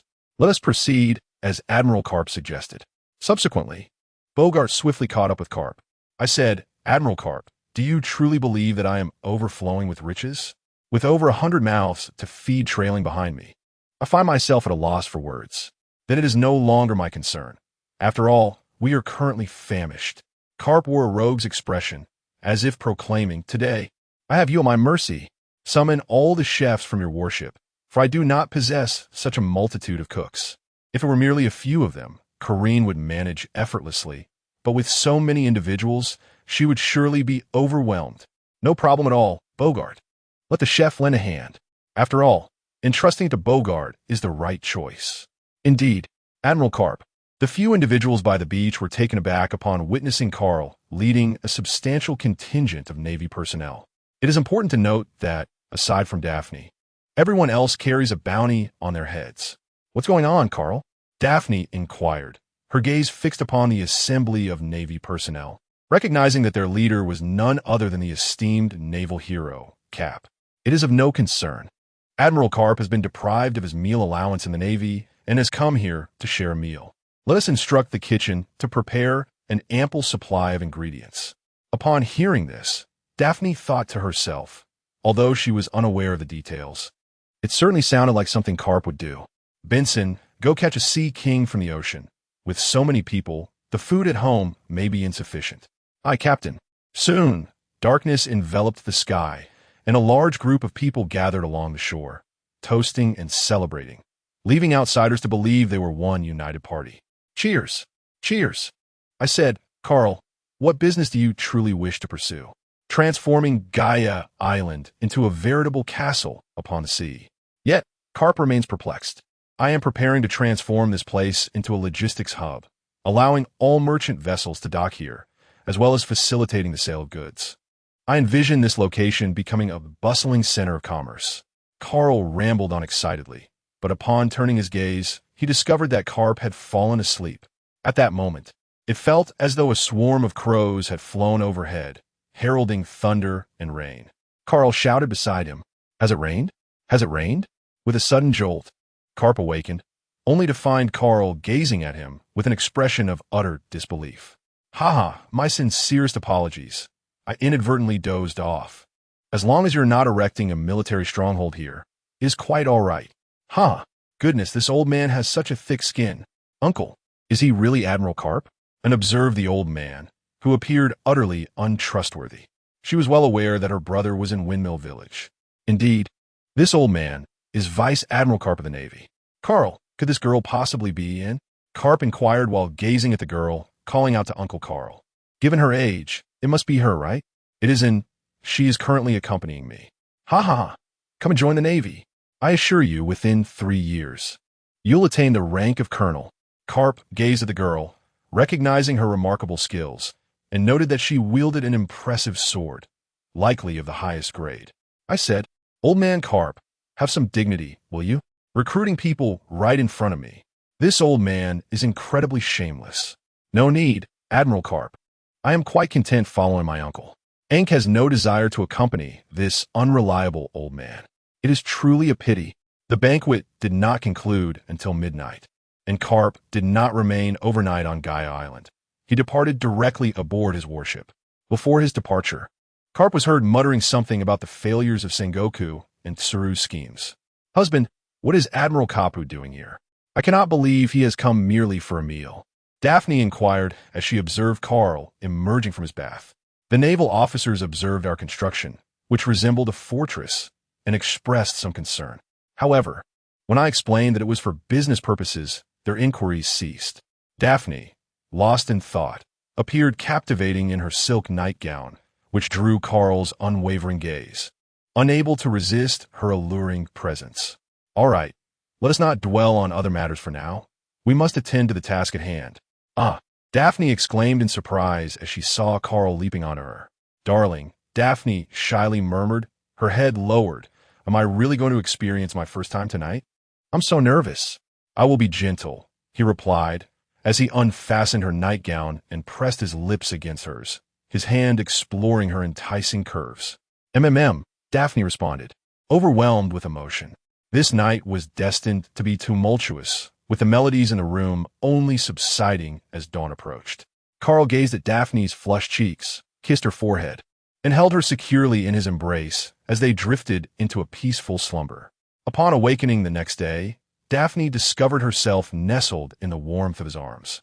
Having spent the night curled against him, a sense of security enveloping her like never before. However, she soon realized that one of Carl's hands rested upon her bosom, her face instantly ablaze with embarrassment.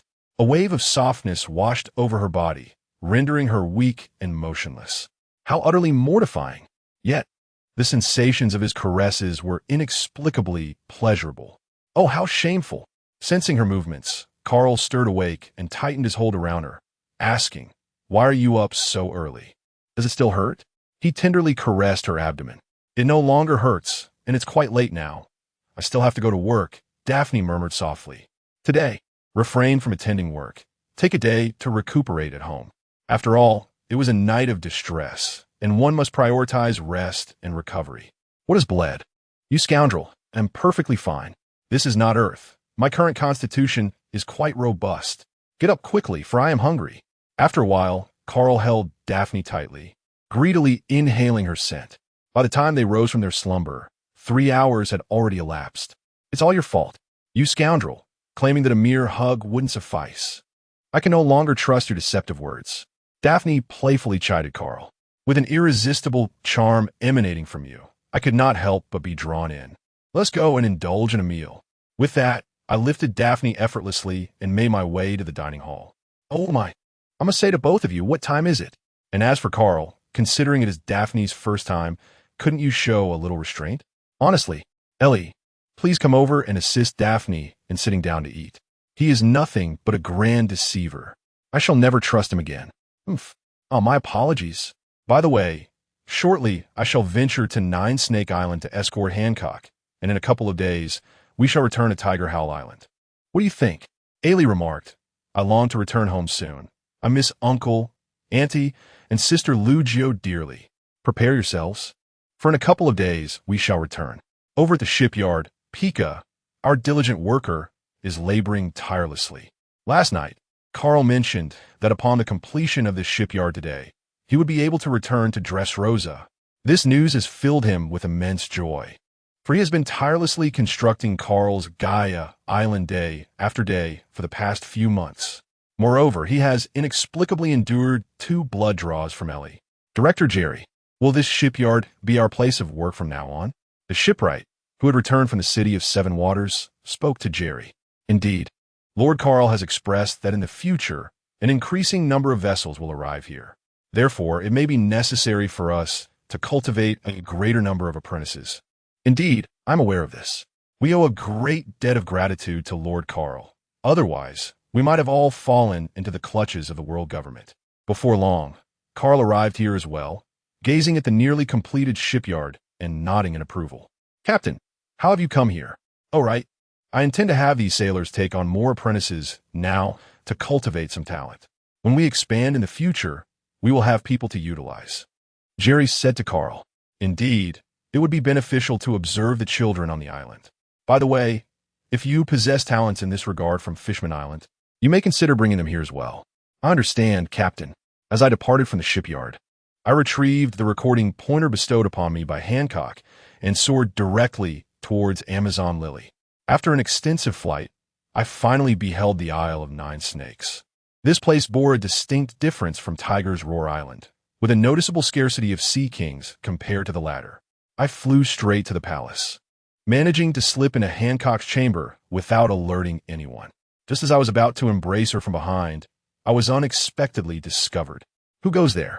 She exclaimed, turning around to reveal my long-cherished beloved, Lord Carl. You have finally come to see me, she declared before leaping into my arms. Caught off guard, I was knocked to the ground, my chest pressed by her ample bosom, sending a delightful thrill coursing through me. Hancock, awaken, awaken. Otherwise, what shall we do if someone enters and sees you in this state? After all, you are the Empress. No, allow me to gaze upon you properly. It has been such a long time since we last met, and I truly miss you dearly. I have just finished my tasks and come over. By the way, I am prepared to take you to our Huishao Island. I almost forgot the main purpose of my visit. Sister, is there something happening? Sonda Sonia's voice drifted in. No worries. By the way, do not allow anyone to enter. Hancock instructed hastily. I understand, dear sister. Indeed, Carl, you just mentioned returning to Tiger Roar Island, correct? Does that mean I will be meeting my parents soon? However, I'm feeling quite anxious. The mere thought of meeting the parents makes Hancock exceedingly nervous. Rest assured, they are quite affable, and with your beauty, Hancock, they must surely believe that I am unworthy of you. Wherever Carl is, you are also quite handsome. I am deeply enamored with you, Hancock shyly responded, her cheeks flushed a vivid crimson upon hearing Carl's compliment. Observing her in such a state, Carl felt an overwhelming sense of beauty. Hancock, I have flown for the better part of the day to arrive here, and I find myself rather fatigued. Shall we take a moment to rest? With that, he stood up and effortlessly lifted her, carrying her towards the bed. Should I have someone prepare some food? Hancock, upon hearing Carl mention having flown for most of the day, felt a twinge of concern that he might be exhausted. No worries, let's not rush that. Let's first enjoy what we can eat now. With that, he reached his hand into Hancock's cheapao. Carl, I have yet to bathe. In an instant, Hancock comprehended what Carl desired. Later, we shall bathe together. I am quite fond of your current fragrance, Hancock. Carl gazed upon the alluring form before him, now completely unclad, and could no longer contain himself. Carl, be gentle. I am afraid that I might not be able to endure the memories of the last time, when I was with Sister Ellie to satisfy you. This time, I am alone, and it feels somewhat daunting. But rest assured, I will speak tenderly. With that, I pressed my lips against Hancock's luscious ones. Before long, the room was filled with intoxicating sounds that stirred the heart. In the end, the Empress could not withstand Carl's presence and was overwhelmed with joy, ultimately shedding tears of bliss. Sanda Sonia, what has happened to you, dear sister? At that moment, Mary Golod also arrived, hearing her sister inside expressing conflicting emotions, oscillating between excitement and the sound of weeping, which felt quite peculiar. I am uncertain. My esteemed sister merely instructed me not to allow anyone inside. Sanda Sonia also finds it quite peculiar, as she has never encountered such sounds emanating from within. Very well, we shall remain here. Within the room, following a deep resonant voice and a high-pitched exclamation, the two adversaries finally ceased their combat. The air was suffused with an enchanting fragrance, a scent that emanated from the Empress when her emotions surged. Carl, from behind, embraced Hancock, greedily inhaling her alluring aroma. Observing her flushed visage and her delicate, languid form, he nonetheless managed to suppress his ignoble desires. Rising to his feet, he gently lifted the Empress's soft figure and made his way toward the bathing pool. What is Her Majesty, the Empress, engaged in at this moment? Just then, old Lady Nyo arrived, accompanied by a girl of approximately 13 or 14 years of age. Dear Granny Nyo, I too am uncertain about what my esteemed sister is currently engaged in. However, just moments ago, a peculiar sound emanated from within, which Sanda Sonia promptly relayed to you. Mary Gord also nodded in agreement, as she too had never witnessed her elder sister in such a manner. What? Granny Nyo thought, realizing that the Empress of Nine Snake Island was in peril, and the only individual capable of causing Hancock to behave this way could only be that wretched Carl. Granny Nyo, does the Empress truly wish to have me by her side? At this moment, the girl brought by Granny Nyo spoke. Granny Nyo gazed at her, her resolve growing stronger, and then inquired, how long has the commotion inside ceased? After a brief pause, Mary Golod inquired, what troubles you, Grandma Nyo? Have you come to seek the lady sister for a particular reason today? The two sisters still held great respect for Grandma Nyo. Indeed, this matter pertains to the future survival of our Nine Snake Island. Granny Nyo contemplated that the current Empress had been deposed and was preoccupied solely with men. She needed to expedite the cultivation of the next Empress. At that moment, the two individuals inside had just completed their bath, following their recent skirmish. The flush on Hancock's face had yet to fade, exuding an alluring charm. Carl wrapped his arm around her waist and said, let us go. They are likely anxiously awaiting us outside. Came Hancock's shy response, and in the next moment, she cast a gaze filled with authority toward the outside, revealing that her earlier demeanor was solely for a man. Upon opening the door, they found 4 individuals waiting. Upon witnessing the Empress's current appearance, their eyes transformed into hearts. Granny Nyo nearly lost herself in Hancock's breathtaking beauty. Hancock, I have matters to discuss with you. Granny Nyo recalled the important business at hand. Grandmother Nyo, do you have something of great importance to discuss with me? If it is of no significance, I would prefer not to hear it, for Carl is already hungry. At this moment, Carl holds the utmost importance in her heart. Upon seeing this, Grandmother Nyo realized that indeed, the Empress of her nation was on the verge of being deposed. Hancock, she is a Flandra, a valiant guardian of the realm who emerged victorious from national selection. Carl also turned to gaze at this woman, merely 14 or 15 years of age, yet towering at nearly 3 meters. So is she the formidable yet remarkably agile protector of the nation? The potential of Avalandra is quite remarkable, so I intend to have her learn by your side. Our 9 Serpent Island cannot be without an heir. After speaking, she cast an irritated glance at Carl. Was it easy for her? The newly cultivated Empress had just been taken away by this fellow. Carl understood the meaning behind Granny Nyo's words and felt somewhat awkward, considering he had indeed taken their Empress away. Indeed, I have consented. Henceforth, I shall instruct her in various matters of governance, but this shall occur only upon my return. Hancock also comprehended the intentions of Granny Nyo and raised no objections, for the future of one's own nation holds great significance. What? Where are you going? Neopopo instinctively inquired, and upon seeing Carl, she instantly comprehended the situation, which only fueled her anger further. Listen here, you rascal. You must treat Hancock with greater kindness from now on. Do you understand? Grandmother Nyo scolded Carl. The detestable old lady Nyo dares to threaten my beloved. I shall transform you into stone. With that, she prepared to take action. In haste, Carl intervened, saying, "Do not worry, Hancock. Old Lady Nyo is merely concerned for your well-being, and I bear no ill will." Upon hearing this, Hancock reluctantly lowered her hands, which had already formed a heart shape, and huffed, "I will treat Carl well." The onlookers couldn't help but think, isn't this all quite the opposite? Rest assured, dear Granny Nyo, I shall treat Hancock with utmost care. By the way, I have compiled some insights regarding the cultivation of dominance, which I shall entrust to Evelander. If she follows the prescribed methods, her strength will gradually amplify. After all, having taken someone else's empress, it is only fitting to show some form of acknowledgement. Thank you. Although Nine Snake Island possesses its unique method of cultivating power, the insights and experiences of formidable individuals in their training remain invaluable. Very well, Carl is quite hungry. We shall go to partake in a meal. Sandersonia, could you kindly arrange for a bit more sustenance? At this moment, Hancock remarked, "Very well, my dear sister." With that, Sandersonia departed. "Let's go, Carl," Hancock sweetly addressed Carl. Subsequently, the two made their way to the dining hall to satisfy their hunger, for the recent battle had indeed exhausted them. After resting for a night on Amazon Lily, Carl, acknowledging Hancock's counsel, embraced her and peacefully fell asleep.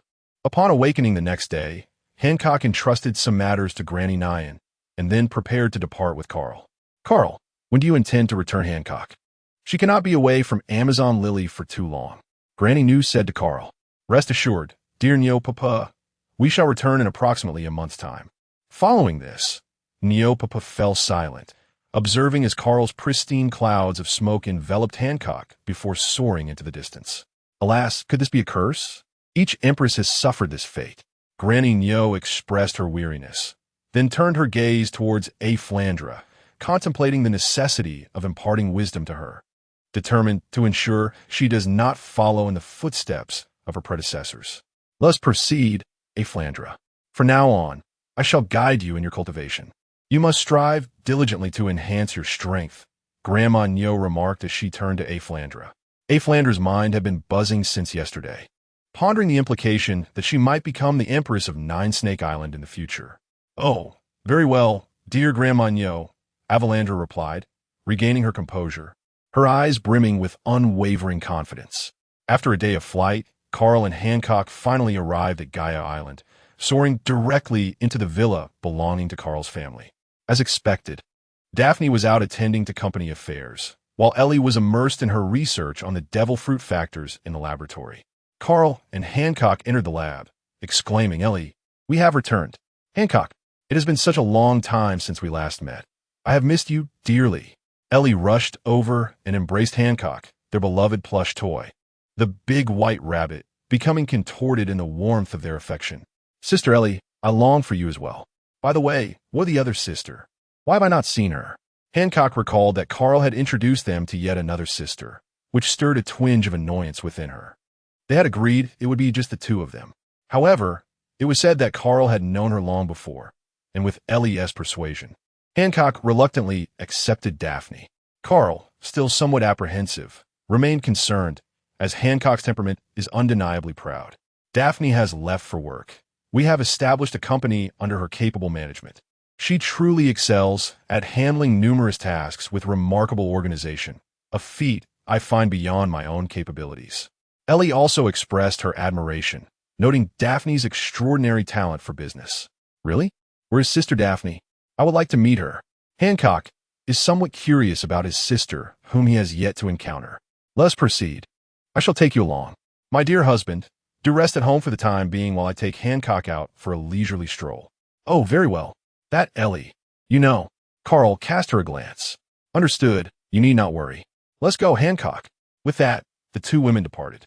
Daphne and Ellie, both possessing high emotional intelligence, Should have no trouble charming Hancock, Carl mused, feeling reassured. Subsequently, Carl arrived at the training facility, where Benson and Adrian were instructing over 100 guards in their exercises. Under Ellie's potent physique-enhancing elixir, the strength of these individuals had significantly improved, with each mastering several techniques of the Navy's 6 styles. Benson had now taken on the role of the instructor at this base, and Carl couldn't help but feel a sense of nostalgia. The once youthful lad had grown taller than him, now a towering figure exceeding 3 meters, while Carl stood at a modest 2.6 meters. Choosing not to interrupt their training, he sought out and, whose talent in swordsmanship was exceptional and should not be squandered. At the Shunfone Company building, Ellie and Hancock arrived at Daphne's office. Daphne, the Empress Hancock, whom you have longed for, has arrived. Ellie escorted Hancock into the office. Daphne immediately set aside her work, for she had yearned to meet the most beautiful woman in the world of One Piece for quite some time. Wow, indeed, it is truly beautiful. Daphne gazed at Hancock, the pirate empress, who had devoured the sweet fruit. Her allure was simply overwhelming. No wonder that scoundrel Carl could not resist her. Not at all. Sister Daphne is quite beautiful. Hancock shyly complimented the sister he had just met. Let us not indulge in flattery just yet. Let us not forget our primary objective. Ellie remarked at that moment. What was the matter, you ask? It turns out that the 3 of them had reached an understanding and had resolved to unite, ensuring that Carl would no longer have the opportunity to pursue other women. Indeed, I almost forgot the matter at hand. I shall first close the door. Daphne closed the door and then, with her 2 sisters, began to conspire. This fellow possesses little resistance to beauty. Thus, it is only natural for Daphne, as the intellectual cornerstone of the trio, to propose ideas. Occasionally, sinister laughter reverberates through the office. Overall, the 3 women are quite pleased with the outcome of this gathering. The 2 elder sisters, might it be possible for me to conceive first? For I must return to Nine Snake Island to assume my duties, Hancock shyly remarked. Recently, in order to prevent Carl from being seduced by other women during our pregnancy, we devised a plan to separate our pregnancies. Indeed, that is acceptable. For Hancock remains the Empress of Nine Snake Island, Daphne remarked while stroking her chin. Let Hancock take the lead for now, although Carl mentioned that we could have a child once we return to Tiger Howl Island. However, I still have research to conduct, and being pregnant would be rather inconvenient. Ellie remarked at that moment. Hancock felt immense gratitude towards the 2 sisters. With their assistance, the child she would bear would be either a firstborn son or daughter, and at last she could bring a child into the world for the esteemed Carl. At the thought of this, Hancock couldn't help but blush with bashfulness. Now that we've concluded the serious matters, let's discuss something else. Hancock, how on earth did you grow to be so magnificent? As she spoke, Daphne reached out to gently caress Hancock's splendid form. I am unaware of it myself. Ever since my youth, I have been quite ample in this regard. Hancock's face flushed crimson as he evaded Daphne's touch. Could that be too large? I wonder if Lord Carl might not prefer something of such size. She expressed her concerns, pondering that Carl would surely exclaim, how could that be? I absolutely adore it. Ellie exchanged a knowing smile with Daphne. No, that fellow has an undeniable affinity for grandeur. Have you not noticed how he clings to it, even in slumber? That is indeed reassuring. Hancock sighed in relief. Let us proceed to Magic Valley Town to explore and purchase some items to take back when we return to Tiger Roar Island. Presently, Gaia Island has attracted an increasing number of merchants, offering a plethora of diverse and abundant products. Then let's go and buy some local specialties for Uncle, Aunt, and Sister Lugio. Ellie also suggested. Should we invite Carl to share his ideas? No need. He knows nothing about what to buy. It is sufficient for the 3 of us to go. Having said this, Daphne took the 2 women and exited. Had Carl been aware, he would undoubtedly have expressed his gratitude to Daphne for sparing him the ordeal of accompanying 3 women on a shopping excursion by the beach, and was engaged in a sparring match with Kareen. Carl stood by, observing the 2, noting that Kareen was providing and with cues. Currently, and was most adept at the shave and gale techniques from the 6 styles. Her combat awareness was commendable, though her strength still needed improvement, and her use of Haki remained rather immature. After Kareen successfully blocked Anne's final strike and lay exhausted on the sand, Kareen too was panting as it was quite taxing to maintain a controlled sparring match. Sister Karen, thank you for practicing with me. And, dragging her weary body, stood up and bowed in gratitude to Karen. Indeed, your combat awareness has significantly improved. However, your strength still requires some enhancement. Nonetheless, there is no need for concern, as this shortcoming will diminish as you gradually mature. Let's return now. It is already quite commendable. The 6 styles and the powers of the devil fruits are indeed remarkable. At that moment, Carl approached and spoke. Uncle, have you returned? Where is Sister Hancock? Were you not supposed to fetch her? She went with Ellie to find Daphne. Let's go home. All right, Uncle. She then promptly leaped onto Carl's back. Uncle, I am so tired. Carry me back. At such an age, one should not rely on others for support. Is there no sense of shame? As soon as Carl finished speaking and fell asleep on his back, he could only shake his head in resignation. Karen, I express my heartfelt gratitude to you. No worries. We truly cherish this child, and, upon returning home, I placed him back in her room to rest. This girl has been quite diligent lately. It's commendable, as only through perseverance can one learn to safeguard oneself. Back in the courtyard, just as I reclined on the lounge chair, Inalu swaggered in, biting into an apple. Captain, what troubles you, Inal? Several agents from the world government attempted to infiltrate our training base, but I discovered them and incapacitated them with an electric shock. These pests are truly bothersome. May I eliminate them? Recently, the extensive construction on Gaia Island has not only attracted the attention of the Navy, but has also prompted the world government's CP organization to dispatch agents for reconnaissance. Is it the world government? It matters not. These organizations will be dealt with directly. From now on, whenever spies set foot on the island, simply unleash divine retribution without hesitation. There is no need for courtesy, as the guards on the Isle of Corpses will handle the aftermath. Carl is aware that the changes on Gaia Island will inevitably attract scrutiny, yet it is of little consequence. Ha ha ha, I understand now. Enel remarked with a hint of cruelty in his laughter. It was evident that he was not a benevolent individual. Strangely, Hancock and the others had yet to return. Could it be that they had quarreled? That seemed unlikely, as Daphne was not one to act foolishly. Carl, reclining in his chair, had dozed off, unaware of how long he had slumbered. Suddenly, he sensed a movement beside him and opened his eyes to find Hancock there. A gentle breeze stirred, causing the hem of her chi-pao to flutter, evoking an air of classical elegance and poetic allure. Carl reached out, encircling her slender waist and drawing her into his embrace. Lord Carl, do not cause a commotion. I have matters to discuss with you. Hancock exclaimed as she was suddenly pulled into his embrace. Carl embraced her tightly, indulging in the intoxicating fragrance that emanated from the Empress. Consider yourself fortunate.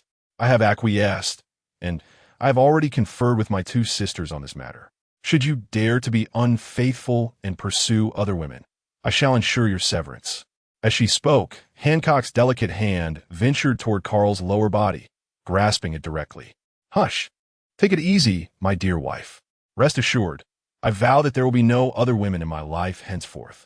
Moreover, with 3 such beautiful wives as you, I am already exceedingly content. Carl hurriedly begged for mercy, for Hancock had indeed been quite forceful just moments ago. You must remember what you just said, or else. Hancock withdrew her hand, her face flushed with embarrassment. She had just boldly grasped Lord Carl's sensitive area. I will certainly remember. By the way, what about the 2 of them? Why did you return alone? Carl, feeling relieved to have escaped a predicament, quickly shifted the topic. Sister Daphne and Sister Ellie are occupied with a matter. It seems that a person named Diamante has arrived, claiming to take Pika back with him. Sister Ellie even drew 2 vials of blood from this Diamante, though the purpose remains unclear. Feeling quite bored, I was then permitted to return. Hancock recalled in response. Indeed. Lord Carl, I have procured some items to bring back for my parents and Sister Lugio.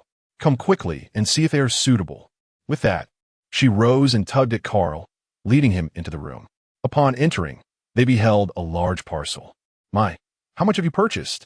My Lord Carl, please take a look at this dress. It is a gift I purchased for Sister Lugio. Do you think she will appreciate it? Moreover, these items are for our esteemed parents. Hancock eagerly opened the package, revealing its contents while enthusiastically introducing them to Carl, a blend of joy and apprehension washing over her, fearing that Carl's family might not receive them well. As Carl observed Hancock carefully unveil each gift, a warmth enveloped his heart. With such a wife, what more could one desire? He then approached and embraced her tenderly. Rest assured, they will undoubtedly be fond of you. Moreover, the mere act of returning with me will surely bring them immense joy. Upon seeing you, they will surely think, how could this rascal have found such a wonderful wife? There is no need for concern. That's good then. I simply do not know what they like, so I purchased a variety of items, Hancock shyly replied. Rest assured, I shall store it for now and present it to you upon our arrival at Tiger Roar Island. With that, Carl utilized his spatial bracelet to stow away the sizable parcel. Oh dear, you should be more mindful of the impact of your actions. What will happen when it arrives? At this moment, Daphne and Ellie returned, each carrying a bag of items. You have misunderstood. I have done nothing with Lord Carl. I returned to my chamber first. With that, I hurried away, the sound of my high heels echoing as I dashed back to my room. Anshio has exhausted herself and fallen asleep, yet to awaken. By the way, what have you purchased? Carl inquired, observing the 2 packages they held. The belongings of a woman are not for disclosure. Please keep them for now. Then, hand the package to Carl and request him to place it within his storage bracelet. At your command. 2 wives. By the way, Ellie, did you also draw Diamante's blood? Carl recalled what Hancock had just mentioned and inquired. Indeed, he was unaware of my intentions and readily allowed me to extract 2 tubes, 2 individuals from the Superman lineage, one possessing the stone fruit and the other the flotation fruit. I chuckled mischievously, a hint of cunning delight illuminating Ellie's expression. Are you so confident now? It is not Carl who is striking her, and this matter is not so easily deciphered. As for the natural elements and mythical beasts, I currently have no leads. However, I have gained considerable assurance regarding ordinary animal types and superhuman categories. Ellie now struts about like a proud rooster. That is truly splendid. By the way, have they returned? Having departed, Diamante mentioned that Doflamingo also wished to rent a warehouse and a shop here, to which I acquiesced. Daphne stated that she was overseeing all these matters. Quite intriguing. These flamingos are rather intelligent, aren't they? The underground emperor must undoubtedly possess exceptional skills. Hurry and prepare a meal. We have been wandering all day and are famished. Daphne urged Carl to commence cooking. Oh, I just remembered that I brought back that salt from the city of 7 waters. Carl recalled that he had yet to present this salt to Karen. Is it the evening left behind after the departure of the gods of water? Indeed, let us seek out Karen. This salt-roasted meat shall surely be delectable tonight. Carl exclaimed with delight. All right, I will go summon Hancock and Ellie. You check if and has awakened. Tonight, we will feast on barbecue. With that, Daphne hurried towards Hancock's room. I shall first seek out Karen. Tonight, we shall indulge in a delightful feast. And then we shall embark on our journey back to Tiger Roar Island tomorrow. The beach this evening is abuzz with excitement, and none are more jubilant than Karen, who relishes the exquisite salt-roasted meat that Carl has brought her. She expresses her desire to travel to the city of 7 waters in the future to gather more culinary treasures, aspiring to delve deeper into the art of gastronomy. The following day, at the dedicated port of Gaia Island's swift delivery service, everyone has gathered. This time, Carl has entrusted Ainalu, Benson, and Jerry to remain behind. Ainalu will oversee the surveillance of the entire island. Benson will continue training the guards, and Jerry will manage the shipyard. Daphne has already arranged the company's matters. If there is anything uncertain, you can simply contact via the phone bug, Carl said to Ainalu. The deity is now aware. Very well. We shall take our leave now and return in approximately a month. Once we have brought the inhabitants of the Sky Island down, we can commence our full-scale development. Jerry, in a few days, a shipment of materials will arrive from the city of 7 waters. Please construct 10 vessels according to the blueprints I have provided, ensuring that while maximizing the capacity of the hulls, we also extend their underwater operational duration as much as possible. Understood, Captain, Jerry replied. All right, let us depart.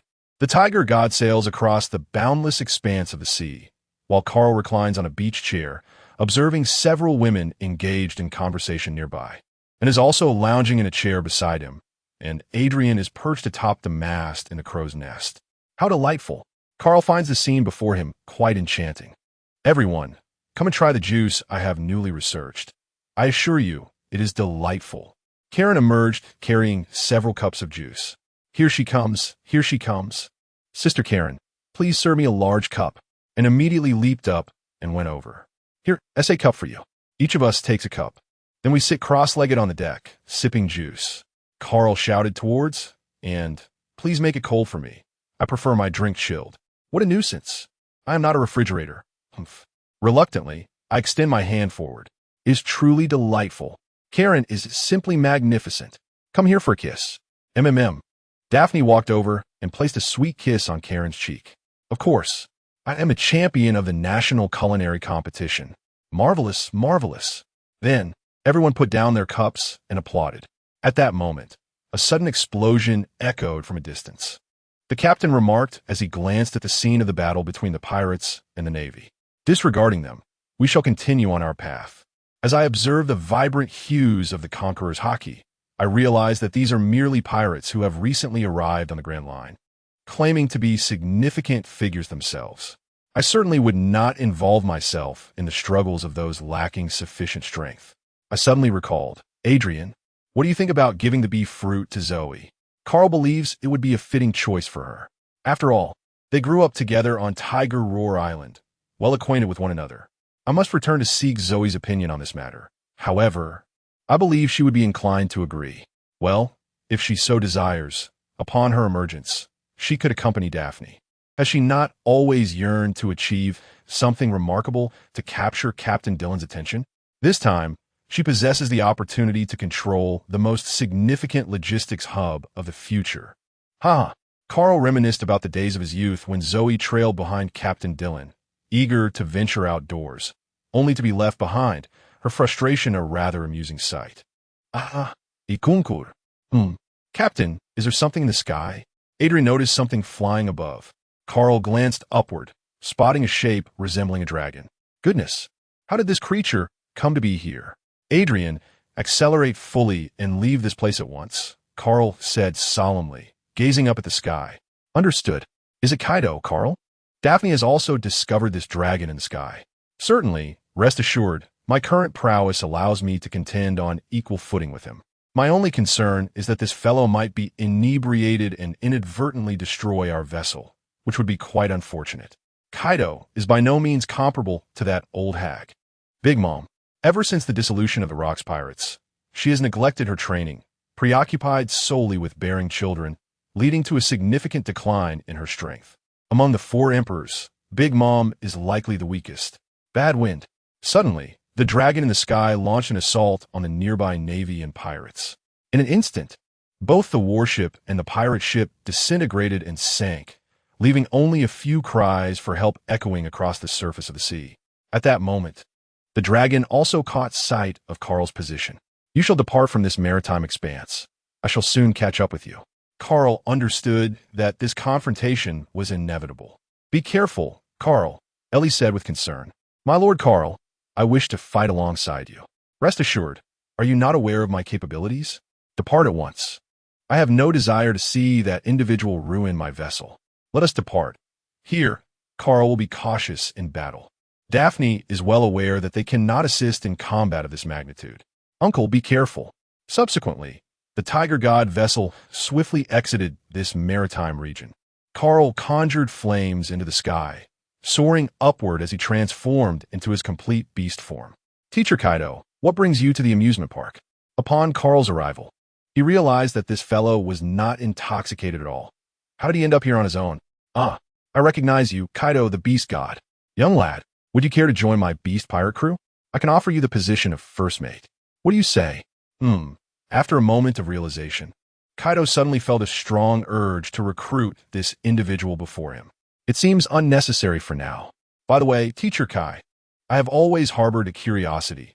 Who is your wife, the mother of Yamato? Carl is genuinely eager to uncover the identity of Yamato's mother. I'm curious to know. Let me first receive your attack. Here comes a heat. Without further ado, Kaido unleashes a torrent of scorching breath upon me. Alas, resorting to violence without any semblance of decorum? Hellfire. In the sky, two columns of flame clashed against each other, casting the clouds in a vivid crimson hue. Young one, you possess quite the skills. Upon witnessing his heat being neutralized, Kaido realized that his opponent possessed a similar ability. He then transformed, diminishing in size to assume his hybrid form. Noticing Kaido's serious demeanor, Carl too shifted into his hybrid form. Once more, I challenge you. Thunderous 8 Trigrams. Kaido swung his spiked club, entwined with crackling lightning, directly towards me. Wow, truly magnificent. There is no time to study Master Kaido's techniques. Slash wave breaks the void. A deep crimson slash surged forth, colliding with Kaido's thunderous octagonal strike. The two formidable forces clashed, causing the surrounding space to emit a creaking sound, as if it were on the verge of shattering. Ah, do be careful, young one. The Great Wade, the thunderous 8 Trigrams. This time, Kaido has employed the Conqueror's Haki, amplifying his attack power to an unfathomable degree beyond that of the thunderous 8 Trigrams. Rest assured, Kaido, do not perish. Dragon's Roar. Carl has also unleashed the Conqueror's Haki. At this moment, the new pavilion marquee seems to emit a heavy roar, clashing against Kaido's formidable Thunderbagua. Boom! The explosion sent both combatants sprawling.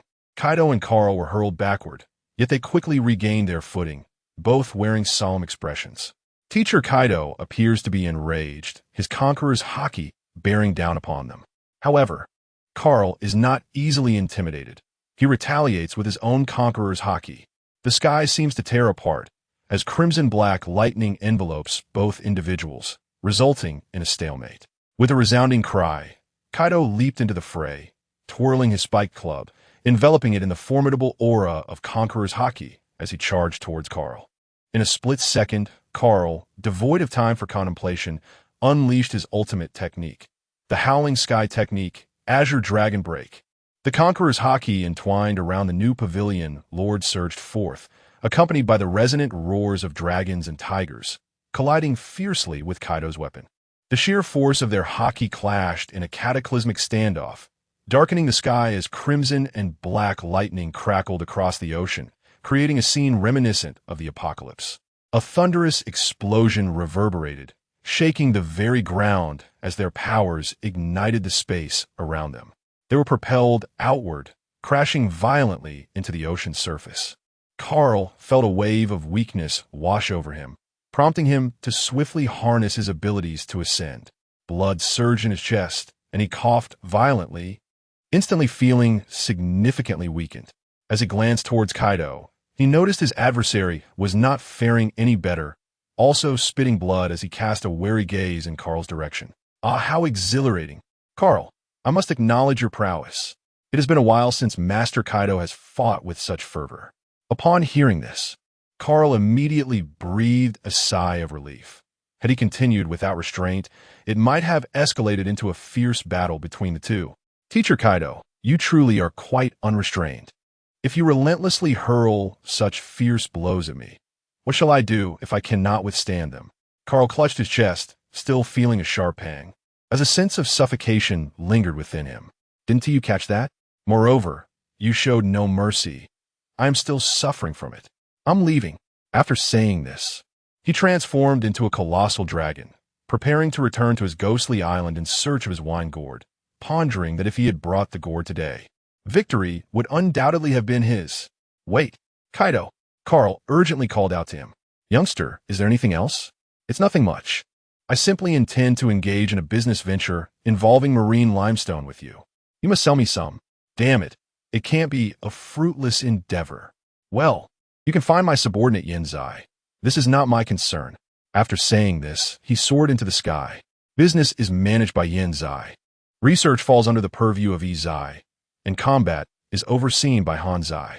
It sounds as if there is something that pertains to you, doesn't it? Oh wait, you do have a hand in combat. I almost forgot you just engaged in a skirmish. Carl mused himself, feeling a wave of relief as he watched Kaido fly further away. Although they had only exchanged a few blows, the output of Haki was indeed substantial. I am truly exhausted. I must hurry back, otherwise they will begin to worry. The commotion just now was quite significant. Carl transformed back into his human form and swiftly soared towards the direction of the tiger god. Before long, he located the tiger god and descended onto the deck. "Lord Carl, how do you fare?" Hancock, noticing the traces of blood at the corner of Carl's mouth, immediately rushed over to inquire. "It's nothing, just a spittle of blood." Kaido is equally unwell. "Rest assured, Uncle, you appear somewhat frail at the moment. Are you truly all right?" And observed that Carl's complexion seemed a bit pale. "I'm absolutely famished. Truly, after battling with Kaido, I have depleted several days' worth of my provisions." Carl remarked with irritation. "Captain, hurry to the kitchen. Daphne has just mentioned that you will undoubtedly be ravenous after your task. I have prepared everything in advance." Karen exclaimed at that moment. "Thank you, Karen." Carl responded as he dashed into the dining area of the kitchen, only to discover an array of meats lavishly spread across the dining table. Without hesitation, Carl began to indulge, his mannerisms more extravagant than that of a professional food broadcaster. "Please slow down. Karen-chan has prepared so much," Ellie remarked, unable to contain herself as she watched Carl savoring piece after piece of meat. "It's all right. I can still eat," as Carl, with a mouthful of meat, mumbles incomprehensibly, indifferent to whether they understand him or not. The food on the dining table visibly dwindles, and before long, it is entirely consumed by Carl, his belly round and bulging, as if it might burst. "I am full now." Then Carl utilized the life restoration, and his belly instantly returned to its original state. "I have returned to life. I was truly famished just moments ago.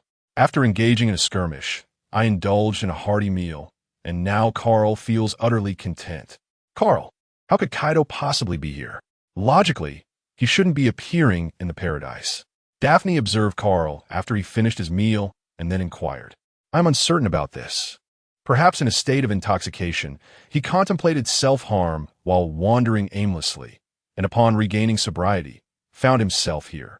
Even Carl is perplexed as to why Kaido has appeared in this place. Could it be that he came here for his sake? Suicide? Why would the illustrious Emperor of the Seas take his own life? Adrian found it incomprehensible. How shall I put it? It is due to Kaido's formidable resilience. Others are unable to breach his defenses or bring about his demise, which is why he frequently ascends into the skies and then leaps down in a suicidal manner. Upon contemplating this, Carl suddenly felt an urge to experiment for himself, wondering what it would be like to fall. Goodness, such thoughts must not be entertained. He is certainly not Kaido. Is there truly such a method of suicide? Aside from Daphne, the others were profoundly astonished. Kaido, a member of the Oni clan, possesses formidable defenses by nature. After consuming the mythical beast Azure Dragon fruit, his resilience and durability have significantly increased. Without mastering techniques such as the Conqueror's Haki, one might struggle to even scratch his tough exterior. Cal explained to them. Are the physical capabilities of the Ghost Clan so formidable? Everyone is somewhat astonished. Certainly, there is also Big Mom, whose physique is famously likened to that of a steel balloon. At the tender age of 5, she obliterated an entire giant village, demonstrating remarkable prowess. At this moment, Daphne interjected, prompting further astonishment among the crowd. "Ah, how come you know so much, Sister Daphne?" Hancock inquired curiously. For Daphne was once merely an ordinary noblewoman without any significant power. "Ah, indeed, it was Carl who conveyed this to me. He has shared such tales with me in the past. He has regaled me with numerous stories before." Daphne, without hesitation, summoned Carl to serve as a shield. Carl's eyes widened in astonishment, thinking, "Wait, when did I ever tell you any stories? Lord Carl, you have yet to regale me with a tale." Hancock felt a twinge of discontent in her heart, for she too yearned to hear a story from Carl. All right. I will share more with you in the future. Oh, by the way, Daphne, I just made an agreement with Kaido that we can engage in business involving Sea Prism Stone from now on. You understand what Sea Prism Stone is, don't you?" Carl quickly diverted the topic. "The Sea Tower Stone? Is he truly willing to engage in business with us regarding the Sea Tower Stone?" Daphne expressed her astonishment. "Perhaps it is due to my formidable abilities that he acknowledges me." Carl feels a touch of pride, for after all, this is the ultimate mentor in the world of pirates. "In that case, Carl, do you think we could establish a delivery station in Wano as well?" Daphne pondered. After all, this is an indispensable location within the world of pirates. I am not incapable, yet let us refrain from meddling in others' affairs. We shall solely attend to our own business, and it suffices if we can transport the sea tower stone. Carl is apprehensive that Daphne might develop feelings of compassion. He has no desire to assume the role of savior. Indeed, I comprehend. Rest assured, Carl, I shall not meddle in affairs that do not concern me. By the way, Carl, do you truly believe that Pluto resides beneath the land of Wano? It is not entirely impossible. However, Pluto is not within our grasp, at least not at this moment. Thus, it will be prudent to refrain from delving into this matter for now, Carl said to Daphne, considering that her ambition is rather formidable. Captain, what is Pluto? Adrian inquired. The Pluto is one of the 3 ancient weapons. A colossal warship said to possess the power to obliterate an island with a single cannon shot.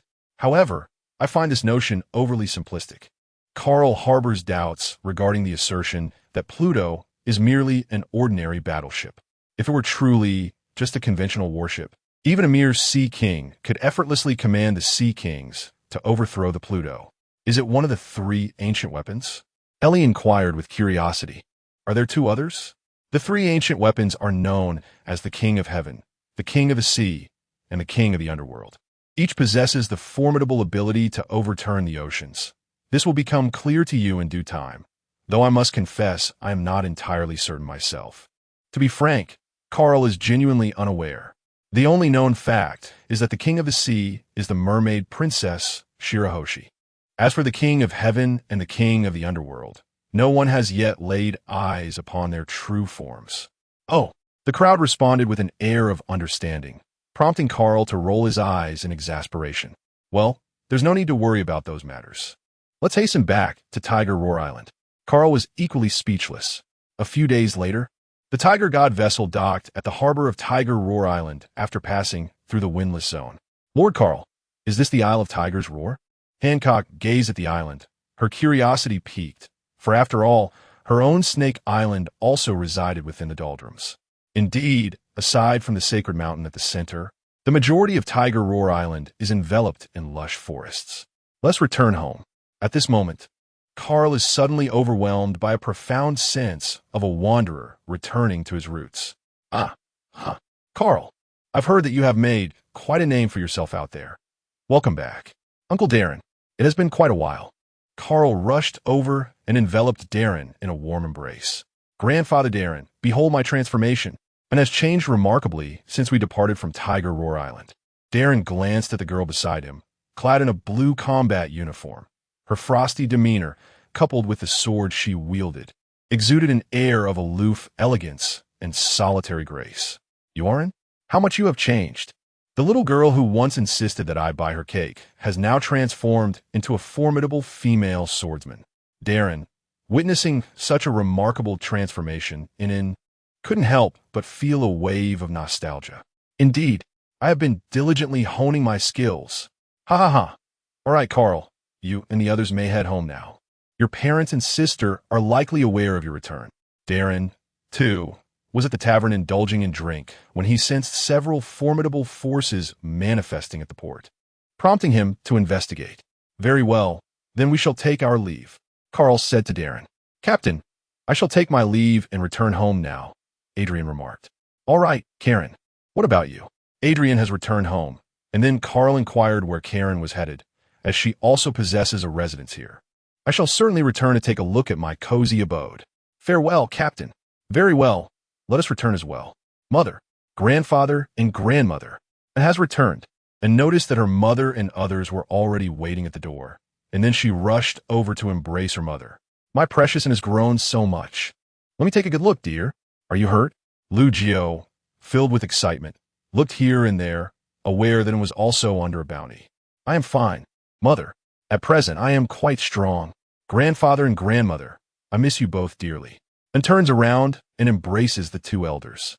Our Daren has grown up, blossoming into a lovely young lady. Of course. All right, let's talk inside. Carl, Ellie, and you 2 young ladies, please come in quickly, Berg said with great enthusiasm. Upon returning home, Carl felt a wave of relief wash over him. Lord Hancock tugged at Carl's sleeve. Dear Mom and Dad, Allow me to introduce you. This is Hancock. This is Daphne. And here are Ellie. These three are now my wives. Carl, quickly bring the ladies over. What? All three are your wives? Carl, you haven't bullied them, have you? Lujue gazed at the three beautiful women before her. Ellie, along with the others, had already suspected that they were Carl's partners. But now there were two more. How could you possibly manage this? Berg and Emma also regarded Carl with serious expressions. No, we're truly fond of each other. Which is why we are together, really, Carl hurriedly explained. Hello, dear uncles and aunts. My name is Murphy Daphne. We are genuinely fond of Carl, which is why we are together with him. He has never mistreated us, so rest assured. Daphne boldly expressed without any shyness. Indeed, I, Hancock, am deeply enamored with Lord Carl. By the way, I have procured numerous gifts for my esteemed parents and dear sister, Nico. I sincerely hope you will cherish them. Lord Carl, please do unveil my offerings, Hancock said with a hint of nervousness, her cheeks flushed. Carl retrieved several items purchased by the women from a storage bracelet and presented them to them. You're fortunate, Carl. There's no rush for the gift. Kulme. Please take a seat. Lu Jiu guided several women to sit down, and then they began to converse together. Cal, since they're all your women now, when will you hold the wedding? Emma inquired. At that moment, all eyes turned toward Cal, and several women wore expressions of palpable anxiety. Father and mother. My intention in returning this time is to marry her, with the wedding to be held here on our beloved Tiger Roar Island, Carl quickly said. Moreover, I have meticulously prepared the wedding gown and the exquisite jewelry, and I shall cherish them dearly. Lord Carl, my heart is filled with love for you. Hancock rushed over to embrace Carl, overwhelmed with emotion. Ellie and Daphne also had tears glistening in their eyes. Ahem. I shall proceed to consult the mayor regarding the wedding arrangements, as it has been quite some time since the town has witnessed such lively festivities. Thank you, Father. Rest assured, dear ladies, if Carl ever bullies you, simply inform Mother, and she shall ensure he receives his due lesson, Emma said, beckoning several women to sit down. She then proceeded to share anecdotes from Carl's childhood. That evening, Carl invited Uncle Daren and Karen over, and the group enjoyed a lively dinner together. In Carl's room later that night, the three women were filled with joy, for they were finally to wed the ones they loved. They animatedly discussed the details of the wedding when Carl entered the room. A few enchanting wives are engaged in conversation. What are they discussing? I wish to join. Carl hastily sits cross-legged on the bed. Lord Carl, we were just discussing the matter of our wedding. We are finally to be married. I am filled with joy. Hancock leaned against Carl, expressing her delight. By the way, my dear husband, I wish for my brother to return and attend my wedding. At that moment, Ellie suddenly recalled that her brother was still on Gaia Island. Lord Carl, I also wish for Aunt Nyo and my two sisters to attend my wedding. Indeed, I shall go to fetch them in a few days. Fret not, Carl declared. A wave of melancholy washed over Daphne as she longed for her parents to attend her wedding. She pondered their well-being, aware that their hearts must be heavy in her absence. Carl clasped Daphne's hand, offering her solace. Daphne, from now on, I shall be your pillar of support. We are all your family. Sister Daphne, we are all your family. Indeed, I am well, for I have you all in Carl. Carl gently embraced her, for he could comprehend the emotions that Daphne was currently experiencing. Indeed, Daphne, wait a moment, as Carl has yet to remember that he hasn't given her the devil fruit. He leaped from the bed and opened the safe, retrieving the Logia-type cloud fruit. Daphne, this is the devil fruit I have prepared for you. The nature-type cloud fruit, Carl proclaimed, holding the pineapple-shaped devil fruit adorned with cloud patterns. Is this the natural type of devil fruit? Ellie gazed at it with curiosity. How about it? Shall we eat now? Carl handed the devil fruit to Daphne. Let's eat it now. Daphne exclaimed excitedly, for this was indeed a natural type devil fruit. Sister Daphne, it is essential to consume the entire devil fruit for it to be effective. Suddenly, Ellie felt mischievous, curious to see if Daphne would finish it all. However, she was unaware that Daphne was also knowledgeable about the devil fruit. All right, you little rascal, do you really think you can deceive me? Just watch as I teach you a lesson. Hancock, seize Ellie's hand for me. Daphne is atop Ellie, extending her demonic claws. Oh, very well. Hancock approached and grasped Ellie's hand. Ah, Hancock, do not approach. Ha ha ha. Daphne, stop scratching. Ha ha, I acknowledge my mistake. The three women began to frolic playfully upon the bed. In an instant, the scene was filled with exuberance, while Carl observed from the side, muttering, how fair she is, oh no, how grand. My dear ladies, shall we pause for a moment and await Daphne's consumption of the devil fruit, so that I may join you in your revelry? Carl is nearly at his wit's end. Goodness gracious, the bed is a dazzling expanse of white. I was mistaken.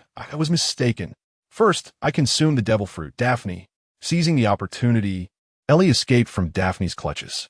With a playful giggle, Daphne rose and approached the yun-yun fruit, examining it with great care. Then, as if she had made a momentous decision, she took a bite of the fruit. Instantly, an indescribable flavor flooded her mouth, and Daphne struggled to swallow it down. The yew is utterly unpalatable. What on earth is this ghastly flavor? Daphne feels nauseated yet unable to expel it. Her complexion has altered drastically. Ha ha ha. I was once in the same predicament. Quickly, have a glass of milk to rinse your mouth. Ellie poured a glass of milk and handed it to Daphne. Daphne took the milk and gulped it down. She felt revitalized. However, it was truly dreadful. All right, let's first test our abilities, shall we? Carl is also eager to witness the prowess of the cloud fruit. Allow me to give it a try. Daphne exclaimed as she conjured up a cloud, its delicate wisps filling the room. She took a moment to thoroughly appreciate her newfound power before drawing the clouds back into herself. What do you think, Sister Daphne? Besides elemental manipulation, what other abilities do you possess? Hancock is somewhat curious. Indeed, I possess the ability to summon rain from the clouds, conjure thunderclouds to unleash lightning upon my foes, and even shape colossal cloud beasts to assail my enemies. Furthermore, I can create a cloud that appears almost transparent to conceal myself, among other abilities that I must diligently cultivate. Daphne believes that the potential of this cloud fruit extends far beyond what is currently apparent. Could a cloud island, akin to that of a floating island, be created? Certainly, this is quite simple. That is good. In the future, it is essential to diligently strengthen one's physique, for only with a more robust body can one more effectively wield the powers of the fruits. Although Carl understood that Daphne was already aware of this truth, he still felt compelled to remind her.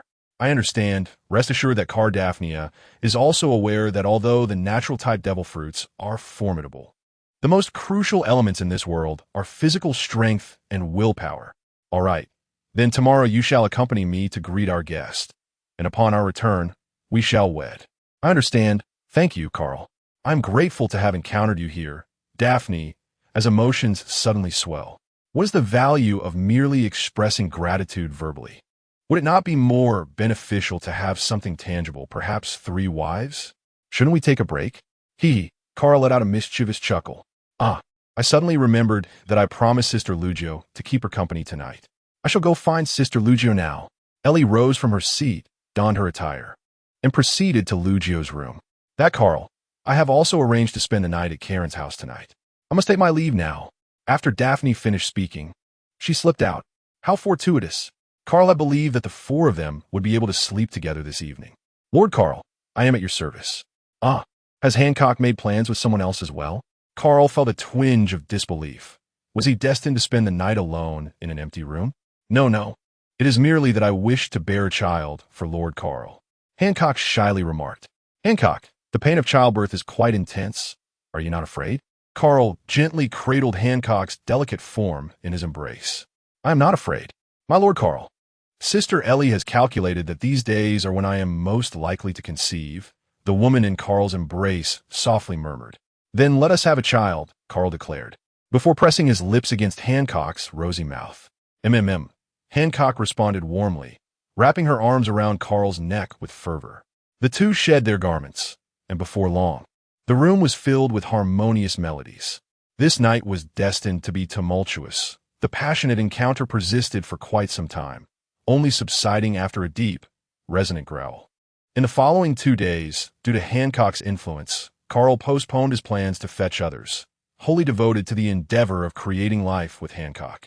To avoid drawing too much attention, The couple relocated to a villa atop the mountain for a brief respite. On the morning of the third day, after completing his morning exercises, Carl gazed at Hancock, her face aglow with blissful warmth, and smiled gently. He then dressed and planted a tender kiss upon her forehead. "Hancock, I must go and fetch someone, lest I miss the wedding," Carl said, sitting on the edge of the bed and holding her hand. "I understand. At this moment, I lack the strength to see you off. There's no need for gifts. You should rest well. I shall take my leave." With that, Carl exited the villa and soared towards Daphne. Hancock observed Carl's departure, a satisfied smile gracing his lips as he mused to himself, after so many encounters in recent days. Surely they must be able to conceive now? Lost in such thoughts, he shyly pulled the covers over his head. At the foot of the hill stood the town's sole church, a venerable structure that had withstood the test of time for several centuries. In its center was intricately carved a fish-tailed cross. At this moment, many individuals were bustling about within as the church was gradually being transformed into a wedding venue. "Mother, where is Uncle? I haven't seen him these past few days. I also have not encountered Sister Hancock, and feels rather perplexed. They have stepped out for some matters. And furthermore, you must address her as aunt rather than with such familiarity. Uncle is nothing but a flirtatious scoundrel. I shall seek out Sister Ellie and Sister Daphne." Looking at her daughter, Lujo suddenly felt a sense of her growing up, a smile unconsciously gracing her face. Yet in the next moment, it vanished as thoughts of Ace flooded her mind. I wonder how Ace is faring. She hurried to the shore, where Ellie and Daphne were engaged in sparring, with Kareen observing nearby. Daphne's combat skills were currently lacking, and Ellie was not much better. However, Ellie possessed the ability to use Haki. Upon returning to Tiger Roar Island, they found themselves with some leisure time. Thus both had dedicated these past few days to honing their combat skills. "Sister Ellie, Sister Daphne, I see you are here," said Anne as she approached. The two, upon noticing Anne's arrival, paused, breathless. "Come, let us indulge in a refreshing energy drink." Kareen offered 2 cups of vibrant green elixir. Ellie and Daphne accepted them and took a sip. "You, Kareen, what is this concoction? It is utterly unpalatable," and Daphne nearly retched. "However, my stamina is indeed recovering swiftly." Ellie, observing from the side, has just taken a careful sip and discerned the ingredients of this beverage, her expression reflecting a hint of distaste. "Isn't the ingredient for your drink, Karen, that particular one?" Ellie inquired with a hint of difficulty. "I must share with you all that I have encountered a peculiar insect in the Whispering Woods. This unique creature, when prepared as a delicacy, possesses the remarkable ability to swiftly replenish one's vitality. It took me a considerable amount of time to observe and discover its potential. The only notable change is a slight alteration in flavor, which remains quite tolerable, and I intend to refine it further." As I spoke, I took a sip from my own cup, experiencing no discomfort whatsoever. However, in an instant, Daphne's complexion seemed to drain of color, and she hastily retreated to the side to be sick. She too had encountered that particular insect, notably when it was captured by Kareen. "Sister Karen is truly terrifying," and remarked from the side. "Are you all right? Is it truly that unpleasant?" Kareen inquired, a hint of embarrassment coloring her tone. "Karen, as a chef, surely you must be familiar with the taste of this insect." Ellie was momentarily rendered speechless. "Indeed, I shall refine my thoughts. However, the flavor of this peculiar insect is undeniably unique, albeit not something that the average person could easily tolerate." Karen contemplated returning to make some improvements. At that moment, Daphne, having finished her bout of nausea, approached Karen with her legs crossed and remarked, "Karen, it is not merely a matter of taste. It is the insect itself. Do you not find it rather difficult to swallow?" The mere thought of that insect sent shivers down Daphne's spine. Karen surveyed the 3 individuals and inquired, "Surely, none of you are afraid of this insect, are you?" "Indeed, indeed, indeed." The trio nodded fervently in agreement. "Ha ha ha. So it turns out you all fear this little creature." Suddenly, Kareen recalled that she was not afraid at all. After all, she had experimented with countless ingredients in her quest to hone her culinary skills. Karen is truly terrifying. This is the thought that currently occupies the minds of the 3 individuals. "I searched several locations, but did not find you. It turns out you were here all along." At that moment, Carl discovered them. "Carl, have you come down? Where is Hancock?" Daphne inquired, having not seen the Empress. "She feels a bit unwell and will return later." Carl said somewhat awkwardly, "You should take it easy, honestly." Ellie feels a tinge of reproach towards Carl. Yet it is undeniable that this fellow possesses an extraordinary level of stamina. "Uncle, where have you been these past few days? I have been unable to find you. This is a beverage I recently concocted, and even Sister Karen and the others found it delightful." Sister Ellie just took a sip of this cup. "Would you care to try it?" And then picked up Ellie's cup and handed it to Carl, her expression earnest. Curiously, the three women were on the verge of laughter. Yet they stifled it. "Ah, someone can make beverages now? Let me have a taste." With that, Carl picked up Ellie's cup and took a sip. The moment it touched his lips, an unusual flavor flooded his mouth, rather unpleasant. He felt an urge to spit it out. However, recalling the effort and had put into making it, he decided to show her some courtesy. Carl set the cup down and said to him, "Not bad, and it's quite enjoyable, though perhaps a few adjustments could enhance the flavor." The women, who had been stifling their laughter, could no longer contain themselves and erupted into giggles. "What is the matter? What are you laughing at? Am I mistaken about this beverage?" Carl felt perplexed. What was wrong with giving his niece a little respect? "It's nothing. Nothing at all. Ha ha. Ahem. By the way, Carl, what brings you to us?" Karine inquired at that moment. "Oh, I almost forgot the matter at hand. Daphne, please accompany me to pick someone up shortly," Carl said to Daphne. "All right. I shall return to take a shower and change my attire." Daphne had been aware for some time that she would be accompanying Carl to greet someone. However, due to Hancock's susceptibility these days, their plans were postponed by 2 days. "Then you should return and take a shower. I will go and seek out my parents. This may take a few days, and I must inform them," Carl remarked. "All right. You should first have a candid conversation with your parents. I will be waiting for you at home." After saying this, Daphne swiftly returned home to take a bath. "Uncle, will you be visiting Fishman Island this time? If so, could you bring Shirahoshi along as well?" And inquired about Carl. "Indeed, this time we have Daphne's cloud disguise. Even when outside, others will be unable to see the white star, allowing us to bring her out. Once we arrive at Tiger Howl Island, we need not fear being discovered." "Wonderful, and is delighted to see Bai Xing again, as it has been quite a while since their last encounter." Carl locates his parents and informs them that he will be going out to pick someone up in the next couple of days. He then returns to fetch Daphne, and together they embark on their journey. In the sky, Carl and Daphne are swiftly soaring upon her cloud, seated in a cross-legged position. The sensation of soaring into the skies is truly magnificent. "By the way, Carl, who should we pick up first? Is it the mermaid princess, White Star?" Daphne inquired with a hint of excitement, for she has long yearned to visit the uninhabited island. "Let's not rush.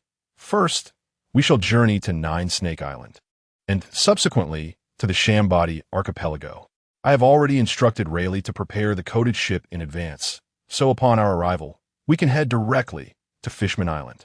Carl comprehended Daphne's current sentiments. Fishman Island is not merely a dream for men, but also a cherished aspiration for the women here. The island is adorned with shimmering brilliance, and it offers delectable delicacies unique to Fishman Island. Moreover, the fashion found there is truly exquisite, and Daphne will undoubtedly relish the opportunity to explore the streets. The mere thought of shopping gives Carl a headache. Indeed, it seems more convenient this way. "By the way, Carl, why do you carry so much treasure with you? Are you planning to exchange it for cash?" Daphne found it rather peculiar before their departure. She had observed Carl collecting a plethora of treasures from the treasury in the Sacred Mountain, storing them in his storage bracelet. They certainly did not lack for money at this moment. "No, this is intended for Nine Snake Island. The circumstances there differ from ours, as the island is quite lacking in supplies. After all, it is Hancock's maternal home, and we ought to lend a hand. The treasures I bring can be considered a form of dowry." "Is it truly so impoverished? Are there no unique products on their island?" Daphne found it quite peculiar. In her impression, many of the islands depicted in One Piece are abundant in resources. There is indeed a specialty, the Gonzalo cheese and Sea King pasta. This dish is crafted from Gonzalo cheese and the meat of the Sea King. However, it is worth noting that they hardly have enough for themselves. "Oh, Carl, how much betrothal gift are you prepared to give me?" Daphne suddenly leaned closer to Carl, drawing circles on his chest as she spoke. Haven't we entrusted the financial authority to you now? Take as much as you desire, Carl said generously. How dull. After speaking, he immediately accelerated towards Nine Snake Island. At this moment, in the palace of Nine Snake Island, Granny Nine, Galoliosa, and the two sisters, Boa, were already awaiting his arrival. Curse Carl. He has so easily abducted Hancock. My dear Hancock, oh how heartbroken Granny Nyo is. The little cabbage she raised has ultimately succumbed to the fate of being devoured by swine. Nyo Popo, you have been scolding for an entire morning. Perhaps you should take a break. Sandasonia observed Nyo Popo's fervor, concerned that she might be too overwhelmed to catch her breath after such an intense outburst. Indeed, dear Aunt Nyo, furthermore, is not my esteemed sister currently in high spirits? Moreover, Lord Carl treats her exceptionally well, so you need not worry. Brother Mary Golod also joined in the persuasion. Alas, what a curse this is! How is it that every empress of Nine Snake Island is doomed to such a fate? Either they flee with a man or perish from lovesickness. As she spoke, Granny Nyo cast a glance at A. Flandre beside her, contemplating the fact that this child bore the blood of giants. Just her towering stature alone would be enough to intimidate a considerable number of people. Surely, this time it should be secure, shouldn't it? A. Flandre noticed Granny Nyo's gaze upon her, her expression shifting from excitement to unease, and then, as if a weight had been lifted from her heart, she offered a comforting smile. What has happened to Grandma Nyo? Asked I. Flandre. Avalandra, you must remember that no man is to be trusted. Many former empresses of the Nine Serpent I'll have met their demise due to the treachery of men. It is imperative that you keep your distance from them. Do you understand? Although it seems unlikely that any man would dare approach you, Granny Nyo feels it is necessary to issue this warning to Avalandra nonetheless. Indeed, Granny Nyo felt reassured by Flandre's earnest promise, which radiated an innocent sincerity. However, Granny Nyo couldn't help but ponder if such naivety was a tad excessive. Yet considering that Flandre had yet to reach adulthood and had room for growth, along with the guidance she would receive, it seemed unlikely that any missteps would occur. Dear Grandma Nyo, a cloud has descended from the heavens. It appears as though someone is atop it, exclaimed Sandasonia. Oh! Grandma Nyo hastily glanced toward the sky. In the next moment, the cloud darted towards them like a shooting star. Greetings, dear Grandma Nyo. It has been quite a while since we last met. Upon noticing the pallor on Grandma Nyo's face, Carl promptly raised his hand in a greeting. Daphne stood by observing Grandma Nyo, reflecting on how stunning she had been in her youth, wondering how time could have wrought such changes. Curse be you, O Oda! How wonderful it is! Our Amazon Lily Empress has been deceived by you, exclaimed the elder, her voice tinged with anger. Yet in the next moment, her eyes widened in astonishment as she beheld a magnificent trove of treasures before her.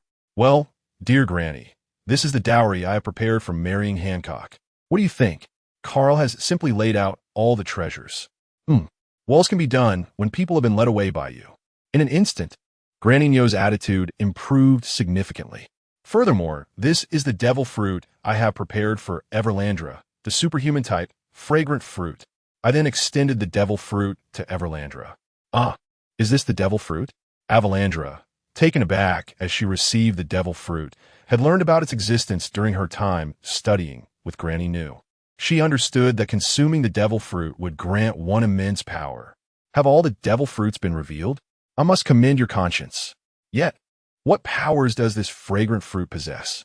Upon witnessing the unveiling of Carl's devil fruit, Old Lady Nyo did not express any anger, nor did she harbor doubts about the capabilities of this paramecia-type devil fruit. She understands that the powers of the paramecia are inherently unique and, when fully developed, can become extraordinarily formidable. The ability of this fragrant fruit, as its name suggests, is to emanate a scent akin to that of perfume. It can also confound others, ensnaring them in an illusory trance induced by its aroma, and can stealthily poison adversaries without their awareness.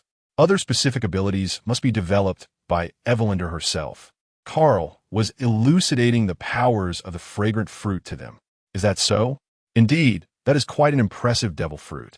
New Popo has also recognized the formidable power of this devil fruit, and then said to Afurandra, you should consume it once. Oh, very well, dear Granny. Avalandria, unreservedly, took a bite of the devil's fruit, but in the next moment, her expression changed dramatically. Oh, it is quite unpalatable. Grandmother Nyo, I can no longer eat. After a laborious swallow, Everlandra found herself unwilling to take another bite. There's no need to consume it entirely. Merely taking a bite grants one the powers of the devil fruit, remarked Nyonya. Suddenly, a delectable aroma wafted through the air. It was the essence of Everlandra's fruit abilities. What an enchanting fragrance. Daphne inhaled the aroma, realizing that such a power is coveted by all women. In the past, she had contemplated consuming this devil fruit, yet ultimately opted for the natural type cloud fruit. Now, she finds herself engulfed in a sense of regret. Dear Grandma Nyo, I truly admire this ability, exclaimed Everlandra with great delight. Quickly retract your abilities, Everlandra. The old woman promptly advised her to refrain from releasing such a potent fragrance in the future. A lighter scent would suffice, making it more challenging for enemies to detect and thus easier to confuse. All right, dear Granny Nyo, I understand. I shall diligently cultivate this devil fruit. Lord Carl, I am grateful for the gift of this devil fruit. Then, Everlandra expressed her gratitude to Carl. No need for thanks, for the future Empress of Nine Snake Island must undoubtedly possess a devil fruit worthy of her stature. This particular fruit is indeed most suitable. Carl can already envision the scene of her gracing the seas in the future. All right, it is time for us to depart. Everlandra, the affairs of Nine Snake Island will be entrusted to you for the next few days, and the others will assist you, Granny Nyo said to Everlandra. Understood, dear Granny Nyo. Subsequently, Daphne conjured clouds, and upon their arrival, they soared away from Nine Snake Island. They then reached Gaia Island to pick up Benson. Enel chose to remain on Gaia Island, while Jerry, preoccupied with matters at the shipyard, did not accompany them. Lord Carl, shall we proceed directly to your Tiger Roar Island? Inquired Mary Gollet of Carl. No, we shall first journey to the Shambodi Archipelago, and then to Rayleigh and Shaki. After that, we must make a trip to Fisherman Island. Upon our arrival at the Shambodi Archipelago, you will wait for a day. Once Daphne and I return, we shall proceed together to Tiger Roar Island, Carl informed several companions. Fishman Island? It has indeed been a while since I last visited. Suddenly, old Nyo feels a wave of nostalgia. In the afternoon, the group finally arrived at the Sabeti Archipelago and proceeded directly to the Summer Bamboo Bar. Carl, it has been quite some time since we last met. I never anticipated that upon our reunion, you would be on the verge of marriage. Riley expressed a hint of nostalgia. When will you get married? Xiachi suddenly inquired. The reason I haven't married yet is due to my financial constraints and being a gambling enthusiast. It would be unwise to drag someone else into my predicament.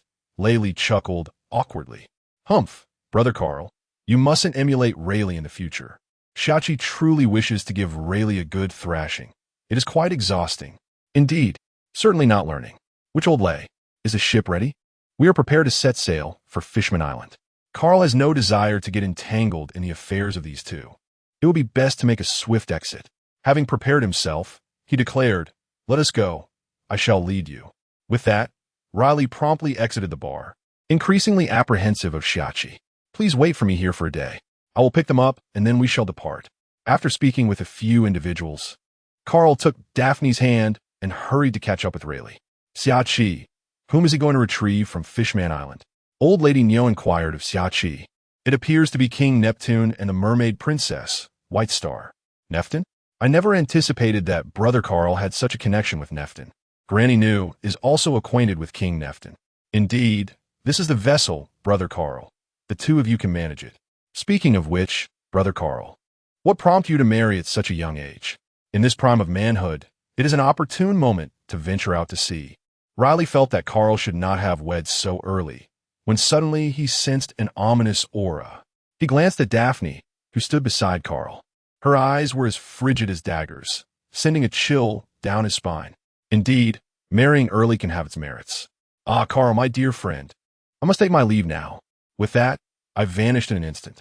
Just moments ago, I could hardly restrain myself from summoning lightning to strike him. Humph!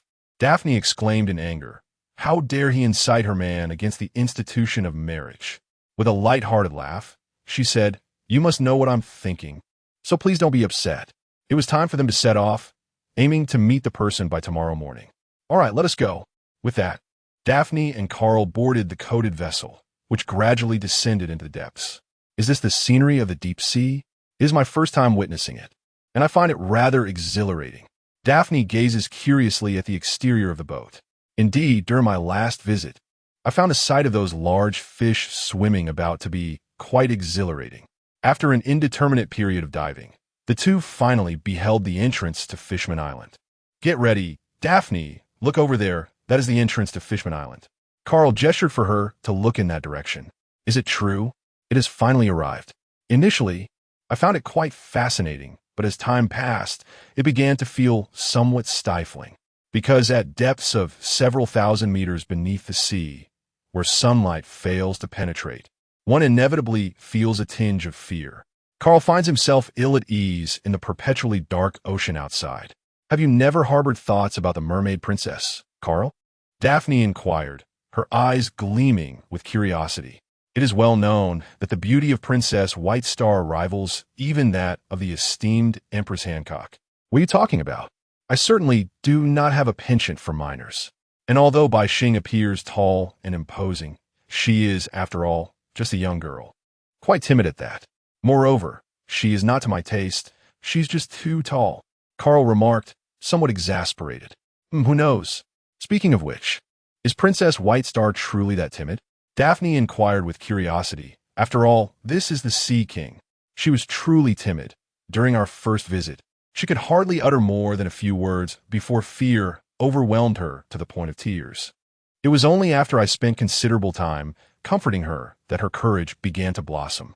Carl spoke to Daphne. Shortly thereafter, the vessel arrived at the entrance of Fishman Island, where the guards, recognizing Carl, granted them immediate passage. Once the ship was docked, they proceeded towards the royal palace with Carl leading the way. King Neptune, sassy, is indifferent. Carl arrived before the palace, where Neptune and White Star were already waiting, accompanied by the Right Minister and Jinbei. Lord Carl did not come along? Bai Xing inquired timidly. Not this time. I am merely here to pick someone up. Henta did not come. She is waiting on Tiger Howl Island. Allow me to introduce you. This is my wife, Murphy Daphne. After returning from the White Star, I have introduced Daphne to everyone. Ha ha. Mr. Carl, allow me to introduce you to this gentleman, Jinbei, Neptune said. It is a pleasure to meet you. Lord Tiger, I am profoundly grateful for your assistance during your last visit to Fishman Island, where you helped me resolve the considerable trouble posed by Hody Jones and his gang. I never anticipated that Hody harbored such deep animosity towards humanity, leading him to commit such acts. Jinbei was absent at that time, and upon returning to Fishman Island, King Neptune informed him of the events, leaving him burdened with guilt. After all, since Fisher Tiger's demise, it has been Jinbei who has been visibly safeguarding Fishman Island. Ha ha ha. I am aware of you, Sea Knight Jinbei. You may simply call me Carl. There is no need for such formality. I hold great admiration for Jinbei. I must extend my gratitude to Lord Carl. Otherwise, Hody would undoubtedly have committed far graver sins.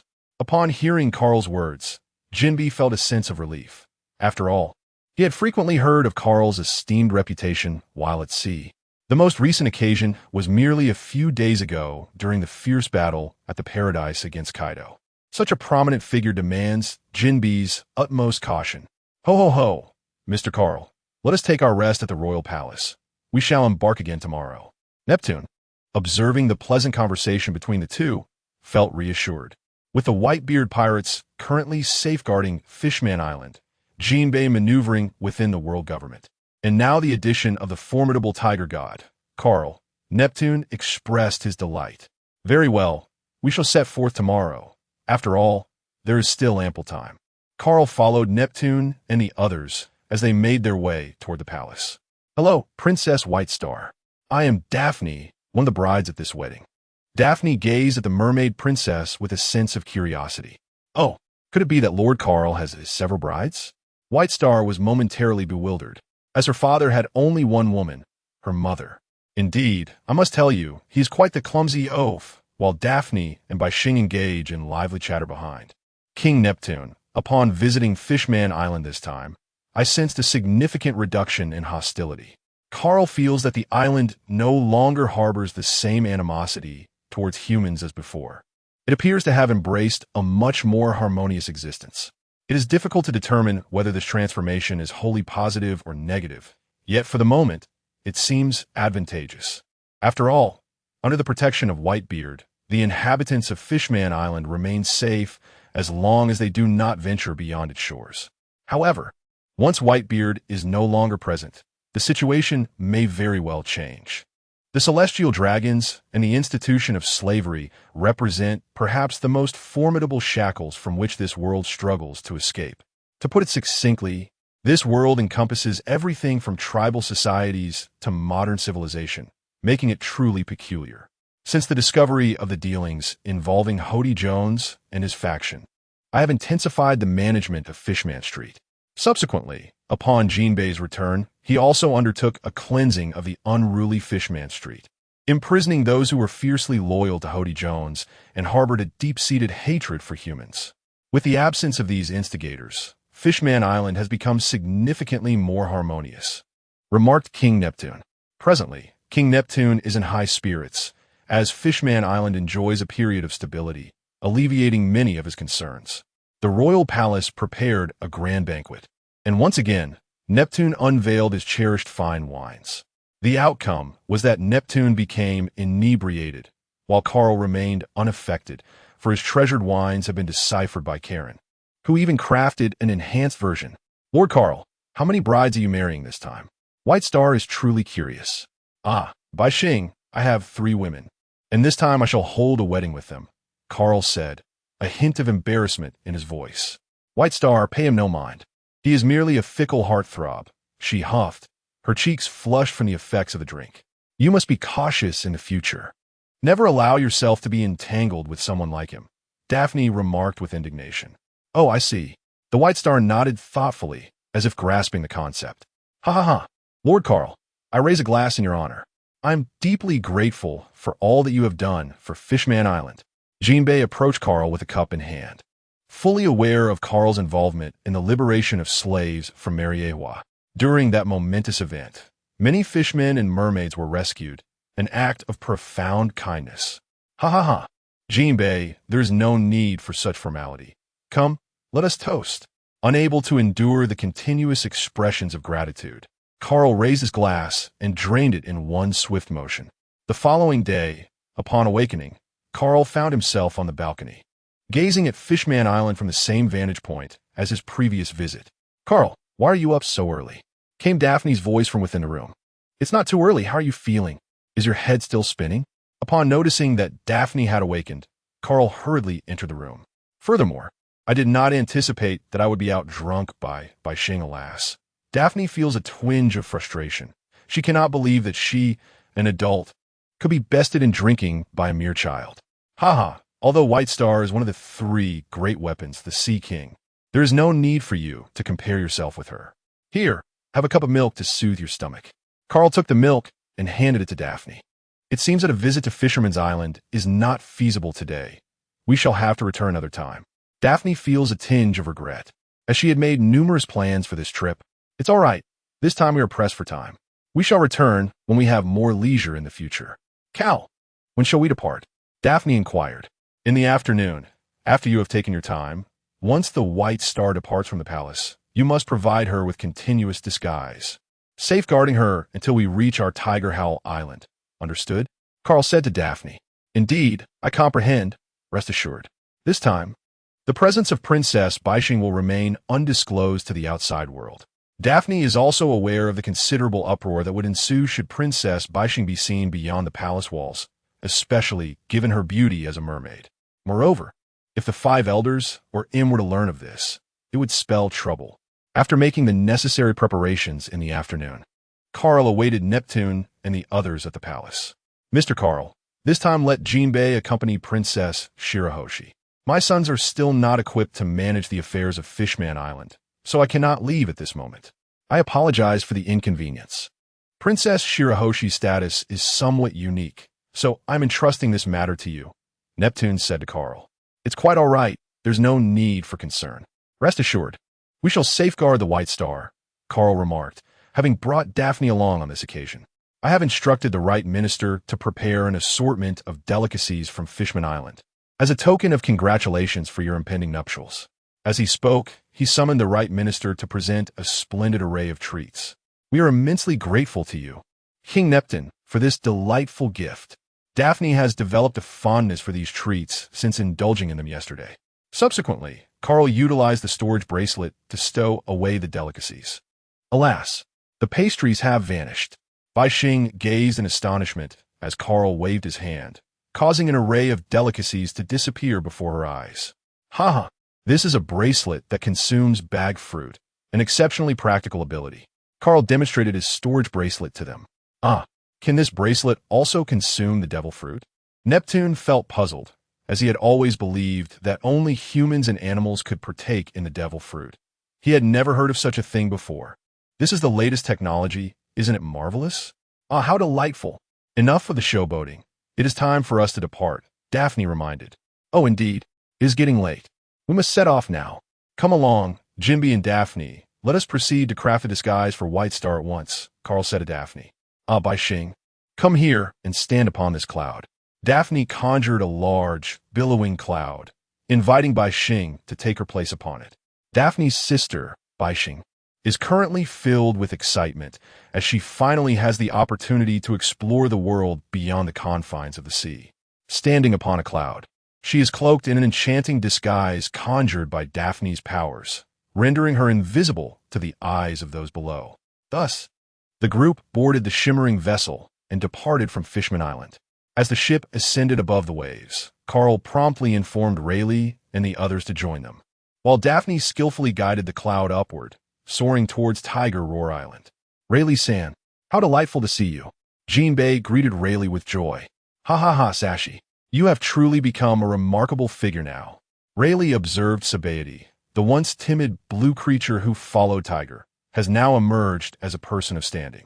The group engaged in lively conversation amidst the clouds, while Old New and her companions enjoyed the camaraderie fostered between Amazon Lily and Fishman Island following the events in Mariewa. The two sisters, Boa, were also engaged in pleasant discourse with Princess Shirahoshi, who appeared to have gained confidence since venturing outside.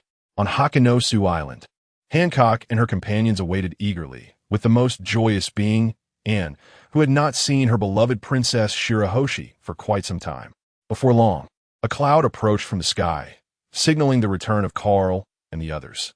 As the cloud descended, it gradually dissipated, revealing Shirahoshi. Sashi, I missed you so much, and exclaimed, rushing towards her. Upon hearing her name, Shirahoshi turned to see someone barreling towards her, nearly startled, but upon recognizing Anne, she joyfully lifted her with both hands and embraced her against her cheek. And finally meets you. Bai Xing is overjoyed. The two girls excitedly engage in conversation. Brother, I am finally getting married, Ellie joyfully exclaimed to Benson. Well, Ellie, I can rest assured now. Benson gently caressed Ellie's head, reflecting on the hardships they once faced, struggling merely to survive. Yet now, they have matured into formidable individuals, and his sister is even married. Ha ha ha. Welcome everyone to Tiger Roar Island for Carl's wedding. Please come to my home to rest first, and then we shall hold the banquet tonight. Everything has been prepared at my house. Berg is also delighted to see all of you and leads everyone to his home. Mr. Berg, I apologize for the trouble, Riley said politely. The group returned home and engaged in lively conversation. Fortunately, Calgary had previously been constructed to accommodate such a gathering. In the hall, Berg, Emma, Riley, Shaki Giantpain, and Guoliu Sa were engrossed in conversation. Meanwhile, Hancock was conversing with his two younger sisters on the other side. His face flushed with embarrassment after something his sisters had said.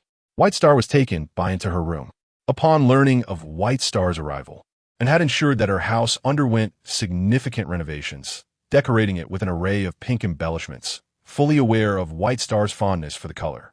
The two girls were delighted, sharing animated discussions and exchanging their little secrets. A welcome banquet was to be held at Carl's residence for everyone and the sisters. Boa and her sibling, along with White Star, were the most excited, having never attended a banquet in the outside world. With the encouragement of fine wine, The festivities were vibrant and joyous, continuing well into the night before finally dispersing. The following day, Carl rose early and went to inspect the church, which had already been beautifully adorned in anticipation of the wedding 2 days hence. At that moment, Daphne arrived, and the two exchanged sweet smiles, their eyes reflecting their affection. "Daphne, do you not sense that something is amiss at this wedding venue?" Carl inquired of Daphne. Is there something more you have prepared, Carl?" Daphne felt a surge of joy. "Oh, Daphne, if the ground were adorned with delicate white clouds and an array of colorful formations floated above, would it not resemble the beauty of a celestial realm? If we were to unite in this ethereal domain, you would embody the essence of a celestial maiden." Carl believes that Daphne possesses the power to transform this place into a paradise akin to that of the heavens. Indeed, how could I have overlooked that? After speaking, I immediately set to work, thinking to myself that this man possesses quite a romantic spirit. Under our collaborative design, this place transformed into a fantastical palace, and we both smiled with satisfaction. 2 days later, everyone rose early, and the 3 brides were whisked away for makeup and wedding gown fittings. The town buzzed with excitement, all aware that Carl was marrying not 1, but 3 women. The area outside the church was already teeming with people, while the interior had been beautifully adorned and a band was present. Daphne had even composed a wedding march for them, which astonished Carl. He mused about this girl's hidden musical talent and her remarkable memory. The scene was suffused with an ethereal ambience, truly enchanting. Today's ceremony was presided over by Rayleigh, who had been requested by Haki to don formal attire. His dignified appearance rendered it almost unrecognizable that he was the infamous king of the underworld. Before long, the wedding commenced. Carl stood at the altar, dressed impeccably, awaiting the arrival of his 3 brides, exuding elegance and charm. Upon Rayleigh's declaration of the ceremony's beginning, the band played the wedding march, and as the melodious notes filled the air, the crowd parted, creating a pathway. Moments later, the brides appeared, with Haki gracefully leading them towards the church, each bride accompanied by 2 young attendants holding their train. As they passed, the crowd erupted into enthusiastic applause, and the ushers seized the moment to shower them with a cascade of colorful petals. Swiftly, Haki brought the brides before Carl, uttering words of encouragement to treat them well in the future. Subsequently, under Rayleigh's guidance, Carl proceeded step by step through the wedding rituals with his 3 brides. Eventually, with Rayleigh's proclamation, Carl united with Ellie, Hancock, and Daphne as their husbands, prompting a thunderous applause from the audience. Berg, Emma, and Grandmagno were in tears, feeling both joy and satisfaction as they witnessed their child finally marry and find true love. And Bai Xing were equally delighted, as children thrive in joyous occasions. The newlyweds raised their glasses of champagne, filled to 8/10, symbolizing that their marriage would be filled with happiness yet to come. Let us sincerely wish the newlyweds a lifetime of happiness, an everlasting bond, and the blessing of children. The wedding concluded amidst the melodious voice of Riley. Following this, the entire town gathered for a grand banquet. Today, the town was destined to be abuzz with excitement. After the ceremony, Riley finally donned his spotted attire once more and reveled in the delightful wine with everyone. The atmosphere was filled with laughter and joy, and the festivities continued until dawn. Some returned home to rest, while others succumbed to slumber right on the ground. Carl, along with the 3 brides, also made their way home, where they changed into their nightwear and lay down on the bed in Carl's room. "My lord Carl, I am overwhelmed with joy. I have finally become your wife. None are more exhilarated than Hancock. Dear Carl, I kindly ask for your guidance in the days to come," Daphne said, gazing affectionately at him. "Darling." Ellie also looked at her man with tender eyes. "With 3 wives, we shall spend our lives together from now on. Rest assured, I will always love you," Carl said earnestly as he gazed at them. "Indeed, we shall remain together always," Ellie declared. "The 3 wives. Shall we retire to the bridal chamber?" Carl gazed upon his 3 enchanting women. They replied in unison, their cheeks flushed with shyness. The revelry in the room persisted until nightfall, and Carl observed the rosy hues adorning their faces, a satisfied smile gracing his lips. Eventually, Hancock nestled against Carl, her arms embracing both Ellie and Daphne, before drifting into blissful slumber. 3 days later, by the harbor of Tiger Roar Island, Carl prepared to bid farewell to Rayleigh and the others, as the execution of their delivery plan was set to commence. And Shirahoshi felt a tinge of sadness, for they would soon be parting ways once more. Princess Shirahoshi, unable to bear the thought of parting, asked, "Will you come to Fishman Island to see me in the future?" As she held and close to her face, large pearls cascaded down ceaselessly. "Do not weep, dear White Star. Remember to think of me upon your return," I assured her. My uncle had once told me that upon reaching adulthood, I would be able to venture out to sea on my own. Thus, I promised White Star that once I came of age, I would seek her out. Ultimately, White Star boarded the Tiger God vessel, utilizing Daphne's extraordinary abilities to elevate the ship and carry it away. Although the Tiger God could also soar through the skies, it could not match the swiftness of Daphne's clouds. In the afternoon, our party arrived at Gaia Island, where Adrian successfully persuaded Captain Dylan to allow Zoe to accompany us. Subsequently, Carl presented Zoe with a colossal honeybee fruit for her to consume. Thereafter, Carl requested Adrian to assist Zoe in familiarizing herself with her newfound abilities and to practice diligently, as they intended to formally initiate their plans upon Carl's return. Before long, Carl and the others escorted Granny New to Snake Island, and then to the Sabeti archipelago, where Rayleigh and Shaki disembarked. With Rayleigh's assistance, the Tiger God completed its coating, and the next step was to transport White Star and Jinbei back to Fishman Island. "Mr. Carl, when did the courier company you established officially commence operations?" Senpai inquired of Carl. "Approximately a month from now, we must first produce a substantial number of enormous bees," Daphne remarked to Jinbei. "Once operations commence, Fishman Island shall engage in commerce with you. I, too, aspire to see the unique products of Fishman Island distributed across the globe." Jinbei plans to enlist trustworthy humans to establish specialty stores for Fishman Island's products on various islands, with the logistics potentially entrusted to Carl's courier service. What a splendid idea. I believe that the specialties of Fishman Island will attract numerous eager purchasers from afar. Daphne can already envision the many delightful treasures that Fishman Island has to offer. Ha ha ha. I too share the sentiment. However, the specifics must await the decision of King Neptune. After an afternoon's descent, the Tiger God finally reached Fishman Island. Upon seeing his daughter return safely, Neptune felt a profound sense of relief. Moreover, this journey had emboldened Shirahoshi, which was indeed a positive development. Subsequently, Jinbei informed Neptune about the business dealings with Carl's courier company, to which Neptune wholeheartedly agreed, as this would allow the specialties of Fishman Island to be marketed effectively. Carl spent 2 days exploring Fishman Island with the 3 women before returning, primarily because Daphne's heart was already with the headquarters on Gaia Island. Ellie, too, was preoccupied. As her research was nearing completion, she was determined to successfully replicate the devil fruit as swiftly as possible. Hancock had little to occupy her time, yet she was soon to return to Amazon Lily.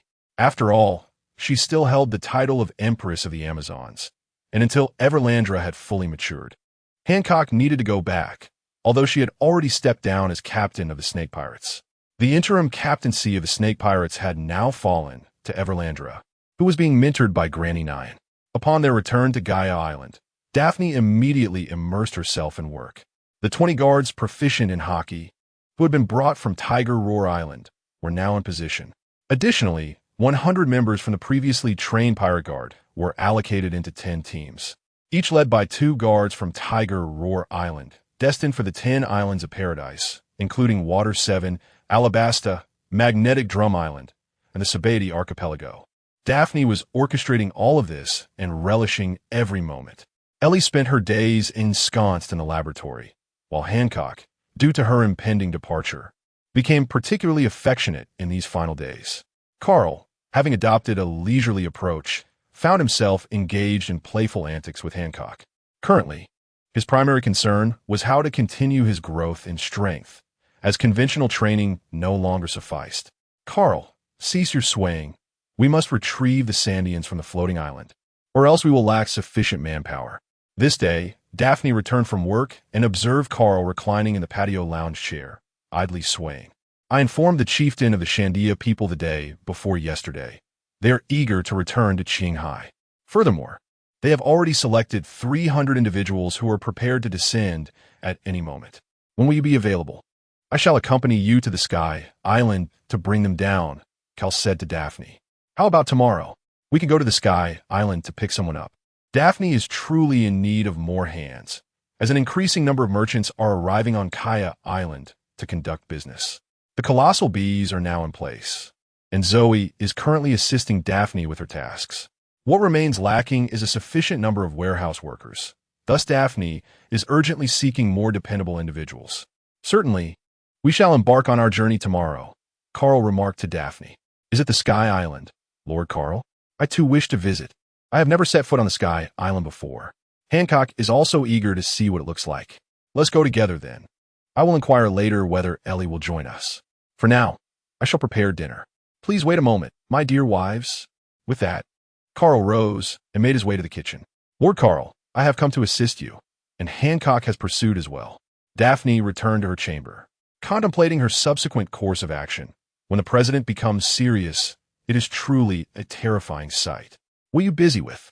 Daphne Kareen suddenly entered Daphne's room, startling her. You startled me, Karen Sean. Daphne gently caressed her chest.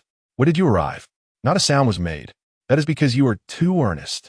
By the way, I have come to seek a larger establishment from you, as I intend to open a food court on Gaia Island. Karen currently has some free time, so she is preparing to establish a food court, allowing her to earn an income while exploring the culinary arts.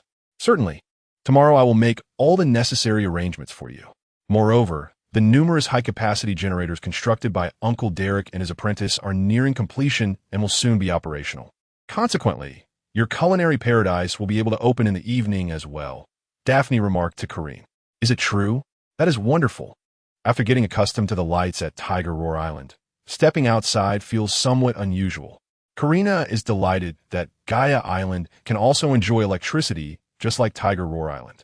Karen, would you like me to assist you in designing a culinary paradise? I'm quite the expert, you know. Daphne's mind is brimming with numerous designs for gastronomic cities from her previous lives. Of course. Thank you, Daphne. With a joyful heart, Kareen bestowed a gentle kiss upon Daphne. Ladies, have you dined yet? Oh, Kareen, why didn't you arrive earlier? If you had, I wouldn't have needed to cook. When Carl finished preparing the meal and came over, he felt a bit disheartened to see that Kareen had also arrived. Captain, you should occasionally allow me to sample your culinary skills. Besides, I am here on important business concerning Daphne, Karen remarked. What legitimate business could she possibly have with Daphne? Carl certainly does not believe that her intentions regarding Daphne are anything of substance. Karen approached me with the idea of establishing a culinary hub on Gaia Island. I find this notion quite splendid, and I shall assist her in the design. Surely, it will become a sensational success in the future. At that moment, Daphne remarked, Gourmet City? How delightful. From now on, there will be no need to cook. Upon hearing that Karen plans to open Gourmet City, Carl wholeheartedly approved. By the way, what happened to Benson and Annalou? I haven't seen them for the past couple of days. Carl also hasn't encountered these two, which feels rather peculiar.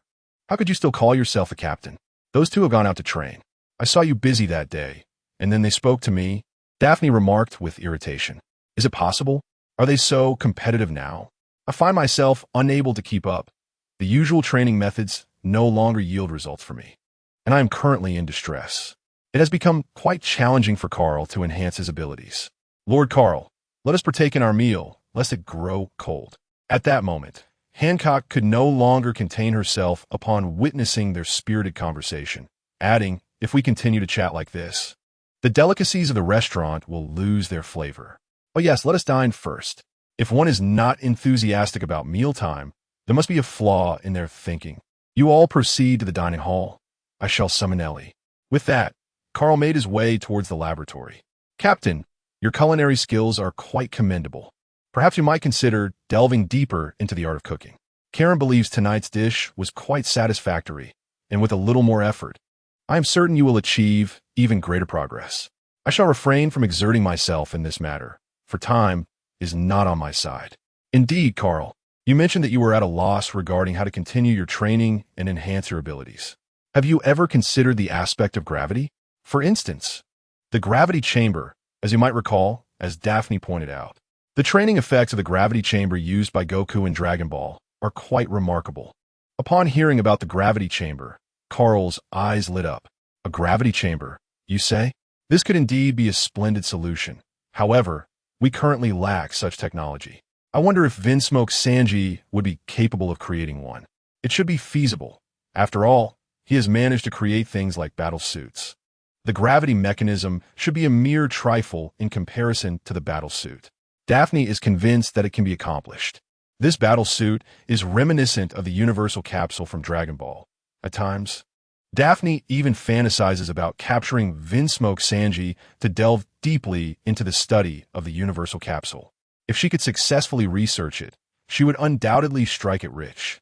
She firmly believes that such an invention would undoubtedly become a sensation in this world. It seems quite promising. Vinsmoke Sanji, hey. Lord Call, what is happening with Daphne? Her laughter is rather unsettling. Hancock feels that Daphne's laughter was somewhat peculiar just moments ago. Were you contemplating, Daphne? With such a sinister smile?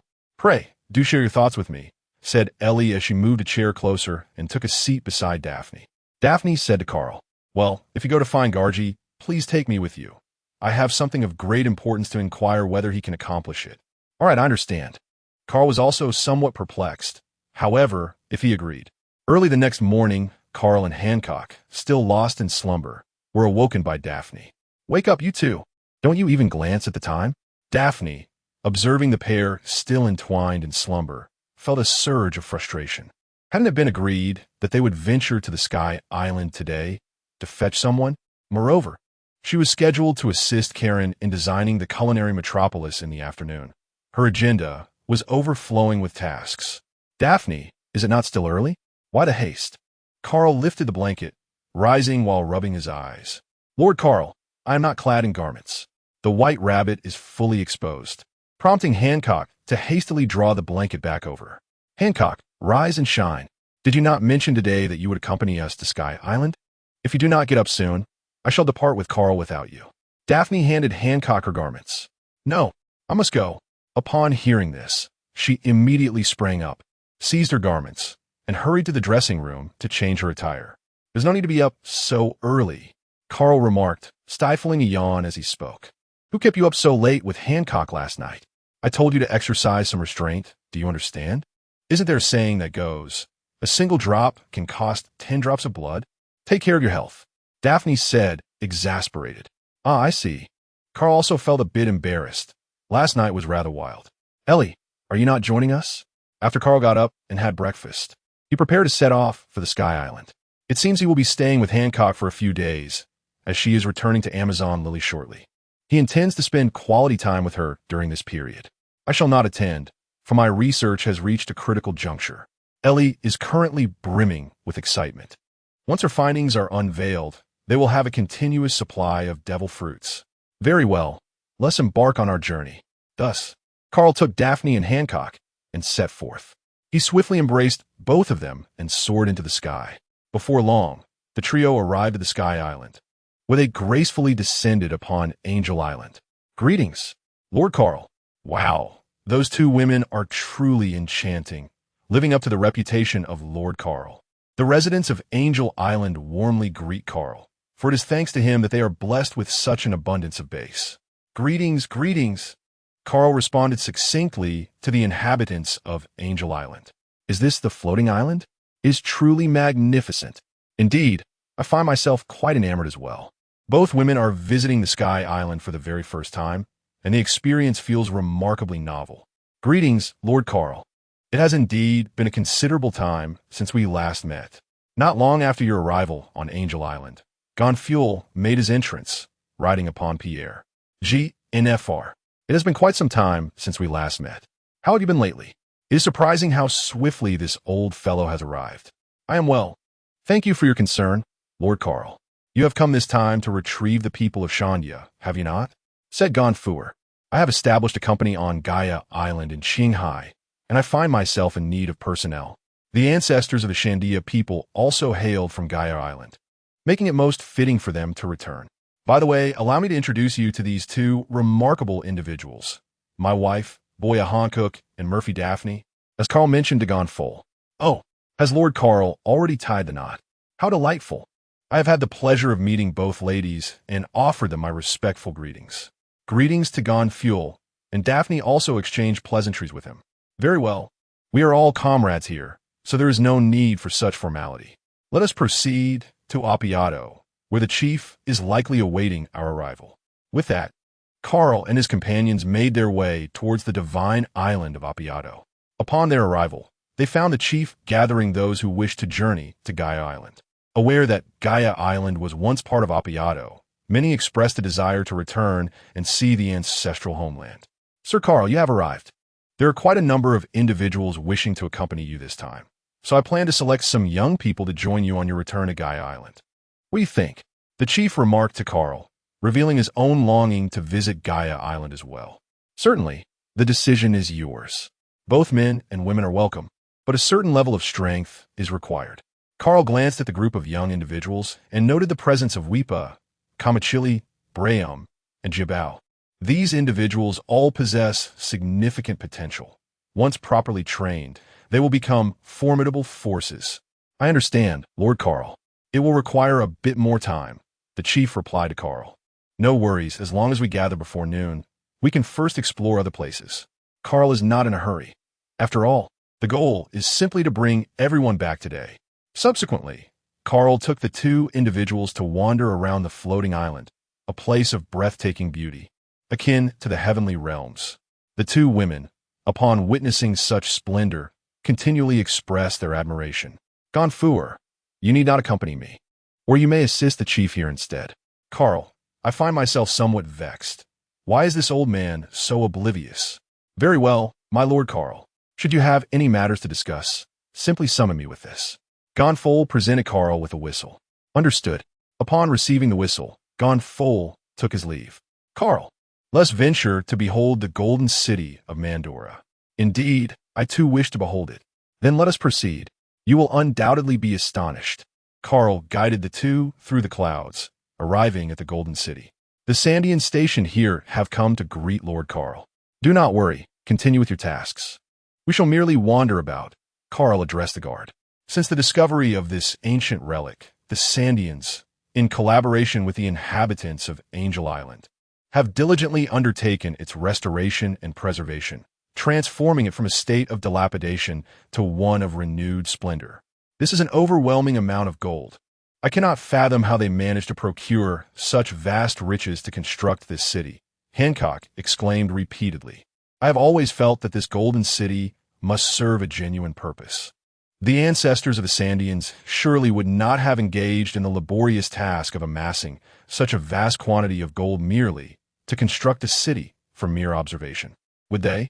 Daphne articulated the question that lingered in her mind. Perhaps, and this place holds historical significance, as it dates back 800 years. Carl shares the same sentiment as Daphne. After wandering for a while, the trio decided to leave. After all, they were not lacking in wealth. However, the sight of this city forged from gold was truly astonishing, a temptation that few could withstand. They then ventured forth to the divine palace, which had once been under the dominion of Enelu. Subsequently, it became Carl's residence upon his acquisition of the area. Within the divine palace, Carl prepared a sumptuous feast for the two ladies using the local sky fish, a delicacy they thoroughly relished. By the way, Daphne, what do you think about selling some ordinary empty shells on Gaia Island? For instance, sound shells, lamp shells, water shells, and image shells. Carl suddenly felt that these commonplace empty shells would undoubtedly sell well in Shanghai. This idea is quite commendable. I shall put it into action upon my return. By the way, what about the other empty shells? I believe they would sell even better. Daphne remarked to Carl. The empty shells that can be utilized for combat are not for sale, except for our own guards' use. In the future, I intend to trade them with the Doldrums, as I believe the Revolutionary Army would greatly appreciate these items, Carl explained to Daphne. Indeed, this is the case. I comprehend. The empty shells here are truly marvelous. And as for the auditory and visual shells, I wish to use these two to store countless memories of my life with Lord Carl. In the future, whenever I yearn for Lord Carl, I shall take them out to reminisce, all the while gazing dreamily at him. Silly girl, isn't it better to see a real person rather than relying on images? Carl said to Hancock as he pulled her closer. In a few days, I shall return to Nine Snake Island. At that time, I will deeply miss Lord Carl. Having spoken, Hancock leaned against Carl, her expression tinged with melancholy. It's nothing, Hancock. After all, this fellow usually has nothing to do. When you miss him, just let him come to Amazon Lily to find you, Daphne Hancock remarked. The Empress then rose, gazing at Carl with hopeful eyes. My Lord Carl, you will come to seek me, won't you? Fool, I would undoubtedly seek you out regularly, even in your absence. I find myself thinking of you. You three are all my treasures. After saying this, I embraced Daphne and pulled both of them into my arms. Subsequently, Carl inevitably indulged in some affectionate moments with the two ladies in the Divine Palace. Once their escapades concluded, the trio enjoyed a sumptuous feast of empty fish.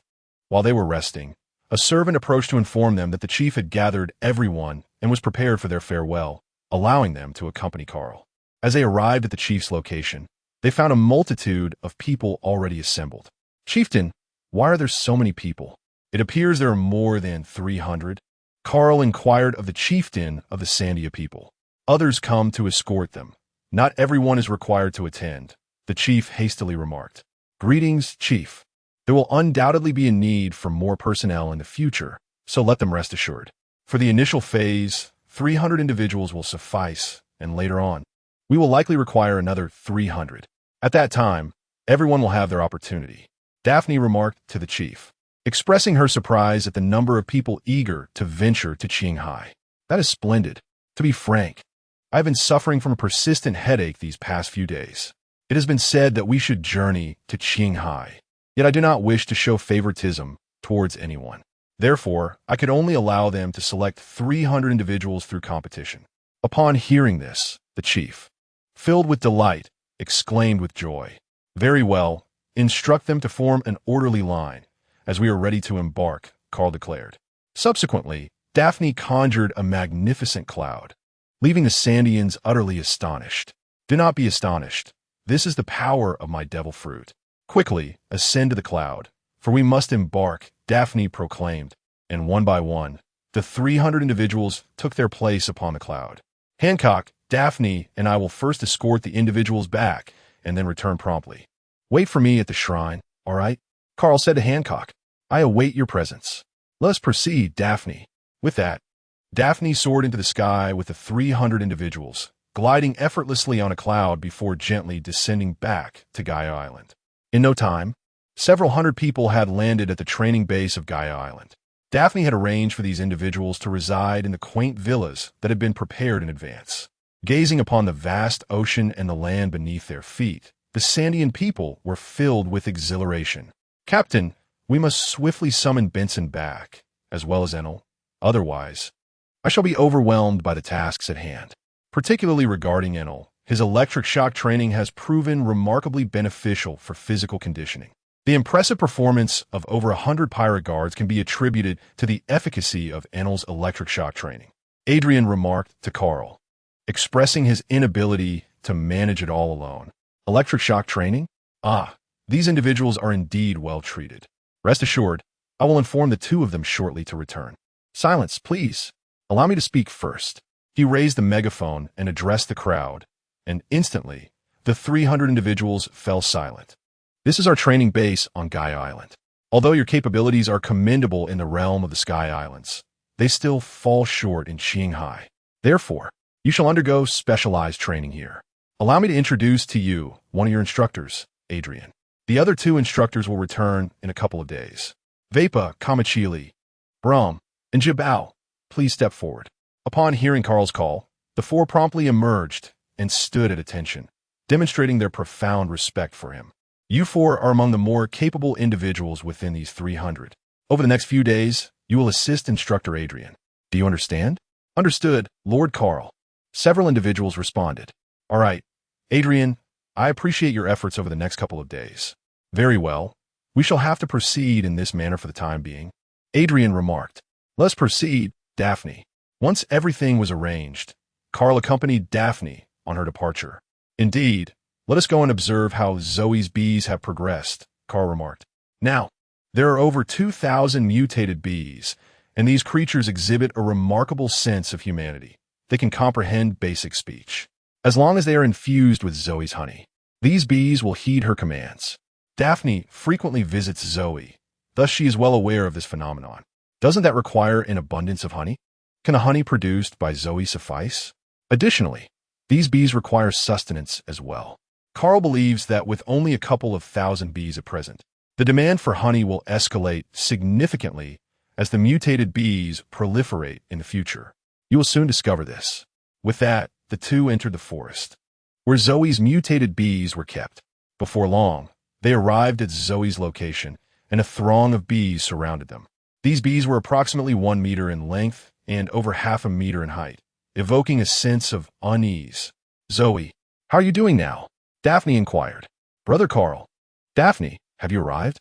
The mutated bees here have nearly reached 3,000 and are quite obedient. However, there is one issue. In order for them to navigate, a hive must be established at the destination. This way, no matter how far they travel, they will always find their way back to the hive, Zoe informed the two. In that case, I must trouble you. Henceforth, the locations to which we shall transport goods may be quite numerous, Carl said apologetically to Zoe. Rest assured, Carl, we are currently developing only 10 islands in the paradise, which means we only need to establish 10 nests in the initial phase, Daphne remarked. Rest assured, dear brother Carl, for I possess the ability to soar through the skies, and my speed is nothing short of extraordinary, Zoe declared with a hint of pride. That's good. By the way, Zoe, how do you provide the necessary sustenance for these bees? With such a multitude of bees, how do you manage to supply enough honey? Brother Carl, initially, there seems to be an abundance of mutated bees. However, only a single drop is required to induce mutation in one bee, after which they can forage independently, and they are capable of consuming meat. Therefore, there is no need for concern regarding food. Additionally, I sense that the upper limit for the number of mutated bees should be around 100,000. Exceeding that would be unfeasible, Zoe remarked to the two. Upon hearing this, Carl nodded in agreement, acknowledging that if the mutation of bees were limitless, this fruit would indeed be formidable. Nevertheless, even with a mere 100,000, it would be quite impressive. By the way, Zoe, does the honey you created have any effects on other animals? Daphne inquired of Zoe. It is ineffective. I have tried several kinds of animals, but none have yielded results. This honey of mine only induces mutations in bees, Zoe explained. Very well. Once the delivery stations on those 10 islands are established, you may proceed to set up your nest. In the meantime, do your utmost to produce more mutated bees. Best of luck, future queen of deliveries. Daphne said to Zoe. Rest assured, Daphne, from now on, we shall join forces to establish delivery stations across the globe, ensuring that every item reaches every corner of this world, Zoe declared with unwavering confidence. Gabguing, you can surely achieve it. We shall take our leave now. By the way, when you find a moment, do pay a visit to Adrian. He mentioned that you have been so preoccupied lately that you hardly acknowledge him. Carl couldn't help but chuckle at Adrian's words from earlier. Originally, Adrian had intended to enjoy a sweet outing with Zoe. Yet upon their departure, Zoe had flitted away to join the bees in their sweetness, leaving him utterly forlorn. I know that Adrian really can't keep anything to himself, Zoe remarked, her irritation evident. Subsequently, Carl and Daphne took their leave. Indeed, my dear wife, I believe it is essential to employ surveillance on Gaia Island, as Ainalu is not always present. We must prioritize safety concerns. Carl is apprehensive that if Ainalu is absent, the clandestine agents on the island may cause trouble, which would be quite undesirable. Indeed, that is acceptable. I will make the necessary arrangements later. After all, Kong Bay has also been brought along. Daphne believes it is imperative to closely monitor Jaya Island, as the individuals who visit here are rather intricate. Thank you for your hard work, my dear, Carl said, holding Daphne's hand, for it is Daphne who manages nearly everything now. There is no alternative. Carl lacks the understanding of many business matters that Daphne possesses. It is not particularly arduous, is a trivial matter. The people here are far more straightforward compared to those on Earth. They do not possess the same convolutions as the merchants I have previously encountered.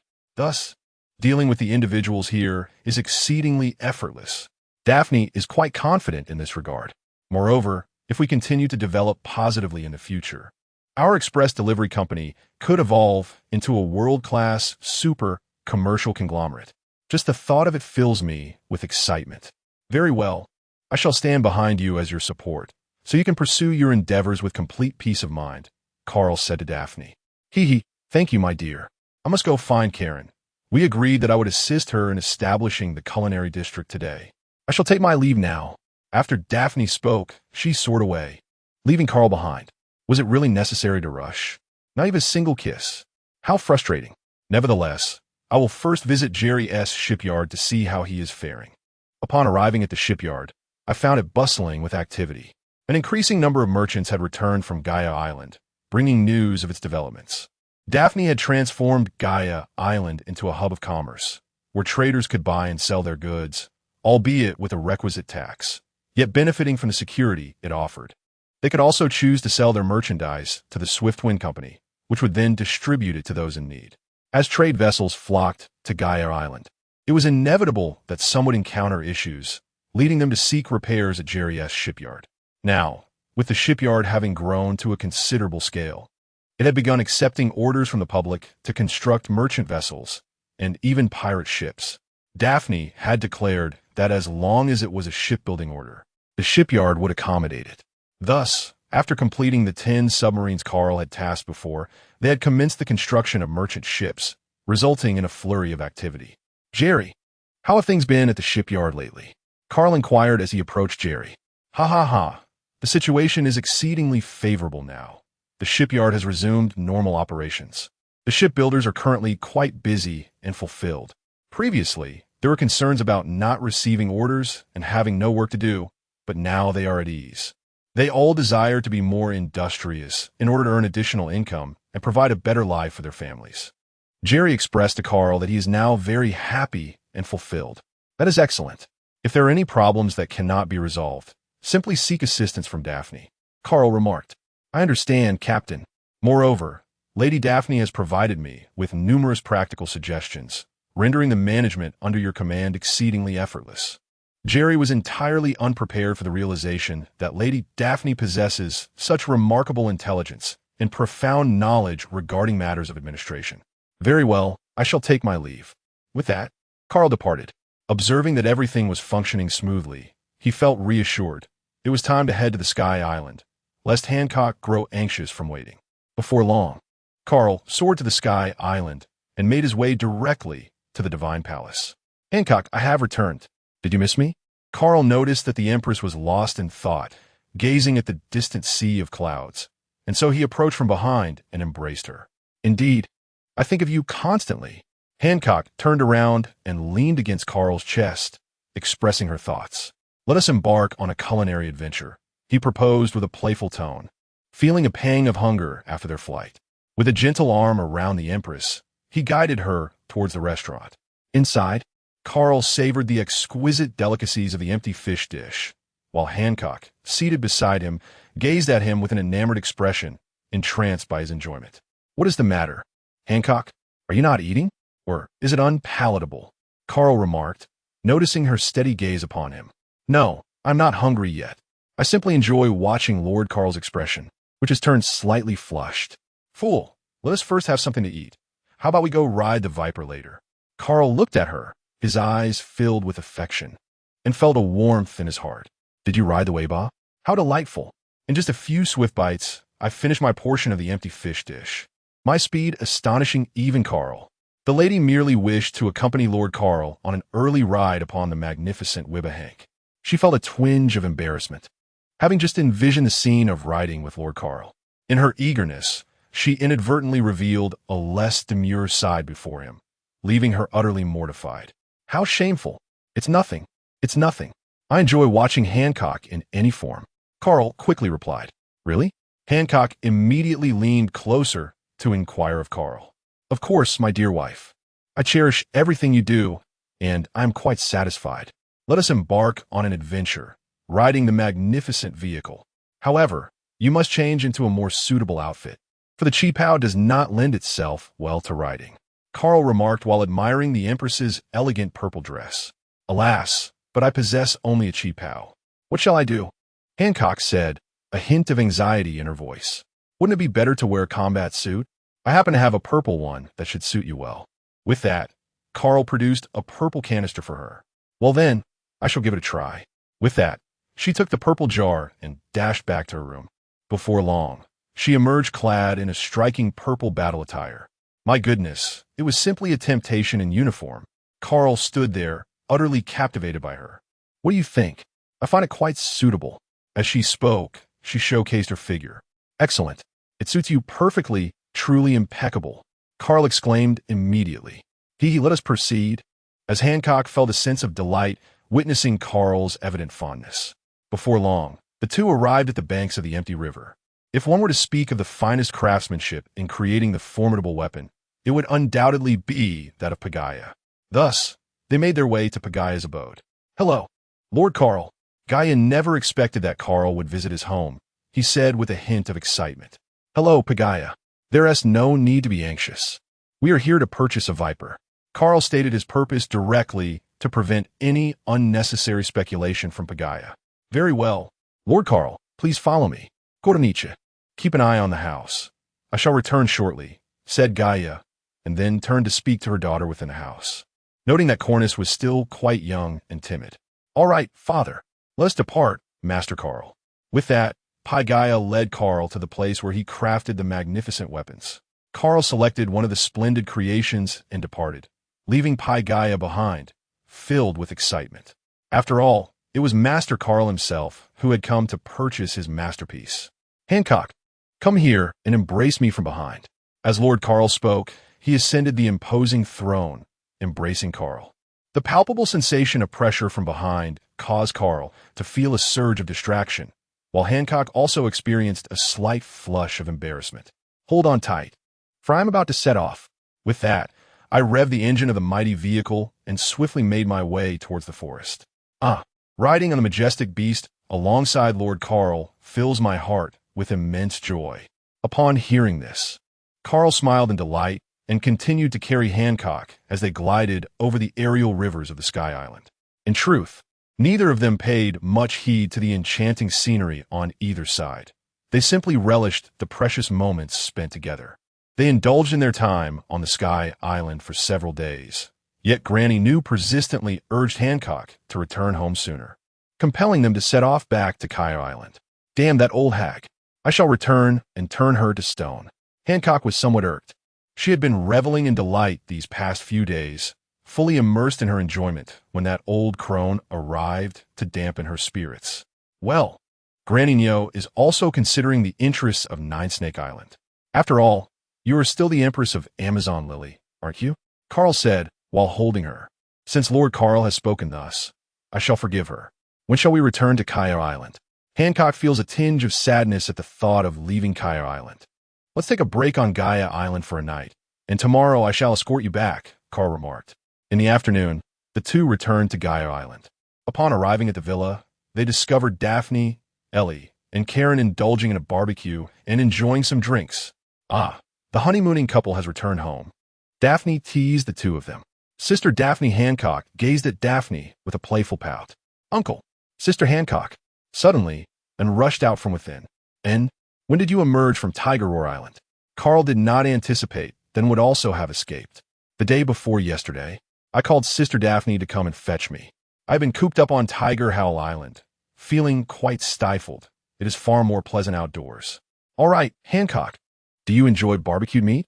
Ellie inquired. "I am feeling somewhat unwell, with a slight urge to vomit, so I shall refrain from eating." Hancock, for some unknown reason, suddenly feels nauseous at the thought of indulging in barbecued meat. "Do you feel unwell, Hancock? Come to my room. I will examine you."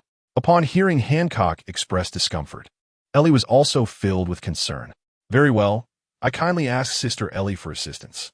Subsequently, Ellie led Hancock into her pharmacy. "Uncle, what did you have to eat today? Why is Aunt Hancock feeling unwell?" and inquired Carl. "We haven't consumed much. We merely feasted on empty fish. Am I not perfectly fine? Carl also finds it quite peculiar. Do not be anxious, for this may indeed turn out to be a fortuitous occurrence. My dear husband, it will be prudent for you to prepare yourself mentally.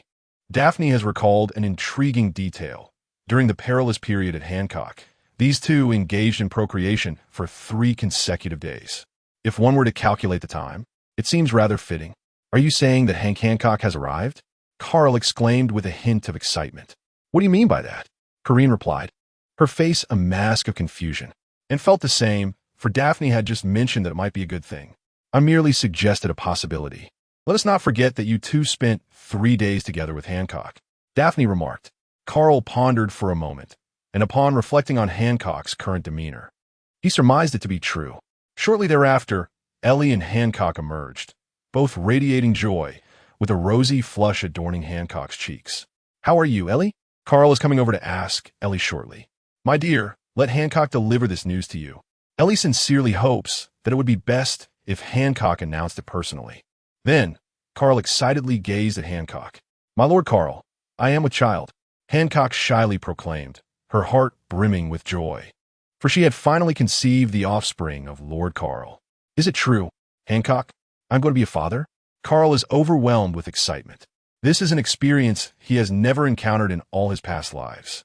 It is undoubtedly true, my dear husband. I have checked numerous times. Hancock is truly pregnant. Ellie immediately exclaimed, I am about to become a father. Hancock. Carl lifted her up, filled with immense joy. Sister Daphne, does that mean I am to have a younger brother or sister? And asked Daphne, expressing her desire to have a little one to tease. What sister? From now on, you shall address me as aunt. And you're about to have a younger brother or sister. Daphne exclaimed with great excitement.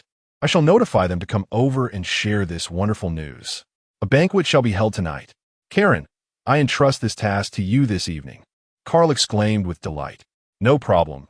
I shall take charge of tonight's culinary endeavors. Shortly, Einalu, Banson, Adrian, and Zoe will arrive. Upon hearing the news from Carl, everyone is filled with joy, including the ever-exuberant Ben. As the evening unfolds, glasses clink and laughter resonates, creating an atmosphere brimming with celebration and exuberance. Hancock, being pregnant, is spared from indulging in alcohol, sipping on a refreshing beverage instead. She gazes at the delight on everyone's faces, especially at her beloved Carl, and feels an indescribable sweetness in her heart. The festivities continue until the midnight hour, with Carl succumbing to intoxication. Upon awakening the next day, Carl finally embraces the exhilarating reality of becoming a father. Due to Hancock's pregnancy, he decides against sending her home immediately, wishing instead for her to linger a few more days. Carl also makes a promise to visit Hancock each month. In the morning, he tenderly attends to her needs, his carefulness eliciting a sense of exasperation from Hancock, who feels perfectly capable and robust. All right, darling, now even Hancock cannot remain seated indefinitely. It is essential to engage in some physical activity, Ellie remarked with a hint of irritation from the side. Indeed, my Lord Carl, I am not as frail as one might presume.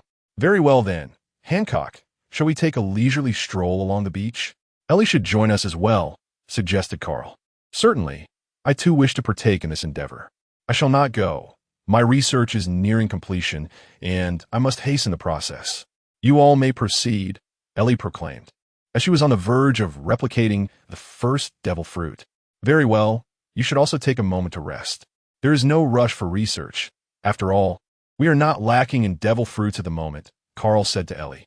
You don't understand. If I could unlock the secrets of the devil fruit, the sensation would be absolutely exhilarating. Ellie exclaimed with a hint of excitement. Very well, let us proceed, Hancock. Carl stored 2 beach chairs in the storage bracelet, and after gathering some supplies, he accompanied Hancock to the beach for a delightful camping excursion. The two frolicked by the shore, resting on the beach chairs when fatigue set in, and indulging in the nutritious dishes Carl had prepared for expectant mothers, crafted from the recipe provided by Corinne. Lord Carl, do you prefer boys or girls? Hancock inquired of Carl. Girl, she must be as beautiful as you, Carl remarked without a moment's hesitation. Hearing Carl compliment her beauty once more, Hancock felt a delightful warmth in her heart. Then you should think of a name, something melodious and charming, she added. A name? Let me ponder for a moment. Carl sat up, stroking his chin in contemplation. Zoan, Zoan, Zoan. No, why would I think of these? Carl shook his head vigorously. What troubles you, Lord Carl? What thoughts occupy your mind? Hancock observed him shaking his head. The boy shall be named Levi, and the girl shall be called Lucille. After much contemplation, Carl finally devised two names that he found reasonably satisfying. Port Gasti, Levi, Port Gasti, Lucille. Such melodious names. Hancock exclaimed with delight. This is a name I have pondered over for quite some time. Carl gazed at Hancock, and then thought of Daphne and Ellie. They truly are the finest blessings this world has bestowed upon Carl. What's wrong? Lord Carl gazed at Hancock, leaving her blushing with embarrassment. It's nothing. I was merely contemplating how fortunate I am to have married 3 such wonderful wives, Carl remarked to Hancock. As he uttered these affectionate words, the Empress's face flushed a deeper shade of crimson, her hands cradling her cheeks as she gazed dreamily at Carl.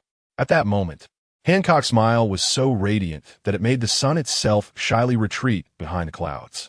Meanwhile, in the distance on the beach, a figure appeared riding a bicycle across the shimmering surface of the sea. Admiral Akiji? What brings him here? Carl observed as Akiji approached, riding a bicycle. Admiral? Lord Carl, do you require me to return and summon Benson and Enelu? The Admiral represents the pinnacle of naval power, and Hancock is apprehensive that a conflict may ensue between them. No, this individual does not appear to be here for a confrontation. Hancock, you may return for now. He has come to see me, likely regarding some matter. I shall engage in a conversation with him. Carl certainly does not believe that an admiral would be foolish enough to think he could take on a force equivalent to the Royal Army single-handedly. Indeed, Lord Carl, please be cautious as Hancock is aware that she is currently with child, making it unsuitable for her to be here. Rest assured, Enel should already be aware. He will be coming. Subsequently, Hancock turned back repeatedly as she departed. Just after Hancock left, Enel arrived. Ha. Captain, are we to engage in a battle? Enel remarked as he observed the approaching Navy officer on a bicycle, sensing the formidable strength of this adversary. Currently, both he and Benson, having fully harnessed the powers of their devil fruits, were evenly matched. Enel felt a strong desire to find a worthy opponent to test his might. The captain posed a challenge he could not overcome, compounded by the shadows of his past. Thus, this Navy officer appeared to be an excellent choice for him to gauge his capabilities. What are you doing? There is no intention of fighting. There is no need to be anxious. Please take a seat and enjoy a cup of tea. As he spoke, he retrieved 2 beach chairs and a small tea table. Placing them nearby, Carl observed the fruit abilities of Kizuru and felt that he was leaning towards a more leisurely approach. One could simply set off on a bicycle without the need for a warship. Ever since the incident at O'Hara, this admiral has been filled with bewilderment. Some might wonder what there is to be perplexed about. Isn't it merely a matter concerning the celestial dragons of the world government?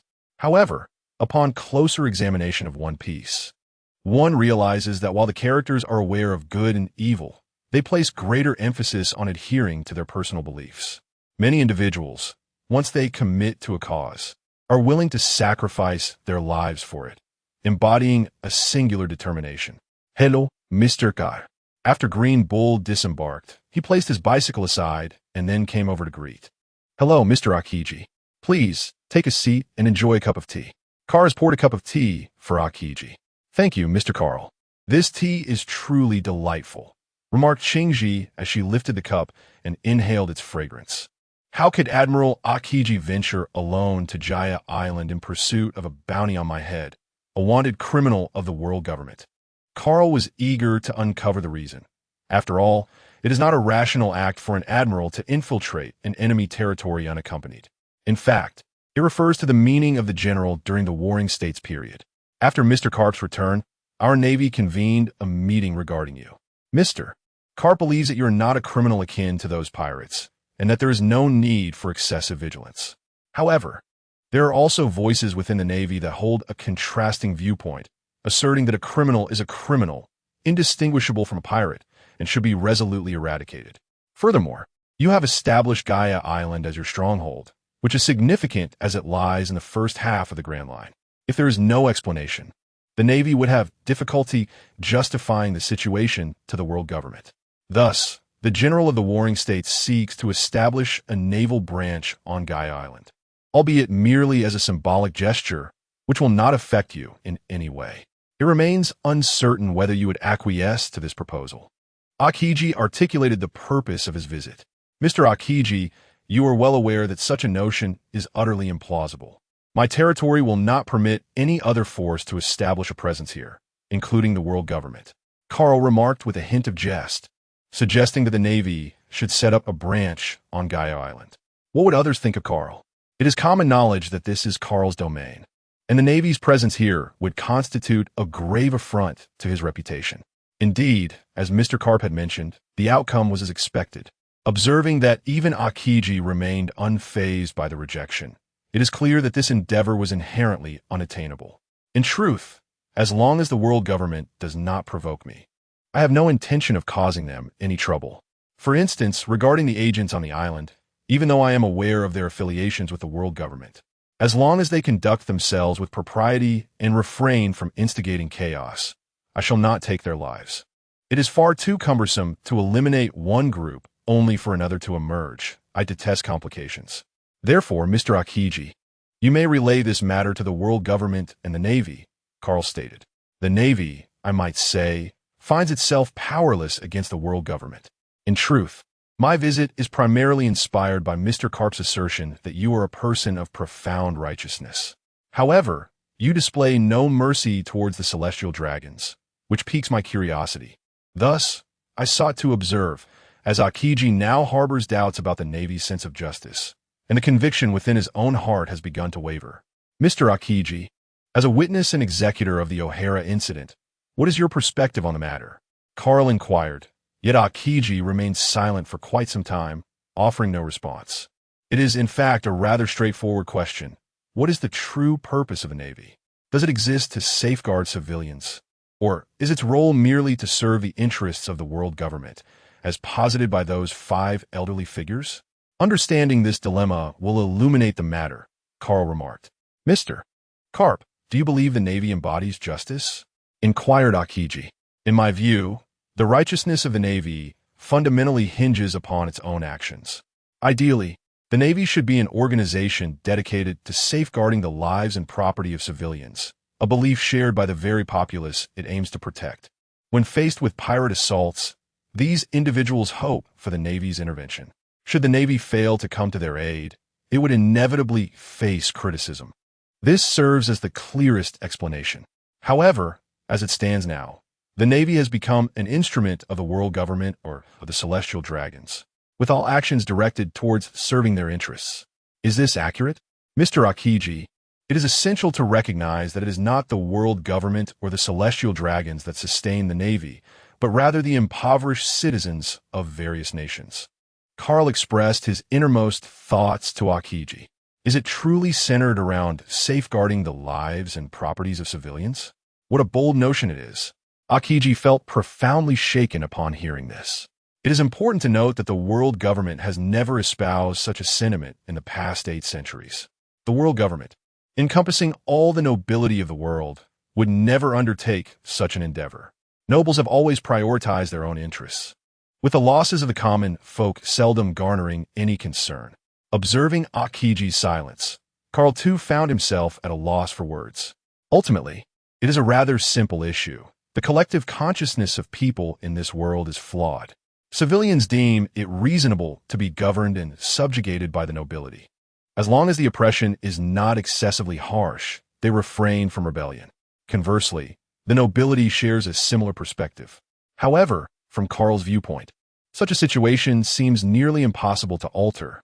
The challenge is immense. Having obtained the answer I sought, I shall not trouble you further, Mr. Carl. With that, I finished the remaining tea in my cup and rode away on my bicycle. Captain, why do admirals seem so disinclined towards combat? Enel observed Akiji's languid demeanor, which sapped his desire for competition. The previous admiral, who had exhausted his energy, also appeared to be idly drifting during the battle. Indeed, there exists a battle maniac, a wielder of the magma fruit abilities, whose temperament mirrors that of molten lava, Carl remarked. Then, in the future, I shall seek to engage in a battle with that magma fruit user. Enel exclaimed with great enthusiasm. If it pleases you, I shall take my leave.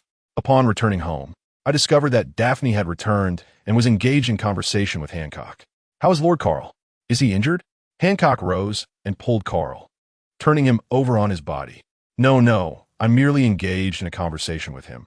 There was no altercation. Besides, are you not aware of my capabilities? Moreover, Enel is present as well. Carl hastily interjected, for Hancock has always held Carl in the highest regard. That is reassuring. I was merely concerned for your well-being. Hancock, seeing that Carl is unscathed, can finally set her mind at ease. Darling, what brings Aokiji to our Gaia Island? Is the Navy planning to confront us? Daphne inquired. There is nothing much to discuss. It is merely that the Navy wishes to establish a branch on Gaia Island, to which I have firmly declined. What a joke. How would others perceive me if I allowed the Navy to station here? Carl remarked. He pondered whether he had inadvertently created a misconception in Warring State's mind, leading him to believe that Carl might acquiesce. This would not only provide the world government with an explanation, but also undermine Carl's reputation, instilling fear in maritime criminals. How naive such a notion is. Is that all we discussed?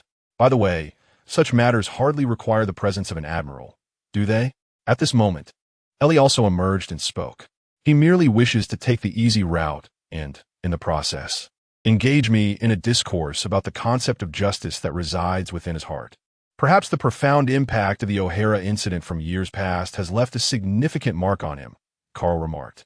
Since O'Hara departed from Tiger Howl Island, she has not been seen, and there is no word on Robin's well-being. O'Hara has yet to reach out to us, leaving us completely in the dark. Whenever O'Hara is mentioned, Ellie is reminded of Robin, as they shared a close bond during their time on Tiger Howl Island. Is it Nico Robin? Has she also spent time on Tiger Roar Island? Daphne inquired. When I first encountered her, she appeared quite pitiful, prompting me to bring her back to Tiger Howl Island, where I taught her Haki and the 6 styles of the Navy. However, she stubbornly insisted on venturing out on her own to continue her quest for the true history, and so I allowed her to leave. Yet, it has been quite some time without any word from her, which is indeed concerning, Carl remarked. Should we inquire about Sister Shachi? I believe she might possess knowledge regarding the whereabouts of Nico Robin. Sister Shachi is involved in intelligence, and Hancock suspects that she may have some information. No more. Silence is the best news. We shall meet again in due time. A few days later, Carl returned the Empress to Nine Snake Island and prepared to journey to the Northern Sea. Since the world government remained uneasy about Carl's presence on Gaia Island, it was imperative for him to make certain preparations. The most prudent course of action, of course, was to enhance his own strength as much as possible. The gravity machine should be feasible for that old rascal guy. If he cannot manage it, then he could come to Gaia Island to undertake the task. Surely, in such a secure place, he would be able to succeed. Darling, are you planning to go to Beihai tomorrow? Daphne inquired as she returned home from work, addressing Carl. Indeed, it is imperative that we expedite the development of the gravity machine. By the way, you mentioned earlier that you also intend to seek out Garci. Would you care to elaborate on what you wish for him to investigate? Carl inquired.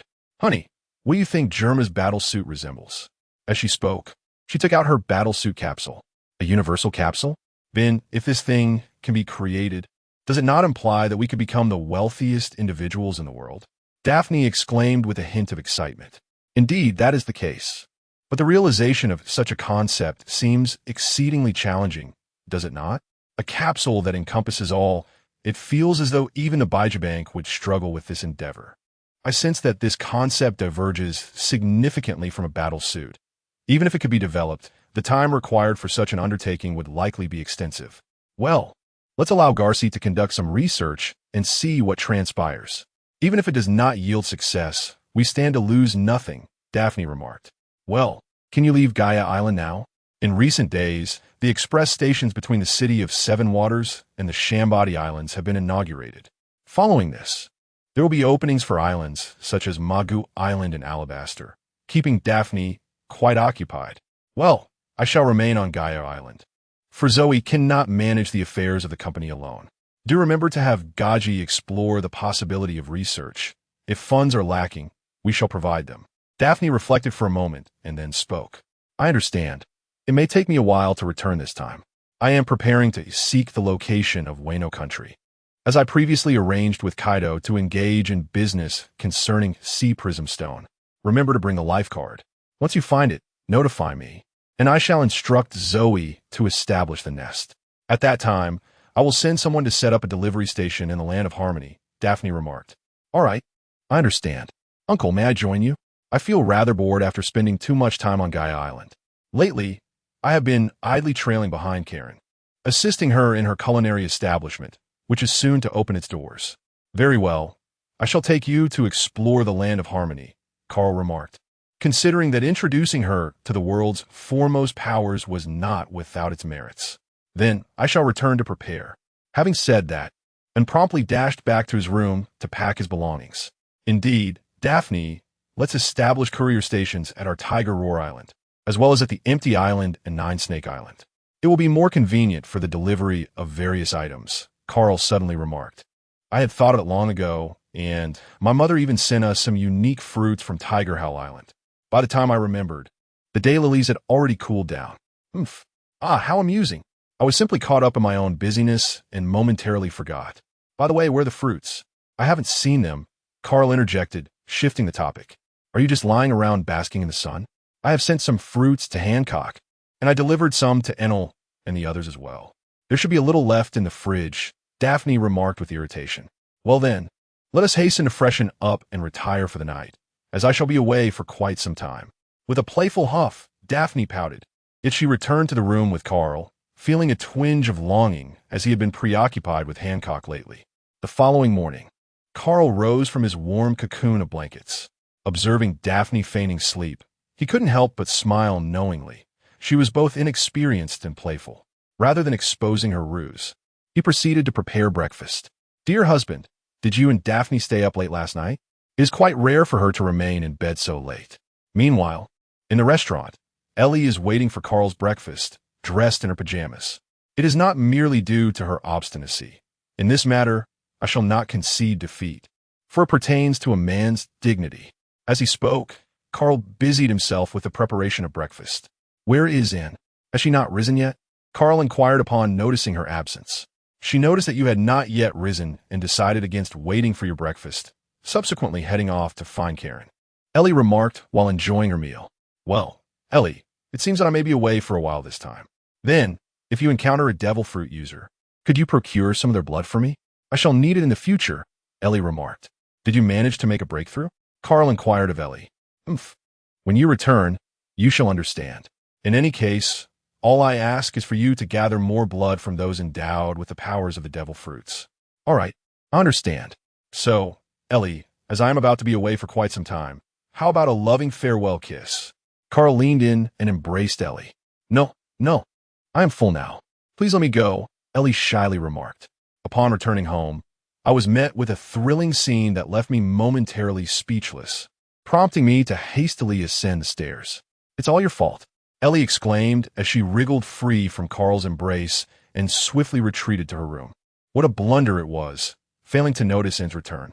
After finishing breakfast and tidying up, Carl prepared for his departure, this time with a heavier load as he anticipated being away for a longer duration.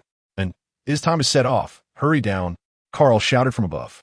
Coming, and emerged carrying a large suitcase on her back. And how much have you brought with you? Such a large bag, Carl remarked, somewhat speechless. Is there really anything you might need that can't be purchased later? It's not as if we lack the funds. I am somewhat unaccustomed to certain items outside. Moreover, it would suffice to simply place them into your storage bracelet, uncle, and then handed the backpack to Carl, who subsequently stored it within the storage bracelet. All right, my dear, I shall set off with a now. Very well. No response. And then Carl exited the villa, with Carl lifting on a plume of flames as they soared northward. Upon reaching the kingdom of Jamar, they made their way directly into the grand castle of Gaji. Greetings, Mr. Carl. Welcome once again to the kingdom of Jamar. Might I assume this is Missin? Truly, she is a remarkable young woman. Upon hearing that the esteemed guard Carl had arrived, Jaji promptly emerged to offer his greetings. And standing there, felt indifferent to Jiaji's flattery. Such compliments were far too familiar to her ears. She had merely accompanied her uncle for a leisurely outing and then addressed Jiaji. "Mr. Jiaji, would you be so kind as to show me around this enchanting place?" "Certainly. This is my daughter, Leijio. Allow her to guide you through our magnificent kingdom of Germa." As Gaji has entrusted this task to his own daughter. "Missin, allow me to take you on a tour of our magnificent kingdom of Germa," said Leijio Tuan. Then they both went out to stroll together. "Jiaji, I have come this time to request your research on a gravity machine," Carl remarked after watching the two girls depart. "Gravity machine? What on earth does Mr. Carl require such an apparatus for?" Gaji found himself somewhat perplexed. "Do not concern yourself with that. I require a gravity machine that is sturdier, approximately 20 square meters in size, constructed from the finest materials. Should you lack any of these, I can provide them.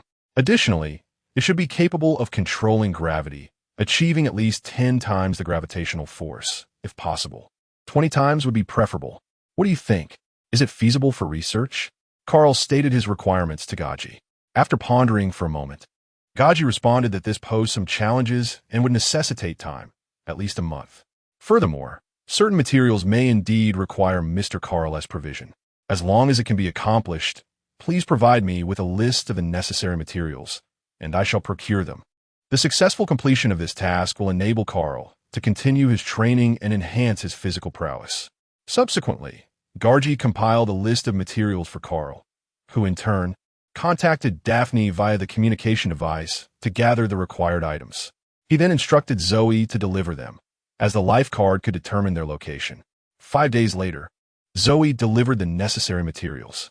Gaji stared in astonishment at the several hundred bees, each measuring over half a meter in height. What kind of ability is this? The capacity to control such a vast number of these enormous bees? If the quantity were to increase, it would constitute a formidable aerial force. The materials have been delivered to you. By the way, Jiajia, I intend to establish a beehive at your place in Germa, as it will be more convenient in the future, Carl said to Jiajia. "Well, Mr. Carl, will they not pose a threat to humans?" Upon hearing this, Gaji instinctively wanted to refuse. After all, wasn't it akin to stationing an army on his own territory? "Rest assured, my bees will not attack unless provoked," Zoe remarked. "Very well, I shall instruct others not to provoke these bees."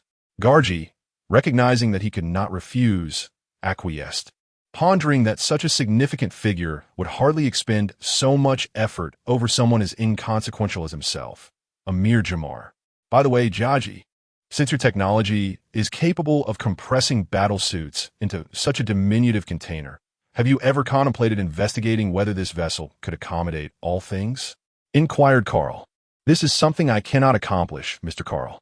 My battle suit is fundamentally a form of nanotechnology, existing in a container state when not in use, rather than being retracted into it." Gaji hastily interjected, pondering that if he possessed the technology to contain all things, he would have already commenced his dominion over the world. "Then let it be," Carl remarked. "We shall take our leave for now. Once the gravity machine is ready, simply notify me using the phone bug." He pondered. Is it truly unfeasible? Yet, it is understandable. The universal capsule undeniably belongs to the realm of futuristic technology. After all, it cannot be so easily realized. "Very well, Mr. Carl. I shall inform you as soon as it is ready," Garcia remarked. Subsequently, once Zoe had established the nest here, the three departed. "Zoe, how many mutated bees do you currently possess?" Carl inquired. "More than 30,000 have been established, and the nests on the 10 islands of the paradise have been set up and are now operational. Indeed, numerous merchants have opted for our swift courier service to transport their goods. Upon my arrival, Sister Daphne even received invitations from other countries, inviting us to establish nests there." Zoe exclaimed with a hint of excitement. Hearing that the swift courier service has been fully deployed in the paradise, Carl felt reassured, and then continued his journey to the land of harmony with, "Uncle, I am utterly bored. How much longer until we reach Wano country?" and inquired of Carl.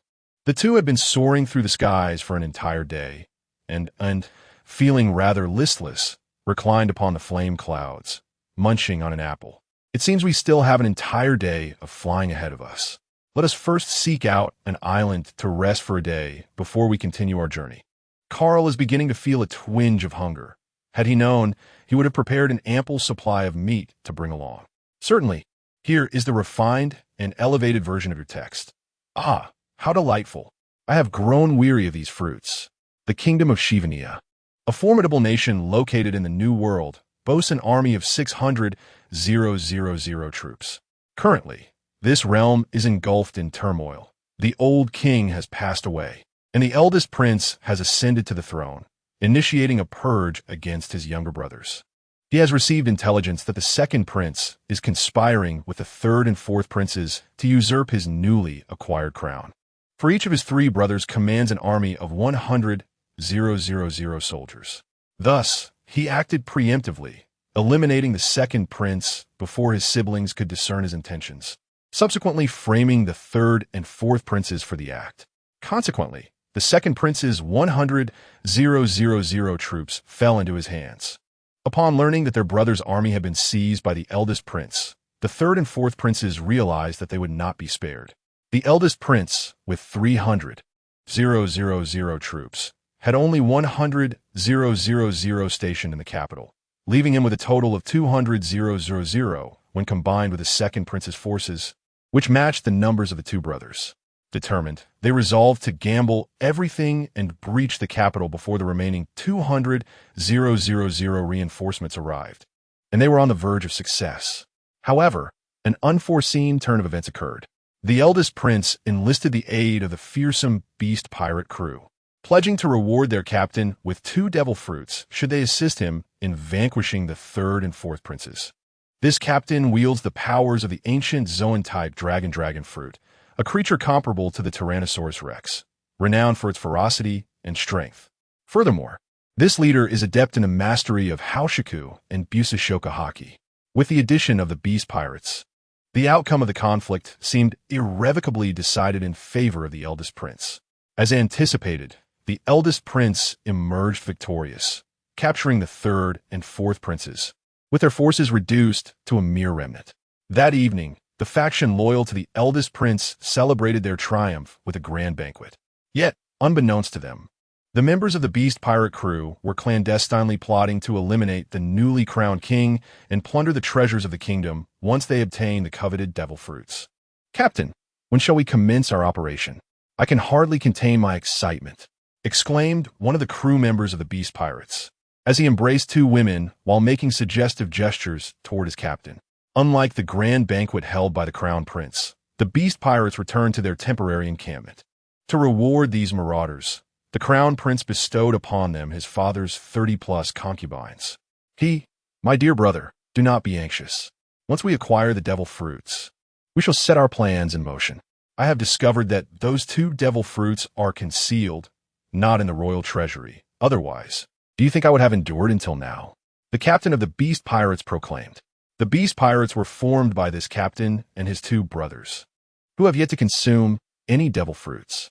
Their agreement to assist the crown prince stems from the promise of those 2 fruits, which would empower his brothers and render their pirate crew even more formidable.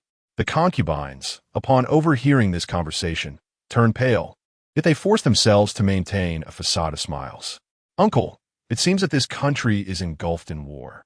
An unsettling sight of ruins surrounds us, accompanied by the anguished cries of the elderly, the weak, and women and children. Indeed, it seems to be the aftermath of a recently concluded war." Carl gazed upon the scene, feeling a sense of discomfort, as if the powers of the devil fruit were exerting their influence over him. "What shall I do?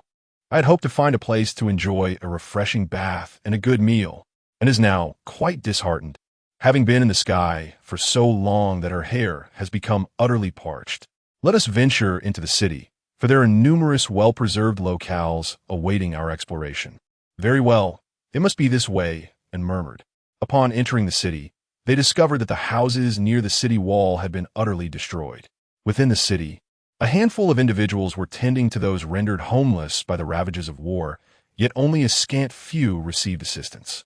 The 2 sought refuge in a fine hotel, situated in the region governed by the nobility, also referred to as the inner city. Accessing this area required a substantial fee of 1 million berries, a sum far beyond the means of the common folk. Shortly after settling into the hotel, and retreated to take a bath, while Karl, finding himself at leisure, requested the staff to bring forth an abundant array of the local delicacies, and without waiting for it, he began to indulge in the feast. "Oh, how delightful! Uncle, you actually began feasting without waiting for me." After and finished washing up, upon seeing the array of delectable dishes, my stomach began to grumble, and I couldn't help but indulge voraciously. "And you usually pay great attention to your image. Please maintain your aloof demeanor." Kel glanced at her, speechless at her manner of eating. Since there were no outsiders, why bother with appearances? And said while munching on meat, "Never mind, as long as she is happy. That is what matters," Karl thought. Before long, the two had devoured the entire spread of food, and then they retrieved 2 beach chairs from the storage bracelet, placing them on the balcony to recline. Meanwhile, the eldest prince dispatched an envoy to the temporary encampment of the beastly pirate crew. Witnessing the old king's concubine being mistreated by these coarse pirates filled him with distress, pondering why these concubines were not bestowed upon him. "Ha ha ha, do tell. What has your king summoned you for? Has he delivered the items he promised me?" inquired the captain of the pirate crew. "It seems he must have brought the devil fruit. It appears preparations for action can commence." He felt a surge of excitement, inadvertently applying too much pressure with his left hand, causing his beloved in his embrace to cry out in discomfort. "Captain Lim, our king has conveyed that he has been preoccupied with the insurrection led by his 2 brothers and has momentarily forgotten where he promised to place your recompense. He requests that you kindly wait a few more days." The envoy, with an air of arrogance, addressed the pirate captain, secretly admiring the king's cunning. The navy, constrained from intervening in the kingdom's rebellion, would leave the task to the pirates. Thus, the king summoned the fearsome beast pirate crew to quell the uprising, intending to delay for a day or 2 until the navy arrived to apprehend the pirates. Truly a masterstroke. Not only would the rebellion be suppressed, but the promised reward could also be conserved. "How naive these pirates are," the envoy mused. However, he failed to notice the brewing fury within the pirate captain, who perceived this as an implication of withholding his due. Without a moment's hesitation, Lim discarded the woman in his arms, seized his blade, and swiftly dispatched the envoy, causing the concubine to scream in terror. Witnessing their captain's violent act, Lim's crew abandoned their merriment and hastened to his side. "He, my little ones, the young king dares to deny us our due reward. Then we shall seize it ourselves. Follow me." With that, Lim brandished his weapon and led his crew towards the royal palace. Oh, the eager crew could hardly contain their excitement. This was the treasury of a nation. Just imagine the wealth that lay within. In that instant, each one of them howled in anticipation, following their captain as they charged towards the palace. "Uncle, why do you think this nation is at war?" asked Anwin Karl. "Who knows? It is likely a conflict among the nobility. After all, the commoners lack the power to rebel." When entering the city, those peasants appeared gaunt and emaciated, utterly devoid of the means to resist. And pondered thoughtfully, stroking her chin. Suddenly, Karl turned his gaze towards the palace, feeling a twinge of confusion. Hadn't the war ended? Why were there still people fighting? "What is the matter, uncle?" and glanced towards the palace. The palace appeared to be bustling with activity. "Let us join in the excitement," said Yin Yun, as he lifted the 2 individuals and soared towards the palace. At that moment, due to the recent conclusion of a war, the palace lacked adequate defenses and was easily breached by the beast pirate crew, reaching the very chamber of the crown prince. The newly appointed king was trembling in fear. "Captain Lilum, what are you up to?" The crown prince is well aware that allying with pirates is akin to courting danger. However, he believes that once the matter is settled, with just a 2-day delay until the navy arrives, everything will be resolved effortlessly. Thus, he dispatched an envoy to inform that he had forgotten the location of the devil fruit, requesting a 2-day wait. He presumed that Lilim would hesitate, concerned about the absence of the devil fruit. Yet, to his astonishment, before the envoy could return, Lilim had already made move. Hev, little king. Do you suppose me a fool? Have you forgotten where it is hidden? Can you recall it now? With these words, Rim struck the crown prince, sending him sprawling to the ground, and then, with a swift motion, broke the prince's leg beneath his foot. Unable to bear the agony, the crown prince let out a wail. The nobles present at the banquet watched in pallid horror, fearing they might be next. The cowardly among them clutched their heads and cried out, resulting in the pirates, irritated by the commotion, taking the lives of those who screamed. Captain Lim, it has come to my mind. I remember now. The prince exclaimed hastily, fearing that he might be the next to fall victim. Quickly, bring it forth. Lim thundered to the crown prince. The crown prince did not dare to hesitate, assisted by the attendants. He entered his chamber and opened the concealed compartment to retrieve the devil fruit. One resembled a pineapple, while the other bore a likeness to a pear. At this moment, Karl and had also arrived, observing the scene from the palace rooftop, unbeknownst to anyone. He chuckled, pondering why it wasn't revealed sooner. Perhaps he might have spared a life. When Lim witnessed the crown prince unveil the devil fruit, a surge of excitement coursed through him. However, upon hearing Lim's words, the crown prince was struck with terror, his composure shattering as he lost control. I have bestowed upon you the devil fruit. You cannot take my life. I am the king of a nation allied with the world government. If you slay me, the navy will not let you escape. They are already en route. The crown prince, desperate to instill fear in Lim, mentioned the approaching navy. Yet, he was utterly unprepared for Lim's indifference, who swiftly severed his head with a single stroke. Come, my comrades, let us seize the treasures of this nation. Lim issued his command to the crew. Without hesitation, the pirates charged towards the surviving nobles, mercilessly slaying them before hastening to the royal treasury. Lim, captivated by the two devil fruits in his grasp, was oblivious to the growing anxiety of his two brothers beside him. Brother, has the devil fruit been bestowed upon us? Rim contemplated that if it were not for the fact that a person can consume only one devil fruit, he would undoubtedly refuse to grant these two foolish siblings the possession of these two fruits. To my dear younger brothers, I have bestowed upon you the devil fruits. Henceforth, I hope you both will diligently assist me in fortifying our pirate crew. Who knows, we might even attain the esteemed title of the 7 warlords of the sea. Ha ha ha. Rim has already devised a plan. Once his reputation reaches a sufficient height, he shall propose to the world government to grant him the title of warlord. Upon hearing Rim's declaration, both brothers were filled with excitement. Forget about the 7 warlords. Why not hand over the devil fruit to me? I could spare your life. At that moment, Karl appeared behind Lim in a flash. Startled by the voice, Lim broke into a cold sweat and swiftly turned to distance himself from Karl. Who are you? He exclaimed, placing the devil fruit into the box and gazing at Karl with a tense expression, feeling an immense pressure in the presence of this man. Uncle, why didn't you call for me before coming down? At that moment, and also leaped down. The pirate crew halted their plundering of the treasury and returned to encircle Karl, and then, how could you possibly take it? This is the devil fruit prepared for us by our elder brother. Upon hearing that Karl intended to seize their devil fruit, Lim's 2 younger brothers immediately stepped forward. Ready to confront him, Karl drew forth his new weapon, prepared to eliminate the two, but had already made his move.